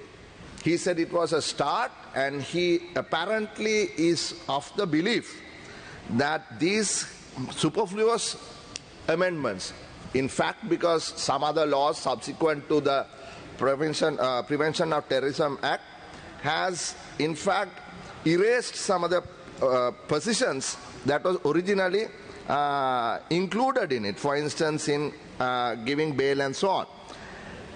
Now, he first said, looks like we are debating the 1978 original act as opposed to the amendments. And other people here spoke about the way in which that act was brought in within 24 hours as an urgent bill. The Honourable Minister of Justice seems to have forgotten that with the 19th amendment, the ability for the government to bring an urgent bill was removed. And you yourself, in the 20th amendment, reversed it. And now again you have the ability to bring urgent bills. So it is appalling that you are asking us why we are not applauding your position. Since the members in the opposition have in detail explained why we are not in favor of these amendments, I am not going to take time to further dwell on it. But something that you told just now struck me, Mr. Minister. You said it doesn't matter whether a person is Sinhalese, Tamil or Muslim. To me, every person is a human being. මම අහන්න කැමති ගරු කතානායකතුමනි, සිංහල කට්ටිය කී දෙනෙක් මේ ත්‍රස්තවාදී මේ පනත හරහා හිරේ දාලා තියෙනවද? එක සිංහල කෙනෙක්වත් දාලා තියෙනවද? මම අහන්නේ. අපි දන්නවා දැන් මෙතන කතා කරා දාස් ගණන් දෙමළ මුස්ලිම් කට්ටිය මේ ත්‍රස්තවාදී වැළැක්වීම පනත යටතේ දාලා තියෙනවා. මේ සිංහල කෙනෙක් දාලා නැහැ මං හිතන්නේ. හරි. දැන් මම කියන්නම් සිංහල කට්ටියට මේකේ බැරෑරුම්කම තේරෙන්නේ නැහැ. සිංහල කට්ටිය හිතන්නේ මේක සාමාන්‍ය පනතක් කියලා. මම කතාවක් කියන්නම්. 2002-3 කාලේ සීස්ෆයර් එක තිබ්බා. එතකොට රනිල් වික්‍රමසිංහ අගමැතිතුමාගේ පාලන කාලේ වාණිජ මණ්ඩලය එකතු කරගෙන ගියා කණ්ඩායමක් යාපනයට. මටත් එන්න කියලා තිබ්බා. මම ඒ දවස්වල ලෝක බැංකුවේ යම්කිසි ව්‍යාපෘතියක් බාරව ඉන්නකොට. අපි යාපනයට ගියාම තරුණ තරුණියෝ බොහෝමයක් අපිව හම්බෙන්න බලාගෙන හිටියා රැකියා ලබා ගන්න. ඒක දිග කතාවක්. නමුත් මම දෙන්නෙක්ව රැකියා දුන්නා. එක්කෙනෙක් තුෂාන්තන් කියලා අවුරුදු 23ක විතර පිරිමේක්, තවත් ගැහණු දරුවෙක් අවුරුදු 22ක විතර. අපි යනකොට යාපනයේ විශ්වවිද්‍යාලයේ ඒගොල්ලෝ දෙමව්පියොත් එක්ක ඇවිල්ලා හොඳට ඇඳගෙන අපිත් එක්ක ඉන්ටර්විව් එකට හිටියා. හරි ආස හිතුණා. මේ ළමයාව අපි කොළඹ ගෙනාවා. කොළඹ ගෙනල්ලා රැකියාවක් ලබා දුන්නා. එක ආයතනයක. රජ ආයතනයක් නෙමෙයි. එතකොට ඒ තුෂාන්තන් ඒ රැකියාවෙන් ඉහළට ආවා. ඔහු අතිශය දක්ෂ මේ මෘදුකාංග එන්ජිනේරුවෙක්, සොෆ්ට්වෙයාර් එන්ජිනියර්. ඔහුට පොඩි කාලේ ගැටලුවක් වෙලා LTT එකෙන් ඔහු අරගෙන යන්න ගියාම දෙමව්පියෝ ඔහුව හොරෙන් ලංකාවෙන් එළියට අරගෙන ගිහිල්ලා කැනඩාවේ පුරවැසිභාවයත් ඔහු අරගෙන තිබුණා. දැන් ඔහොම ඉන්නකොට එක දවසක් මම මේ SLS එකේ සෙමිනාර් එකකට ගිහිල්ලා තිබ්බා. හැන්දෑවේ 6 මාරට විතර ඇති තුෂාන්තන්ගේ බිරිඳ මට කතා කරා අඬාගෙන දෙමළෙන් මොකද්ද කිව්වා මට තේරුන්නේ නැහැ. මං අහුවා මොකද වෙලා තියෙන්නේ මේ නිජාන්ති කියලා. එතකොට කිව්වා මිස්ටර් හර්ෂා මේ තුෂාන්තන්ව සුදු වෑන් එකක දාලා අරගෙන ගිහිල්ලා කියලා. මෙහෙමයි අපිට ආරංචි උනේ කියලා. රෑ දැන් 8ට විතර ඇති මමයි මගේ භාර්යාවයි නිජාන්තිව බලන්න ගියා. බලන්න ගියාම අපිට දැනගත්තා අතුරුදහන් වෙලා තියෙන කතාව. කාලය අවසන්. හරි. එතකොට හැමෝටම අපි කතා කරා. මෙතන ගරු මනු ගණේෂන් මහතුමා ඉන්නවා.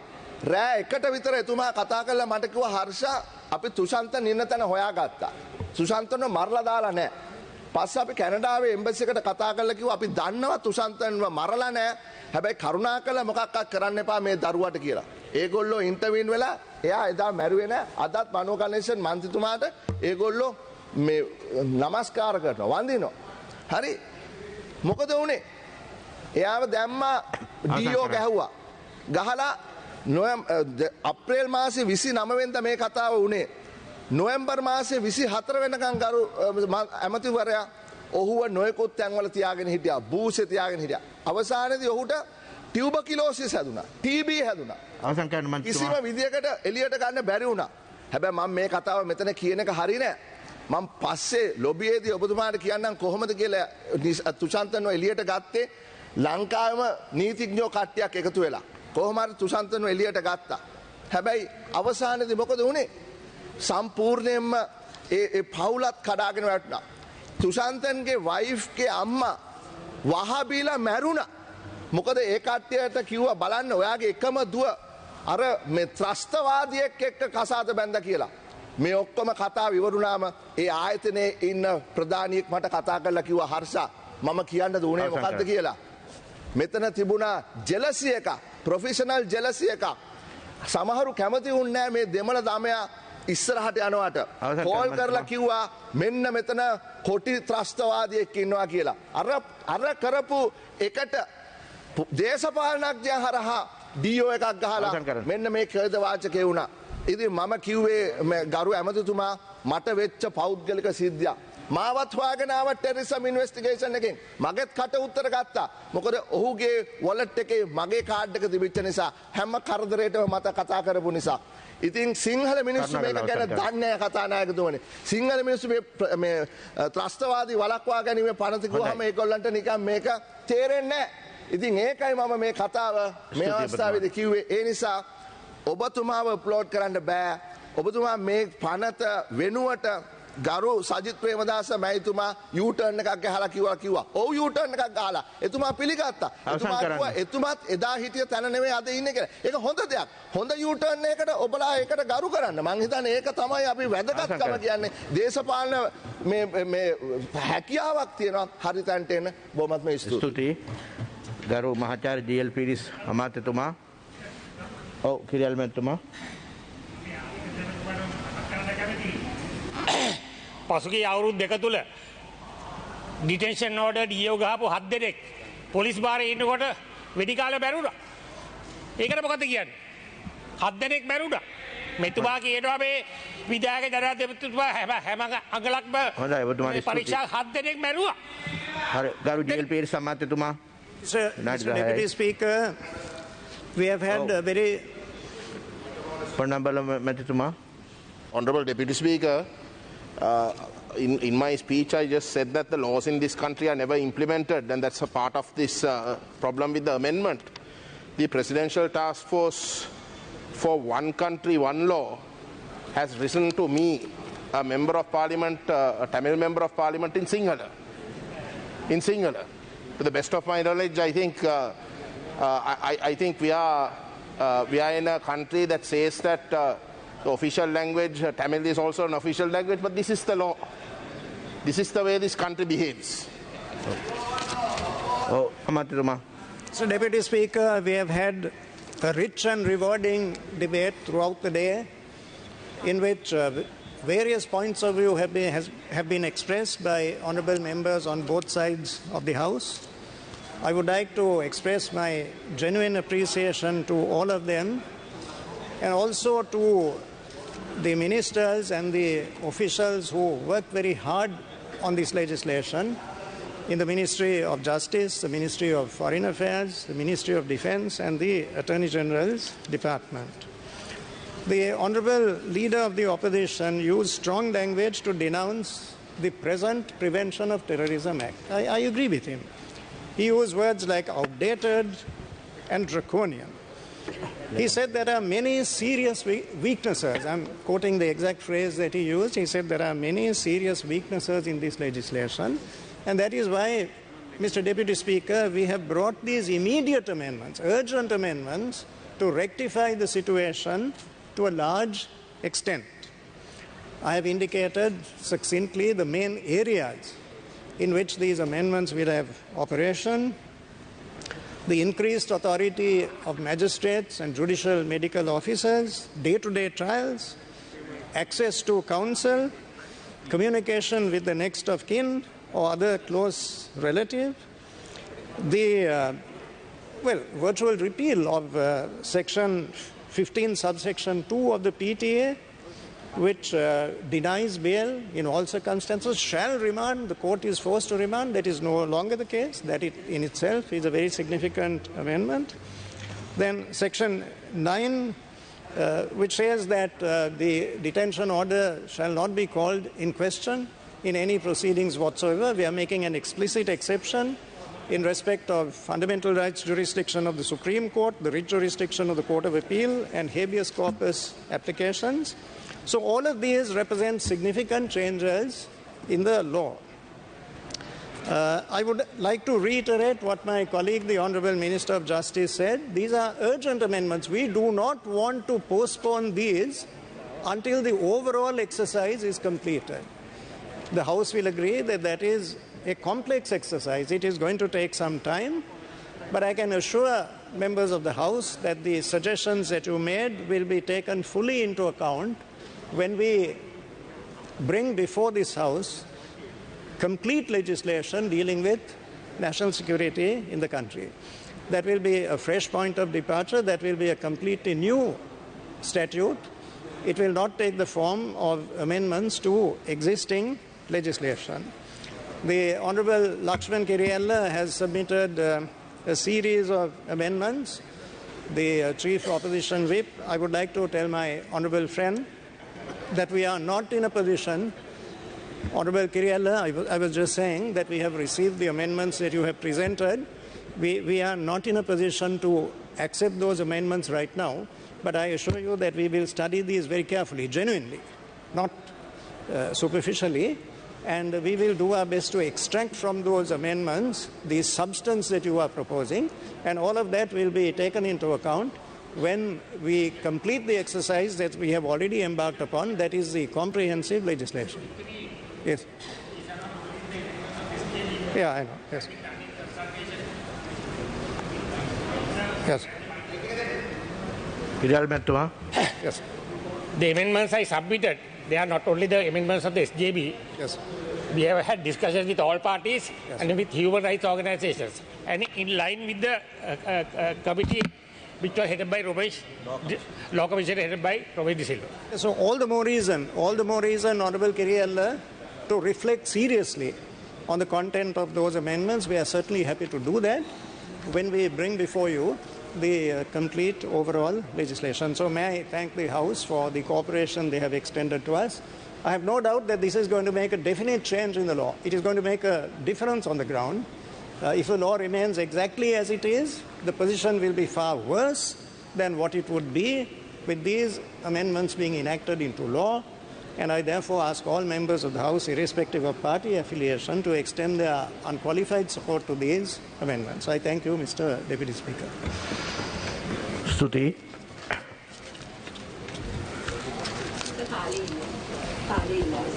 අද දින කටයුතු නිමා කර ගැනීම සඳහා කාලය ලබා ගැනීමට සභාව එකඟද? ත්‍රස්තවාදය වැළැක්වීමේ තාවකාලික විධාන සංශෝධන පනත් කෙටුම්පත් දෙවන වර කියවීම සභාව එකඟද?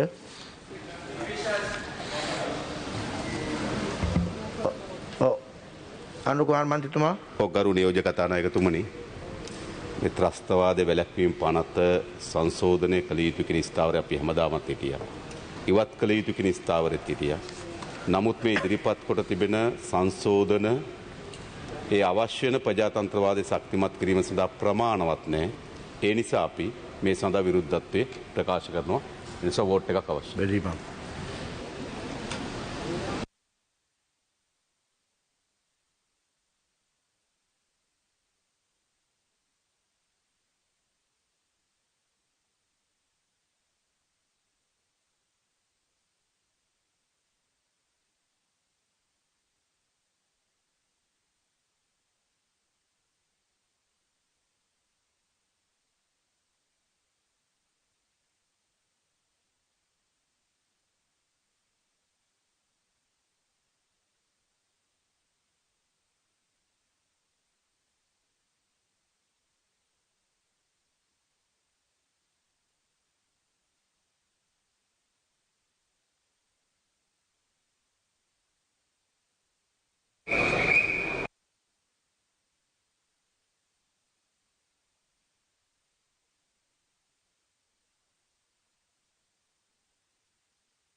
Vote.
ගරු මන්ත්‍රීතුමාලා තමන්ට නියමිත අසුන් වලට යන්න කරුණා කළා.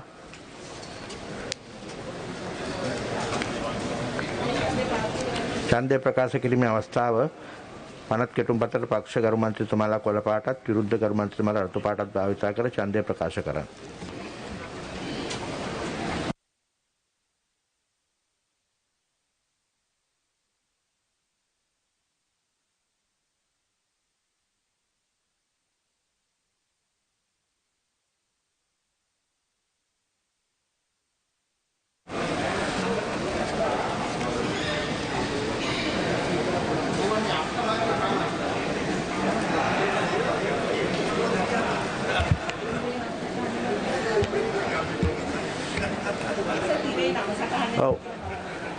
ඔබතුමාලාගේ නම් තිරේ සටහන් වෙනවද බලන්න.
අපි විමසීමක් කරනවා වාඩි වෙන්න.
ගරු මන්ත්‍රීතුමාලා ඡන්දය පාවිච්චි කළ ඉවරද?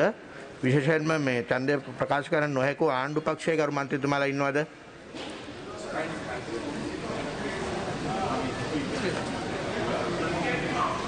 ඔව්. ගරු ජගත් පුෂ්පකුමාර මැතිතුමා පක්ෂයි. ගරු එස්.පී. සානායක මැතිතුමා ඔව්. විපක්ෂයේ මන්ත්‍රීවරු ඡන්දය ප්‍රකාශ කරන්න බැරි වූ විරුද්ධයි.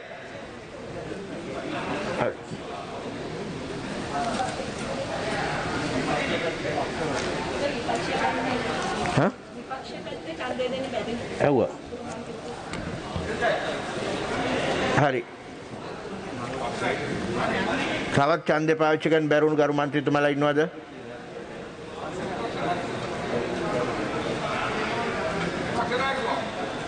හොඳයි.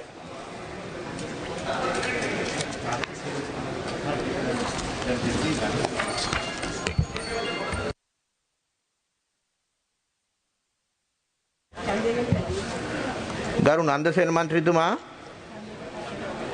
මන්ත්‍රීතුමා ඡන්දය පාවිච්චි කළාද?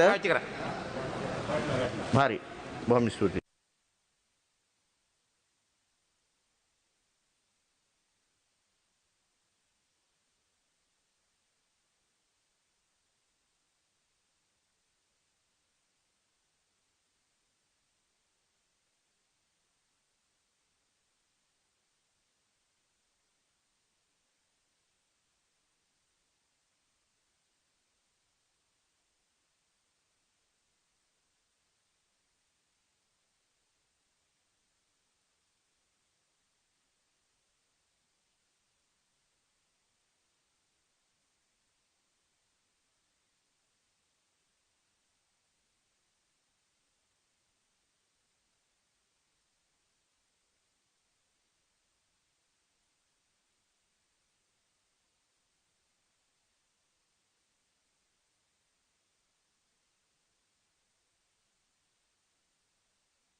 ත්‍රස්තවාදය වැළැක්වීමේ තාවකාලික විධිවිධාන සංශෝධන පනත් කෙටුම්පත දෙවන වර කියවීම පක්ෂව ඡන්ද 86යි විරුද්ධව ඡන්ද 35යි.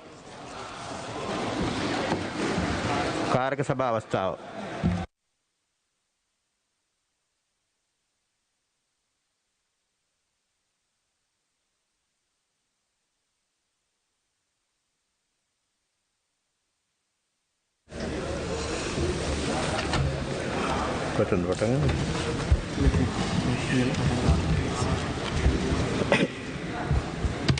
ත්‍රස්තවාදය වැළැක්වීමේ තාවකාලික විධිවිධාන සංශෝධන පනත් කෙටුම්පත පළවන වගන්තිය සභාව එකඟද?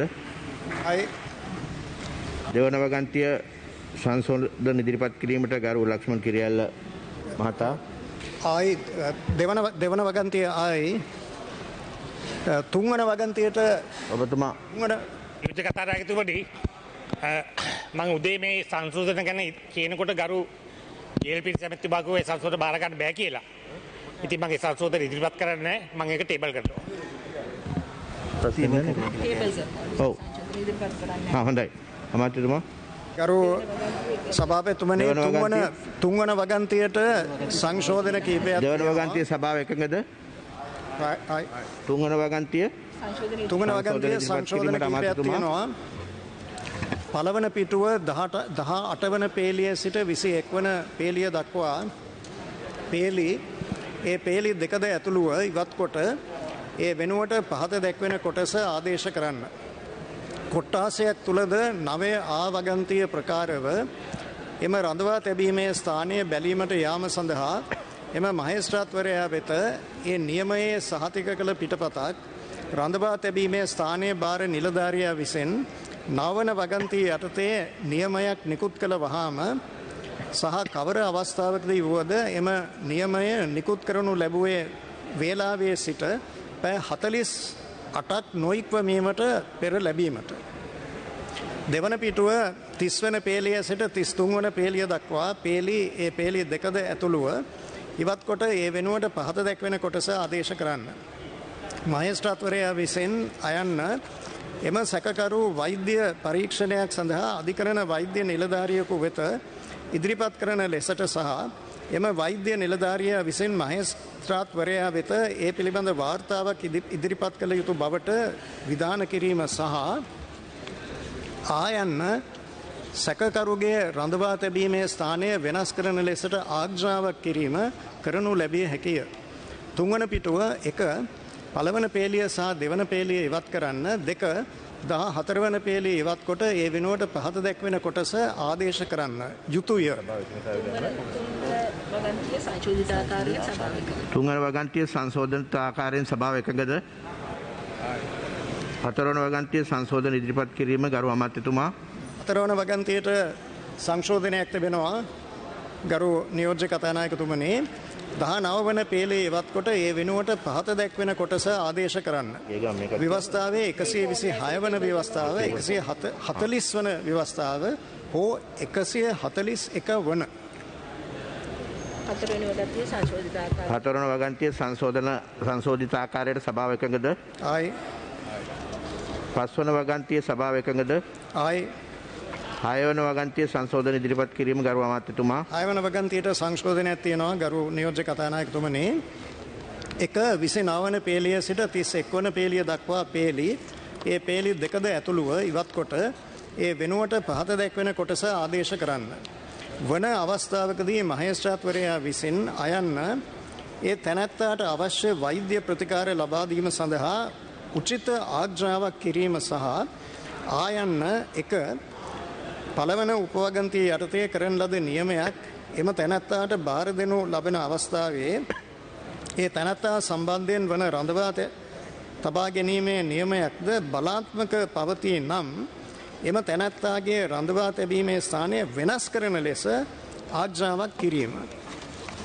6 වන වගන්තිය සංශෝධිත ආකාරයට සභාව එකඟද? පස්වන පිටුව මේ 6 වන වගන්තිය තව තියෙනවා ගරු නියෝජ්‍ය කතානායකතුමනි. පස්වන පිටුව 1 පළවන පේලිය සහ දෙවන පේලිය ඉවත් කොට ඒ වෙනුවට පහත දැක්වෙන කොටස ආදේශ කරන්න පොලිස්පතිවරයා වෙත විධාන කිරීමද කරනු ලැබිය යුතුය.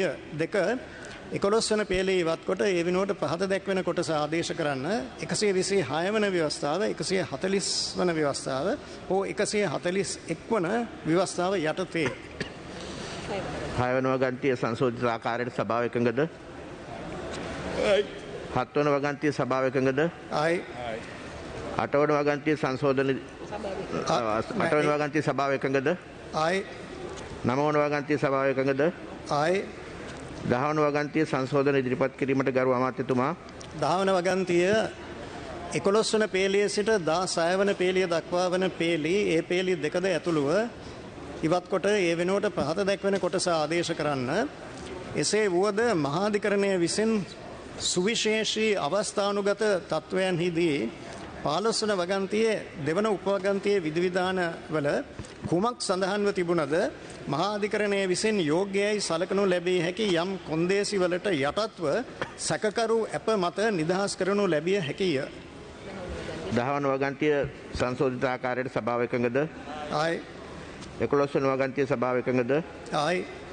12 වන වගන්තිය සංශෝධන ඉදිරිපත් කිරීමට ගරු අමාත්‍යතුමා. 12 වන වගන්තියට සංශෝධනයක් තිබෙනවා ගරු නියෝජ්‍ය කතානායකතුමනි. 1 10 වන පේලිය සහ 11 වන පේලිය ඉවත් කොට ඒ වෙනුවට පහත දැක්වෙන කොටස ආදේශ කරන්න. ආණ්ඩුක්‍රම ව්‍යවස්ථාවේ 126 වන ව්‍යවස්ථාව 140 වන ව්‍යවස්ථාව හෝ 141 වන ව්‍යවස්ථාව යටතේ නීති කෘත්‍යයකදී ප්‍රශ්න දෙක 15 වන පේලිය සිට 18 වන පේලිය දක්වා පේලි ඒ පේලි දෙකද ඇතුළුව ඉවත් කොට ඒ වෙනුවට පහත දැක්වෙන කොටස ආදේශ කරන්න දෙන ලද යම් විධානයක් අනුව සත්භාවයෙන් කරන ලද යම් ක්‍රියාවක් හෝ දෙයක් සම්බන්ධයෙන් යම්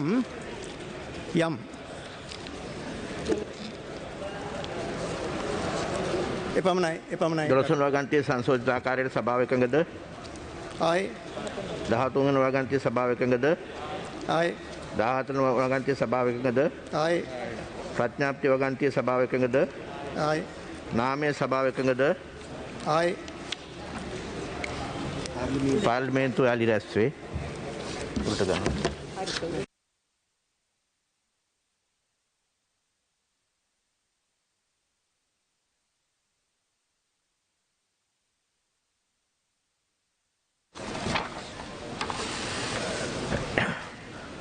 පනත් කෙටුම්පත කාරක සභාවේ සලකා බලා සංශෝධන සහිතව සම්මත කරන ලද බව දන්වනු කැමැත්තෙමි. තුන්වන කියවීම ගරු අමාත්‍යතුමා. ගරු නියෝජ්‍ය කතානායකතුමනි පනත් කෙටුම්පත දැන් තුන්වන වර කියවිය යුතුයයි යෝජනා කරමි. තවද කෙටුම්පතේ සෝදුපත්වල භාෂා දෝෂ, මුද්‍රණ දෝෂ, ව්‍යාකරණ දෝෂ හා අංක දෝෂ නිවැරදි කර ගැනීම සහ ආනුෂාංගික සංශෝධන සඳහා අවසර දෙන ලෙසද ඉල්ලා සිටිමි. සභාව එකඟද? ආයි ත්‍රස්තවාදය වැළැක්වීමේ తాවකාලික විධිවිධාන සංශෝධන පනත් කෙටුම්පත තුන්වෙනි වර කියවා සංශෝධන සහිතව සම්මත කරන ලද බව දන්වනු කැමැත්තෙමි. සභාව කල් තැබීම. කරුණානියෝජ්‍ය කතානායකතුමනි පාර්ලිමේන්තුව මාර්තු 23 වෙනි බදාදා දින පෙරවරු 10 දක්වා කල් තැබී තියයි යෝජනා.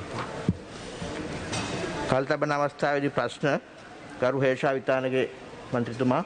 මානවා ගරු නියෝජ්‍ය කතානායකතුමනි විශේෂයෙන්ම අද වර්තමානයේ වෙනකොට මේ රටේ ඊටාම ගැටලුකාරී තත්ත්වයක් නිර්මාණය වෙලා තියෙන වෙලාවක මේ බලශක්තිය පිළිබඳව මේ වගේ ප්‍රශ්නයක් අහන්න අවස්ථාව ලැබී පිළිබඳ සතුටු වෙනවා. ගරු නියෝජ්‍ය කතානායකතුමනි අපේ ගරු ඇමතුමා අමාත්‍යාංශය බාරගත්තට පස්සේ අපි දැක්කා කීප වටක් මේ රටේ තෙල් පෝලිං වල ඉන්න අහිංසක ජනතාවට අද මේ පත් වෙලා තියෙන අපහසුතාවයෙන් මිදෙන්න දින කිව්වා. අපි සතුටු වුණා උදේ ගම්මන්පිල අමාත්‍යවරයා අමාත්‍යාංශය දාලා යනකොට මෙතුමා අමාත්‍යාංශයේ බාර අරගෙන ඒ කරපු ප්‍රකාශ සියල්ල හරහා මහ පොළොව තුල මේක යථාර්ථයක් බවට පත් වෙයි කියලා. නමුත් අද මේ මොහොත වෙනකොට ඒ ප්‍රශ්නයට අඩුම තරමේ අඩුවීමක්වත් වෙලා නැහැ. කවුරු හරි කියනවා නම් අඩු වෙලා හරි තියෙනවා ඒක බොරුවක්. දැන් මේක මේ රටේ අහිංසක ජනතාවගේ ජන ජීවිතයට බලපෑම කොච්චරද කිව්වොත් ජීවිත අහිමි වෙන තැනට ඇවිල්ලා තියෙනවා. අපි දැක්කා මේ වෙනකොට ජීවිත 4ක් අහිමි වෙලා තියෙනවා.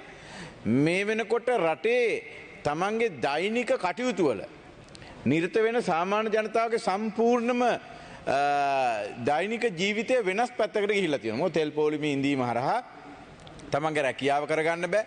වෘත්තිය තුල තමන්ට පැවරලා තියෙන වැඩ කටයුතු කරගන්න බැරි කාලයක් නැහැ. ඉතින් මේ නිසා ගරු නියෝජ්‍ය කතානායකතුමනි අපි විශ්වාස කරනවා දැන් අපේ රටේ පාරිභෝගිකයන් අපේ රටේ ජනතාවට තමන්ගේ සල්ලි දීලා තමන්ට තෙල් ටික ගන්න වෙලා තියෙන්නේ මොන වගේ ප්‍රශ්න රාශියක් මැද්ද කියන කාරණාව කතා කරන්න ඕන. එක මේ රටේ තෙල් මිල සාපේක්ෂව දැන් වැඩි වෙනකොට එක පාරට වැඩි කරගෙන යනවා. හැබැයි අඩු වෙනකොට කවුරුවක් කතා කරන්නේ නැහැ. එතකොට ඒ හරහා සමස්ත ජාලයම රටේ හැම පද්ධතියක්ම ගමනාගමන ඉදිකිරීම හැම නිෂ්පාදන ක්‍රියාවල හැම පද්ධතියකටම මේක බලපානවා. ඒ ගැන තැකීමක් නැහැ. හැබැයි අපිට පේනවා මේක හරහා ආණ්ඩුවේ බදු ටික අය කර ගැනීම. හැම තෙල් ලීටරයකටම ඒ ආණ්ඩුව ගහන බදු ටික අය කර ගැනීම හරියට පිළිවෙලට කරගෙන යනවා. ඒ නිසා මගේ ප්‍රශ්න විදියට මම කියනවා මම මේ ප්‍රශ්නේ අහනකොට තිබුණේ රටේ වෙන ප්‍රශ්නයක්.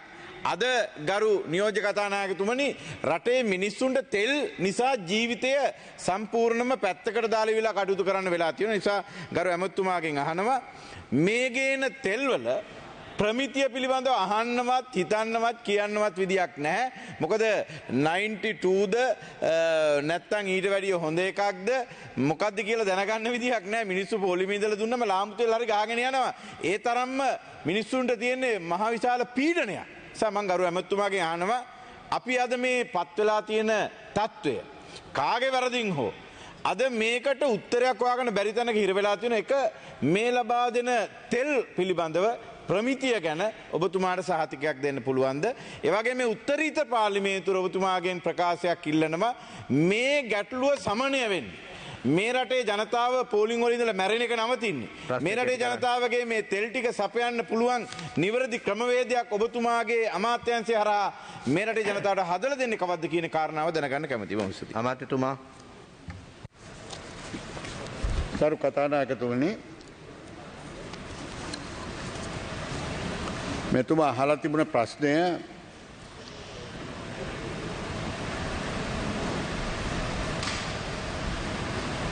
මෙරට ගෙන්නන ඉන්ධන ප්‍රමිතිය ආරක්ෂා කරගැනීම නිසා ගෙන ඇති පියවරවල් පිළිබඳව. ඒකම කලින් එතුමාට කියන්න ඕනේ මම මේ ඇමතිවරයාට බාර ගන්නකොට විශාල තෙල් අර්බුදයක් තිබුණා.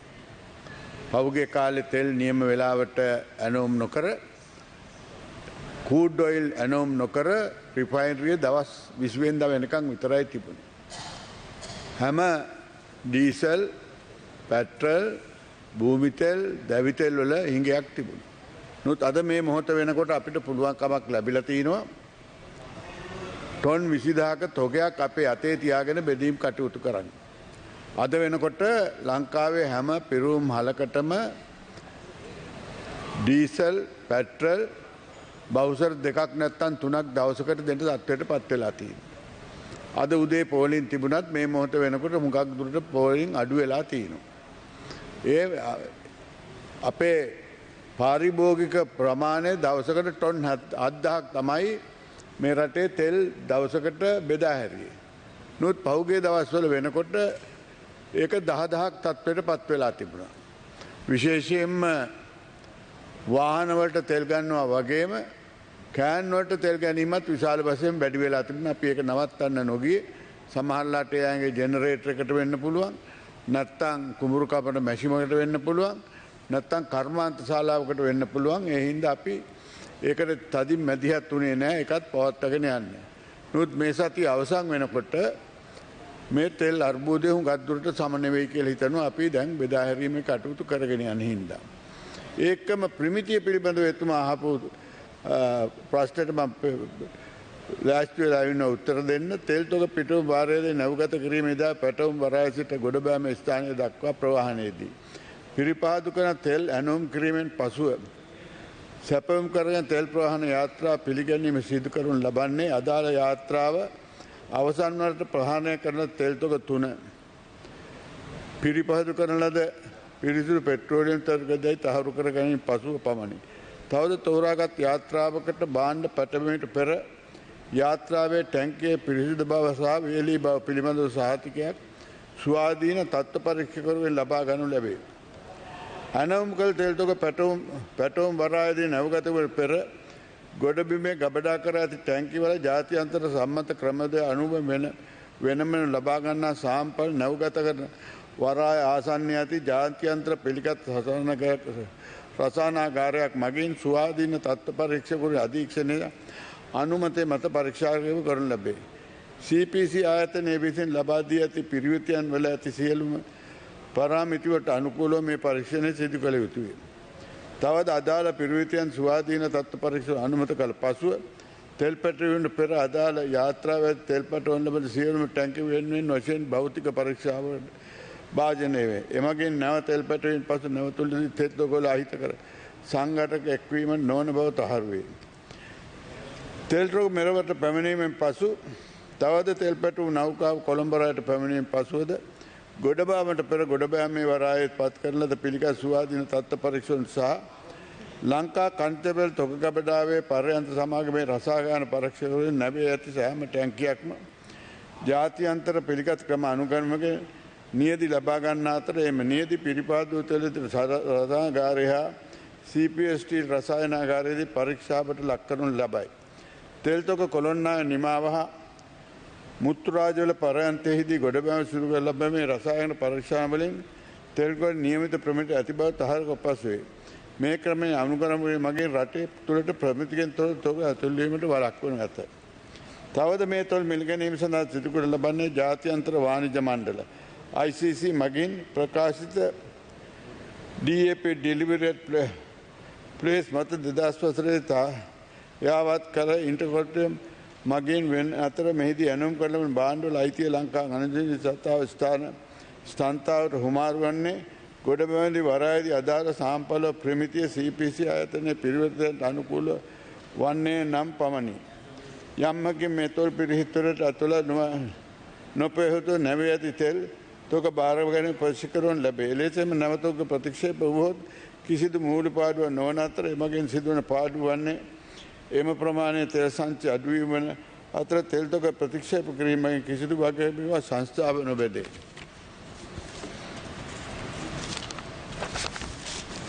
තෙල් තොග ගොඩබැලීම පසු තොගබල සංකීර්ණයට ඇති ටැංකි වලින්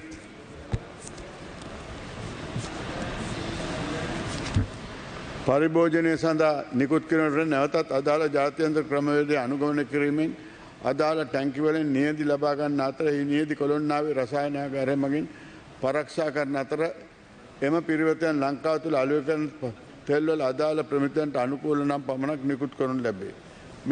මේ ගබඩා සංකීර්ණ ටැංකි වලින් පටවන සෑම බවුසරයක්ම අදාළ තත්ත්ව පරීක්ෂණ වාර්තා ඡායාපිට ලබා දෙන අතර තෙල් තොග පරයන්ත පිටව තත්ත්වය ආරක්ෂාව තහවුරු නැත. මේක තමයි ලංකාවට තෙල් ගැනෙනකොට ගන්න ක්‍රියාමාර්ගය. ඒකම අද මේ මොහොත වෙනකොට අපි ගාව දවස් 3කට 4කට අවශ්‍ය තෙගතොල් ඩීසල් පෙට්‍රල් භූමි තෙල් තියෙනවා. ඒකම ඊළඟට එන නැව්වල මේ මාසෙට සෑම දවස් 4කට සැරයක් ඩීසල් හා පෙට්‍රල් නැවක් එන්න තියෙනවා. ඒකම ඒක අපි මුදල් ඇමතුමාට ස්තුතිවන්ත වෙනවා. ඉන්දියාවේ ගත ණය ආධාර යටතේ මේ දැන් අද ආපු නැව් ඔක්කොම ණය ආධාර යටතේ ආපු තෙල් නැව්. ඒකම අපි ඇනෝම් කරපු තෙල් නැවුත් මේ අතරට එන අඩුපාඩුව පරිමාණ ඒ හින්දා සිංහල අවුරුදු වෙනකොට ලංකාවේ තද බල තෙල් හිඟයක් නැතුව පාරිභෝගික තෙල් ලබා ගන්නට පුළුවන් කියන එක මම ඇමතිවරයා හැටියට කියන්න කැමතියි. ඒකම අපිට රිෆයිනරි එක 20 වෙනිදා වහන්න උනා. අපි දැන් සාකච්ඡා කරගෙන යනවා. මේ මාසේ අවසන් වෙනකොට කොහොම හරි කූඩ් ඔයිල් ලංකාවට ගෙන්න ගන්න. අපිට 2,25,000ක් තොග තියාගන්න පුළුවන් පිරිපහදුවේ. එහෙනම් ඒ ප්‍රමාණයෙන් අඩක්වත් අපි ගෙන්න ගැනීමට දැන් මූලික කටයුතු සාකච්ඡා කරගෙන යනවා. මම විශ්වාස කරනවා හෙට නැත්නම් අනිද්දා වෙනකොට අපිට ගිවිසුම් අත්සන් කළා දවස් 14ක් ඇතුළත අපිට ටොන් 90,000ක නැවක් නැත්නම් දෙකක් ලංකාවට ගෙන්න ගන්න පුළුවන් වෙයි කියලා. හොඳයි. අතුරු ප්‍රශ්න නැහැ මන්ත්‍රීතුමා නමුත් කෙටි. ඔව්. ඊටමත් කෙටියෙන්. අපේ ඇමතුමා කිව්වා වගේ දැන් ඔබතුමා දැන් කූඩ් ඔයිල් ගැන අහලා මේ පටන් ගන්න හදනනේ ආපෞසරයක්. ඒ අදහස ඉන්නවා නම් දැන් මේ තෙල් මිල ආපහු අඩු වෙලා තියෙනවා. ඒ සහනය ජනතාවට දෙන්න පුළුවන් කමක් තියෙද නැත්නම් මේ විදිහටමද ඉස්සරහට යන්න වෙන්නේ අපිට? හොඳයි. මිල අඩු වෙලා නැහැ. අපි මේ ගණනය කරේ තෙල් මිල වැඩි කිරීමේදී පෙබරවාරි මාසයේ තීච්චමල ගණන්.